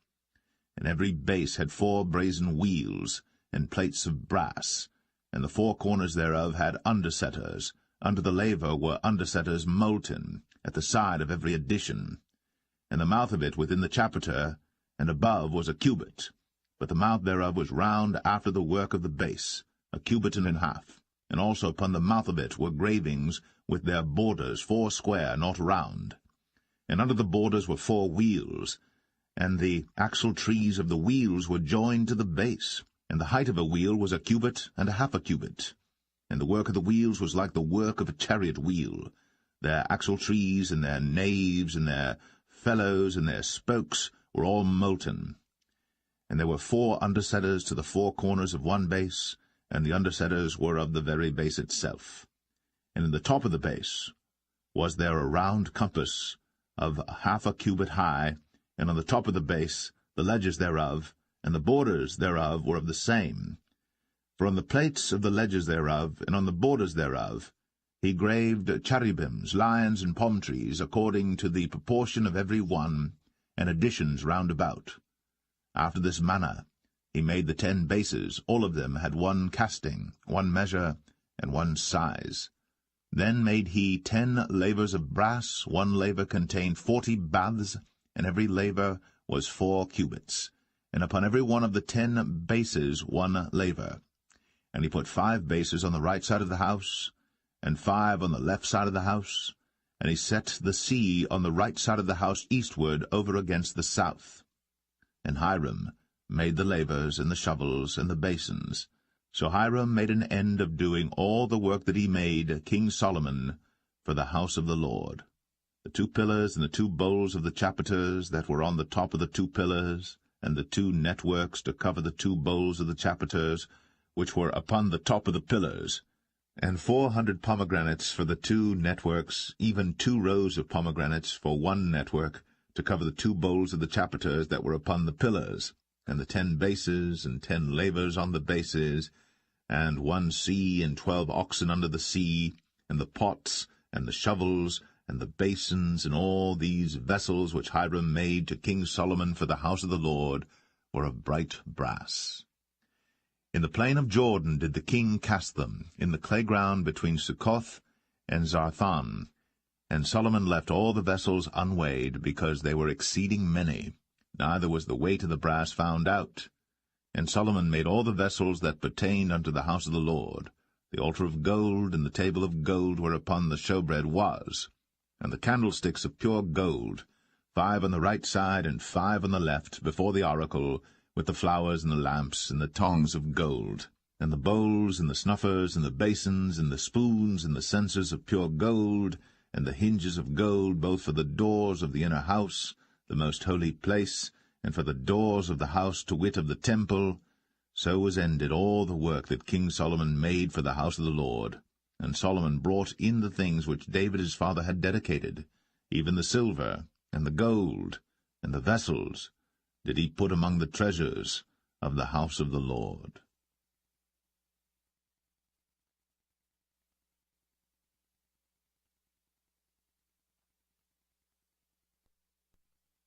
1 Kings 8. Then Solomon assembled the elders of Israel, and all the heads of the tribes, the chief of the fathers of the children of Israel, unto King Solomon in Jerusalem, that they might bring up the ark of the covenant of the Lord out of the city of David, which is Zion. And all the men of Israel assembled themselves unto King Solomon at the feast in the month Ethanim, which is the 7th month. And all the elders of Israel came, and the priests took up the ark, and they brought up the ark of the Lord, and the tabernacle of the congregation, and all the holy vessels that were in the tabernacle, even those did the priests and the Levites bring up. And King Solomon, and all the congregation of Israel, that were assembled unto him, were with him before the ark, sacrificing sheep and oxen, that could not be told nor numbered for multitude. And the priests brought in the ark of the covenant of the Lord unto his place, into the oracle of the house, to the most holy place, even under the wings of the cherubims. For the cherubims spread forth their 2 wings over the place of the ark, and the cherubims covered the ark and the staves thereof above. And they drew out the staves, that the ends of the staves were seen out in the holy place before the oracle, and they were not seen without. And there they are unto this day. There was nothing in the ark save the 2 tables of stone, which Moses put there at Horeb, when the Lord made a covenant with the children of Israel, when they came out of the land of Egypt. And it came to pass, when the priests were come out of the holy place, that the cloud filled the house of the Lord, so that the priests could not stand to minister because of the cloud, for the glory of the Lord had filled the house of the Lord. Then spake Solomon, The Lord said that he would dwell in the thick darkness. I have surely built thee an house to dwell in, a settled place for thee to abide in for ever. And the king turned his face about, and blessed all the congregation of Israel.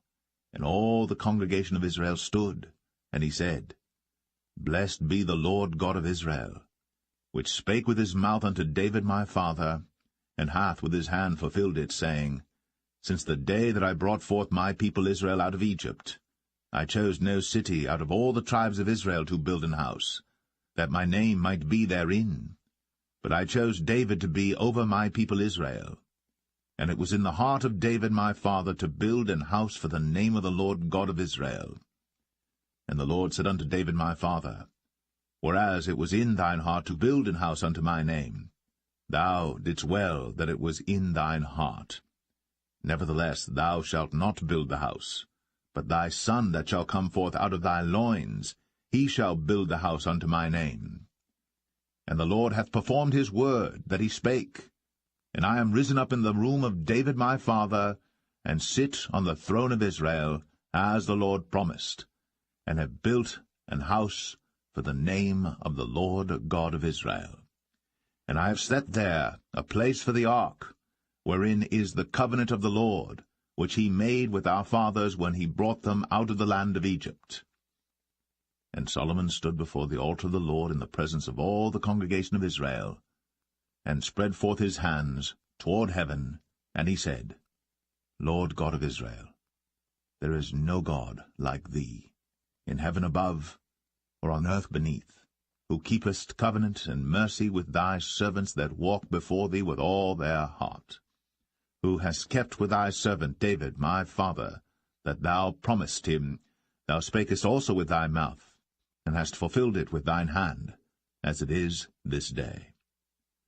Therefore now, Lord God of Israel, keep with thy servant David my father, that thou promised him, saying, There shall not fail thee a man in my sight to sit on the throne of Israel, so that thy children take heed to their way, that they walk before me, as thou hast walked before me. And now, O God of Israel, let thy word, I pray thee, be verified, which thou spakest unto thy servant David my father. But will God indeed dwell on the earth? Behold, the heaven, and heaven of heavens cannot contain thee. How much less this house that I have builded? Yet have thou respect unto the prayer of thy servant, and to his supplication, O Lord my God, to hearken unto the cry and to the prayer which thy servant prayeth before thee today, that thine eyes may be open toward this house night and day, even toward the place of which thou hast said, My name shall be there, that thou mayest hearken unto the prayer which thy servant shall make toward this place. And hearken thou to the supplication of thy servant, and of thy people Israel, when they shall pray toward this place. And hear thou in heaven thy dwelling place, and when thou hearest, forgive. If any man trespass against his neighbor, and an oath be laid upon him to cause him to swear, and the oath come before thine altar in this house, then hear thou in heaven, and do and judge thy servants, condemning the wicked, to bring his way upon his head, and justifying the righteous, to give him according to his righteousness. When thy people Israel be smitten down before the enemy, because they have sinned against thee, and shall turn again to thee, and confess thy name, and pray, and make supplication unto thee in this house, then hear thou in heaven, and forgive the sin of thy people Israel, and bring them again unto the land which thou gavest unto their fathers. When heaven is shut up, and there is no rain because they have sinned against thee, if they pray toward this place, and confess thy name, and turn from their sin, when thou afflictest them, then hear thou in heaven, and forgive the sin of thy servants, and of thy people Israel, that thou teach them the good way wherein they should walk, and give rain upon thy land, which thou hast given to thy people for an inheritance.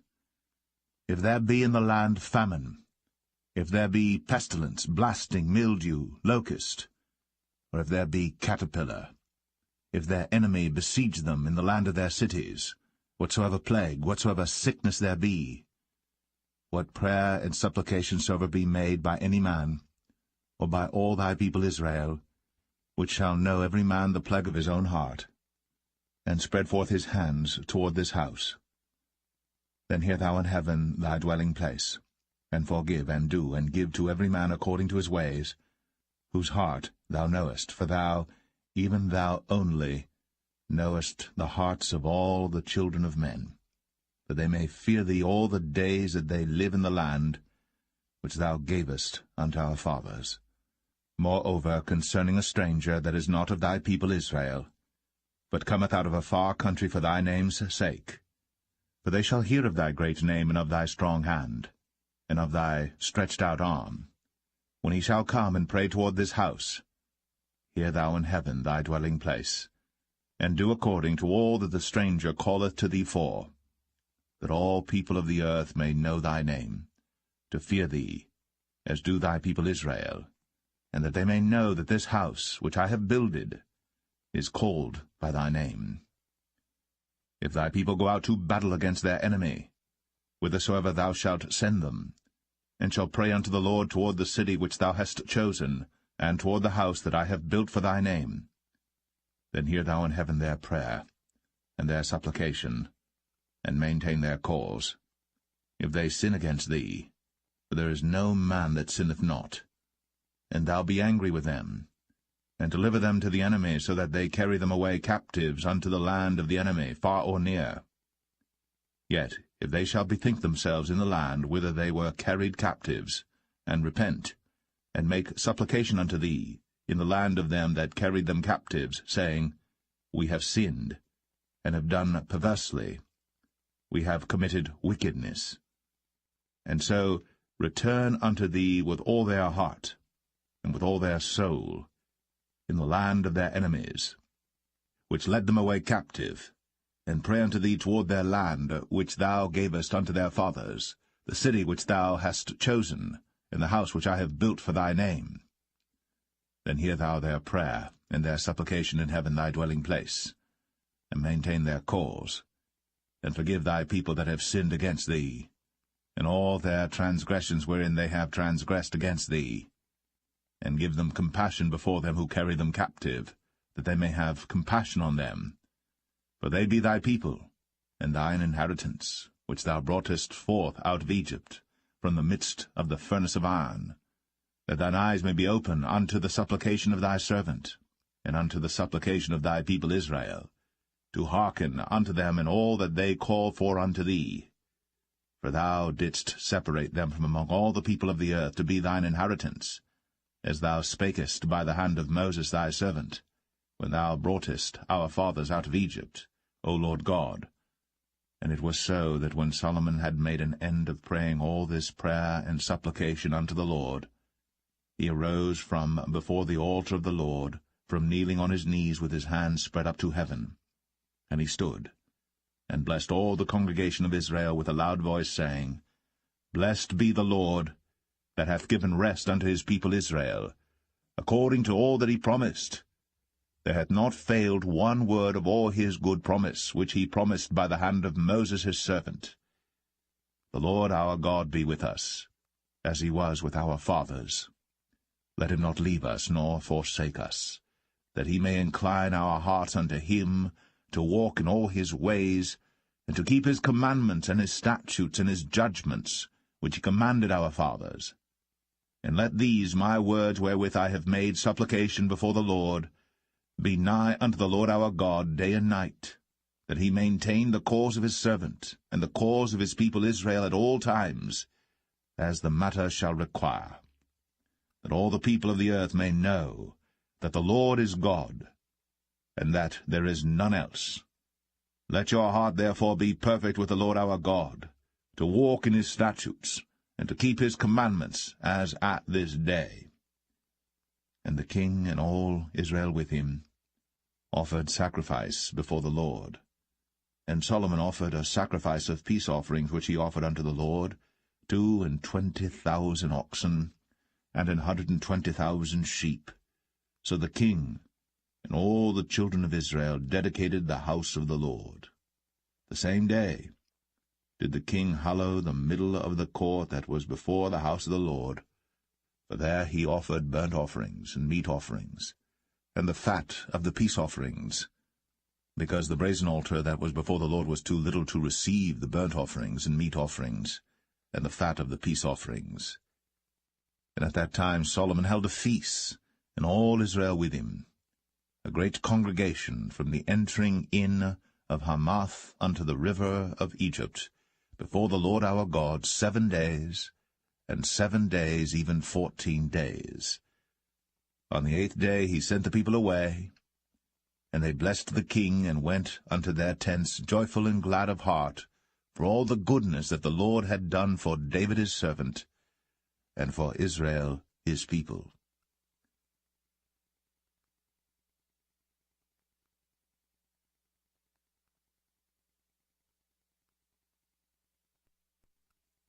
First Kings 9. And it came to pass, when Solomon had finished the building of the house of the Lord, and the king's house, and all Solomon's desire which he was pleased to do.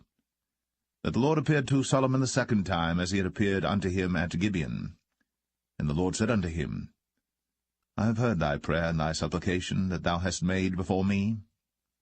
I have hallowed this house which thou hast built, to put my name there for ever, and mine eyes and mine heart shall be there perpetually.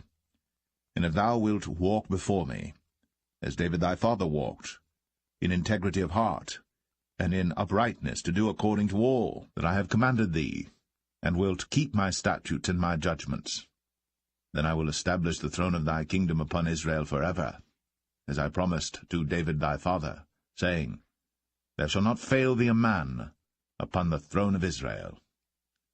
But if ye shall at all turn from following me, ye or your children, and will not keep my commandments and my statutes which I have set before you, but go and serve other gods, and worship them, then will I cut off Israel out of the land which I have given them, and this house which I have hallowed for my name will I cast out of my sight, and Israel shall be a proverb and a byword among all people.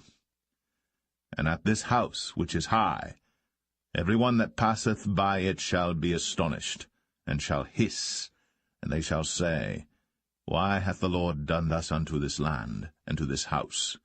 And they shall answer, Because they forsook the Lord their God, who brought forth their fathers out of the land of Egypt, and had taken hold upon other gods, and have worshipped them, and served them. Therefore hath the Lord brought upon them all this evil. And it came to pass at the end of 20 years, when Solomon had built the 2 houses, the house of the Lord, and the king's house. Now Hiram the king of Tyre had furnished Solomon with cedar trees and fir trees, and with gold, according to all his desire. That then King Solomon gave Hiram 20 cities in the land of Galilee. And Hiram came out from Tyre to see the cities which Solomon had given him, and they pleased him not. And he said, What cities are these which thou hast given me, my brother? And he called them the land of Cabul unto this day. And Hiram sent to the king 60 talents of gold. And this is the reason of the levy which King Solomon raised, for to build the house of the Lord and his own house, and Millo, and the wall of Jerusalem, and Hazor, and Megiddo, and Gezer. For Pharaoh king of Egypt had gone up and taken Gezer, and burnt it with fire, and slain the Canaanites that dwelt in the city, and given it for a present unto his daughter Solomon's wife.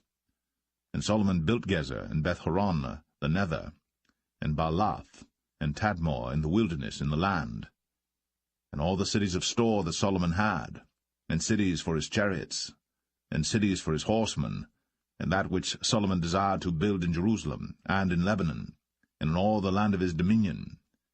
And all the people that were left of the Amorites, Hittites, Perizzites, Hivites, and Jebusites, which were not of the children of Israel, their children that were left after them in the land, whom the children of Israel also were not able utterly to destroy, upon those did Solomon levy a tribute of bondservice unto this day.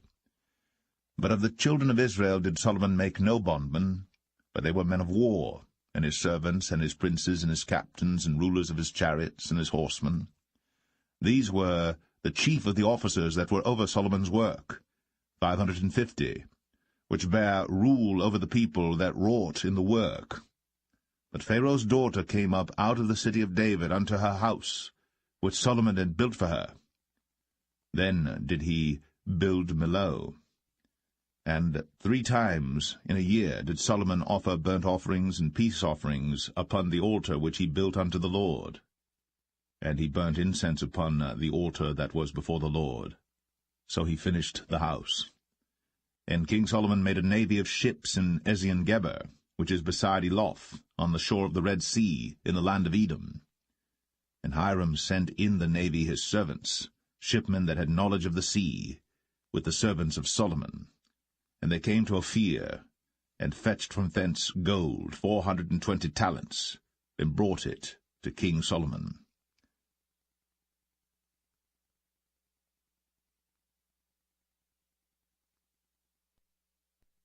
1 Kings 10. And when the queen of Sheba heard of the fame of Solomon concerning the name of the Lord, she came to prove him with hard questions. And she came to Jerusalem with a very great train, with camels that bare spices and very much gold, and precious stones. And when she was come to Solomon, she communed with him of all that was in her heart. And Solomon told her all her questions. There was not anything hid from the king which he told her not. And when the queen of Sheba had seen all Solomon's wisdom, and the house that he had built, and the meat of his table, and the sitting of his servants, and the attendance of his ministers, and their apparel, and his cupbearers, and his ascent by which he went up unto the house of the Lord, there was no more spirit in her. And she said to the king, It was a true report that I heard in mine own land of thy acts and of thy wisdom. Howbeit, I believed not the word until I came. And mine eyes had seen it, and behold, the half was not told me. Thy wisdom and prosperity exceedeth the fame which I heard. Happy are thy men, happy are these thy servants, which stand continually before thee, and that hear thy wisdom. Blessed be the Lord thy God, which delighteth in thee, to set thee on the throne of Israel, because the Lord loved Israel for ever. Therefore made he thee king, to do judgment and justice. And she gave the king 120 talents of gold and of spices, very great store, and precious stones. There came no more such abundance of spices as these which the queen of Sheba gave to King Solomon. And the navy also of Hiram, that brought gold from Ophir, brought in from Ophir great plenty of almug trees and precious stones. And the king made of the almug trees pillars for the house of the Lord, and for the king's house, harps also, and psalteries for singers. There came no such almug trees, nor were seen unto this day. And King Solomon gave unto the queen of Sheba all her desire, whatsoever she asked, beside that which Solomon gave her of his royal bounty. So she turned, and went to her own country, she and her servants. Now the weight of gold that came to Solomon in 1 year was 666 talents of gold. Beside that he had of the merchantmen, and of the traffic of the spice merchants, and of all the kings of Arabia, and of the governors of the country. And King Solomon made 200 targets of beaten gold. 600 shekels of gold went to 1 target. And he made 300 shields of beaten gold. 3 pound of gold went to 1 shield, and the king put them in the house of the forest of Lebanon. Moreover, the king made a great throne of ivory, and overlaid it with the best gold. The throne had 6 steps, and the top of the throne was round behind, and there were stays on either side on the place of the seat, and 2 lions stood beside the stays, and 12 lions stood there on the one side, and on the other upon the 6 steps. There was not the like made in any kingdom. And all King Solomon's drinking vessels were of gold, and all the vessels of the house of the forest of Lebanon were of pure gold. None were of silver. It was nothing accounted of in the days of Solomon. For the king had at sea a navy of Tarshish, with the navy of Hiram. Once in 3 years came the navy of Tarshish, bringing gold and silver, ivory, and apes and peacocks.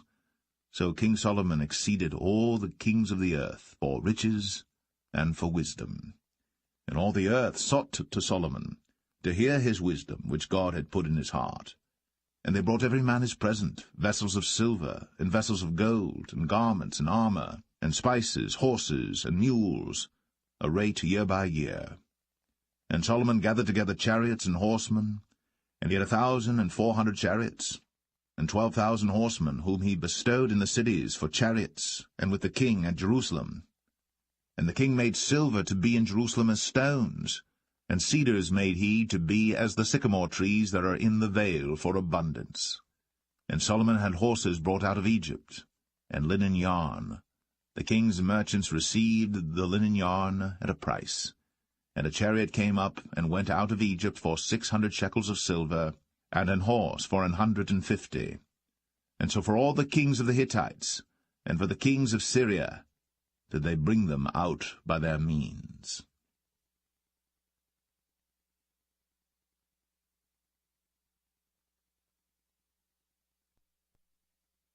1 Kings 11. But King Solomon loved many strange women, together with the daughter of Pharaoh, women of the Moabites, Ammonites, Edomites, Zidonians, and Hittites. Of the nations concerning which the Lord said unto the children of Israel, Ye shall not go in to them, neither shall they come in unto you, for surely they will turn away your heart after their gods. Solomon clave unto these in love. And he had 700 wives, princesses, and 300 concubines, and his wives turned away his heart. For it came to pass, when Solomon was old, that his wives turned away his heart after other gods. And his heart was not perfect with the Lord his God, as was the heart of David his father. For Solomon went after Ashtoreth, the goddess of the Zidonians, and after Milcom, the abomination of the Ammonites. And Solomon did evil in the sight of the Lord, and went not fully after the Lord, as did David his father. Then did Solomon build an high place for Chemosh, the abomination of Moab, in the hill that is before Jerusalem, and for Molech, the abomination of the children of Ammon. And likewise did he for all his strange wives, which burnt incense, and sacrificed unto their gods.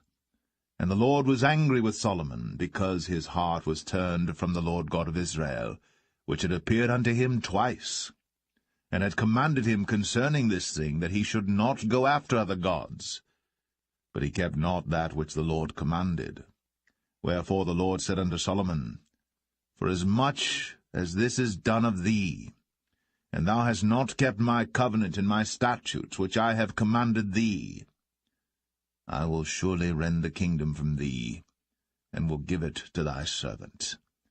Notwithstanding, in thy days, I will not do it for David thy father's sake, but I will rend it out of the hand of thy son.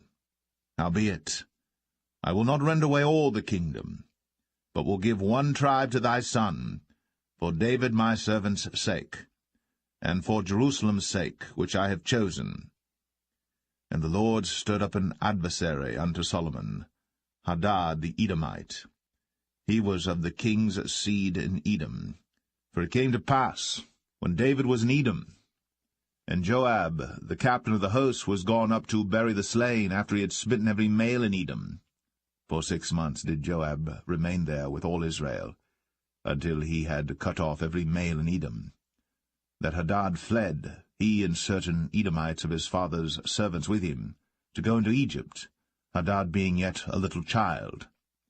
And they arose out of Midian, and came to Paran. And they took men with them out of Paran, and they came to Egypt, unto Pharaoh king of Egypt, which gave him an house, and appointed him victuals, and gave him land. And Hadad found great favour in the sight of Pharaoh, so that he gave him to wife the sister of his own wife, the sister of Tahpenes the queen. And the sister of Tahpenes bare him Genubath his son, whom Tahpenes weaned in Pharaoh's house. And Genubath was in Pharaoh's household among the sons of Pharaoh. And when Hadad heard in Egypt that David slept with his fathers, and that Joab the captain of the host was dead, Hadad said to Pharaoh, Let me depart, that I may go to mine own country. Then Pharaoh said unto him, But what hast thou lacked with me, that, behold, thou seekest to go to thine own country? And he answered, Nothing. Howbeit, let me go in any wise. And God stirred him up another adversary, Rezon the son of Eliadah, which fled from his lord Hadadezer king of Zobah. And he gathered men unto him, and became captain over a band, when David slew them of Zobah. And they went to Damascus, and dwelt therein, and reigned in Damascus. And he was an adversary to Israel all the days of Solomon, beside the mischief that Hadad did. And he abhorred Israel, and reigned over Syria. And Jeroboam the son of Nebat, an Ephrathite of Zeradah, Solomon's servant, whose mother's name was Zeruiah, a widow woman, even he lifted up his hand against the king. And this was the cause that he lifted up his hand against the king. Solomon built Millo, and repaired the breaches of the city of David his father. And the man Jeroboam was a mighty man of valour. And Solomon, seeing the young man that he was industrious, he made him ruler over all the charge of the house of Joseph. And it came to pass at that time, when Jeroboam went out of Jerusalem, that the prophet Ahijah the Shilonite found him in the way, and he had clad himself with a new garment. And they two were alone in the field. And Ahijah caught the new garment that was on him, and rent it in 12 pieces. And he said to Jeroboam, Take thee 10 pieces, for thus saith the Lord, the God of Israel, Behold, I will rend the kingdom out of the hand of Solomon, and will give 10 tribes to thee.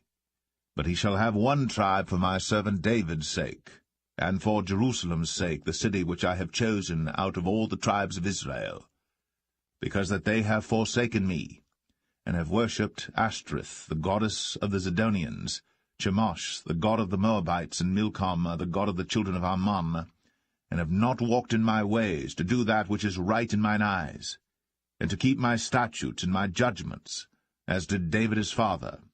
Howbeit, I will not take the whole kingdom out of his hand, but I will make him prince all the days of his life, for David my servant's sake, whom I chose, because he kept my commandments and my statutes. But I will take the kingdom out of his son's hand, and will give it unto thee, even 10 tribes. And unto his son will I give 1 tribe, that David my servant may have a light always before me in Jerusalem, the city which I have chosen me, to put my name there. And I will take thee, and thou shalt reign according to all that thy soul desireth, and shalt be king over Israel.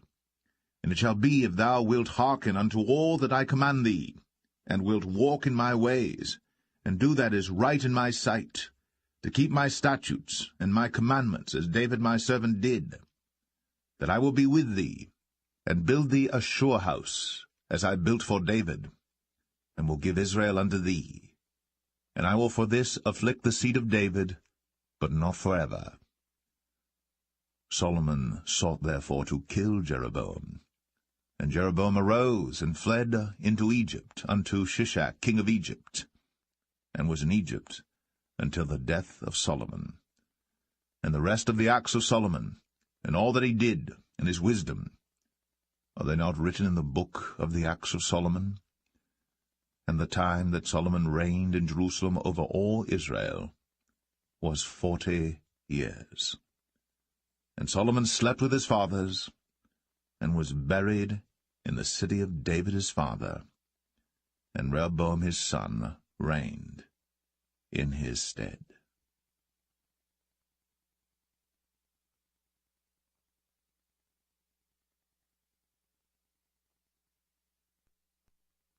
First Kings 12. And Rehoboam went to Shechem, for all Israel were come to Shechem to make him king. And it came to pass, when Jeroboam the son of Nebat, who was yet in Egypt, heard of it, for he was fled from the presence of King Solomon, and Jeroboam dwelt in Egypt, that they sent and called him. And Jeroboam and all the congregation of Israel came and spake unto Rehoboam, saying, Thy father made our yoke grievous. Now therefore make thou the grievous service of thy father, and his heavy yoke which he put upon us lighter, and we will serve thee. And he said unto them, Depart yet for 3 days, then come again to me. And the people departed. And King Rehoboam consulted with the old men that stood before Solomon his father while he yet lived, and said, How do ye advise that I may answer this people? And they spake unto him, saying, If thou wilt be a servant unto this people this day, and wilt serve them, and answer them, and speak good words to them, then they will be thy servants forever. But he forsook the counsel of the old men which they had given him, and consulted with the young men that were grown up with him, and which stood before him. And he said unto them, What counsel give ye that we may answer this people who have spoken to me, saying, Make the yoke which thy father did put upon us lighter? And the young men that were grown up with him spake unto him, saying, Thus shalt thou speak unto this people that spake unto thee, saying, Thy father made our yoke heavy, but make thou it lighter unto us. Thus shalt thou say unto them, My little finger shall be thicker than my father's loins. And now, whereas my father did lade you with a heavy yoke, I will add to your yoke. My father hath chastised you with whips, but I will chastise you with scorpions. So Jeroboam and all the people came to Rehoboam the 3rd day, as the king had appointed, saying, Come to me again the 3rd day. And the king answered the people roughly, and forsook the old men's counsel that they gave him, and spake to them after the counsel of the young men, saying, My father made your yoke heavy, and I will add to your yoke. My father also chastised you with whips, but I will chastise you with scorpions. Wherefore the king hearkened not unto the people. For the cause was from the Lord, that he might perform his saying, which the Lord spake by Ahijah the Shilonite unto Jeroboam the son of Nebat. So when all Israel saw that the king hearkened not unto them, the people answered the king, saying, What portion have we in David? Neither have we inheritance in the son of Jesse. To your tents, O Israel. Now see to thine own house, David. So Israel departed unto their tents. But as for the children of Israel which dwelt in the cities of Judah, Rehoboam reigned over them. Then King Rehoboam sent Adoram, who was over the tribute, and all Israel stoned him with stones, that he died. Therefore King Rehoboam made speed to get him up to his chariot, to flee to Jerusalem. So Israel rebelled against the house of David unto this day. And it came to pass, when all Israel heard that Jeroboam was come again, that they sent and called him unto the congregation, and made him king over all Israel. There was none that followed the house of David, but the tribe of Judah only. And when Rehoboam was come to Jerusalem, he assembled all the house of Judah with the tribe of Benjamin, 180,000 chosen men which were warriors, to fight against the house of Israel, to bring the kingdom again to Rehoboam the son of Solomon. But the word of God came unto Shemaiah the man of God, saying, Speak unto Rehoboam the son of Solomon, king of Judah, and unto all the house of Judah and Benjamin, and to the remnant of the people, saying, Thus saith the Lord, Ye shall not go up, nor fight against your brethren the children of Israel. Return every man to his house, for this thing is from me. They hearkened therefore to the word of the Lord, and returned to depart according to the word of the Lord. Then Jeroboam built Shechem in Mount Ephraim, and dwelt therein, and went out from thence, and built Penuel.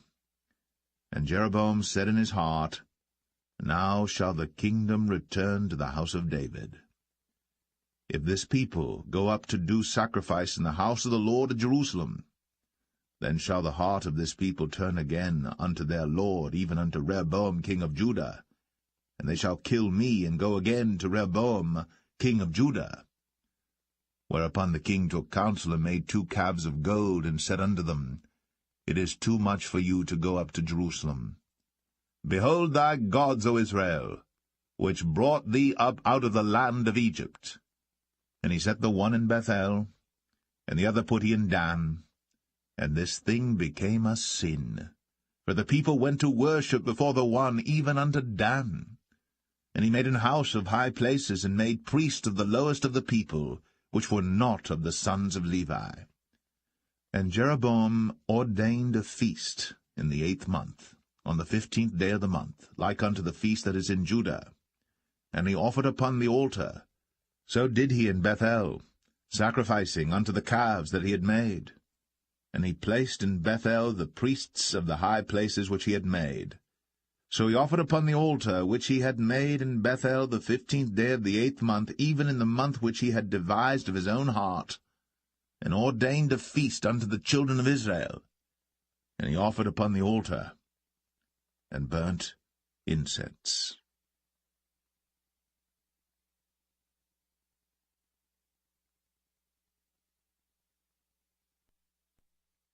1 Kings 13. And behold, there came a man of God out of Judah, by the word of the Lord, unto Bethel. And Jeroboam stood by the altar to burn incense. And he cried against the altar in the word of the Lord, and said, O altar, altar, thus saith the Lord, Behold, a child shall be born unto the house of David, Josiah by name. And upon thee shall he offer the priests of the high places that burn incense upon thee, and men's bones shall be burnt upon thee. And he gave a sign the same day, saying, This is the sign which the Lord hath spoken. Behold, the altar shall be rent, and the ashes that are upon it shall be poured out. And it came to pass, when King Jeroboam heard the saying of the man of God, which had cried against the altar in Bethel, that he put forth his hand from the altar, saying, Lay hold on him. And his hand, which he put forth against him, dried up, so that he could not pull it in again to him. The altar also was rent, and the ashes poured out from the altar, according to the sign which the man of God had given, by the word of the Lord. And the king answered and said unto the man of God, Entreat now the face of the Lord thy God, and pray for me, that my hand may be restored me again. And the man of God besought the Lord, and the king's hand was restored him again, and became as it was before. And the king said unto the man of God, Come home with me, and refresh thyself, and I will give thee a reward. And the man of God said unto the king, If thou wilt give me half thine house, I will not go in with thee, neither will I eat bread nor drink water in this place. For so was it charged me by the word of the Lord, saying, Eat no bread, nor drink water, nor turn again by the same way that thou camest. So he went another way, and returned not by the way that he came to Bethel.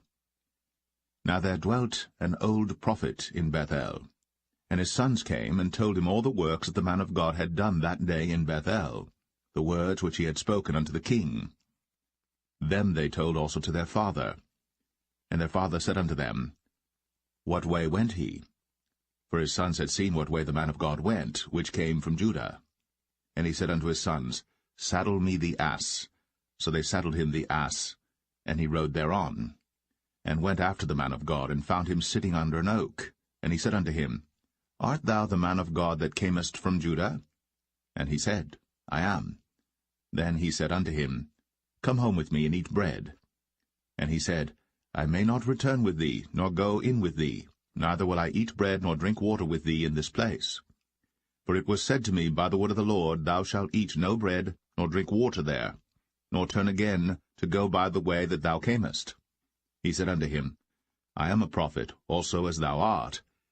And an angel spake unto me by the word of the Lord, saying, Bring him back with thee into thine house, that he may eat bread and drink water. But he lied unto him. So he went back with him, and did eat bread in his house, and drank water. And it came to pass, as they sat at the table, that the word of the Lord came unto the prophet that brought him back. And he cried unto the man of God that came from Judah, saying, Thus saith the Lord, For as much as thou hast disobeyed the mouth of the Lord, and hast not kept the commandment which the Lord thy God commanded thee, but camest back, and hast eaten bread, and drunk water in the place, of the which the Lord did say to thee, Eat no bread, and drink no water, thy carcass shall not come unto the sepulchre of thy fathers. And it came to pass, after he had eaten bread, and after he had drunk, that he saddled for him the ass, to wit, for the prophet whom he had brought back. And when he was gone, a lion met him by the way, and slew him. And his carcass was cast in the way, and the ass stood by it. The lion also stood by the carcass. And behold, men passed by, and saw the carcass cast in the way, and the lion standing by the carcass. And they came and told it in the city where the old prophet dwelt. And when the prophet that brought him back from the way heard thereof, he said, It is the man of God who was disobedient unto the word of the Lord. Therefore the Lord hath delivered him unto the lion, which hath torn him and slain him according to the word of the Lord, which he spake unto him. And he spake to his son, saying, Saddle me the ass. And they saddled him. And he went and found his carcass cast in the way, and the ass and the lion standing by the carcass. The lion had not eaten the carcass, nor torn the ass. And the prophet took up the carcass of the man of God, and laid it upon the ass, and brought it back. And the old prophet came to the city to mourn and to bury him. And he laid his carcass in his own grave. And they mourned over him, saying, Alas, my brother! And it came to pass, after he had buried him, that he spake to his son, saying, When I am dead, then bury me in the sepulchre wherein the man of God is buried. Lay my bones beside his bones. For the saying which he cried by the word of the Lord against the altar in Bethel, and against all the houses of the high places which are in the cities of Samaria, shall surely come to pass. After this thing Jeroboam returned not from his evil way, but made again of the lowest of the people priests of the high places. Whosoever would, he consecrated him, and he became one of the priests of the high places.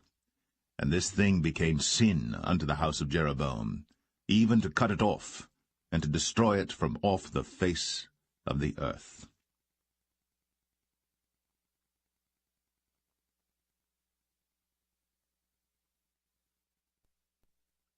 1 Kings 14. At that time Abijah, the son of Jeroboam, fell sick. And Jeroboam said to his wife, Arise, I pray thee, and disguise thyself, that thou be not known to be the wife of Jeroboam, and get thee to Shiloh. Behold, there is Ahijah the prophet, which told me that I should be king over this people. And take with thee 10 loaves and cracknels, and a cruse of honey, and go to him. He shall tell thee what shall become of the child. And Jeroboam's wife did so, and arose, and went to Shiloh, and came to the house of Ahijah. But Ahijah could not see, for his eyes were set by reason of his age. And the Lord said unto Ahijah, Behold, the wife of Jeroboam cometh to ask a thing of thee for her son, for he is sick. Thus and thus shalt thou say unto her, for it shall be, when she cometh in, that she shall feign herself to be another woman.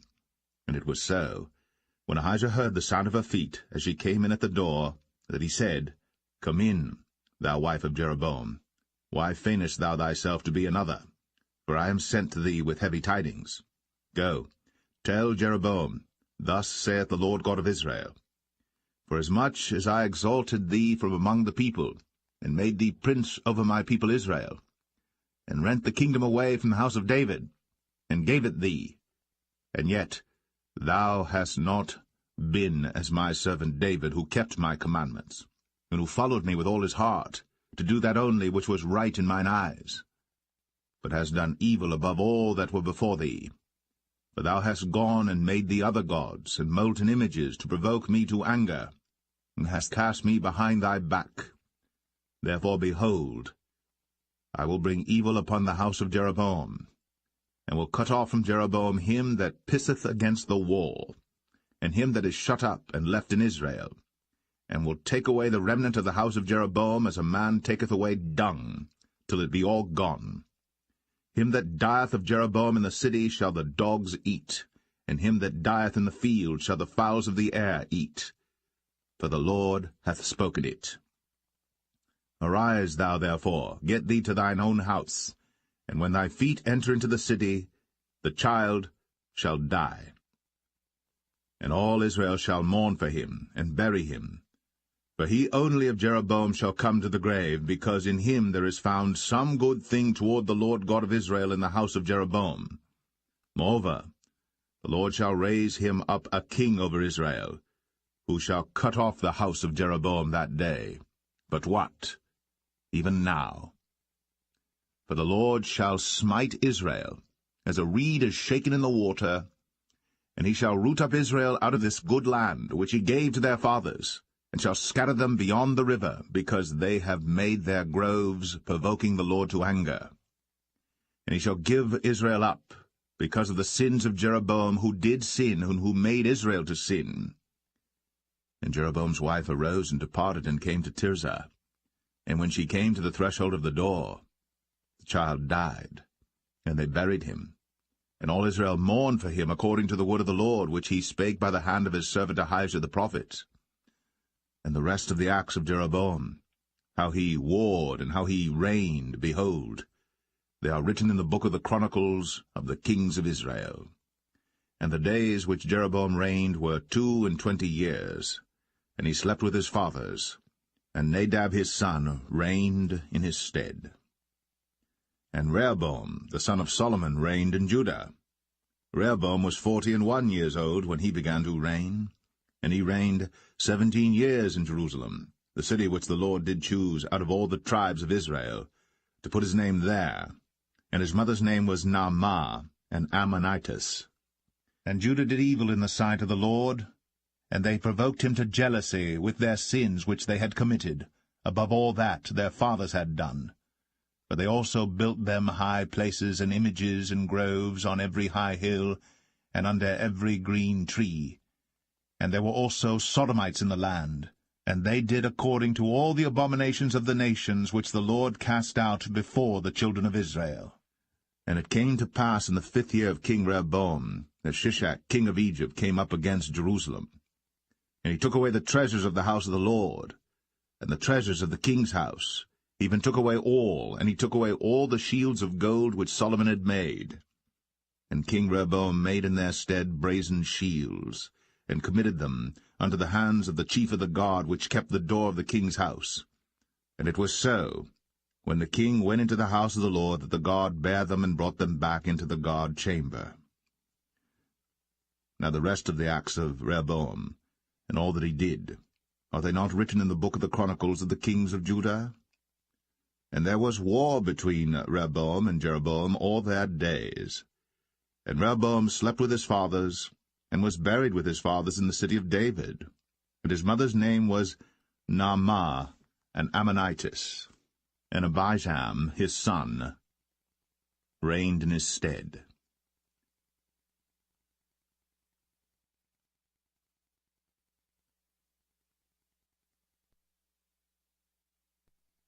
1 Kings 15.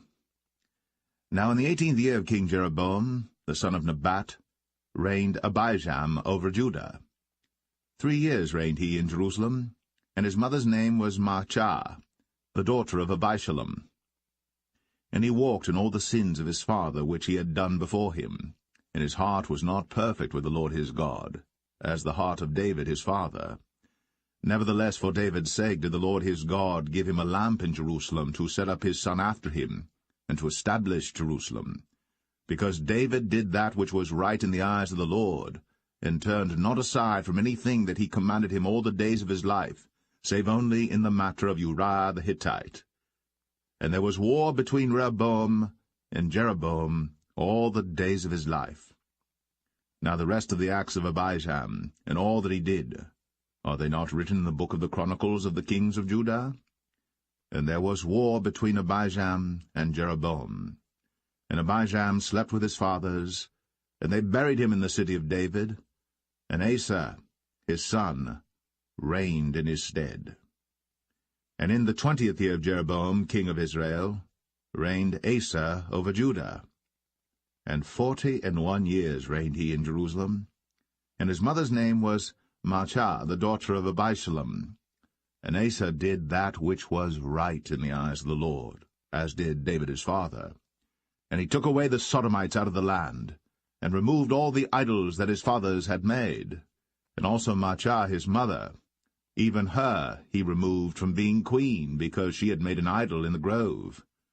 And Asa destroyed her idol, and burned it by the brook Kidron. But the high places were not removed. Nevertheless Asa's heart was perfect with the Lord all his days. And he brought in the things which his father had dedicated, and the things which himself had dedicated, into the house of the Lord, silver and gold and vessels. And there was war between Asa and Baasha, king of Israel, all their days. And Baasha, king of Israel, went up against Judah, and built Ramah, that he might not suffer any to go out or come in to Asa, king of Judah. Then Asa took all the silver and the gold that were left in the treasures of the house of the Lord, and the treasures of the king's house, and delivered them into the hand of his servants. And King Asa sent them to Benhadad, the son of Tabrimon, the son of Hezion, king of Syria, that dwelt at Damascus, saying, There is a league between me and thee, and between my father and thy father. Behold, I have sent unto thee a present of silver and gold. Come, and break thy league with Baasha king of Israel. that he may depart from me. So Ben-Hadad hearkened unto King Asa, and sent the captains of the hosts which he had against the cities of Israel, and smote Ijon, and Dan, and Abel-Beth-Maachah, and all Cinneroth, with all the land of Naphtali. And it came to pass, when Baasha heard thereof, that he left off building of Ramah, and dwelt in Tirzah. Then King Asa made a proclamation throughout all Judah, none was exempted.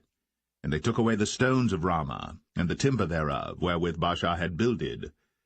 And King Asa built with them Geba of Benjamin, and Mizpah. The rest of all the acts of Asa, and all his might, and all that he did, and the cities which he built, are they not written in the book of the chronicles of the kings of Judah?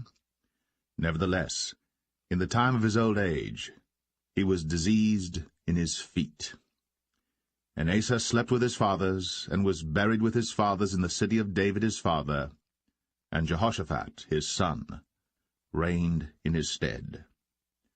And Nadab the son of Jeroboam began to reign over Israel in the 2nd year of Asa king of Judah, and reigned over Israel 2 years. And he did evil in the sight of the Lord, and walked in the way of his father, and in his sin wherewith he made Israel to sin. And Baasha the son of Ahijah of the house of Issachar conspired against him. And Baasha smote him at Gibbethon, which belonged to the Philistines, for Nadab and all Israel laid siege to Gibbethon. Even in the 3rd year of Asa king of Judah did Baasha slay him, and reigned in his stead. And it came to pass when he reigned, that he smote all the house of Jeroboam. He left not to Jeroboam any that breathed, until he had destroyed him, according unto the saying of the Lord, which he spake by his servant Ahijah the Shilonite. Because of the sins of Jeroboam which he sinned, and which he made Israel sin, by his provocation wherewith he provoked the Lord God of Israel to anger. Now the rest of the acts of Nadab, and all that he did, are they not written in the book of the chronicles of the kings of Israel? And there was war between Asa and Baasha, king of Israel, all their days. In the 3rd year of Asa king of Judah began Baasha the son of Ahijah to reign over all Israel in Tirzah 24 years. And he did evil in the sight of the Lord, and walked in the way of Jeroboam, and in his sin wherewith he made Israel to sin.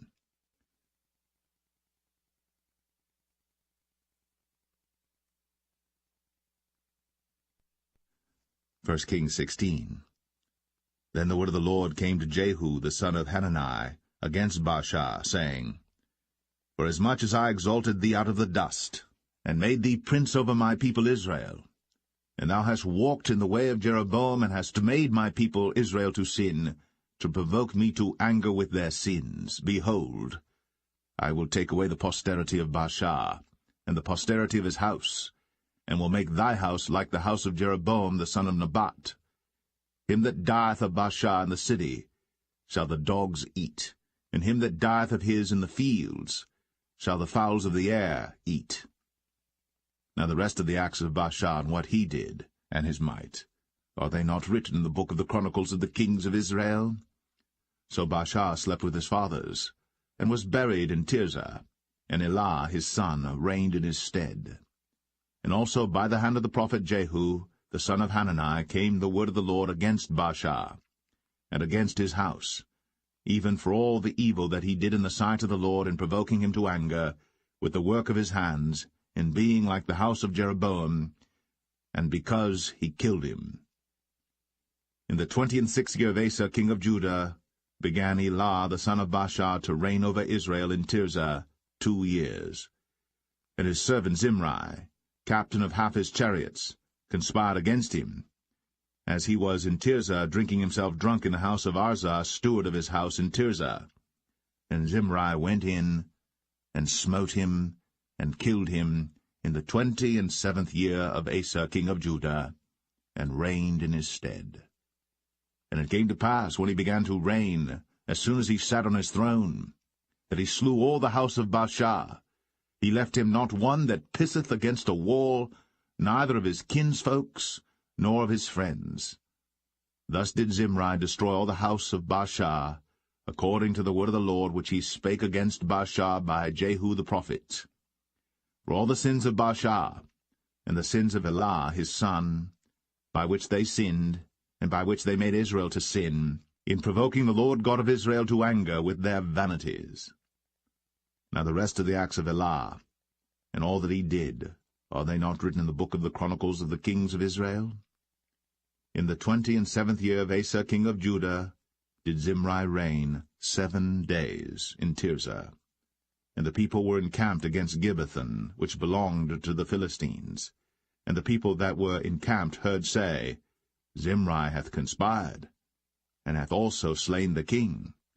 Wherefore all Israel made Omri, the captain of the host, king over Israel that day in the camp. And Omri went up from Gibbethon, and all Israel with him, and they besieged Tirzah. And it came to pass, when Zimri saw that the city was taken, that he went into the palace of the king's house, and burnt the king's house over him with fire, and died. For his sins, which he sinned in doing evil in the sight of the Lord, and walking in the way of Jeroboam, and in his sin which he did, to make Israel to sin. Now the rest of the acts of Zimri, and his treason that he wrought, are they not written in the book of the Chronicles of the kings of Israel? Then were the people of Israel divided into 2 parts, after the people followed Tibni the son of Ginath, to make him king, and half followed Omri. But the people that followed Omri prevailed against the people that followed Tibni the son of Ginath. So Tibni died, and Omri reigned.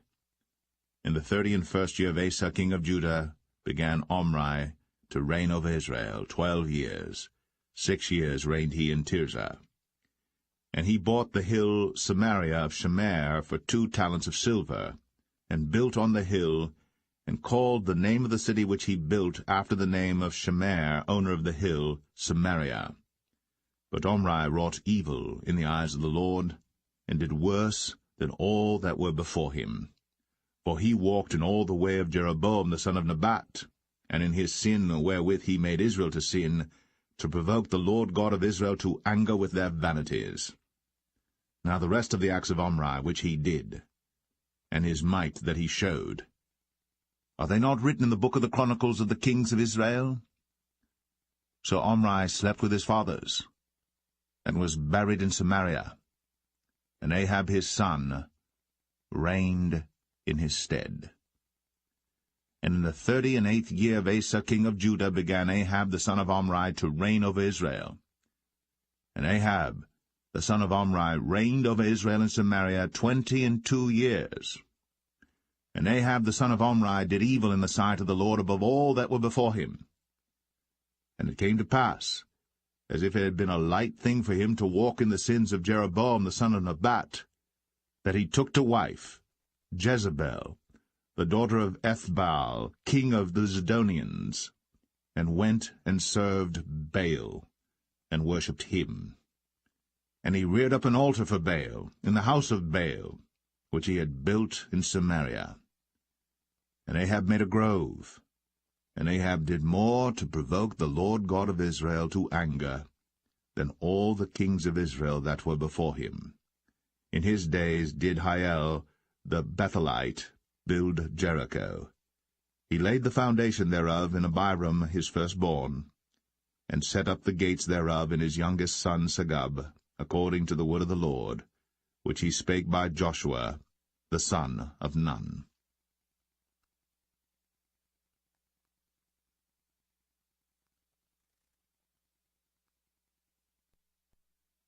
1 Kings 17. And Elijah the Tishbite, who was of the inhabitants of Gilead, said unto Ahab, As the Lord God of Israel liveth, before whom I stand, there shall not be dew nor rain these years, but according to my word. And the word of the Lord came unto him, saying, Get thee hence, and turn thee eastward, and hide thyself by the brook Cherith, that is before Jordan. And it shall be that thou shalt drink of the brook, and I have commanded the ravens to feed thee there. So he went and did according unto the word of the Lord, for he went and dwelt by the brook Cherith, that is before Jordan. And the ravens brought him bread and flesh in the morning, and bread and flesh in the evening, and he drank of the brook. And it came to pass after a while that the brook dried up, because there had been no rain in the land. And the word of the Lord came unto him, saying, Arise, get thee to Zarephath, which belongeth to Zidon, and dwell there. Behold, I have commanded a widow woman there to sustain thee. So he arose and went to Zarephath. And when he came to the gate of the city, behold, the widow woman was there gathering of sticks.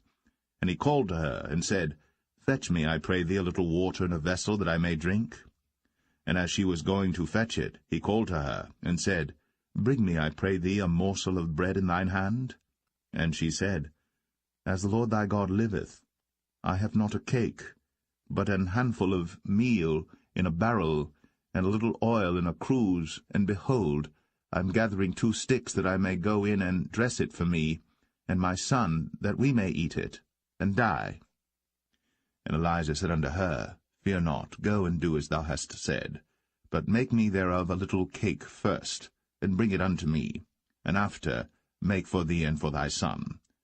For thus saith the Lord God of Israel, The barrel of meal shall not waste, neither shall the cruse of oil fail, until the day that the Lord sendeth rain upon the earth.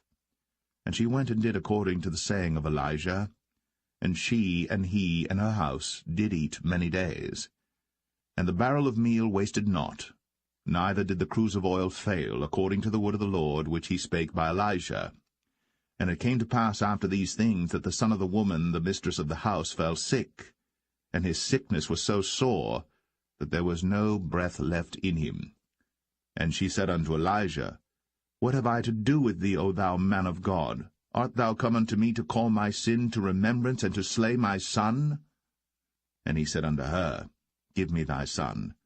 And he took him out of her bosom, and carried him up into a loft, where he abode, and laid him upon his own bed. And he cried unto the Lord, and said, O Lord my God, hast thou also brought evil upon the widow with whom I sojourn, by slaying her son? And he stretched himself upon the child 3 times, and cried unto the Lord, and said, O Lord my God, I pray thee, let this child's soul come into him again. And the Lord heard the voice of Elijah, and the soul of the child came into him again, and he revived. And Elijah took the child, and brought him down out of the chamber into the house, and delivered him unto his mother. And Elijah said, See, thy son liveth. And the woman said to Elijah, Now by this I know that thou art a man of God, and that the word of the Lord in thy mouth is truth.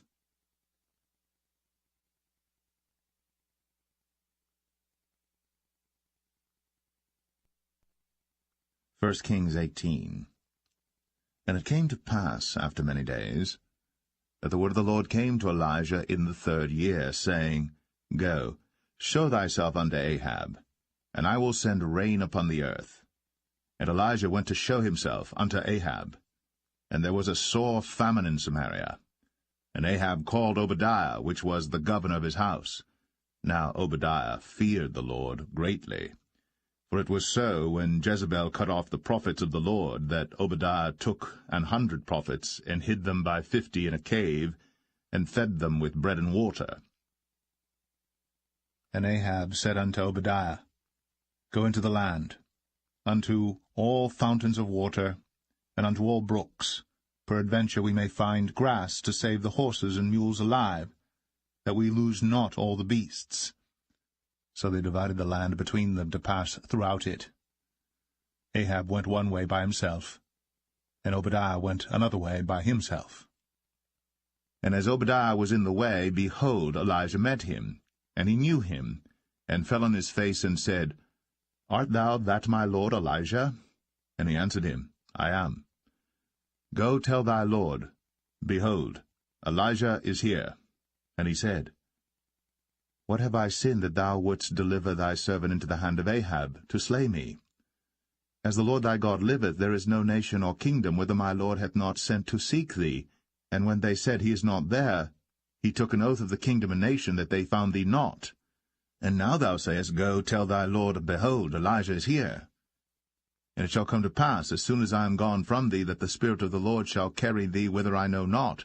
And so when I come and tell Ahab, and he cannot find thee, he shall slay me. But I thy servant fear the Lord from my youth. Was it not told my lord what I did when Jezebel slew the prophets of the Lord, how I hid 100 men of the Lord's prophets by 50 in a cave, and fed them with bread and water? And now thou sayest, Go, tell thy lord, Behold, Elijah is here, and he shall slay me? And Elijah said, As the Lord of hosts liveth, before whom I stand, I will surely show myself unto him today. So Obadiah went to meet Ahab and told him. And Ahab went to meet Elijah. And it came to pass, when Ahab saw Elijah, that Ahab said unto him, Art thou he that troubleth Israel? And he answered, I have not troubled Israel, but thou and thy father's house, in that ye have forsaken the commandments of the Lord, and thou hast followed Baalim. Now therefore send and gather to me all Israel unto Mount Carmel, and the prophets of Baal 450, and the prophets of the groves 400, which eat at Jezebel's table. So Ahab sent unto all the children of Israel, and gathered the prophets together unto Mount Carmel. And Elijah came unto all the people, and said, How long halt ye between two opinions? If the Lord be God, follow him. But if Baal, then follow him. And the people answered him not a word. Then said Elijah unto the people, I, even I only, remain a prophet of the Lord. But Baal's prophets are 450 men. Let them therefore give us 2 bullocks. And let them choose 1 bullock from themselves, and cut it in pieces, and lay it on wood, and put no fire under. And I will dress the other bullock, and lay it on wood, and put no fire under. And call ye on the name of your gods, and I will call on the name of the Lord. And the God that answereth by fire, let him be God. And all the people answered and said, It is well spoken. And Elijah said unto the prophets of Baal, Choose you 1 bullock for yourselves, and dress it first, for ye are many, and call on the name of your gods, but put no fire under. And they took the bullock which was given them, and they dressed it, and called on the name of Baal from morning even until noon, saying, O Baal, hear us! But there was no voice, nor any that answered, and they leaped upon the altar which was made. And it came to pass at noon that Elijah mocked them, and said, Cry aloud, for he is a god. Either he is talking, or he is pursuing, or he is in a journey, or peradventure he sleepeth, and must be awaked. And they cried aloud, and cut themselves after their manner with knives and lancets, till the blood gushed out upon them. And it came to pass, when midday was past, and they prophesied until the time of the offering of the evening sacrifice, that there was neither voice, nor any to answer, nor any that regarded. And Elijah said unto all the people, Come near unto me. And all the people came near unto him, and he repaired the altar of the Lord that was broken down. And Elijah took 12 stones, according to the number of the tribes of the sons of Jacob, unto whom the word of the Lord came, saying, Israel shall be thy name. And with the stones he built an altar in the name of the Lord, and he made a trench about the altar, as great as would contain 2 measures of seed. And he put the wood in order, and cut the bullock in pieces, and laid him on the wood, and said, Fill 4 barrels with water, and pour it on the burnt sacrifice, and on the wood. And he said, Do it the 2nd time. And they did it the 2nd time. And he said, Do it the 3rd time. And they did it the 3rd time. And the water ran round about the altar, and he filled the trench also with water. And it came to pass, at the time of the offering of the evening sacrifice, that Elijah the prophet came near and said, Lord God of Abraham, Isaac, and of Israel, let it be known this day that thou art God in Israel, and that I am thy servant, and that I have done all these things at thy word.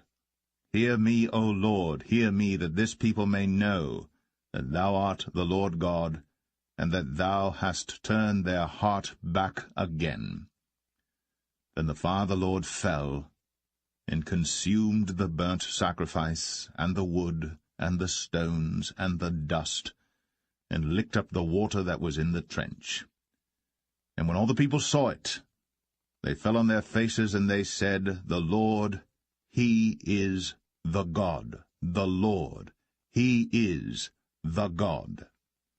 And Elijah said unto them, Take the prophets of Baal, let not one of them escape. And they took them. And Elijah brought them down to the brook Kishon, and slew them there. And Elijah said unto Ahab, Get thee up, eat and drink, for there is a sound of abundance of rain. So Ahab went up to eat and to drink. And Elijah went up to the top of Carmel, and he cast himself down upon the earth, and put his face between his knees, and said to his servant, Go up now, look toward the sea. And he went up and looked, and said, There is nothing. And he said, Go again 7 times. And it came to pass at the 7th time that he said, Behold, there ariseth a little cloud out of the sea like a man's hand. And he said, Go up, say unto Ahab, Prepare thy chariot, and get thee down, that the rain stop thee not. And it came to pass in the meanwhile that the heaven was black with clouds and wind, and there was a great rain. And Ahab rode, and went to Jezreel. And the hand of the Lord was on Elijah, and he girded up his loins, and ran before Ahab to the entrance of Jezreel.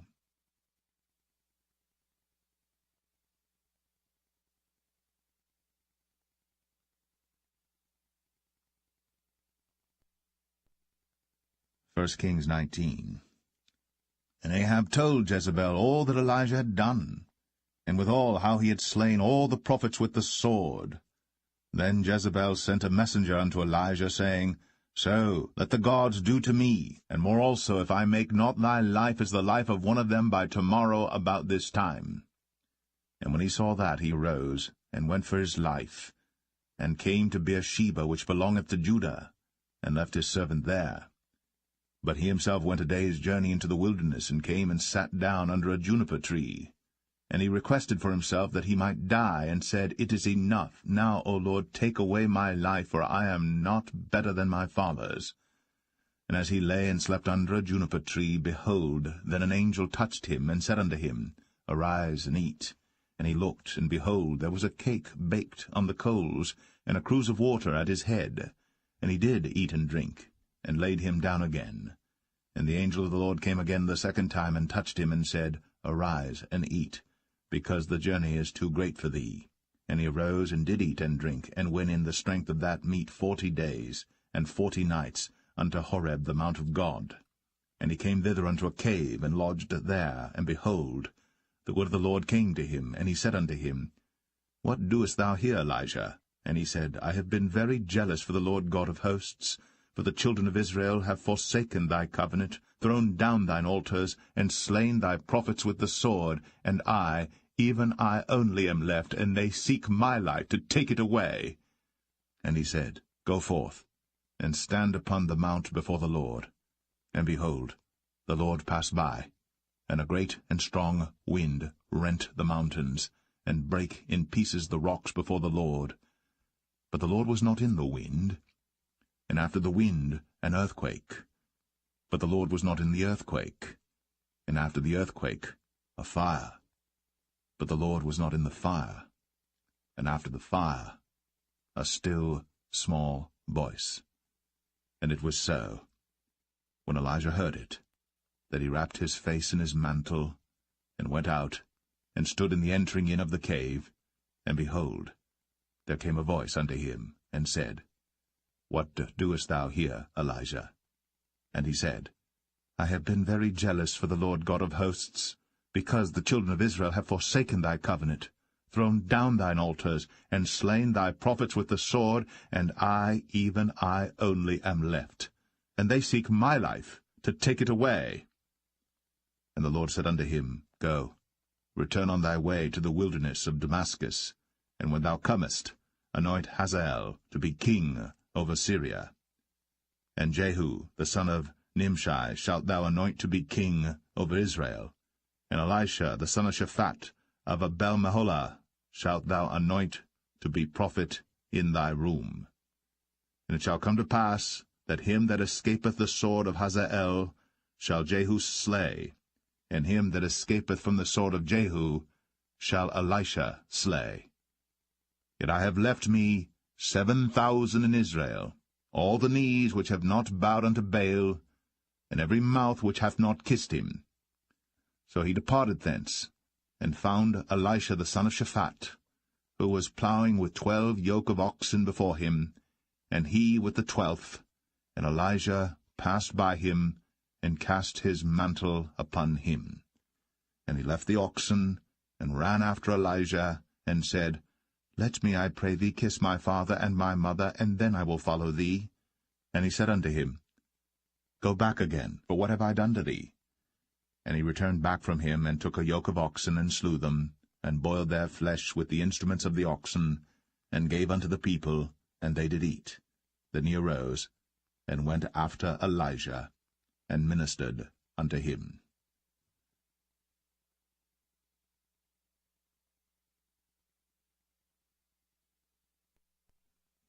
1 Kings 20. And Ben-Hadad the king of Syria gathered all his host together, and there were 32 kings with him, and horses and chariots, and he went up and besieged Samaria, and warred against it. And he sent messengers to Ahab king of Israel into the city, and said unto him, Thus saith Ben-Hadad, Thy silver and thy gold is mine, thy wives also and thy children, even the goodliest, are mine. And the king of Israel answered and said, My lord, O king, according to thy saying, I am thine, and all that I have. And the messengers came again and said, Thus speaketh Ben-Hadad, saying, Although I have sent unto thee, saying, Thou shalt deliver me thy silver and thy gold and thy wives and thy children, yet I will send my servants unto thee tomorrow about this time, and they shall search thine house and the houses of thy servants, and it shall be that whatsoever is pleasant in thine eyes, they shall put it in their hand, and take it away. Then the king of Israel called all the elders of the land, and said, Mark, I pray you, and see how this man seeketh mischief, for he sent unto me for my wives, and for my children, and for my silver, and for my gold, and I denied him not. And all the elders and all the people said unto him, Hearken not unto him, nor consent. Wherefore he said unto the messengers of Ben-Hadad, Tell my lord the king, all that thou didst send for to thy servant at the first, I will do, but this thing I may not do. And the messengers departed, and brought him word again. And Ben-Hadad sent unto him, and said, The gods do so unto me, and more also, if the dust of Samaria shall suffice for handfuls for all the people that follow me. And the king of Israel answered and said, Tell him, Let not him that girdeth on his harness boast himself, as he that putteth it off. And it came to pass, when Ben-Hadad heard this message, as he was drinking, he and the kings in the pavilions, that he said unto his servants, Set yourselves in array. And they set themselves in array against the city. And behold, there came a prophet unto Ahab king of Israel, saying, Thus saith the Lord, Hast thou seen all this great multitude? Behold, I will deliver it into thine hand this day, and thou shalt know that I am the Lord. And Ahab said, By whom? And he said, Thus saith the Lord, Even by the young men of the princes of the provinces. Then he said, Who shall order the battle? And he answered, Thou. Then he numbered the young men of the princes of the provinces, and they were 232, and after them he numbered all the people, even all the children of Israel, being 7,000. And they went out at noon. But Ben-Hadad was drinking himself drunk in the pavilions, he and the kings, the 32 kings that helped him. And the young men of the princes of the provinces went out first.